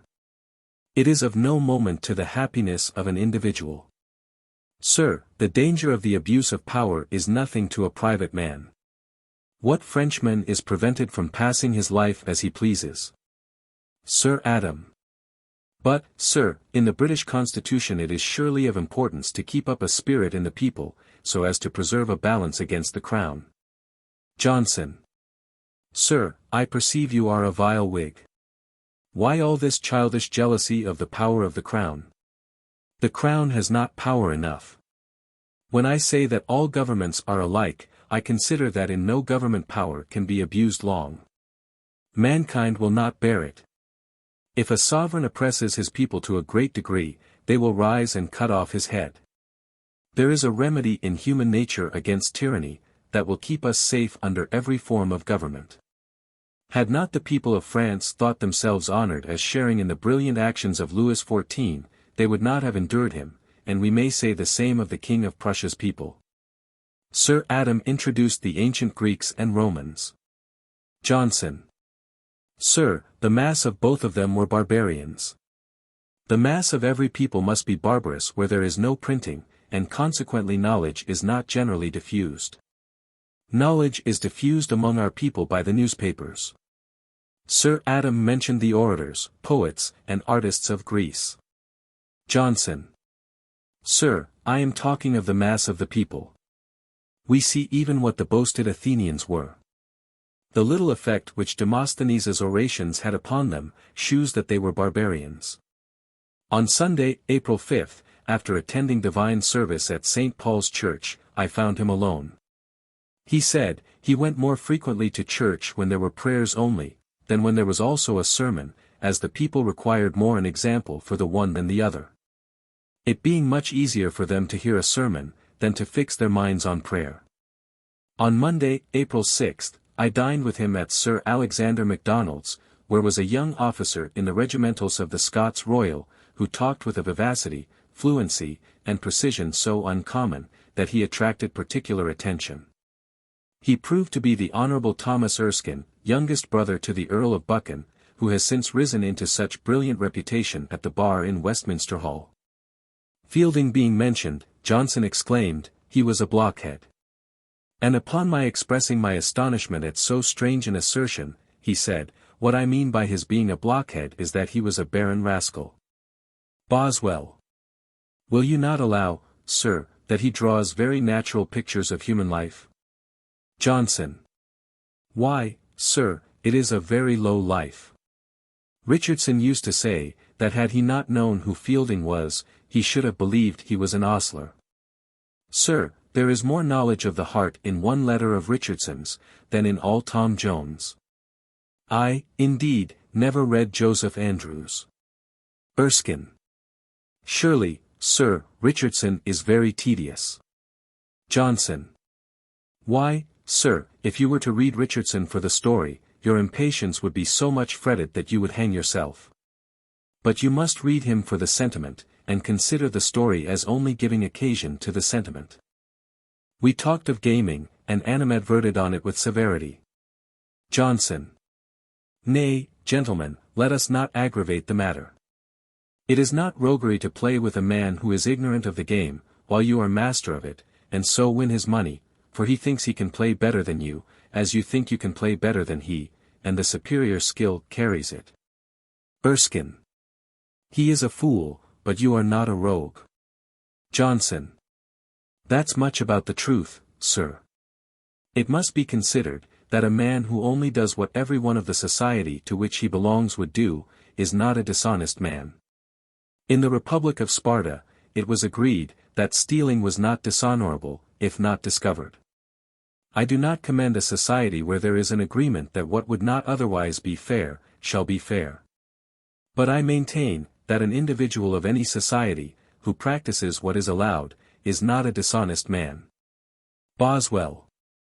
So then, sir, you do not think ill of a man who wins perhaps £40,000 in a winter? Johnson. Sir, I do not call a gamester a dishonest man, but I call him an unsocial man, an unprofitable man. Gaming is a mode of transferring property without producing any intermediate good. Trade gives employment to numbers, and so produces intermediate good. On Thursday, April 9th, I called on him to beg he would go and dine with me at the Mitre Tavern. He had resolved not to dine at all this day, I know not for what reason. And I was so unwilling to be deprived of his company, that I was content to submit to suffer a want, which was at first somewhat painful, but he soon made me forget it. And a man is always pleased with himself when he finds his intellectual inclinations predominate. He observed, that to reason philosophically on the nature of prayer, was very unprofitable. Talking of ghosts, he said, he knew one friend, who was an honest man and a sensible man, who told him he had seen a ghost, old Mr. Edward Cave, the printer at St. John's Gate. He said, Mr. Cave did not like to talk of it, and seemed to be in great horror whenever it was mentioned. Boswell. Pray, sir, what did he say was the appearance? Johnson. Why, sir, something of a shadowy being. On Friday, April 10th, I dined with him at General Oglethorpe's, where we found Dr. Goldsmith. I started the question whether dueling was consistent with moral duty. The brave old general fired at this, and said, with a lofty air, undoubtedly a man has a right to defend his honor. Goldsmith. Turning to me, I ask you first, sir, what would you do if you were affronted? I answered I should think it necessary to fight. Why then, replied Goldsmith, that solves the question. Johnson. No, sir, it does not solve the question. It does not follow that what a man would do is therefore right. I said, I wished to have it settled, whether dueling was contrary to the laws of Christianity. Johnson immediately entered on the subject, and treated it in a masterly manner. And so far as I have been able to recollect, his thoughts were these, sir, as men become in a high degree refined, various causes of offense arise, which are considered to be of such importance, that life must be staked to atone for them, though in reality they are not so. A body that has received a very fine polish may be easily hurt. Before men arrive at this artificial refinement, if one tells his neighbor he lies, his neighbor tells him he lies. If one gives his neighbor a blow, his neighbor gives him a blow, but in a state of highly polished society, an affront is held to be a serious injury. It must therefore be resented, or rather a duel must be fought upon it. As men have agreed to banish from their society one who puts up with an affront without fighting a duel. Now, sir, it is never unlawful to fight in self-defense. He, then, who fights a duel, does not fight from passion against his antagonist, but out of self-defense, to avert the stigma of the world, and to prevent himself from being driven out of society. I could wish there was not that superfluity of refinement, but while such notions prevail, no doubt a man may lawfully fight a duel. The general told us, that when he was a very young man, I think only 15, serving under Prince Eugene of Savoy, he was sitting in a company at table with a Prince of Württemberg. The prince took up a glass of wine, and, by a fillip, made some of it fly in Oglethorpe's face. Here was a nice dilemma. To have challenged him instantly, might have fixed a quarrelsome character upon the young soldier; to have taken no notice of it might have been considered as cowardice. Oglethorpe, therefore, keeping his eye upon the prince, and smiling all the time, as if he took what his highness had done in jest, said, "Mon prince." I forget the French words he used, the purport however was, "That's a good joke. But we do it much better in England," and threw a whole glass of wine in the prince's face. An old general who sat by, said, "Il a bien fait, mon prince, vous l'avez commence," and thus all ended in good humor. Dar. Johnson said, "Pray, General, give us an account of the siege of Belgrade." Upon which the general, pouring a little wine upon the table, described everything with a wet finger. Here we were, here were the Turks, and Johnson listened with the closest attention. A question was started, how far people who disagree in a capital point can live in friendship together. Johnson said they might.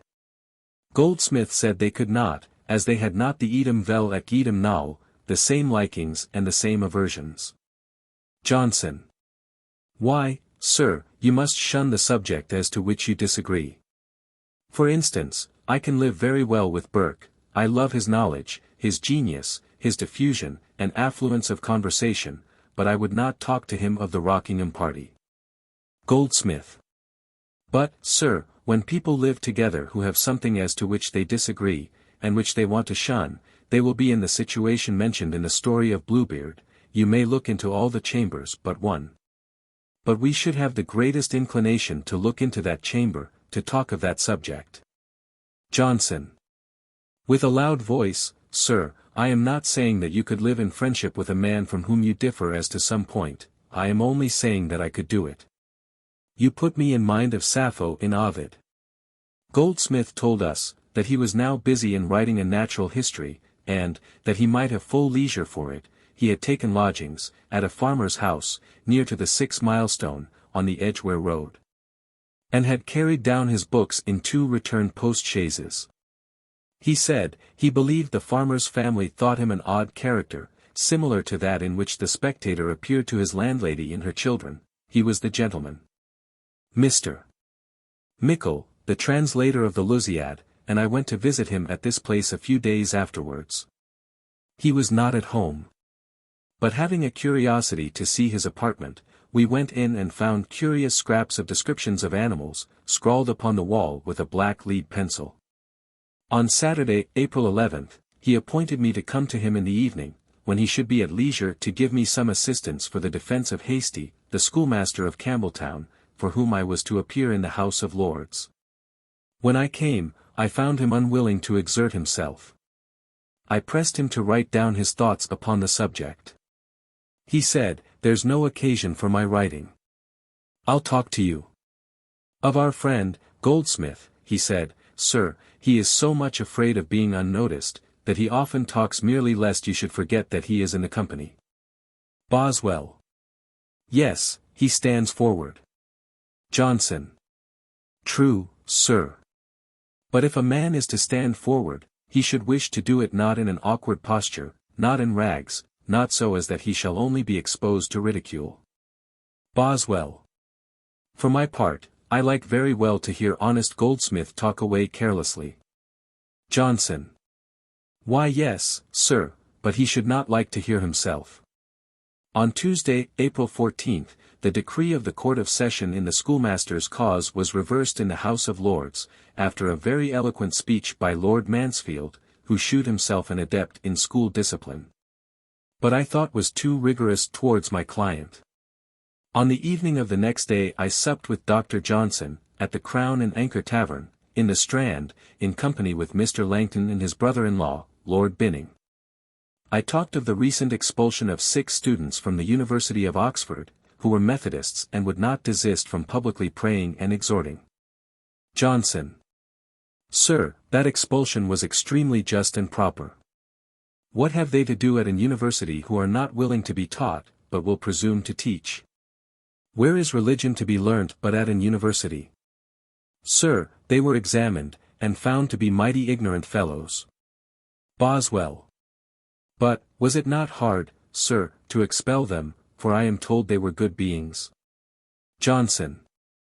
I believe they might be good beings, but they were not fit to be in the University of Oxford. A cow is a very good animal in the field. But we turn her out of a garden. Lord Elibank used to repeat this as an illustration uncommonly happy. Desirous of calling Johnson forth to talk and exercise his wit, though I should myself be the object of it, I resolutely venture to undertake the defence of convivial indulgence in wine, though he was not tonight in the most genial humour.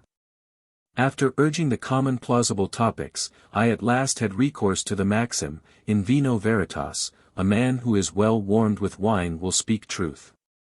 Johnson. Why, sir, that may be an argument for drinking, if you suppose men in general to be liars. But, sir, I would not keep company with a fellow, who lies as long as he is sober, and whom you must make drunk before you can get a word of truth out of him. At this time it appears from his prayers and meditations, that he had been more than commonly diligent in religious duties, particularly in reading the Holy Scriptures. It was Passion Week, that solemn season which the Christian world has appropriated to the commemoration of the mysteries of our redemption, and during which, whatever embers of religion are in our breasts, will be kindled into pious warmth.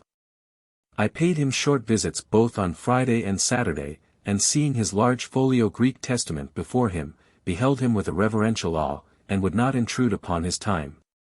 While he was thus employed to such good purpose, and while his friends in their intercourse with him constantly found a vigorous intellect and a lively imagination, it is melancholy to read in his private register. My mind is unsettled and my memory confused. I have of late turned my thoughts with a very useless earnestness upon past incidents. I have yet got no command over my thoughts, an unpleasing incident is almost certain to hinder my rest.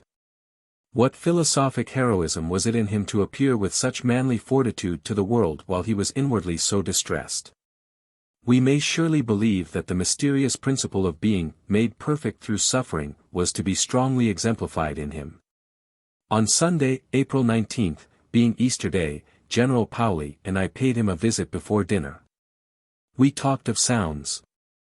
The General said, there was no beauty in a simple sound, but only in an harmonious composition of sounds. I presumed to differ from this opinion, and mentioned the soft and sweet sound of a fine woman's voice. Johnson. No, sir, if a serpent or a toad uttered it, you would think it ugly. Boswell. So you would think, sir, were a beautiful tune to be uttered by one of those animals. Johnson. No, sir, it would be admired. We have seen fine fiddlers whom we liked as little as toads. Laughing. While I remained in London this spring, I was with him at several other times, both by himself and in company.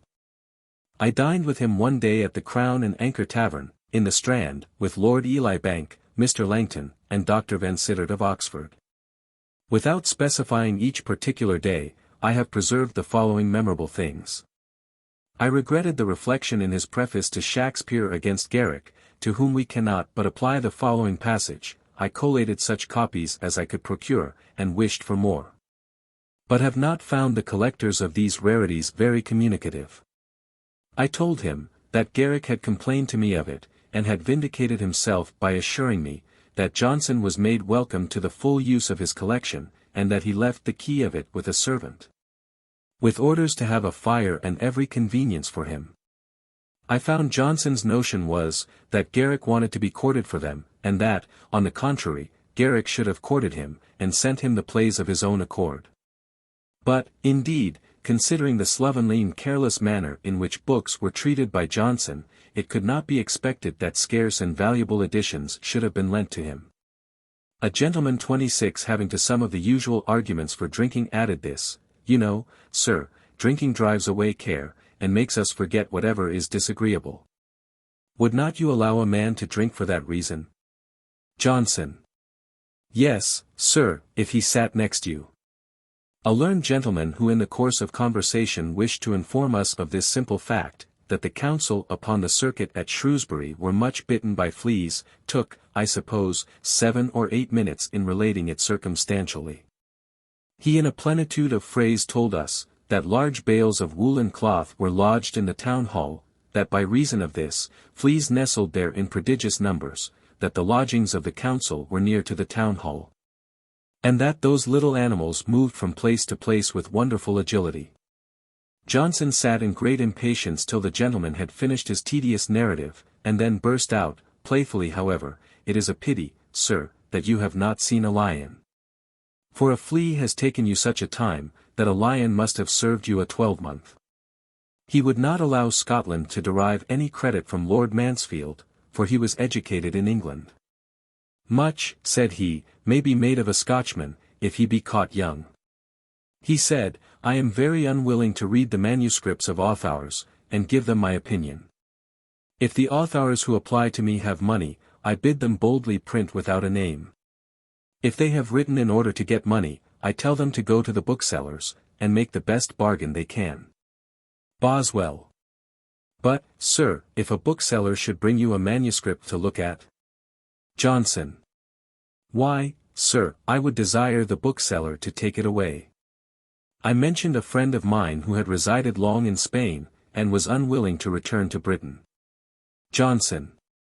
Sir, he is attached to some woman. Boswell. I rather believe, sir, it is the fine climate which keeps him there. Johnson. Nay, sir, how can you talk so?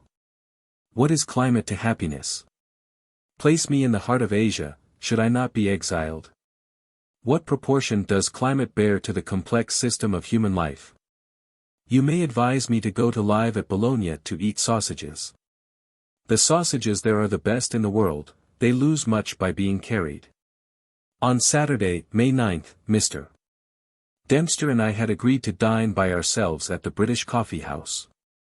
Johnson, on whom I happened to call in the morning, said he would join us, which he did, and we spent a very agreeable day, though I recollect but little of what passed. He said, Walpole was a minister given by the king to the people, Pitt was a minister given by the people to the king, as an adjunct. The misfortune of Goldsmith in conversation is this, he goes on without knowing how he is to get off. His genius is great, but his knowledge is small. As they say of a generous man, it is a pity he is not rich, we may say of Goldsmith, it is a pity he is not knowing. He would not keep his knowledge to himself. 1773, Itot. 64. In 1773 his only publication was an edition of his folio dictionary, with additions and corrections. Nor did he, so far as is known, furnish any productions of his fertile pen to any of his numerous friends or dependents, except the preface to his old amanuensis Muckbean's Dictionary of Ancient Geography. To James Boswell, Esq. Dear Sir. A new edition of my great dictionary is printed, from a copy which I was persuaded to revise, but having made no preparation, I was able to do very little. Some superfluities I have expunged, and some faults I have corrected, and here and there have scattered a remark, but the main fabric of the work remains as it was. I had looked very little into it since I wrote it, and, I think, I found it full as often better, as worse, than I expected. Baretti and Davies have had a furious quarrel, a quarrel, I think, irreconcilable. Dar. Goldsmith has a new comedy, which is expected in the spring. No name is yet given it. The chief diversion arises from a stratagem by which a lover is made to mistake his future father-in-law's house for an inn. This, you see, borders upon farce. The dialogue is quick and gay, and the incidents are so prepared as not to seem improbable. My health seems in general to improve, but I have been troubled for many weeks with a vexatious catarrh, which is sometimes sufficiently distressful. I have not found any great effects from bleeding and physic, and am afraid, that I must expect help from brighter days and softer air. Write to me now and then. And whenever any good befalls you, make haste to let me know it, for no one will rejoice at it more than, dear sir, your most humble servant. Sam. Johnson. London, February 24, 1773. You continue to stand very high in the favor of Mrs. Thrale. While a former edition of my work was passing through the press, I was unexpectedly favored with a packet from Philadelphia, from Mr. James Abercrombie, a gentleman of that country, who is pleased to honor me with very high praise of my life of Dr. Johnson. To have the fame of my illustrious friend, and his faithful biographer, echoed from the New World is extremely flattering. And my grateful acknowledgments shall be wafted across the Atlantic. Mr. Abercrombie has politely conferred on me a considerable additional obligation, by transmitting to me copies of 2 letters from Dr. Johnson to American gentlemen. On Saturday, April 3, the day after my arrival in London this year, I went to his house late in the evening, and sat with Mrs. Williams till he came home. I found in the London Chronicle, Dr. Goldsmith's apology to the public for beating Evans, a bookseller, on account of a paragraph in a newspaper published by him, which Goldsmith thought impertinent to him and to a lady of his acquaintance. The apology was written so much in Dr.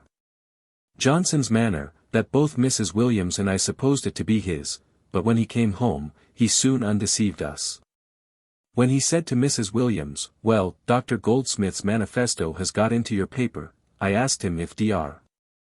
Goldsmith had written it, with an air that made him see I suspected it was his, though subscribed by Goldsmith. Johnson: "Sir, Dr. Goldsmith would no more have asked me to write such a thing as that for him, than he would have asked me to feed him with a spoon, or to do anything else that denoted his imbecility. I as much believe that he wrote it, as if I had seen him do it. Sir, had he shown it to any one friend, he would not have been allowed to publish it. He has, indeed, done it very well, but it is a foolish thing well done. I suppose he has been so much elated with the success of his new comedy, that he has thought everything that concerned him must be of importance to the public." Boswell: "I fancy, sir, this is the first time that he has been engaged in such an adventure." Johnson: "Why, sir, I believe it is the first time he has he may have been beaten before. This, sir, is a new plume to him." At Mr. Thrale's, in the evening, he repeated his usual paradoxical declamation against action in public speaking. Action can have no effect upon reasonable minds. It may augment noise, but it never can enforce argument. Lord Chesterfield being mentioned, Johnson remarked, that almost all of that celebrated nobleman's witty sayings were puns. He, however, allowed the merit of good wit to his lordship's saying of Lord Tyrawley and himself, when both very old and infirm, "Tyrawley and I have been dead these 2 years, but we don't choose to have it known." The conversation having turned on modern imitations of ancient ballads, and some one having praised their simplicity, he treated them with that ridicule which he always displayed when that subject was mentioned. He disapproved of introducing scripture phrases into secular discourse. This seemed to me a question of some difficulty. A scripture expression may be used, like a highly classical phrase, to produce an instantaneous strong impression. And it may be done without being at all improper. Yet I own there is danger, that applying the language of our sacred book to ordinary subjects may tend to lessen our reverence for it. If therefore it be introduced at all, it should be with very great caution. On Thursday, April 8, I sat a good part of the evening with him, but he was very silent. Though he was not disposed to talk, he was unwilling that I should leave him. And when I looked at my watch, and told him it was 12 o'clock, he cried, "What's that to you and me?" and ordered Frank to tell Mrs. Williams that we were coming to drink tea with her, which we did. It was settled that we should go to church together next day. On the 9th of April, being Good Friday, I breakfasted with him on tea and cross-buns, Dr. Levitt, as Frank called him, making the tea. He carried me with him to the church of St. Clement Danes, where he had his seat, and his behavior was, as I had imaged to myself, solemnly devout. I never shall forget the tremulous earnestness with which he pronounced the awful petition in the litany, "In the hour of death, and at the day of judgment, good Lord deliver us." We went to church both in the morning and evening. In the interval between the 2 services we did not dine, but he read in the Greek New Testament, and I turned over several of his books. I told him that Goldsmith had said to me a few days before, "As I take my shoes from the shoemaker, and my coat from the tailor, so I take my religion from the priest. I regretted this loose way of talking. Johnson. Sir, he knows nothing. He has made up his mind about nothing. To my great surprise he asked me to dine with him on Easter Day. I never supposed that he had a dinner at his house, for I had not then heard of any one of his friends having been entertained at his table. He told me, I generally have a meat pie on Sunday, it is baked at a public oven, which is very properly allowed, because one man can attend it, and thus the advantage is obtained of not keeping servants from church to dress dinners. April 11th, being Easter Sunday, after having attended divine service at St. Paul's, I repaired to Dr. Johnson's. I had gratified my curiosity much in dining with Jean-Jacques Rousseau, while he lived in the wilds of Neuchâtel.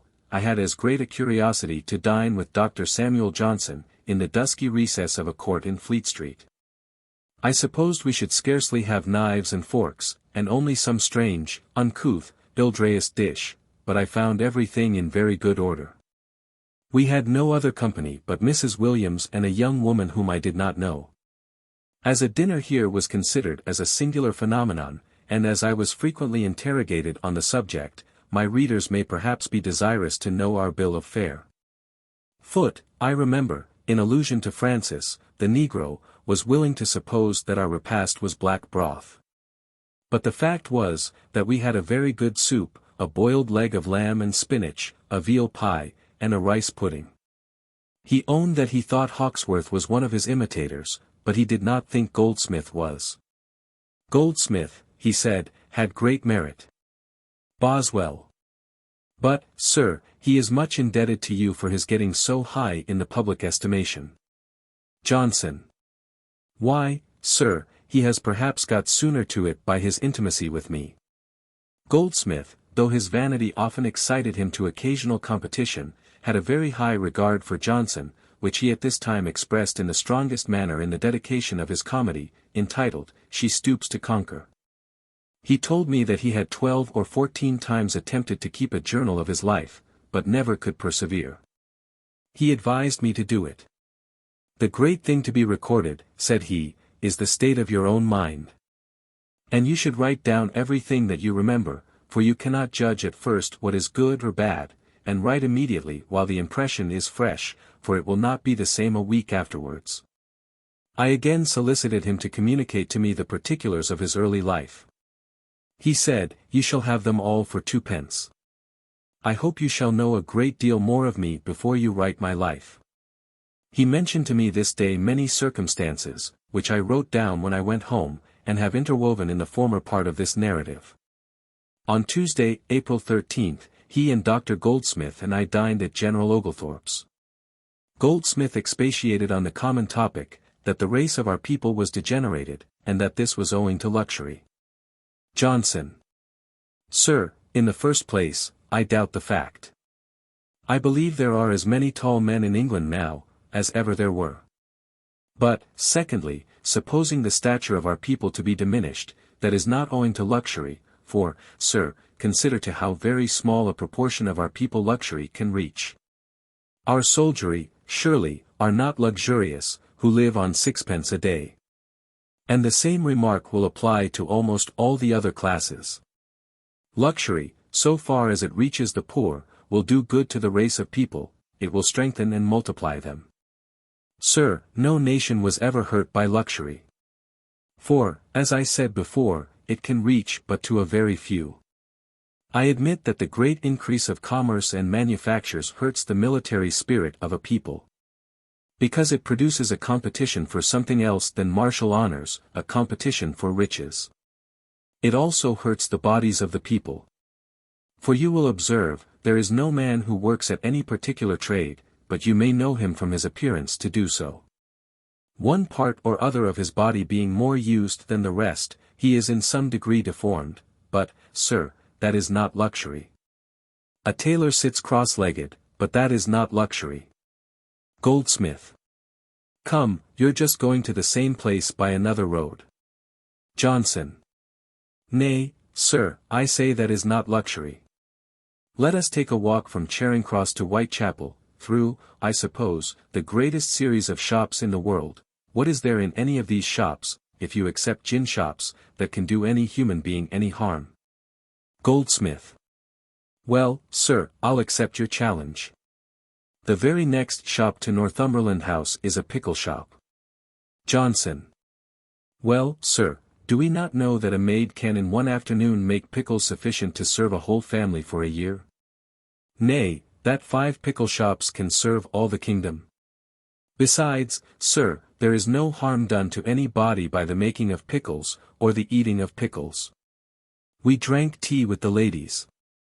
And Goldsmith sung Tony Lumpkin's song in his comedy, She Stoops to Conquer, and a very pretty one, to an Irish tune, which he had designed for Miss Hardcastle, but as Mrs. Bulkeley, who played the part, could not sing, it was left out. He afterwards wrote it down for me, by which means it was preserved, and now appears amongst his poems. Dr. Johnson, in his way home, stopped at my lodgings in Piccadilly, and sat with me, drinking tea a second time, till a late hour. I told him that Mrs. Macaulay said, she wondered how he could reconcile his political principles with his moral. His notions of inequality and subordination with wishing well to the happiness of all mankind, who might live so agreeably, had they all their portions of land, and none to domineer over another. Johnson. Why, sir, I reconcile my principles very well, because mankind are happier in a state of inequality and subordination. Were they to be in this pretty state of equality, they would soon degenerate into brutes, they would become Monboddo's nation. Their tails would grow.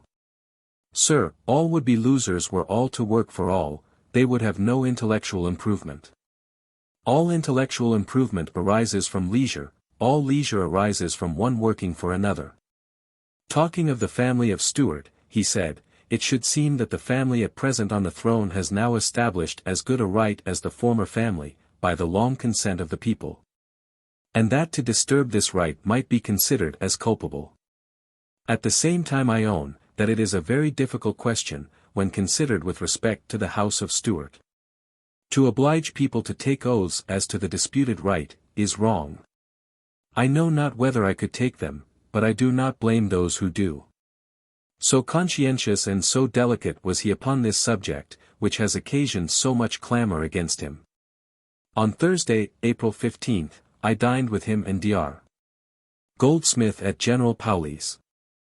I spoke of Allan Ramsay's Gentle Shepherd, in the Scottish dialect, as the best pastoral that had ever been written. Not only abounding with beautiful rural imagery, and just and pleasing sentiments, but being a real picture of manners, and I offered to teach Dr. Johnson to understand it.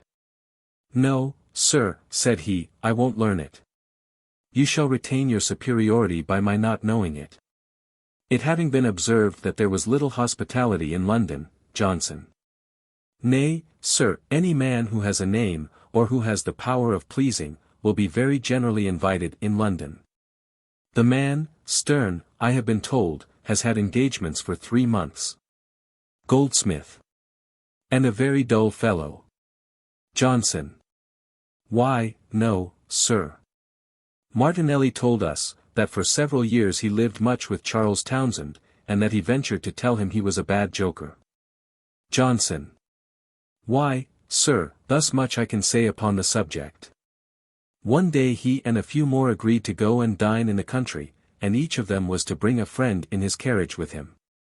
Charles Townshend asked Fitzherbert to go with him, but told him, you must find somebody to bring you back, I can only carry you there. Fitzherbert did not much like this arrangement. He however consented, observing sarcastically, it will do very well, for then the same jokes will serve you in returning as in going. An eminent public character being mentioned, Johnson. I remember being present when he shewed himself to be so corrupted, or at least something so different from what I think right, as to maintain, that a member of Parliament should go along with his party right or wrong. Now, sir, this is so remote from native virtue, from scholastic virtue, that a good man must have undergone a great change before he can reconcile himself to such a doctrine. It is maintaining that you may lie to the public. For you lie when you call that right which you think wrong, or the reverse. A friend of ours, who is too much an echo of that gentleman, observed, that a man who does not stick uniformly to a party, is only waiting to be bought. Why then, said I, he is only waiting to be what that gentleman is already. We talked of the king's coming to see Goldsmith's new play. I wish he would, said Goldsmith. Adding, however, with an affected indifference, not that it would do me the least good. Johnson. Well then, sir, let us say it would do him good, laughing. No, sir, this affectation will not pass, it is mighty idle. In such a state as ours, who would not wish to please the chief magistrate? Goldsmith. I do wish to please him. I remember a line in Dryden. And every poet is the monarch's friend. It ought to be reversed. Johnson. Nay, there are finer lines in Dryden on this subject. For colleges on bounteous kings depend. And never rebel was to arts a friend. General Paoli observed, that successful rebels might. Martinelli. Happy rebellions. Goldsmith. We have no such phrase. General Paoli. But have you not the thing? Goldsmith. Yes, all our happy revolutions. They have hurt our constitution, and will hurt it, till we mend it by another happy revolution. I never before discovered that my friend Goldsmith had so much of the old prejudice in him. General Paoli, talking of Goldsmith's new play, said, Il a fait un compliment très gracieux à une certaine grande dame. Meaning a duchess of the first rank. I expressed a doubt whether Goldsmith intended it, in order that I might hear the truth from himself. It, perhaps, was not quite fair to endeavor to bring him to a confession, as he might not wish to avow positively his taking part against the court. He smiled and hesitated. The general at once relieved him, by this beautiful image, Monsieur Goldsmith est comme la mer, que jette de pearls et beaucoup d'autres belles choses, sans s'en apercevoir. Goldsmith. Très bien dit et très élégament. A person was mentioned, who it was said could take down in shorthand the speeches in Parliament with perfect exactness. Johnson. Sir, it is impossible. I remember one, Angel, who came to me to write for him a preface or dedication to a book upon shorthand, and he professed to write as fast as a man could speak. In order to try him, I took down a book, and read while he wrote. And I favored him, for I read more deliberately than usual. I had proceeded but a very little way, when he begged I would desist, for he could not follow me. Hearing now for the first time of this preface or dedication, I said, What an expense, sir, do you put us to in buying books, to which you have written prefaces or dedications? Johnson. Why, I have dedicated to the royal family all round. That is to say, to the last generation of the royal family. Goldsmith. And perhaps, sir, not one sentence of wit in a whole dedication. Johnson. Perhaps not, sir. Boswell. What then is the reason for applying to a particular person to do that which any one may do as well? Johnson. Why, sir, one man has greater readiness at doing it than another. I spoke of Mr. Harris, of Salisbury, as being a very learned man, and in particular an eminent Grecian. Johnson.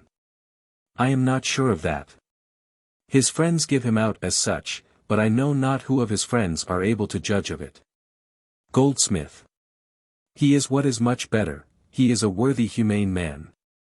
Johnson. Nay, sir, that is not to the purpose of our argument, that will as much prove that he can play upon the fiddle as well as Giardini, as that he is an eminent Grecian. Goldsmith. The greatest musical performers have but small emoluments. Giardini, I am told, does not get above 700 a year. Johnson. That is indeed but little for a man to get, who does best that which so many endeavor to do. There is nothing, I think, in which the power of art is shown so much as in playing on the fiddle. In all other things we can do something at first. Any man will forge a bar of iron, if you give him a hammer, not so well as a smith, but tolerably. A man will saw a piece of wood, and make a box, though a clumsy one, but give him a fiddle and a fiddlestick, and he can do nothing. On Monday, April 19th, he called on me with Mrs. Williams, in Mr. Strahan's coach, and carried me out to dine with Mr. Elphinston, at his academy at Kensington. A printer having acquired a fortune sufficient to keep his coach, was a good topic for the credit of literature. Mrs. Williams said, that another printer, Mr. Hamilton, had not waited so long as Mr. Strahan, but had kept his coach several years sooner. Johnson. He was in the right. Life is short. The sooner that a man begins to enjoy his wealth the better. Mr. Elphinston talked of a new book that was much admired, and asked Dr. Johnson if he had read it. Johnson. I have looked into it. What, said Elphinston, have you not read it through? Johnson, offended at being thus pressed, and so obliged to own his cursory mode of reading, answered tartly, No, sir, do you read books through? On Wednesday, April 21st, I dined with him at Mr. Thrale's. A gentleman attacked Garrick for being vain. Johnson. No wonder, sir, that he is vain, a man who is perpetually flattered in every mode that can be conceived. So many bellows have blown the fire, that one wonders he is not by this time become a cinder. Boswell. And such bellows too. Lord Mansfield with his cheeks like to burst, Lord Chatham like an Aeolus. I have read such notes from them to him, as were enough to turn his head. Johnson. True. When he whom everybody else flatters me, I then am truly happy. Mrs. Thrale. The sentiment is in Congreve, I think. Johnson. Yes, madam, in the way of the world. If there's delight in love, 'tis when I see that heart which others bleed for me. No, sir, I should not be surprised though Garrick chained the ocean, and lashed the winds. Boswell. Should it not be, sir, lashed the ocean and chained the winds? Johnson. No, sir, recollect the original. In coram ac urum solidus saevire flagellis. Barbarus, eolia nunquam hoc in carcere passos. Ipsum competibus convincerat enosigiem. The modes of living in different countries, and the various views with which men travel in quest of new scenes, having been talked of, a learned gentleman who holds a considerable office in the law, expatiated on the happiness of a savage life. And mentioned an instance of an officer who had actually lived for some time in the wilds of America, of whom, when in that state, he quoted this reflection with an air of admiration, as if it had been deeply philosophical: Here am I, free and unrestrained, amidst the rude magnificence of nature, with this Indian woman by my side, and this gun with which I can procure food when I want it. What more can be desired for human happiness? It did not require much sagacity to foresee that such a sentiment would not be permitted to pass without due animadversion. Johnson. Do not allow yourself, sir, to be imposed upon by such gross absurdity. It is sad stuff, it is brutish. If a bull could speak, he might as well exclaim, Here am I with this cow and this grass, what being can enjoy greater felicity? We talked of the melancholy end of a gentleman who had destroyed himself. Johnson. It was owing to imaginary difficulties in his affairs, which, had he talked with any friend, would soon have vanished. Boswell. Do you think, sir, that all who commit suicide are mad? Johnson. Sir, they are often not universally disordered in their intellects, but one passion presses so upon them, that they yield to it, and commit suicide, as a passionate man will stab another. He added, I have often thought, that after a man has taken the resolution to kill himself, it is not courage in him to do anything, however desperate, because he has nothing to fear. Goldsmith. I don't see that. Johnson. Nay, but my dear sir, why should not you see what everyone else sees? Goldsmith. It is for fear of something that he has resolved to kill himself, and will not that timid disposition restrain him? Johnson. It does not signify that the fear of something made him resolve, it is upon the state of his mind, after the resolution is taken, that I argue. Suppose a man, either from fear, or pride, or conscience, or whatever motive, has resolved to kill himself, when once the resolution is taken, he has nothing to fear. He may then go and take the King of Prussia by the nose, at the head of his army. He cannot fear the rack, who is resolved to kill himself. When Eustace Budgell was walking down to the Thames, determined to drown himself, he might, if he pleased, without any apprehension of danger, have turned aside, and first set fire to St. James's Palace. On Tuesday, April 27, Mr. Beauclerk and I called on him in the morning. As we walked up Johnson's Court, I said, I have a veneration for this court, and was glad to find that Beauclerk had the same reverential enthusiasm. We found him alone. We talked of Mr. Andrew Stuart's elegant and plausible letters to Lord Mansfield, a copy of which had been sent by the author to Dr. Johnson. Johnson. They have not answered the end. They have not been talked of. I have never heard of them. This is owing to their not being sold. People seldom read a book which is given to them, and few are given. The way to spread a work is to sell it at a low price. No man will send to buy a thing that costs even sixpence, without an intention to read it. He said, Goldsmith should not be for ever attempting to shine in conversation, he has not temper for it, he is so much mortified when he fails.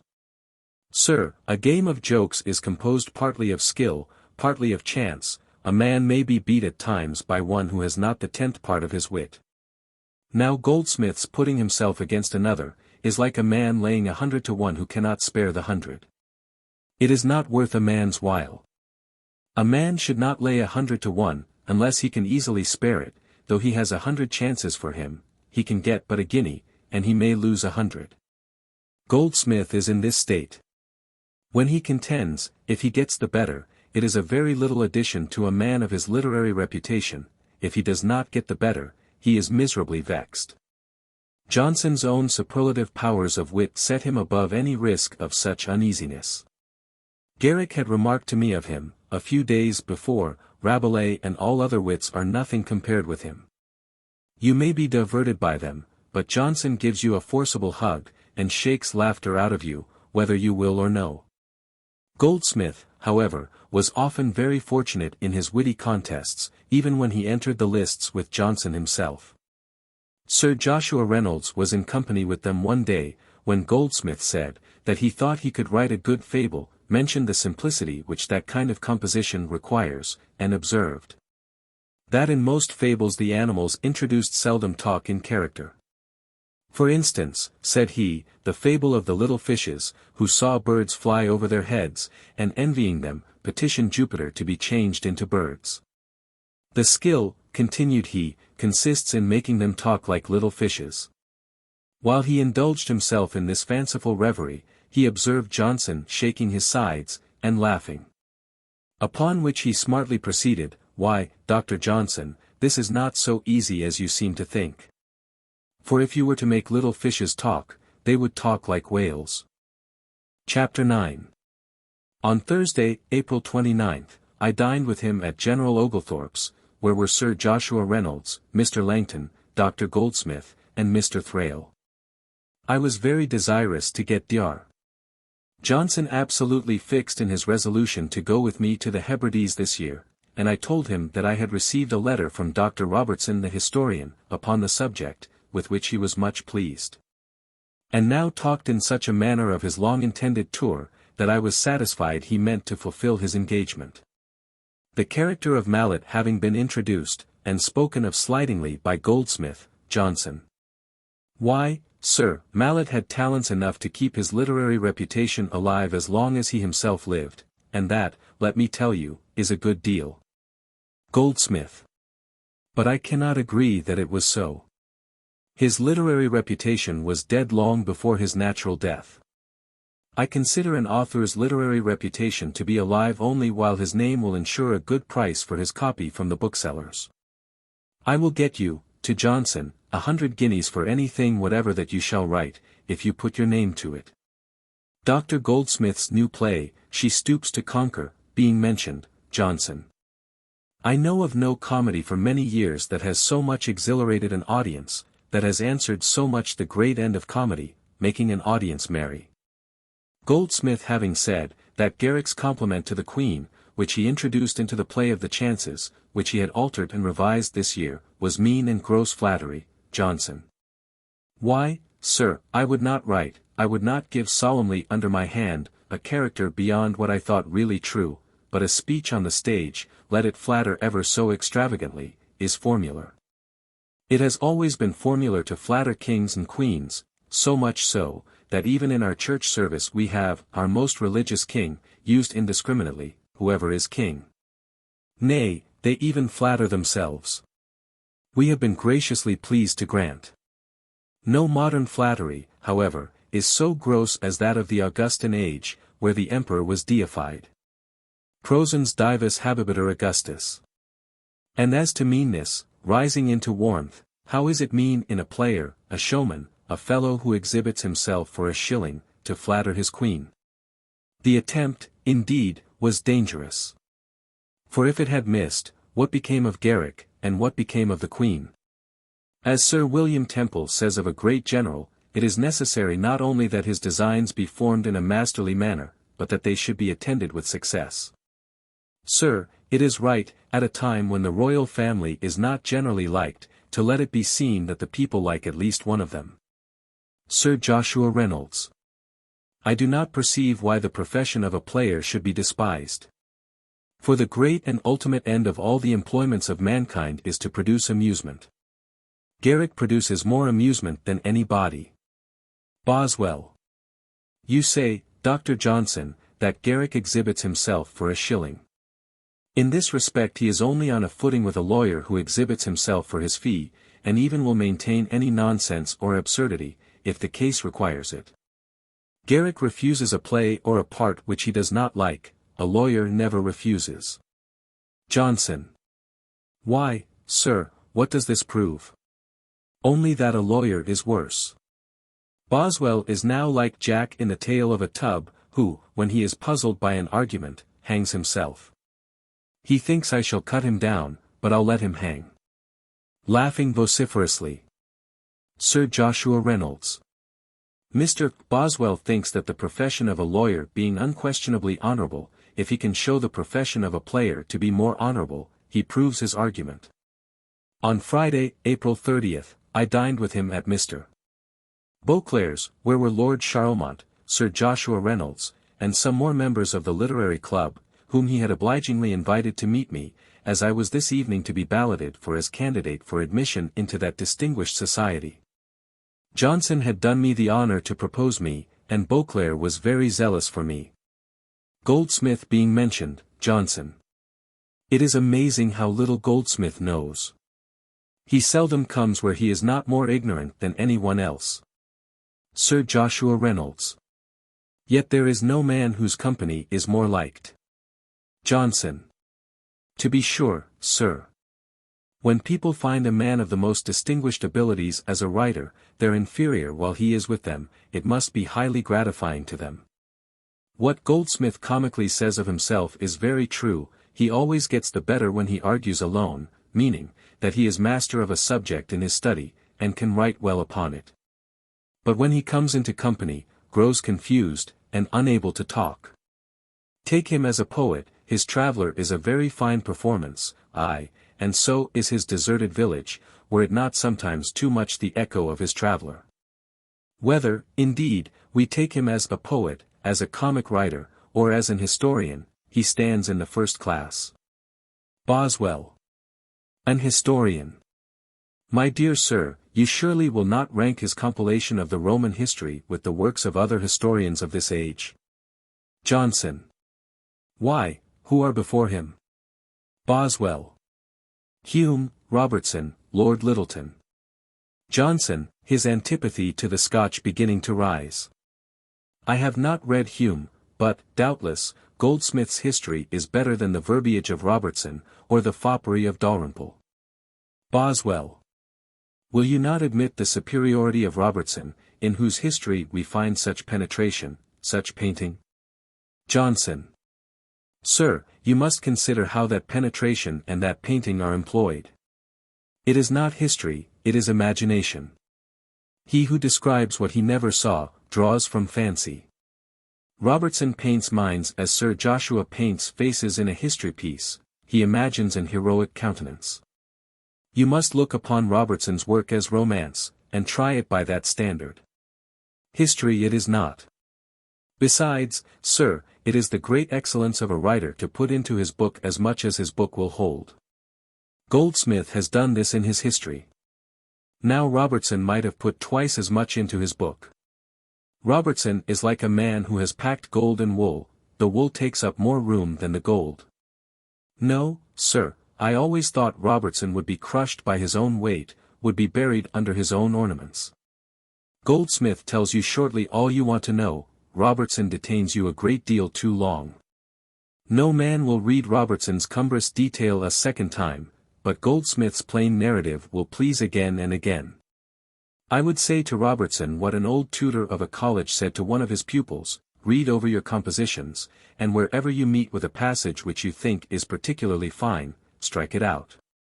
Goldsmith's abridgment is better than that of Lucius Florus or Eutropius, and I will venture to say, that if you compare him with Vertot, in the same places of the Roman history, you will find that he excels Vertot. Sir, he has the art of compiling, and of saying everything he has to say in a pleasing manner. He is now writing a natural history and will make it as entertaining as a Persian tale. I cannot dismiss the present topic without observing, that it is probable that Dr. Johnson, who owned that he often talked for victory, rather urged plausible objections to Dr. Robertson's excellent historical works, in the ardor of contest, than expressed his real and decided opinion, for it is not easy to suppose, that he should so widely differ from the rest of the literary world. Johnson. I remember once being with Goldsmith in Westminster Abbey. While we surveyed the Poets' Corner, I said to him, Forsitan eti nostrum nomen misebiter istis. When we got to Temple Bar he stopped me, pointed to the heads upon it, and slyly whispered me. Forsitan eti nostrum nomen misebiter istis. 27. Johnson praised John Bunyan highly. His Pilgrim's Progress has great merit, both for invention, imagination, and the conduct of the story, and it has had the best evidence of its merit, the general and continued approbation of mankind. Few books, I believe, have had a more extensive sale. It is remarkable, that it begins very much like the poem of Dante, yet there was no translation of Dante when Bunyan wrote. There is reason to think that he had read Spenser. A proposition which had been agitated, that monuments to eminent persons should, for the time to come, be erected in St. Paul's Church as well as in Westminster Abbey, was mentioned. And it was asked, who should be honored by having his monument first erected there. Somebody suggested Pope. Johnson. Why, sir, as Pope was a Roman Catholic, I would not have his to be first. I think Milton's rather should have the precedence. I think more highly of him now than I did at 20. There is more thinking in him and in Butler, than in any of our poets. The gentlemen went away to their club, and I was left at Beauclerk's till the fate of my election should be announced to me. I sat in a state of anxiety which even the charming conversation of Lady de Beauclerk could not entirely dissipate. In a short time I received the agreeable intelligence that I was chosen. I hastened to the place of meeting, and was introduced to such a society as can seldom be found. Mr. Edmund Burke, whom I then saw for the first time, and whose splendid talents had long made me ardently wish for his acquaintance, Dr. Nugent, Mr. Garrick, Dr. Goldsmith, Mr. afterwards Sir William Jones, and the company with whom I had dined. Upon my entrance, Johnson placed himself behind a chair, on which he leaned as on a desk or pulpit, and with humorous formality gave me a charge, pointing out the conduct expected from me as a good member of this club. Goldsmith produced some very absurd verses which had been publicly recited to an audience for money. Johnson. I can match this nonsense. There was a poem called Eugenio, which came out some years ago, and concludes thus. And now, ye trifling, self-assuming elves, brimful of pride, of nothing, of yourselves, survey Eugenio, view him o'er and o'er. Then sink into yourselves, and be no more. Nay, Dryden in his poem on the Royal Society, has these lines. Then we upon our globe's last verge shall go, and see the ocean leaning on the sky. From thence our rolling neighbors we shall know, and on the lunar world securely pry. Much pleasant conversation passed, which Johnson relished with great good humor. But his conversation alone, or what led to it, or was interwoven with it, is the business of this work. On Saturday, May 1st, we dined by ourselves at our old rendezvous, the Mitre Tavern. He was placid, but not much disposed to talk. He observed that the Irish mix better with the English than the Scotch do, their language is nearer to English, as a proof of which, they succeed very well as players, which Scotchmen do not. Then, sir, they have not that extreme nationality which we find in the Scotch. I will do you, Boswell, the justice to say, that you are the most unscottified of your countrymen. You are almost the only instance of a Scotchman that I have known, who did not at every other sentence bring in some other Scotchman. On Friday, May 7th, I breakfasted with him at Mr. Thrale's in the Borough. While we were alone, I endeavoured as well as I could to apologize for a lady who had been divorced from her husband by Act of Parliament. I said, that he had used her very ill, had behaved brutally to her, and that she could not continue to live with him without having her delicacy contaminated, that all affection for him was thus destroyed. That the essence of conjugal union being gone, there remained only a cold form, a mere civil obligation, that she was in the prime of life, with qualities to produce happiness, that these ought not to be lost. And, that the gentleman on whose account she was divorced had gained her heart while thus unhappily situated. Seduced, perhaps, by the charms of the lady in question, I thus attempted to palliate what I was sensible could not be justified. For when I had finished my harangue, my venerable friend gave me a proper check. My dear sir, never accustom your mind to mingle virtue and vice. The woman's a whore, and there's an end on't. He described the father of one of his friends thus: sir, he was so exuberant a talker at public meeting, that the gentlemen of his county were afraid of him. No business could be done for his declamation. He did not give me full credit when I mentioned that I had carried on a short conversation by signs with some Eskimo who were then in London, particularly with one of them who was a priest. He thought I could not make them understand me. No man was more incredulous as to particular facts, which were at all extraordinary, and therefore no man was more scrupulously inquisitive, in order to discover the truth. I dined with him this day at the house of my friends, Messrs. Edward and Charles Dilly, booksellers in the Poultry. There were present, their elder brother Mr. Dilly of Bedfordshire, Dr. Goldsmith, Mr. Langton, Mr. Claxton, Rev. Dr. Mayo a dissenting minister, the Rev. Mr. Toplady, and my friend the Rev. Mr. Temple. Boswell. I am well assured that the people of Otaheite who have the bread tree, the fruit of which serves them for bread, laughed heartily when they were informed of the tedious process necessary with us to have bread. Ploughing, sowing, harrowing, reaping, threshing, grinding, baking. Johnson. Why, sir, all ignorant savages will laugh when they are told of the advantages of civilized life. Were you to tell men who live without houses, how we pile brick upon brick, and rafter upon rafter, and that after a house is raised to a certain height, a man tumbles off a scaffold, and breaks his neck. He would laugh heartily at our folly in building, but it does not follow that men are better without houses. No, sir, holding up a slice of a good loaf, this is better than the bread tree. I introduced the subject of toleration. Johnson. Every society has a right to preserve public peace and order, and therefore has a good right to prohibit the propagation of opinions which have a dangerous tendency. To say the magistrate has this right, is using an inadequate word. It is the society for which the magistrate is agent. He may be morally or theologically wrong in restraining the propagation of opinions which he thinks dangerous, but he is politically right. Mayo. I am of opinion, sir, that every man is entitled to liberty of conscience in religion, and that the magistrate cannot restrain that right. Johnson. Sir, I agree with you. Every man has a right to liberty of conscience, and with that the magistrate cannot interfere. People confound liberty of thinking with liberty of talking. Nay, with liberty of preaching. Every man has a physical right to think as he pleases, for it cannot be discovered how he thinks. He has not a moral right, for he ought to inform himself, and think justly. But, sir, no member of a society has a right to teach any doctrine contrary to what the society holds to be true. The magistrate, I say, may be wrong in what he thinks, but while he thinks himself right, he may and ought to enforce what he thinks. Mayo.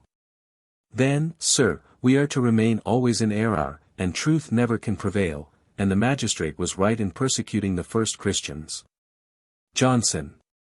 Sir, the only method by which religious truth can be established is by martyrdom. The magistrate has a right to enforce what he thinks, and he who is conscious of the truth has a right to suffer. I am afraid there is no other way of ascertaining the truth, but by persecution on the one hand and enduring it on the other. Goldsmith. But how is a man to act, sir? Though firmly convinced of the truth of his doctrine, may he not think it wrong to expose himself to persecution? Has he a right to do so? Is it not, as it were, committing voluntary suicide? Johnson. Sir, as to voluntary suicide, as you call it, there are 20,000 men in an army who will go without scruple to be shot at, and mount a breach for 5 pence a day. Goldsmith. But have they a moral right to do this? Johnson. Nay, sir, if you will not take the universal opinion of mankind, I have nothing to say. If mankind cannot defend their own way of thinking, I cannot defend it. Sir, if a man is in doubt whether it would be better for him to expose himself to martyrdom or not, he should not do it. He must be convinced that he has a delegation from heaven. Goldsmith. I would consider whether there is the greater chance of good or evil upon the whole. If I see a man who had fallen into a well, I would wish to help him out. But if there is a greater probability that he shall pull me in, than that I shall pull him out, I would not attempt it. So were I to go to Turkey, I might wish to convert the Grand Seigneur to the Christian faith. But when I considered that I should probably be put to death without effectuating my purpose in any degree, I should keep myself quiet. Johnson. Sir, you must consider that we have perfect and imperfect obligations. Perfect obligations, which are generally not to do something, are clear and positive, as, thou shalt not kill. But charity, for instance, is not definable by limits. It is a duty to give to the poor. But no man can say how much another should give to the poor, or when a man has given too little to save his soul. In the same manner it is a duty to instruct the ignorant, and of consequence to convert infidels to Christianity. But no man in the common course of things is obliged to carry this to such a degree as to incur the danger of martyrdom, as no man is obliged to strip himself to the shirt in order to give charity. I have said, that a man must be persuaded that he has a particular delegation from heaven. Goldsmith. How is this to be known? Our first reformers, who were burnt for not believing bread and wine to be Christ, Johnson. Interrupting him, sir, they were not burnt for not believing bread and wine to be Christ, but for insulting those who did believe it. And, sir, when the first reformers began, they did not intend to be martyred, as many of them ran away as could. Boswell. But, sir, there was your countryman, Elwell, who you told me challenged King George with his black guards, and his red guards. Johnson. My countryman, Elwell, sir, should have been put in the stocks, a proper pulpit for him. And he'd have had a numerous audience. A man who preaches in the stocks will always have hearers enough. Boswell. But Elwell thought himself in the right. Johnson. We are not providing for mad people. There are places for them in the neighborhood. Meaning Moorfields. Mayo. But, sir, is it not very hard that I should not be allowed to teach my children what I really believe to be the truth? Johnson. Why, sir, you might contrive to teach your children extra scandalum, but, sir, the magistrate, if he knows it, has a right to restrain you. Suppose you teach your children to be thieves. Mayo. This is making a joke of the subject. Johnson. Nay, sir, take it thus, that you teach them the community of goods, for which there are as many plausible arguments as for most erroneous doctrines. You teach them that all things at first were in common, and that no man had a right to any thing but as he laid his hands upon it, and that this still is, or ought to be, the rule amongst mankind. Here, sir, you sap a great principle in society, property. And don't you think the magistrate would have a right to prevent you? Or, suppose you should teach your children the notion of the Adamites, and they should run naked into the streets, would not the magistrate have a right to flog them into their doublets? Mayo. I think the magistrate has no right to interfere till there is some overt act. Boswell. So, sir, though he sees an enemy to the state charging a blunderbuss, he is not to interfere till it is fired off. Mayo. He must be sure of its direction against the state. Johnson. The magistrate is to judge of that. He has no right to restrain your thinking, because the evil centers in yourself. If a man were sitting at this table, and chopping off his fingers, the magistrate, as guardian of the community, has no authority to restrain him, however he might do it from kindness as a parent.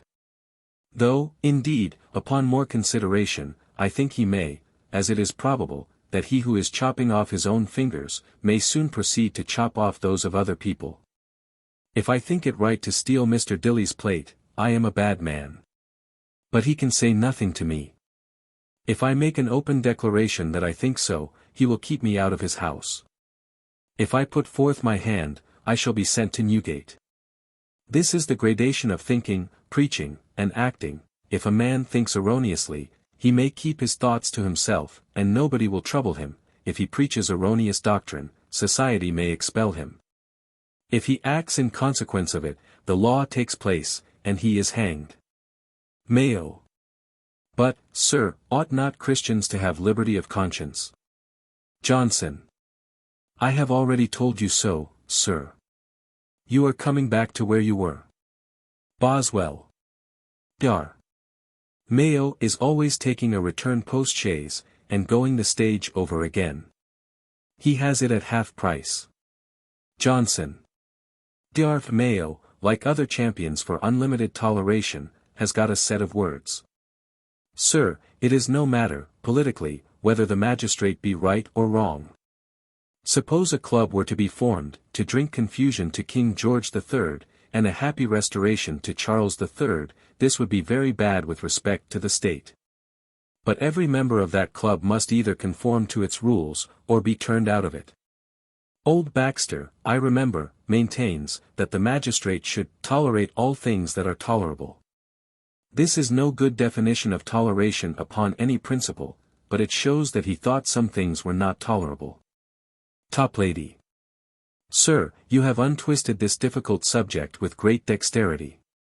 During this argument, Goldsmith sat in restless agitation, from a wish to get in and shine. Finding himself excluded, he had taken his hat to go away, but remained for some time with it in his hand, like a gamester, who at the close of a long night, lingers for a little while, to see if he can have a favorable opening to finish with success.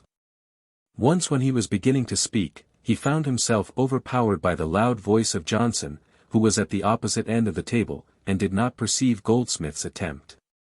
Thus disappointed of his wish to obtain the attention of the company, Goldsmith in a passion threw down his hat, looking angrily at Johnson, and exclaiming in a bitter tone, "Take it."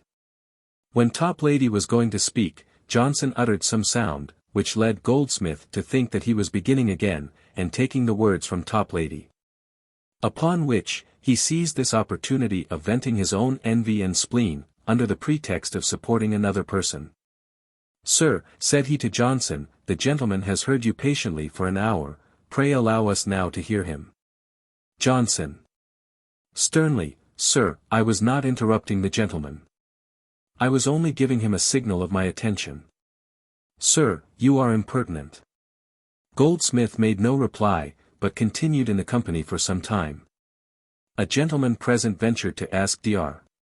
Johnson if there was not a material difference as to toleration of opinions which lead to action, and opinions merely speculative. For instance, would it be wrong in the magistrate to tolerate those who preach against the doctrine of the Trinity? Johnson was highly offended, and said, "I wonder, sir, how a gentleman of your piety can introduce this subject in a mixed company. He told me afterwards, that the impropriety was, that perhaps some of the company might have talked on the subject in such terms as might have shocked him, or he might have been forced to appear in their eyes a narrow-minded man. The gentleman, with submissive deference, said, he had only hinted at the question from a desire to hear Dr. Johnson's opinion upon it. Johnson.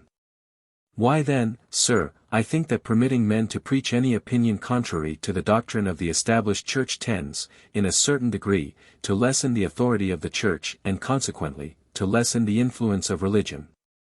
It may be considered, said the gentleman, whether it would not be politic to tolerate in such a case. Johnson. Sir, we have been talking of right, this is another question. I think it is not politic to tolerate in such a case. Boswell. Pray, Mr. Dilly, how does Dr. Leland's History of Ireland sell? Johnson. Bursting forth with a generous indignation, the Irish are in a most unnatural state, for we see there the minority prevailing over the majority. There is no instance, even in the 10 persecutions, of such severity as that which the Protestants of Ireland have exercised against the Catholics. Did we tell them we have conquered them, it would be above board. To punish them by confiscation and other penalties, as rebels, was monstrous injustice. King William was not their lawful sovereign, he had not been acknowledged by the Parliament of Ireland, when they appeared in arms against him.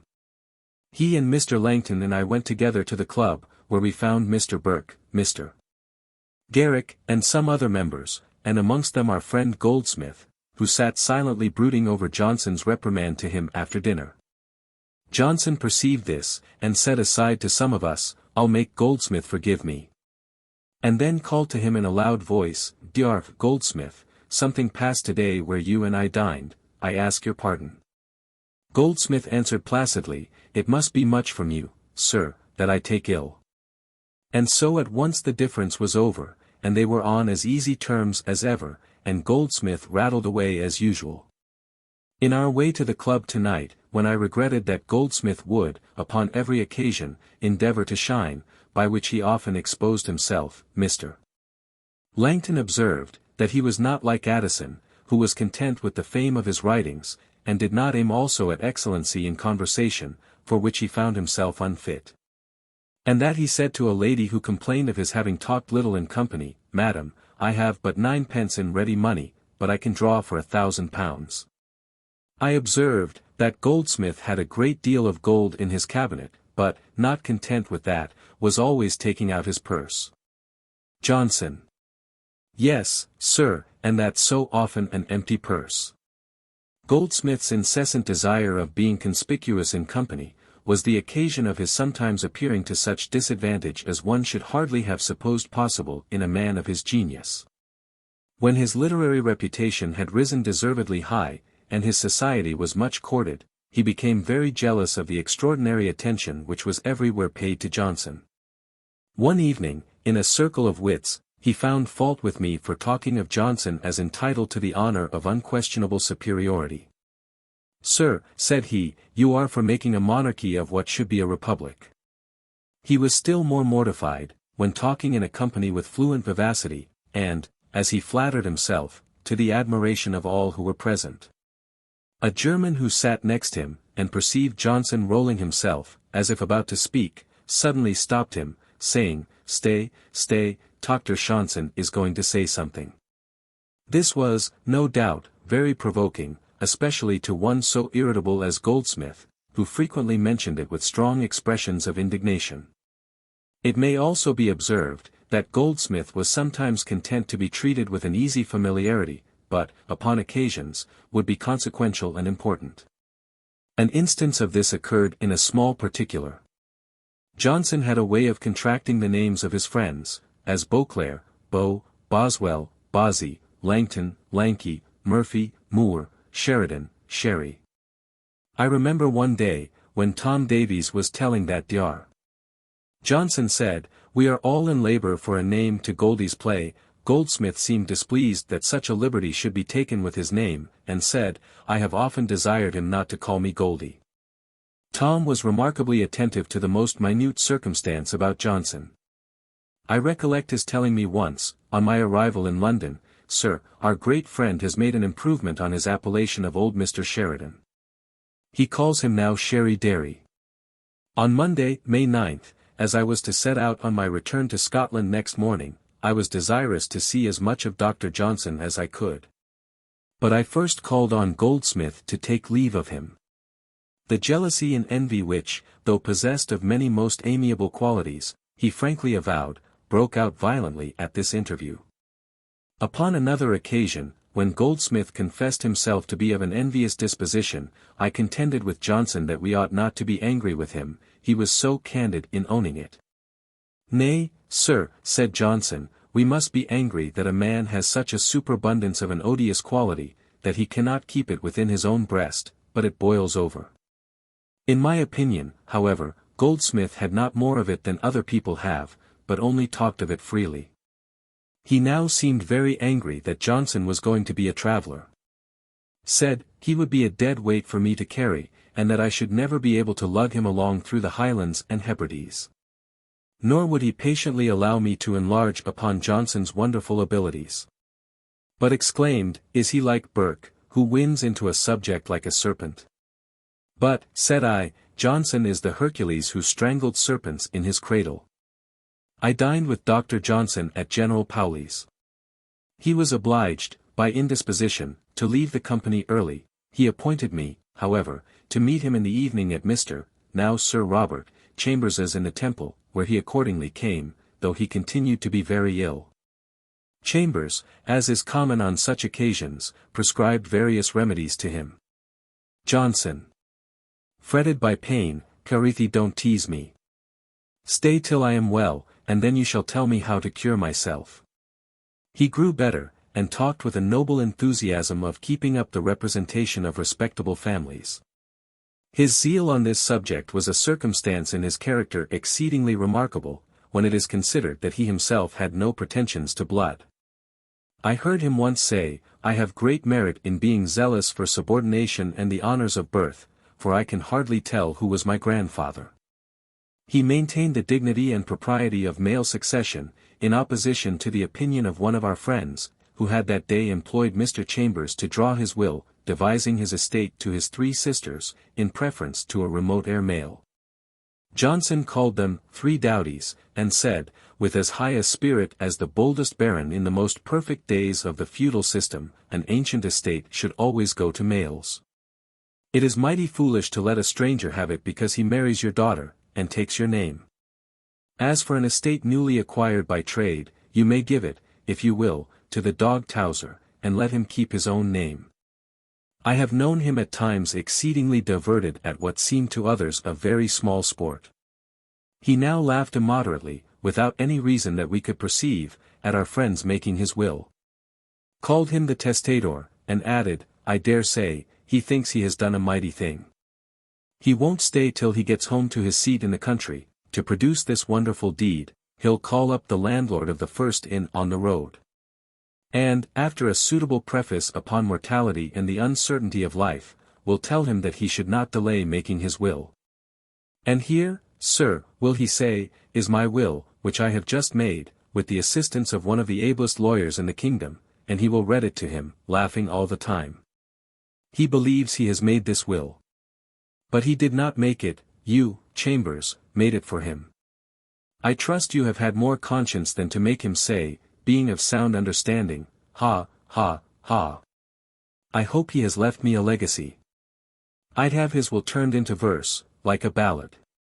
Mr.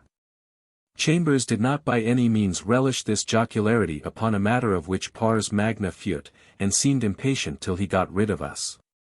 Johnson could not stop his merriment, but continued it all the way till we got without the Temple gate. He then burst into such a fit of laughter, that he appeared to be almost in a convulsion. And, in order to support himself, laid hold of one of the posts at the side of the foot pavement, and sent forth peals so loud, that in the silence of the night his voice seemed to resound from Temple Bar to Fleet Ditch. This most ludicrous exhibition of the awful, melancholy, and venerable Johnson, happened well to counteract the feelings of sadness which I used to experience when parting with him for a considerable time. I accompanied him to his door, where he gave me his blessing. To James Boswell, Esq. Dear Sir, I shall set out from London on Friday the 6th of this month, and purpose not to loiter much by the way. Which day I shall be at Edinburgh, I cannot exactly tell. I suppose I must drive to an inn, and send a porter to find you. I am afraid Beatty will not be at his college soon enough for us, and I shall be sorry to miss him. But there is no staying for the concurrence of all conveniences. We will do as well as we can. I am, Sir, your most humble servant. August 3rd, 1773. Sam. Johnson. To James Boswell, Esq. Newcastle, August 11th, 1773. Dear Sir, I came hither last night, and hope, but do not absolutely promise, to be in Edinburgh on Saturday. Beatty will not come so soon. I am, Sir, your most humble servant. My compliments to your lady. Sam. Johnson. To the same. Mr. Johnson sends his compliments to Mr. Boswell, being just arrived at Boyd's. Saturday night. His stay in Scotland was from the 18th of August, on which day he arrived, till the 22nd of November, when he set out on his return to London. And I believe 94 days were never passed by any man in a more vigorous exertion. 28. His humane forgiving disposition was put to a pretty strong test on his return to London, by a liberty which Mr. Thomas Davies had taken with him in his absence, which was, to publish 2 volumes, entitled, Miscellaneous and Fugitive Pieces, which he advertised in the newspapers, by the author of the Rambler. In this collection, several of Dr.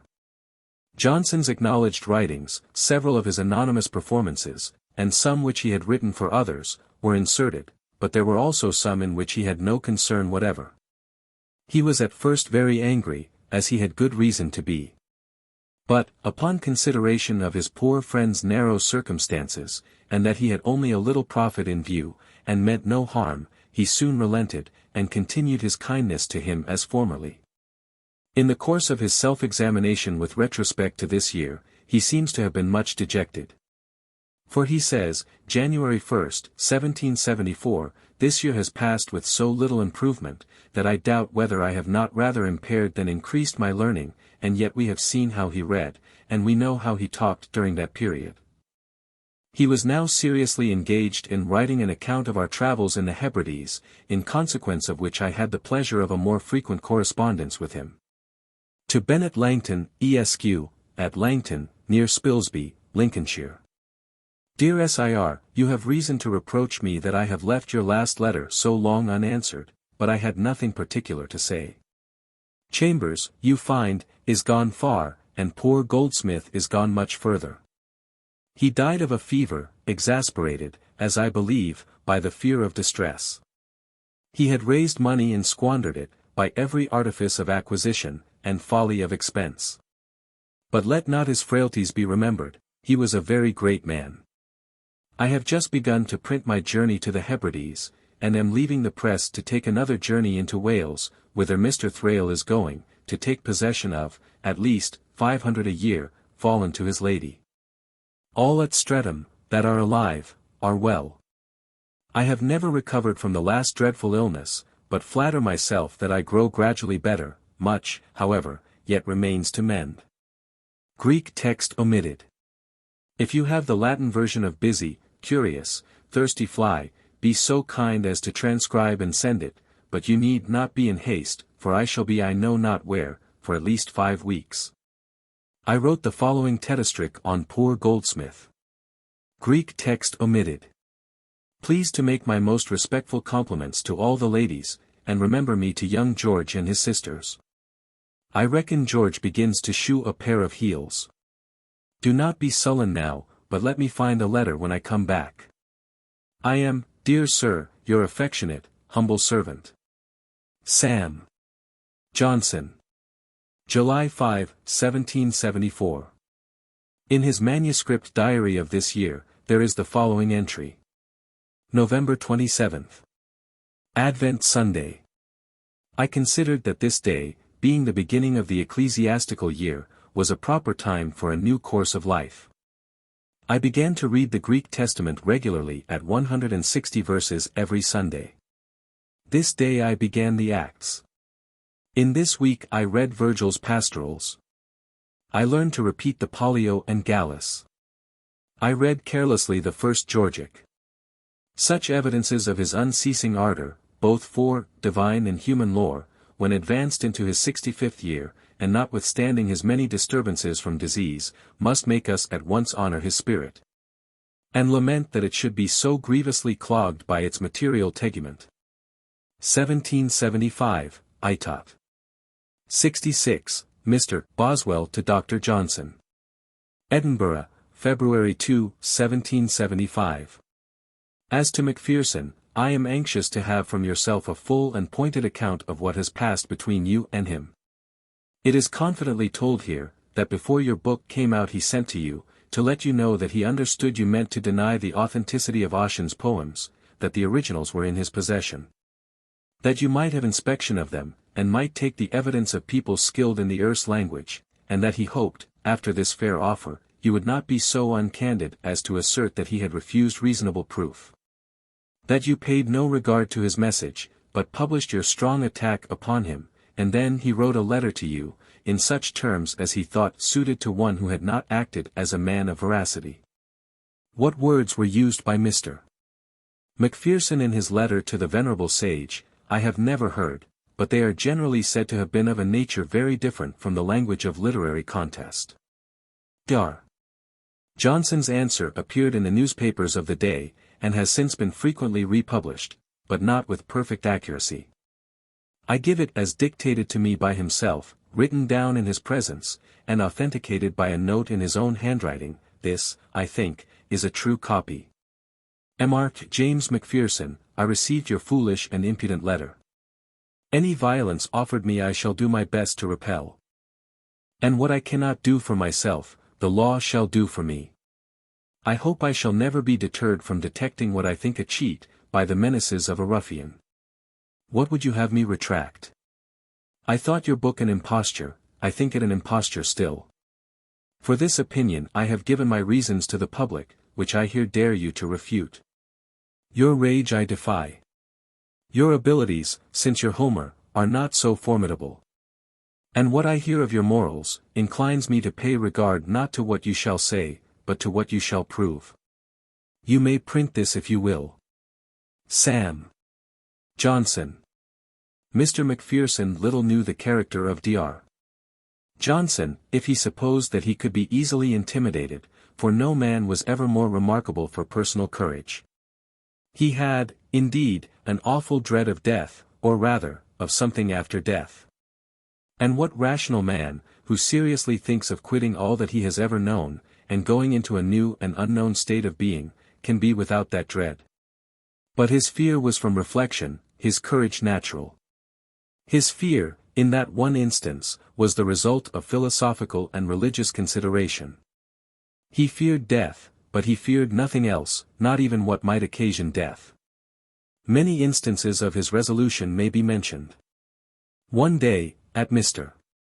Beauclerk's house in the country, when two large dogs were fighting, he went up to them, and beat them till they separated. And at another time, when told of the danger there was that a gun might burst if charged with many balls, he put in 6 or 7, and fired it off against a wall. Mr. Langton told me, that when they were swimming together near Oxford, he cautioned Dr. Johnson against a pool, which was reckoned particularly dangerous, upon which Johnson directly swam into it. He told me himself that one night he was attacked in the street by 4 men, to whom he would not yield, but kept them all at bay, till the watch came up, and carried both him and them to the roundhouse. In the playhouse at Lichfield, as Mr.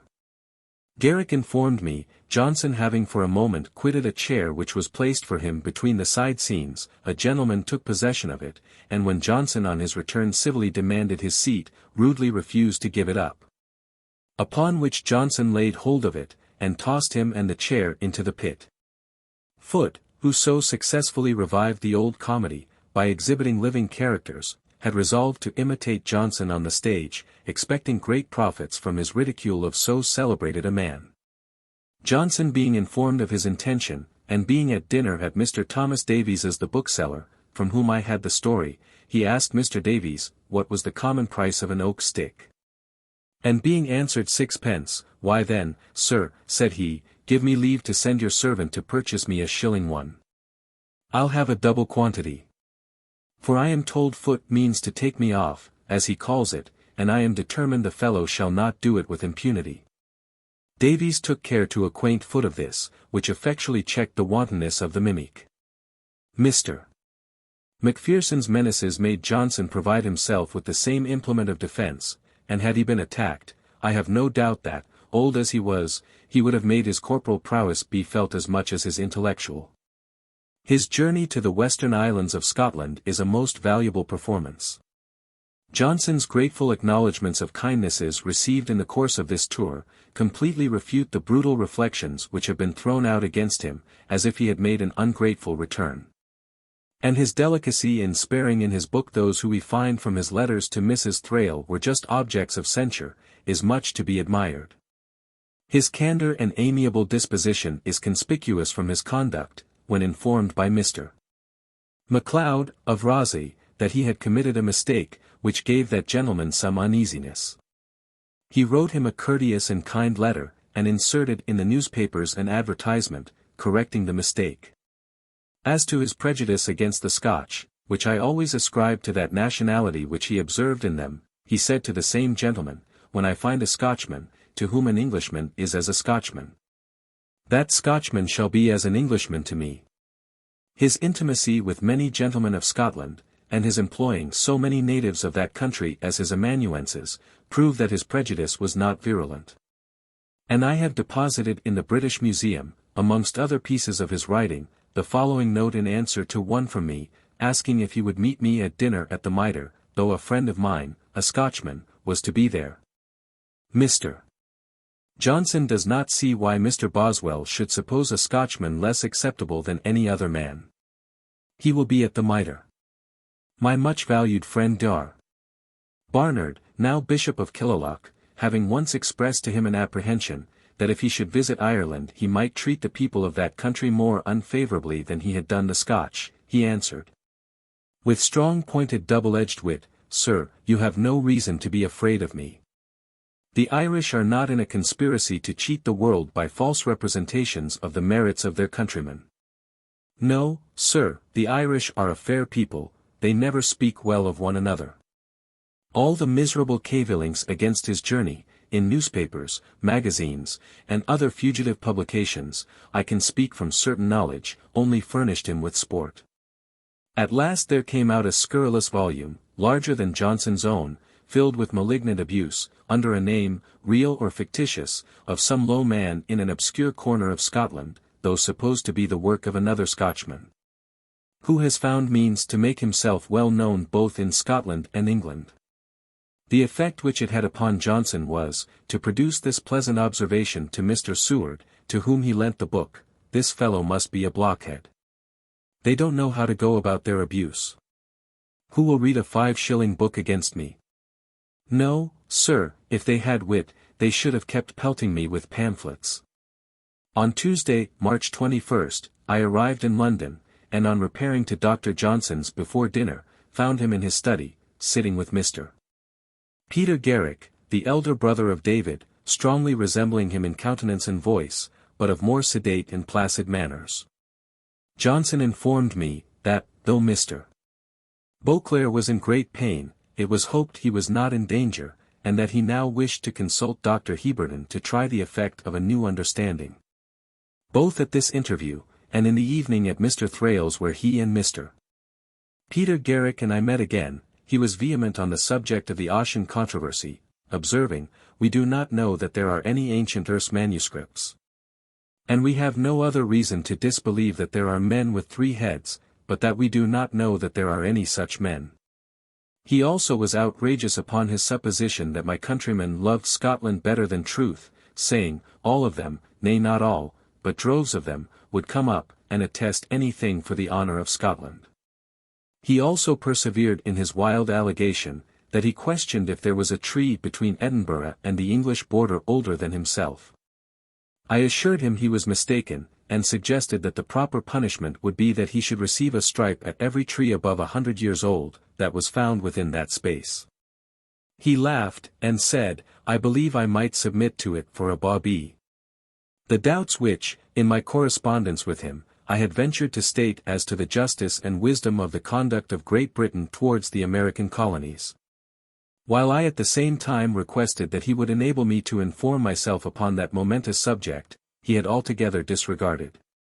And had recently published a pamphlet, entitled, Taxation No Tyranny, an answer to the resolutions and address of the American Congress. He had long before indulged most unfavorable sentiments of our fellow subjects in America. For, as early as 1769, I was told by Dr. John Campbell, that he had said of them, Sir, they are a race of convicts, and ought to be thankful for anything we allow them short of hanging. Of this performance I avoided to talk with him. For I had now formed a clear and settled opinion, that the people of America were well warranted to resist a claim that their fellow subjects in the mother country should have the entire command of their fortunes, by taxing them without their own consent. And the extreme violence which it breathed, appeared to me so unsuitable to the mildness of a Christian philosopher, and so directly opposite to the principles of peace which he had so beautifully recommended in his pamphlet respecting Falkland's Islands, that I was sorry to see him appear in so unfavorable a light. On Friday, March 24th, I met him at the Literary Club, where were Mr. Beauclerk, Mr. Langton, Mr. Coleman, Dr. Percy, Mr. Vesey, Sir Charles Bunbury, Dr. George Fordyce, Mr. Stevens, and Mr. Charles Fox. Before he came in, we talked of his journey to the Western Islands, and of his coming away willing to believe the second sight, which seemed to excite some ridicule. I was then so impressed with the truth of many of the stories of it which I had been told, that I avowed my conviction, saying, he is only willing to believe, I do believe. The evidence is enough for me, though not for his great mind. What will not fill a quart bottle will fill a pint bottle. I am filled with belief. Are you? Said Coleman, then cork it up. I found his journey the common topic of conversation in London at this time, wherever I happened to be. At one of Lord Mansfield's formal Sunday evening conversations, strangely called levees, his lordship addressed me, We have all been reading your travels, Mr. Boswell. I answered, I was but the humble attendant of Dr. Johnson. The Chief Justice replied, with that air and manner which none, who ever saw and heard him, can forget, he speaks ill of nobody but Ossian. Johnson was in high spirits this evening at the club, and talked with great animation and success. He attacked Swift, as he used to do upon all occasions. The Tale of a Tub is so much superior to his other writings, that one can hardly believe he was the author of it. There is in it such a vigor of mind, such a swarm of thoughts, so much of nature, and art, and life. I wondered to hear him say of Gulliver's Travels, when once you have thought of big men and little men, it is very easy to do all the rest. I endeavored to make a stand for Swift, and tried to rouse those who were much more able to defend him. But in vain. Johnson at last, of his own accord, allowed very great merit to the inventory of articles found in the pocket of the Man Mountain, particularly the description of his watch, which it was conjectured was his god, as he consulted it upon all occasions. He observed, that Swift put his name to but two things, after he had a name to put, the plan for the improvement of the English language, and the last Drapier's letter. From Swift, there was an easy transition to Mr. Thomas Sheridan, Johnson. Sheridan is a wonderful admirer of the tragedy of Douglas, and presented its author with a gold medal. Some years ago, at a coffee-house in Oxford, I called to him, Mr. Sheridan, Mr. Sheridan, how came you to give a gold medal to Home, for writing that foolish play? This you see, was wanton and insolent, but I meant to be wanton and insolent. A medal has no value but as a stamp of merit. And was Sheridan to assume to himself the right of giving that stamp? If Sheridan was magnificent enough to bestow a gold medal as an honorary reward of dramatic excellence, he should have requested one of the universities to choose the person on whom it should be conferred. Sheridan had no right to give a stamp of merit, it was counterfeiting Apollo's coin. On Monday, March 27th, I breakfasted with him at Mr. Strahan's. He told us, that he was engaged to go that evening to Mrs. Abington's benefit. She was visiting some ladies whom I was visiting, and begged that I would come to her benefit. I told her I could not hear, but she insisted so much on my coming, that it would have been brutal to have refused her. This was a speech quite characteristical. He loved to bring forward his having been in the gay circles of life, and he was, perhaps, a little vain of the solicitations of this elegant and fashionable actress. He told us, the play was to be the Hypocrite, altered from Cibber's Non-Juror, so as to satirize the Methodists. I do not think, said he, the character of the hypocrite justly applicable to the Methodists, but it was very applicable to the non-jurors. Mr. Strahan had taken a poor boy from the country as an apprentice, upon Johnson's recommendation. Johnson having inquired after him, said, Mr. Strahan, let me have 5 guineas on account, and I'll give this boy 1. Nay, if a man recommends a boy, and does nothing for him, it is sad work. Call him down. I followed him into the courtyard, behind Mr. Strahan's house, and there I had a proof of what I had heard him profess, that he talked alike to all. Some people tell you that they let themselves down to the capacity of their hearers. I never do that. I speak uniformly, in as intelligible a manner as I can.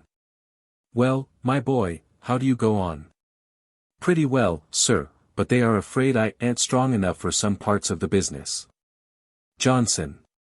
Why, I shall be sorry for it. For when you consider with how little mental power and corporeal labor a printer can get a guinea a week, it is a very desirable occupation for you. Do you hear? Take all the pains you can. And if this does not do, we must think of some other way of life for you. There's a guinea. Here was one of the many, many instances of his active benevolence. At the same time, the slow and sonorous solemnity with which, while he bent himself down, he addressed a little thick short-legged boy, contrasted with the boy's awkwardness and awe, could not but excite some ludicrous emotions. I met him at Drury Lane Playhouse in the evening. Sir Joshua Reynolds, at Mrs. Abington's request, had promised to bring a body of wits to her benefit. And having secured 40 places in the front boxes, had done me the honor to put me in the group. Johnson sat on the seat directly behind me. And as he could neither see nor hear at such a distance from the stage, he was wrapped up in grave abstraction, and seemed quite a cloud, amidst all the sunshine of glitter and gaiety. I wondered at his patience in sitting out a play of 5 acts, and a farce of 2. He said very little. But after the prologue to Bon Ton had been spoken, which he could hear pretty well from the more slow and distinct utterance, he talked of prologue writing, and observed, Dryden has written prologues superior to any that David Garrick has written. But David Garrick has written more good prologues than Dryden has done. It is wonderful that he has been able to write such variety of them. At Mr. Beauclerk's, where I supped, was Mr. Garrick, whom I made happy with Johnson's praise of his prologues. And I suppose, in gratitude to him, he took up one of his favourite topics, the nationality of the Scotch, which he maintained in a pleasant manner, with the aid of a little poetical fiction. Come, don't deny it, they are really national. Why, now, the Adams are as liberal-minded men as any in the world, but, I don't know how it is, all their workmen are Scotch. You are, to be sure, wonderfully free from that nationality, but so it happens, that you employ the only Scotch shoeblack in London. He imitated the manner of his old master with ludicrous exaggeration. Repeating, with pauses and half-whistlings interjected. Os homini sublime dedit, caelum turi. Just sit, iti erectos ad sidera, tolera voltus. Looking downwards all the time, and, while pronouncing the 4 last words, absolutely touching the ground with a kind of contorted gesticulation. Garrick, however, when he pleased, could imitate Johnson very exactly. For that great actor, with his distinguished powers of expression which were so universally admired, possessed also an admirable talent of mimicry. He was always jealous that Johnson spoke lightly of him. I recollect his exhibiting him to me one day, as if saying, Davy has some convivial pleasantry about him, but 'tis a futile fellow, which he uttered perfectly with the tone and air of Johnson. I cannot too frequently request of my readers, while they peruse my account of Johnson's conversation, to endeavor to keep in mind his deliberate and strong utterance. His mode of speaking was indeed very impressive. And I wish it could be preserved as music is written, according to the very ingenious method of Mr. Steele, who has shown how the recitation of Mr. Garrick, and other eminent speakers, might be transmitted to posterity in score. Next day I dined with Johnson at Mr. Thrale's. He attacked Gray, calling him a dull fellow. Boswell. I understand he was reserved, and might appear dull in company, but surely he was not dull in poetry. Johnson. Sir, he was dull in company, dull in his closet, dull everywhere. He was dull in a new way, and that made many people think him great. He was a mechanical poet. He then repeated some ludicrous lines, which have escaped my memory, and said, "Is not that great, like his odes?" Mrs. Thrale maintained that his odes were melodious, upon which he exclaimed, "Weave the warp, and weave the woof." I added, in a solemn tone, "The winding sheet of Edward's race. There is a good line." "Aye," said he, "and the next line is a good one," pronouncing it contemptuously winky face. "Give ample verge and room enough." No, sir, there are but 2 good stanzas in Gray's poetry, which are in his elegy in a country churchyard. He then repeated the stanza. "For who to dumb forgetfulness a prey, and mistaking one word, for instead of precincts he said confines." He added, "The other stanza I forget." A young lady who had married a man much her inferior in rank being mentioned, a question arose how a woman's relations should behave to her in such a situation.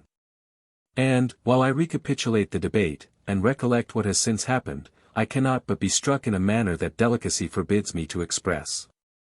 While I contended that she ought to be treated with an inflexible steadiness of displeasure, Mrs. Thrale was all for mildness and forgiveness, and, according to the vulgar phrase, making the best of a bad bargain. Johnson. Madam, we must distinguish.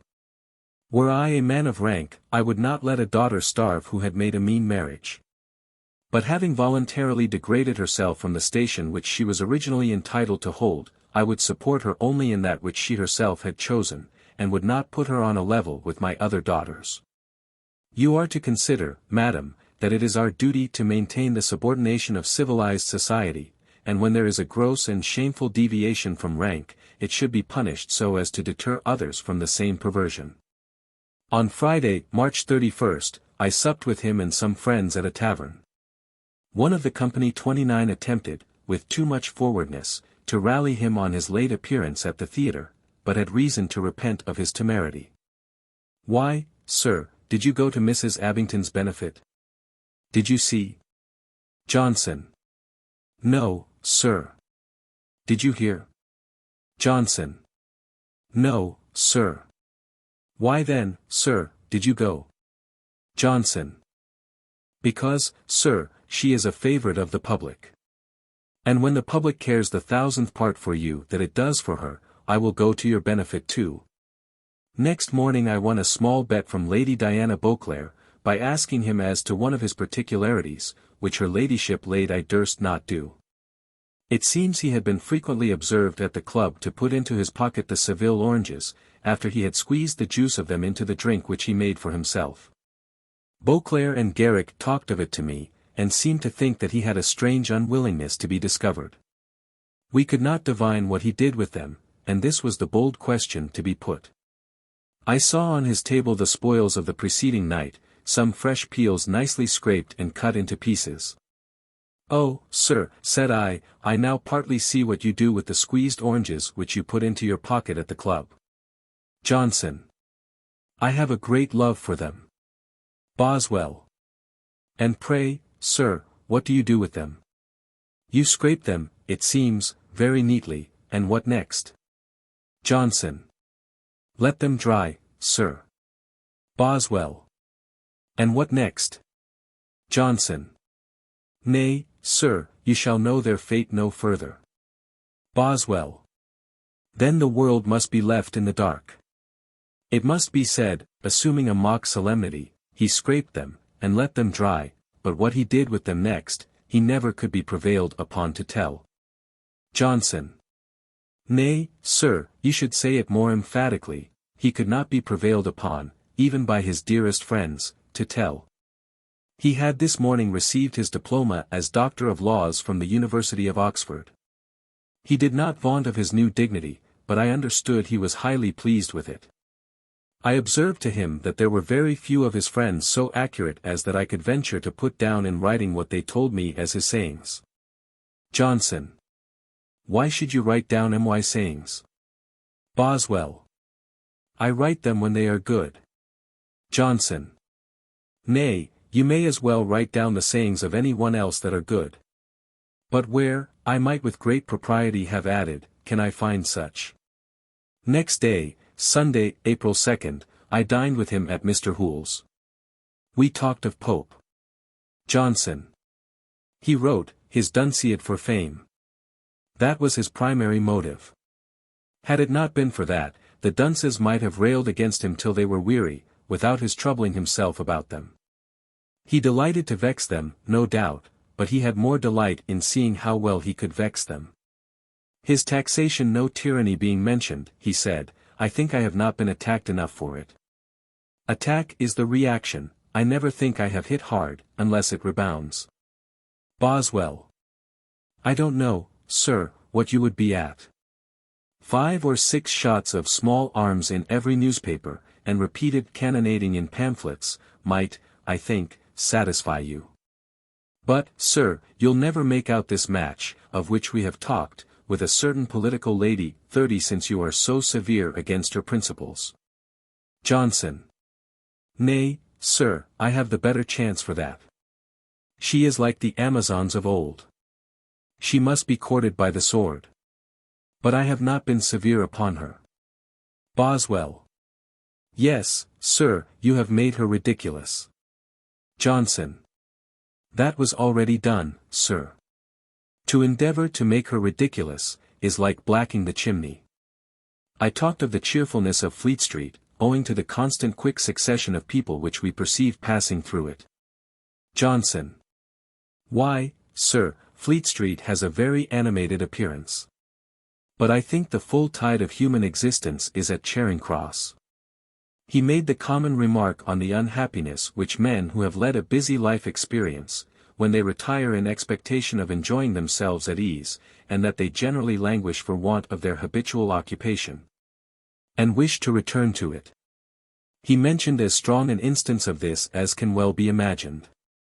An eminent tallow chandler in London, who had acquired a considerable fortune, gave up the trade in favor of his foreman, and went to live at a country house near town. He soon grew weary, and paid frequent visits to his old shop, where he desired they might let him know their melting days, and he would come and assist them, which he accordingly did. Here, sir, was a man, to whom the most disgusting circumstance in the business to which he had been used was a relief from idleness.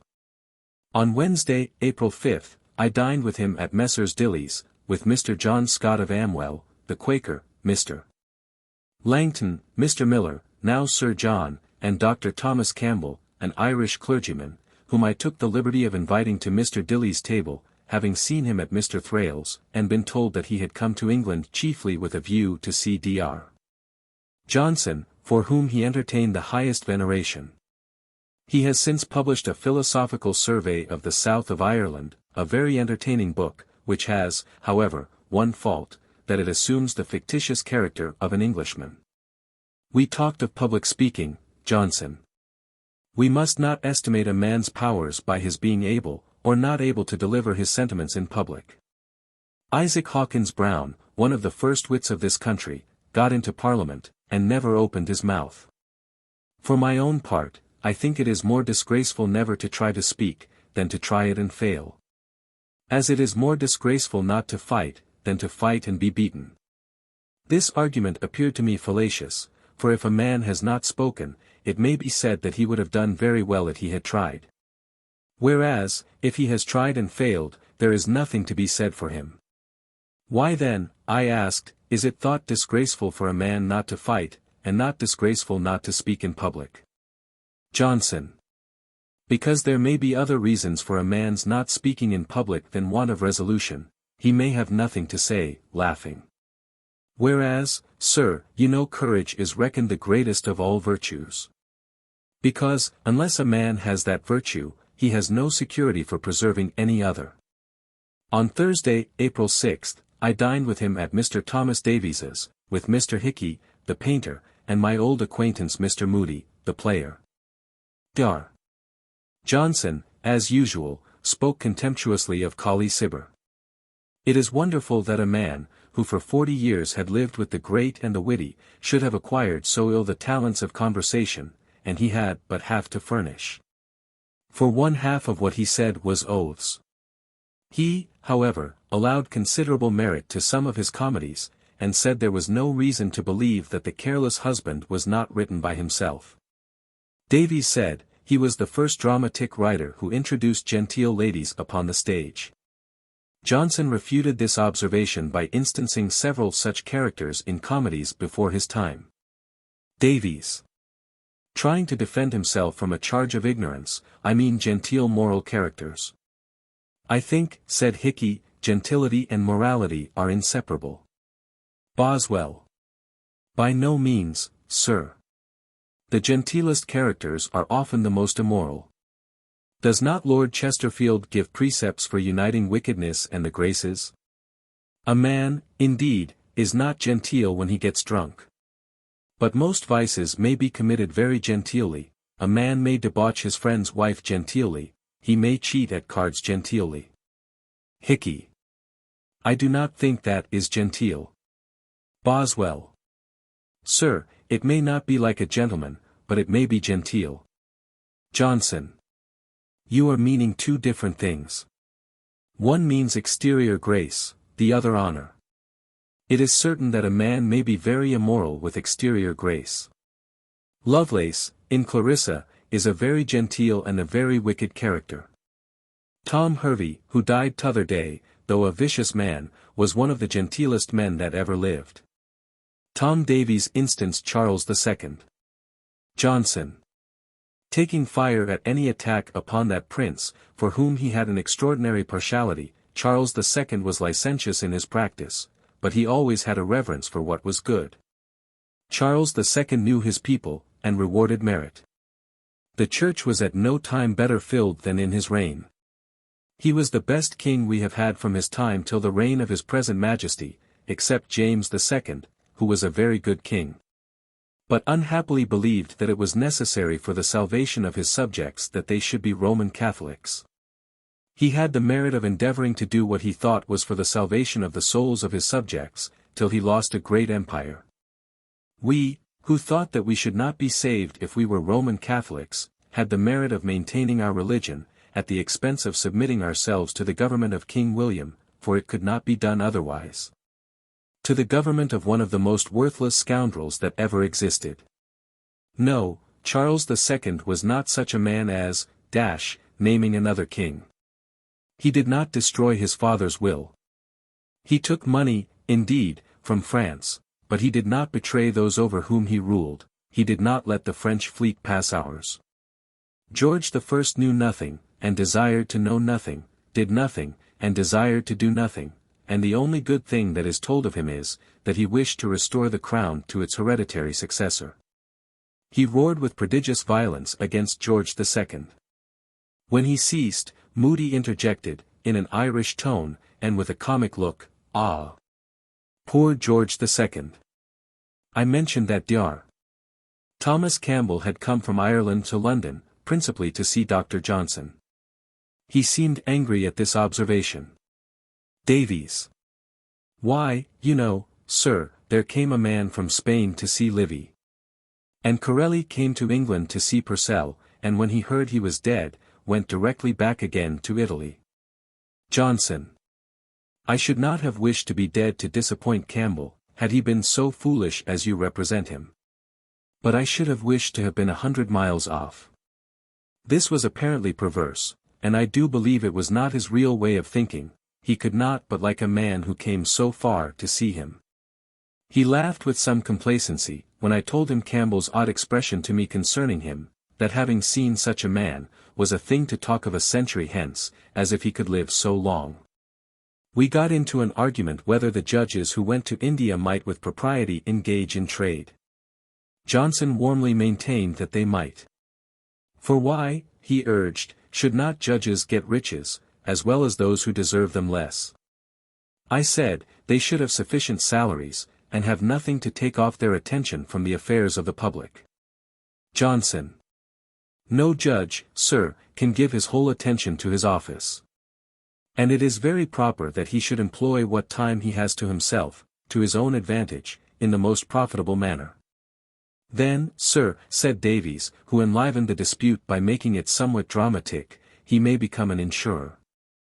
And when he is going to the bench, he may be stopped, your lordship cannot go yet, here is a bunch of invoices, several ships are about to sail.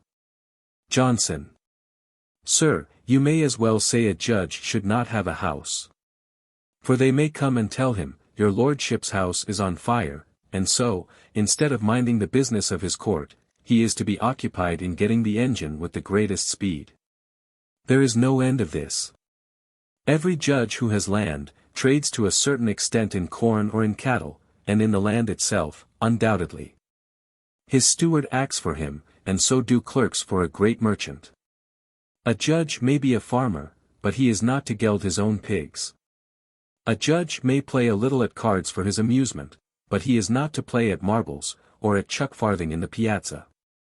No, sir, there is no profession to which a man gives a very great proportion of his time. It is wonderful, when a calculation is made, how little the mind is actually employed in the discharge of any profession.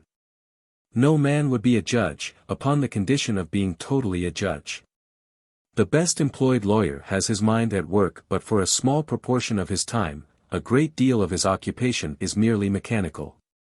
I once wrote for a magazine, I made a calculation, that if I should write but a page a day, at the same rate, I should, in 10 years, write 9 volumes in folio, of an ordinary size and print.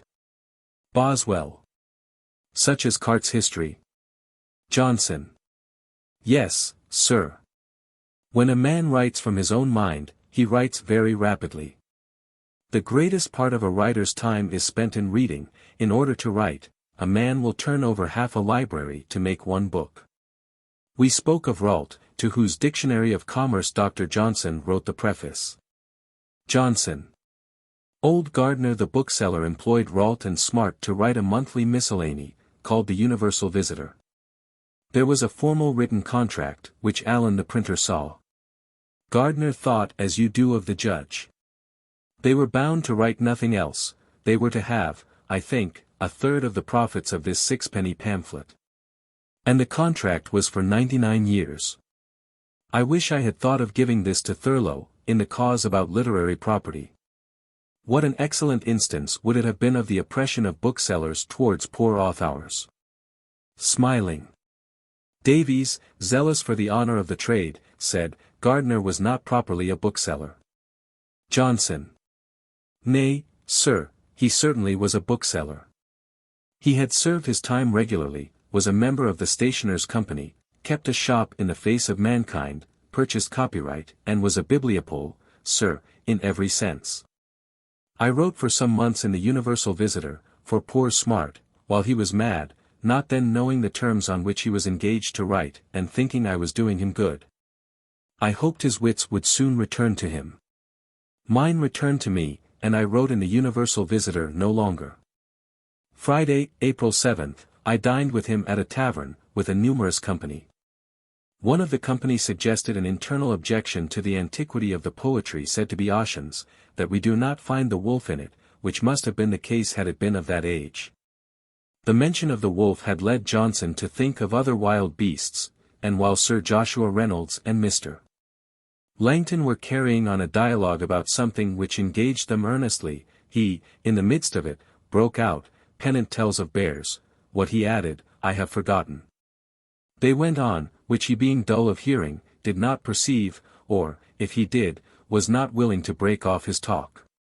So he continued to vociferate his remarks, and bear, like a word in a catch, as Beauclerk said, was repeatedly heard at intervals, which coming from him who, by those who did not know him, had been so often assimilated to that ferocious animal, while we who were sitting around could hardly stifle laughter, produced a very ludicrous effect.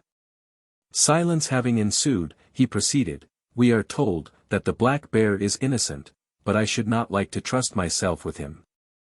Mr. Gibbon muttered, in a low tone of voice, "I should not like to trust myself with you." This piece of sarcastic pleasantry was a prudent resolution, if applied to a competition of abilities. Patriotism having become one of our topics, Johnson suddenly uttered, in a strong determined tone, an apothegm, at which many will start: "Patriotism is the last refuge of a scoundrel." But let it be considered, that he did not mean a real and generous love of our country, but that pretended patriotism which so many, in all ages and countries, have made a cloak for self-interest. Mrs. Pritchard being mentioned, he said, her playing was quite mechanical. It is wonderful how little mind she had. Sir, she had never read the tragedy of Macbeth all through. She no more thought of the play out of which her part was taken, than a shoemaker thinks of the skin, out of which the piece of leather, of which he is making a pair of shoes, is cut. On Saturday, April 8, I dined with him at Mr. Thrale's, where we met the Irish Dr. Campbell. Johnson had supped the night before at Mrs. Abington's, with some fashionable people whom he named, and he seemed much pleased with having made one in so elegant a circle. Nor did he omit to pique his mistress a little with jealousy of her housewifery, for he said, with a smile, "Mrs. Abington's jelly, my dear lady, was better than yours." Mrs. Thrale, who frequently practised a coarse mode of flattery, by repeating his bon mots in his hearing, told us that he had said, a certain celebrated actor was just fit to stand at the door of an auction-room with a long pole, and cry, "Pray, gentlemen, walk in." And that a certain author, upon hearing this, had said, that another still more celebrated actor was fit for nothing better than that, and would pick your pocket after you came out. Johnson. Nay, my dear lady, there is no wit in what our friend added, there is only abuse.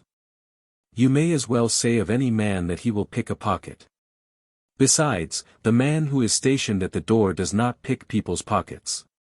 That is done within, by the auctioneer. On Monday, April 10, I dined with him at General Oglethorpe's, with Mr. Langton and the Irish Dr. Campbell, whom the General had obligingly given me leave to bring with me. This learned gentleman was thus gratified with a very high intellectual feast, by not only being in company with Dr. Johnson, but with General Oglethorpe, who had been so long a celebrated name both at home and abroad. I must, again and again, entreat of my readers not to suppose that my imperfect record of conversation contains the whole of what was said by Johnson, or other eminent persons who lived with him. What I have preserved, however, has the value of the most perfect authenticity. He urged General Oglethorpe to give the world his life. He said, "I know no man whose life would be more interesting. If I were furnished with materials, I should be very glad to write it." Mr. Scott of Amwell's elegies were lying in the room. Dr. Johnson observed, "They are very well, but such as 20 people might write." Upon this I took occasion to controvert Horace's maxim, "Mediocribus esse potes. Non homines, non concessura calumni." For here, I observed, was a very middle-rate poet, who pleased many readers, and therefore poetry of a middle sort was entitled to some esteem. Nor could I see why poetry should not, like everything else, have different gradations of excellence, and consequently of value. Johnson repeated the common remark, that, as there is no necessity for our having poetry at all, it being merely a luxury, an instrument of pleasure, it can have no value, unless when exquisite in its kind. I declared myself not satisfied. "Why then, sir," said he, "Horace and you must settle it." He was not much in the humor of talking. No more of his conversation for some days appears in my journal, except that when a gentleman told him he had bought a suit of lace for his lady, he said, "Well, sir, you have done a good thing and a wise thing." "I have done a good thing," said the gentleman, "but I do not know that I have done a wise thing." Johnson. Yes, sir, no money is better spent than what is laid out for domestic satisfaction. A man is pleased that his wife is drayest as well as other people, and a wife is pleased that she is drayest. On Friday, April 14th, being Good Friday, I repaired to him in the morning, according to my usual custom on that day, and breakfasted with him. I observed that he fasted so very strictly, that he did not even taste bread, and took no milk with his tea, I suppose because it is a kind of animal food. I told him that I had been informed by Mr. Orme, that many parts of the East Indies were better mapped than the Highlands of Scotland. Johnson. That a country may be mapped, it must be travelled over. Nay, said I, meaning to laugh with him at one of his prejudices, can't you say, it is not worth mapping? As we walked to St. Clement's Church, and saw several shops open upon this most solemn fast day of the Christian world, I remarked, that one disadvantage arising from the immensity of London, was, that nobody was heeded by his neighbour. There was no fear of censure for not observing Good Friday, as it ought to be kept, and as it is kept in country towns. He said, it was, upon the whole, very well observed even in London. He, however, owned, that London was too large. But added, it is nonsense to say the head is too big for the body. It would be as much too big, though the body were ever so large, that is to say, though the country were ever so extensive. It has no similarity to a head connected with a body. Dr. Wetherell, Master of University College, Oxford, accompanied us home from church. And after he was gone, there came two other gentlemen, one of whom uttered the commonplace complaints, that by the increase of taxes, labor would be dear, other nations would undersell us, and our commerce would be ruined. Johnson. Smiling, never fear, sir. Our commerce is in a very good state, and suppose we had no commerce at all, we could live very well on the produce of our own country. I cannot omit to mention, that I never knew any man who was less disposed to be querulous than Johnson.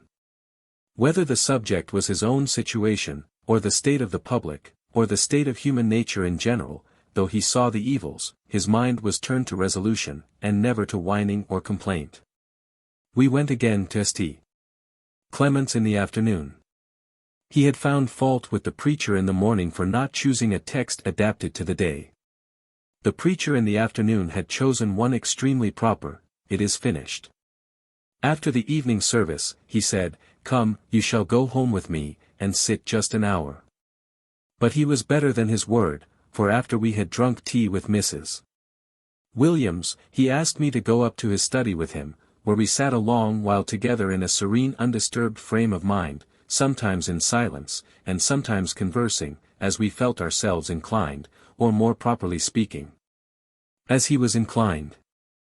For during all the course of my long intimacy with him, my respectful attention never abated, and my wish to hear him was such, that I constantly watched every dawning of communication from that great and illuminated mind. He again advised me to keep a journal fully and minutely, but not to mention such trifles as, that meat was too much or too little done, or that the weather was fair or rainy. He had, till very near his death, a contempt for the notion that the weather affects the human frame. I told him that our friend Goldsmith had said to me, that he had come too late into the world, for that Pope and other poets had taken up the places in the Temple of Fame. So that, as but a few at any period can possess poetical reputation, a man of genius can now hardly acquire it. Johnson. That is one of the most sensible things I have ever heard of Goldsmith. It is difficult to get literary fame, and it is every day growing more difficult. Ah, sir, that should make a man think of securing happiness in another world, which all who try sincerely for it may attain. In comparison of that, how little are all other things. The belief of immortality is impressed upon all men, and all men act under an impression of it, however they may talk, and though, perhaps, they may be scarcely sensible of it. I said, it appeared to me that some people had not the least notion of immortality, and I mentioned a distinguished gentleman of our acquaintance. Johnson. Sir, if it were not for the notion of immortality, he would cut a throat to fill his pockets. When I quoted this to Beauclerk, who knew much more of the gentleman than we did, he said, in his acid manner, he would cut a throat to fill his pockets, if it were not for fear of being hanged. He was pleased to say, "If you come to settle here, we will have one day in the week on which we will meet by ourselves. That is the happiest conversation where there is no competition, no vanity, but a calm quiet interchange of sentiments." In his private register this evening is thus marked, "Boswell sat with me till night, we had some serious talk." It also appears from the same record, that after I left him he was occupied in religious duties, in giving Francis, his servant, some directions for preparation to communicate, in reviewing his life, and resolving on better conduct. The humility and piety which he discovers on such occasions, is truly edifying. No saint, however, in the course of his religious warfare, was more sensible of the unhappy failure of pious resolves, than Johnson. He said one day, talking to an acquaintance on this subject, "Sir, hell is paved with good intentions." On Sunday, April 16, being Easter Day, after having attended the solemn service at St. Paul's, I dined with Dr. Johnson and Mrs. Williams. I maintain that Horace was wrong in placing happiness in nil admirari, for that I thought admiration one of the most agreeable of all our feelings. And I regretted that I had lost much of my disposition to admire, which people generally do as they advance in life. Johnson. Sir, as a man advances in life, he gets what is better than admiration, judgment, to estimate things at their true value. I still insisted that admiration was more pleasing than judgment, as love is more pleasing than friendship. The feeling of friendship is like that of being comfortably filled with roast beef, love, like being enlivened with champagne. Johnson. No, sir, admiration and love are like being intoxicated with champagne, judgment and friendship like being enlivened. Waller has hit upon the same thought with you, but I don't believe you have borrowed from Waller. I wish you would enable yourself to borrow more. He then took occasion to enlarge on the advantages of reading, and combated the idle superficial notion, that knowledge enough may be acquired in conversation. The foundation, said he, must be laid by reading. General principles must be had from books, which, however, must be brought to the test of real life. In conversation you never get a system. What is said upon a subject is to be gathered from 100 people. The parts of a truth, which a man gets thus, are at such a distance from each other that he never attains to a full view.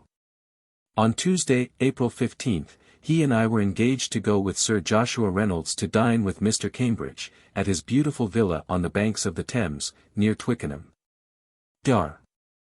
Johnson's tardiness was such, that Sir Joshua, who had an appointment at Richmond, early in the day, was obliged to go by himself on horseback, leaving his coach to Johnson and me. Johnson was in such good spirits, that everything seemed to please him as we drove along. Our conversation turned on a variety of subjects. He thought portrait painting an improper employment for a woman. Public practice of any art, he observed, and staring in men's faces, is very indelicate in a female.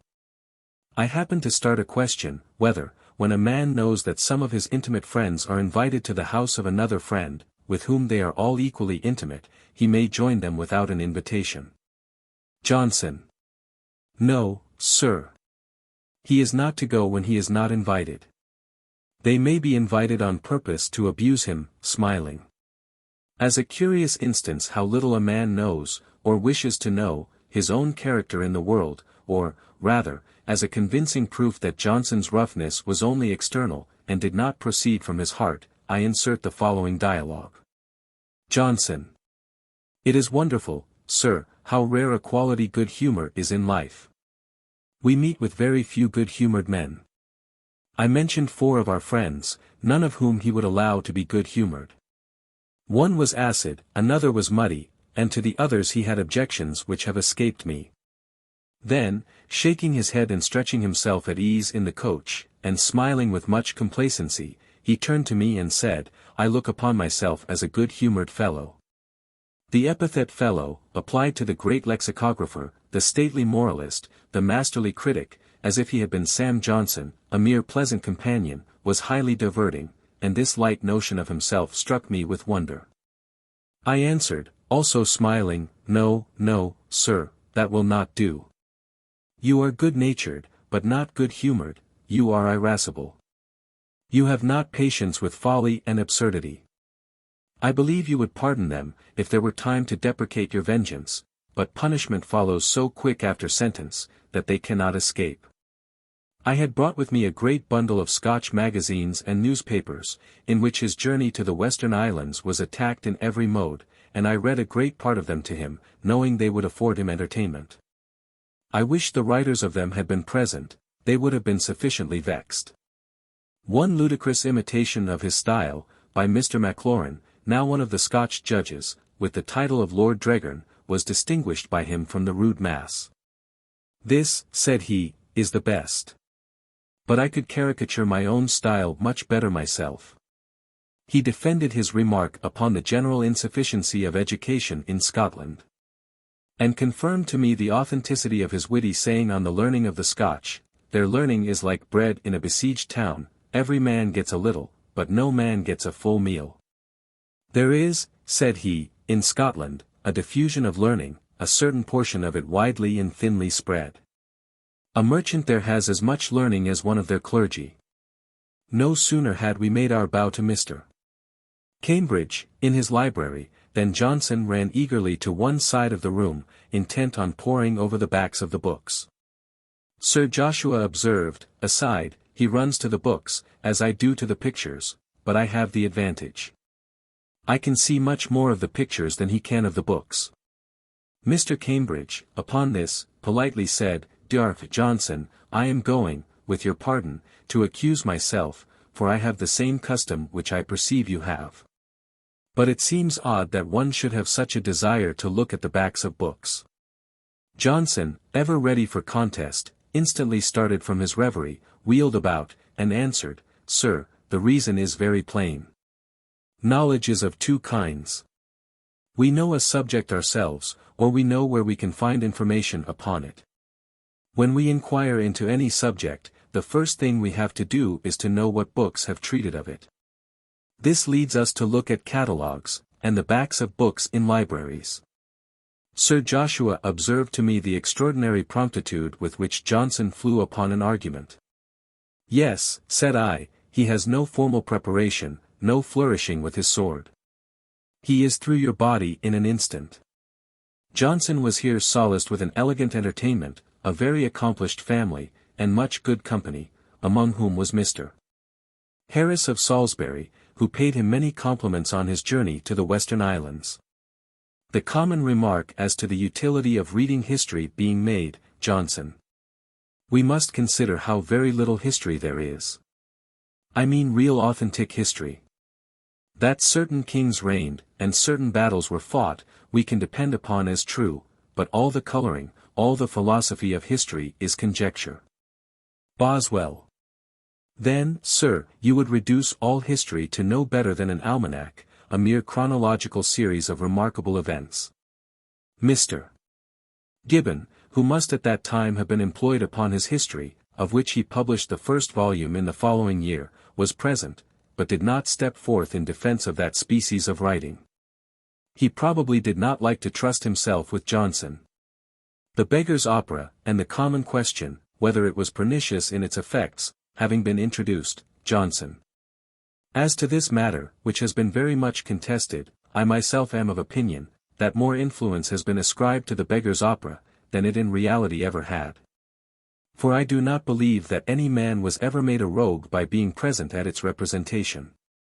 At the same time I do not deny that it may have some influence, by making the character of a rogue familiar, and in some degree pleasing. Then collecting himself as it were, to give a heavy stroke, there is in it such a labefactation of all principles, as may be injurious to morality. While he pronounced this response, we sat in a comical sort of restraint, smothering a laugh, which we were afraid might burst out. We talked of a young gentleman's 31 marriage with an eminent singer, and his determination that she should no longer sing in public, though his father was very earnest she should, because her talents would be liberally rewarded, so as to make her a good fortune. It was questioned whether the young gentleman, who had not a shilling in the world, but was blessed with very uncommon talents, was not foolishly delicate, or foolishly proud, and his father truly rational without being mean. Johnson, with all the high spirit of a Roman senator, exclaimed, "He resolved wisely and nobly to be sure. He is a brave man. Would not a gentleman be disgraced by having his wife singing publicly for hire? No, sir, there can be no doubt here. I know not if I should not prepare myself for a public singer, as readily as let my wife be one." Johnson arraigned the modern politics of this country, as entirely devoid of all principle of whatever kind. "Politics," said he, "are now nothing more than means of rising in the world. With this sole view do men engage in politics, and their whole conduct proceeds upon it." Somebody found fault with writing verses in a dead language, maintaining that they were merely arrangements of so many words, and laughed at the universities of Oxford and Cambridge for sending forth collections of them not only in Greek and Latin, but even in Syriac, Arabic, and other more unknown tongues. Johnson. "I would have as many of these as possible. I would have verses in every language that there are the means of acquiring. Nobody imagines that an university is to have at once 200 poets. But it should be able to show 200 scholars. Peiresk's death was lamented, I think, in 40 languages. And I would have had at every coronation, and every death of a king, every gaudium, and every luctus, university verses, in as many languages as can be acquired. I would have the world to be thus told, here is a school where everything may be learnt." Having set out next day on a visit to the Earl of Pembroke, at Wilton, and to my friend, Mr. Temple, at Mamhead, in Devonshire, and not having returned to town till the 2nd of May, I did not see Dr. Johnson for a considerable time, and during the remaining part of my stay in London, kept very imperfect notes of his conversation, which had I according to my usual custom written out at large soon after the time, much might have been preserved. Which is now irretrievably lost.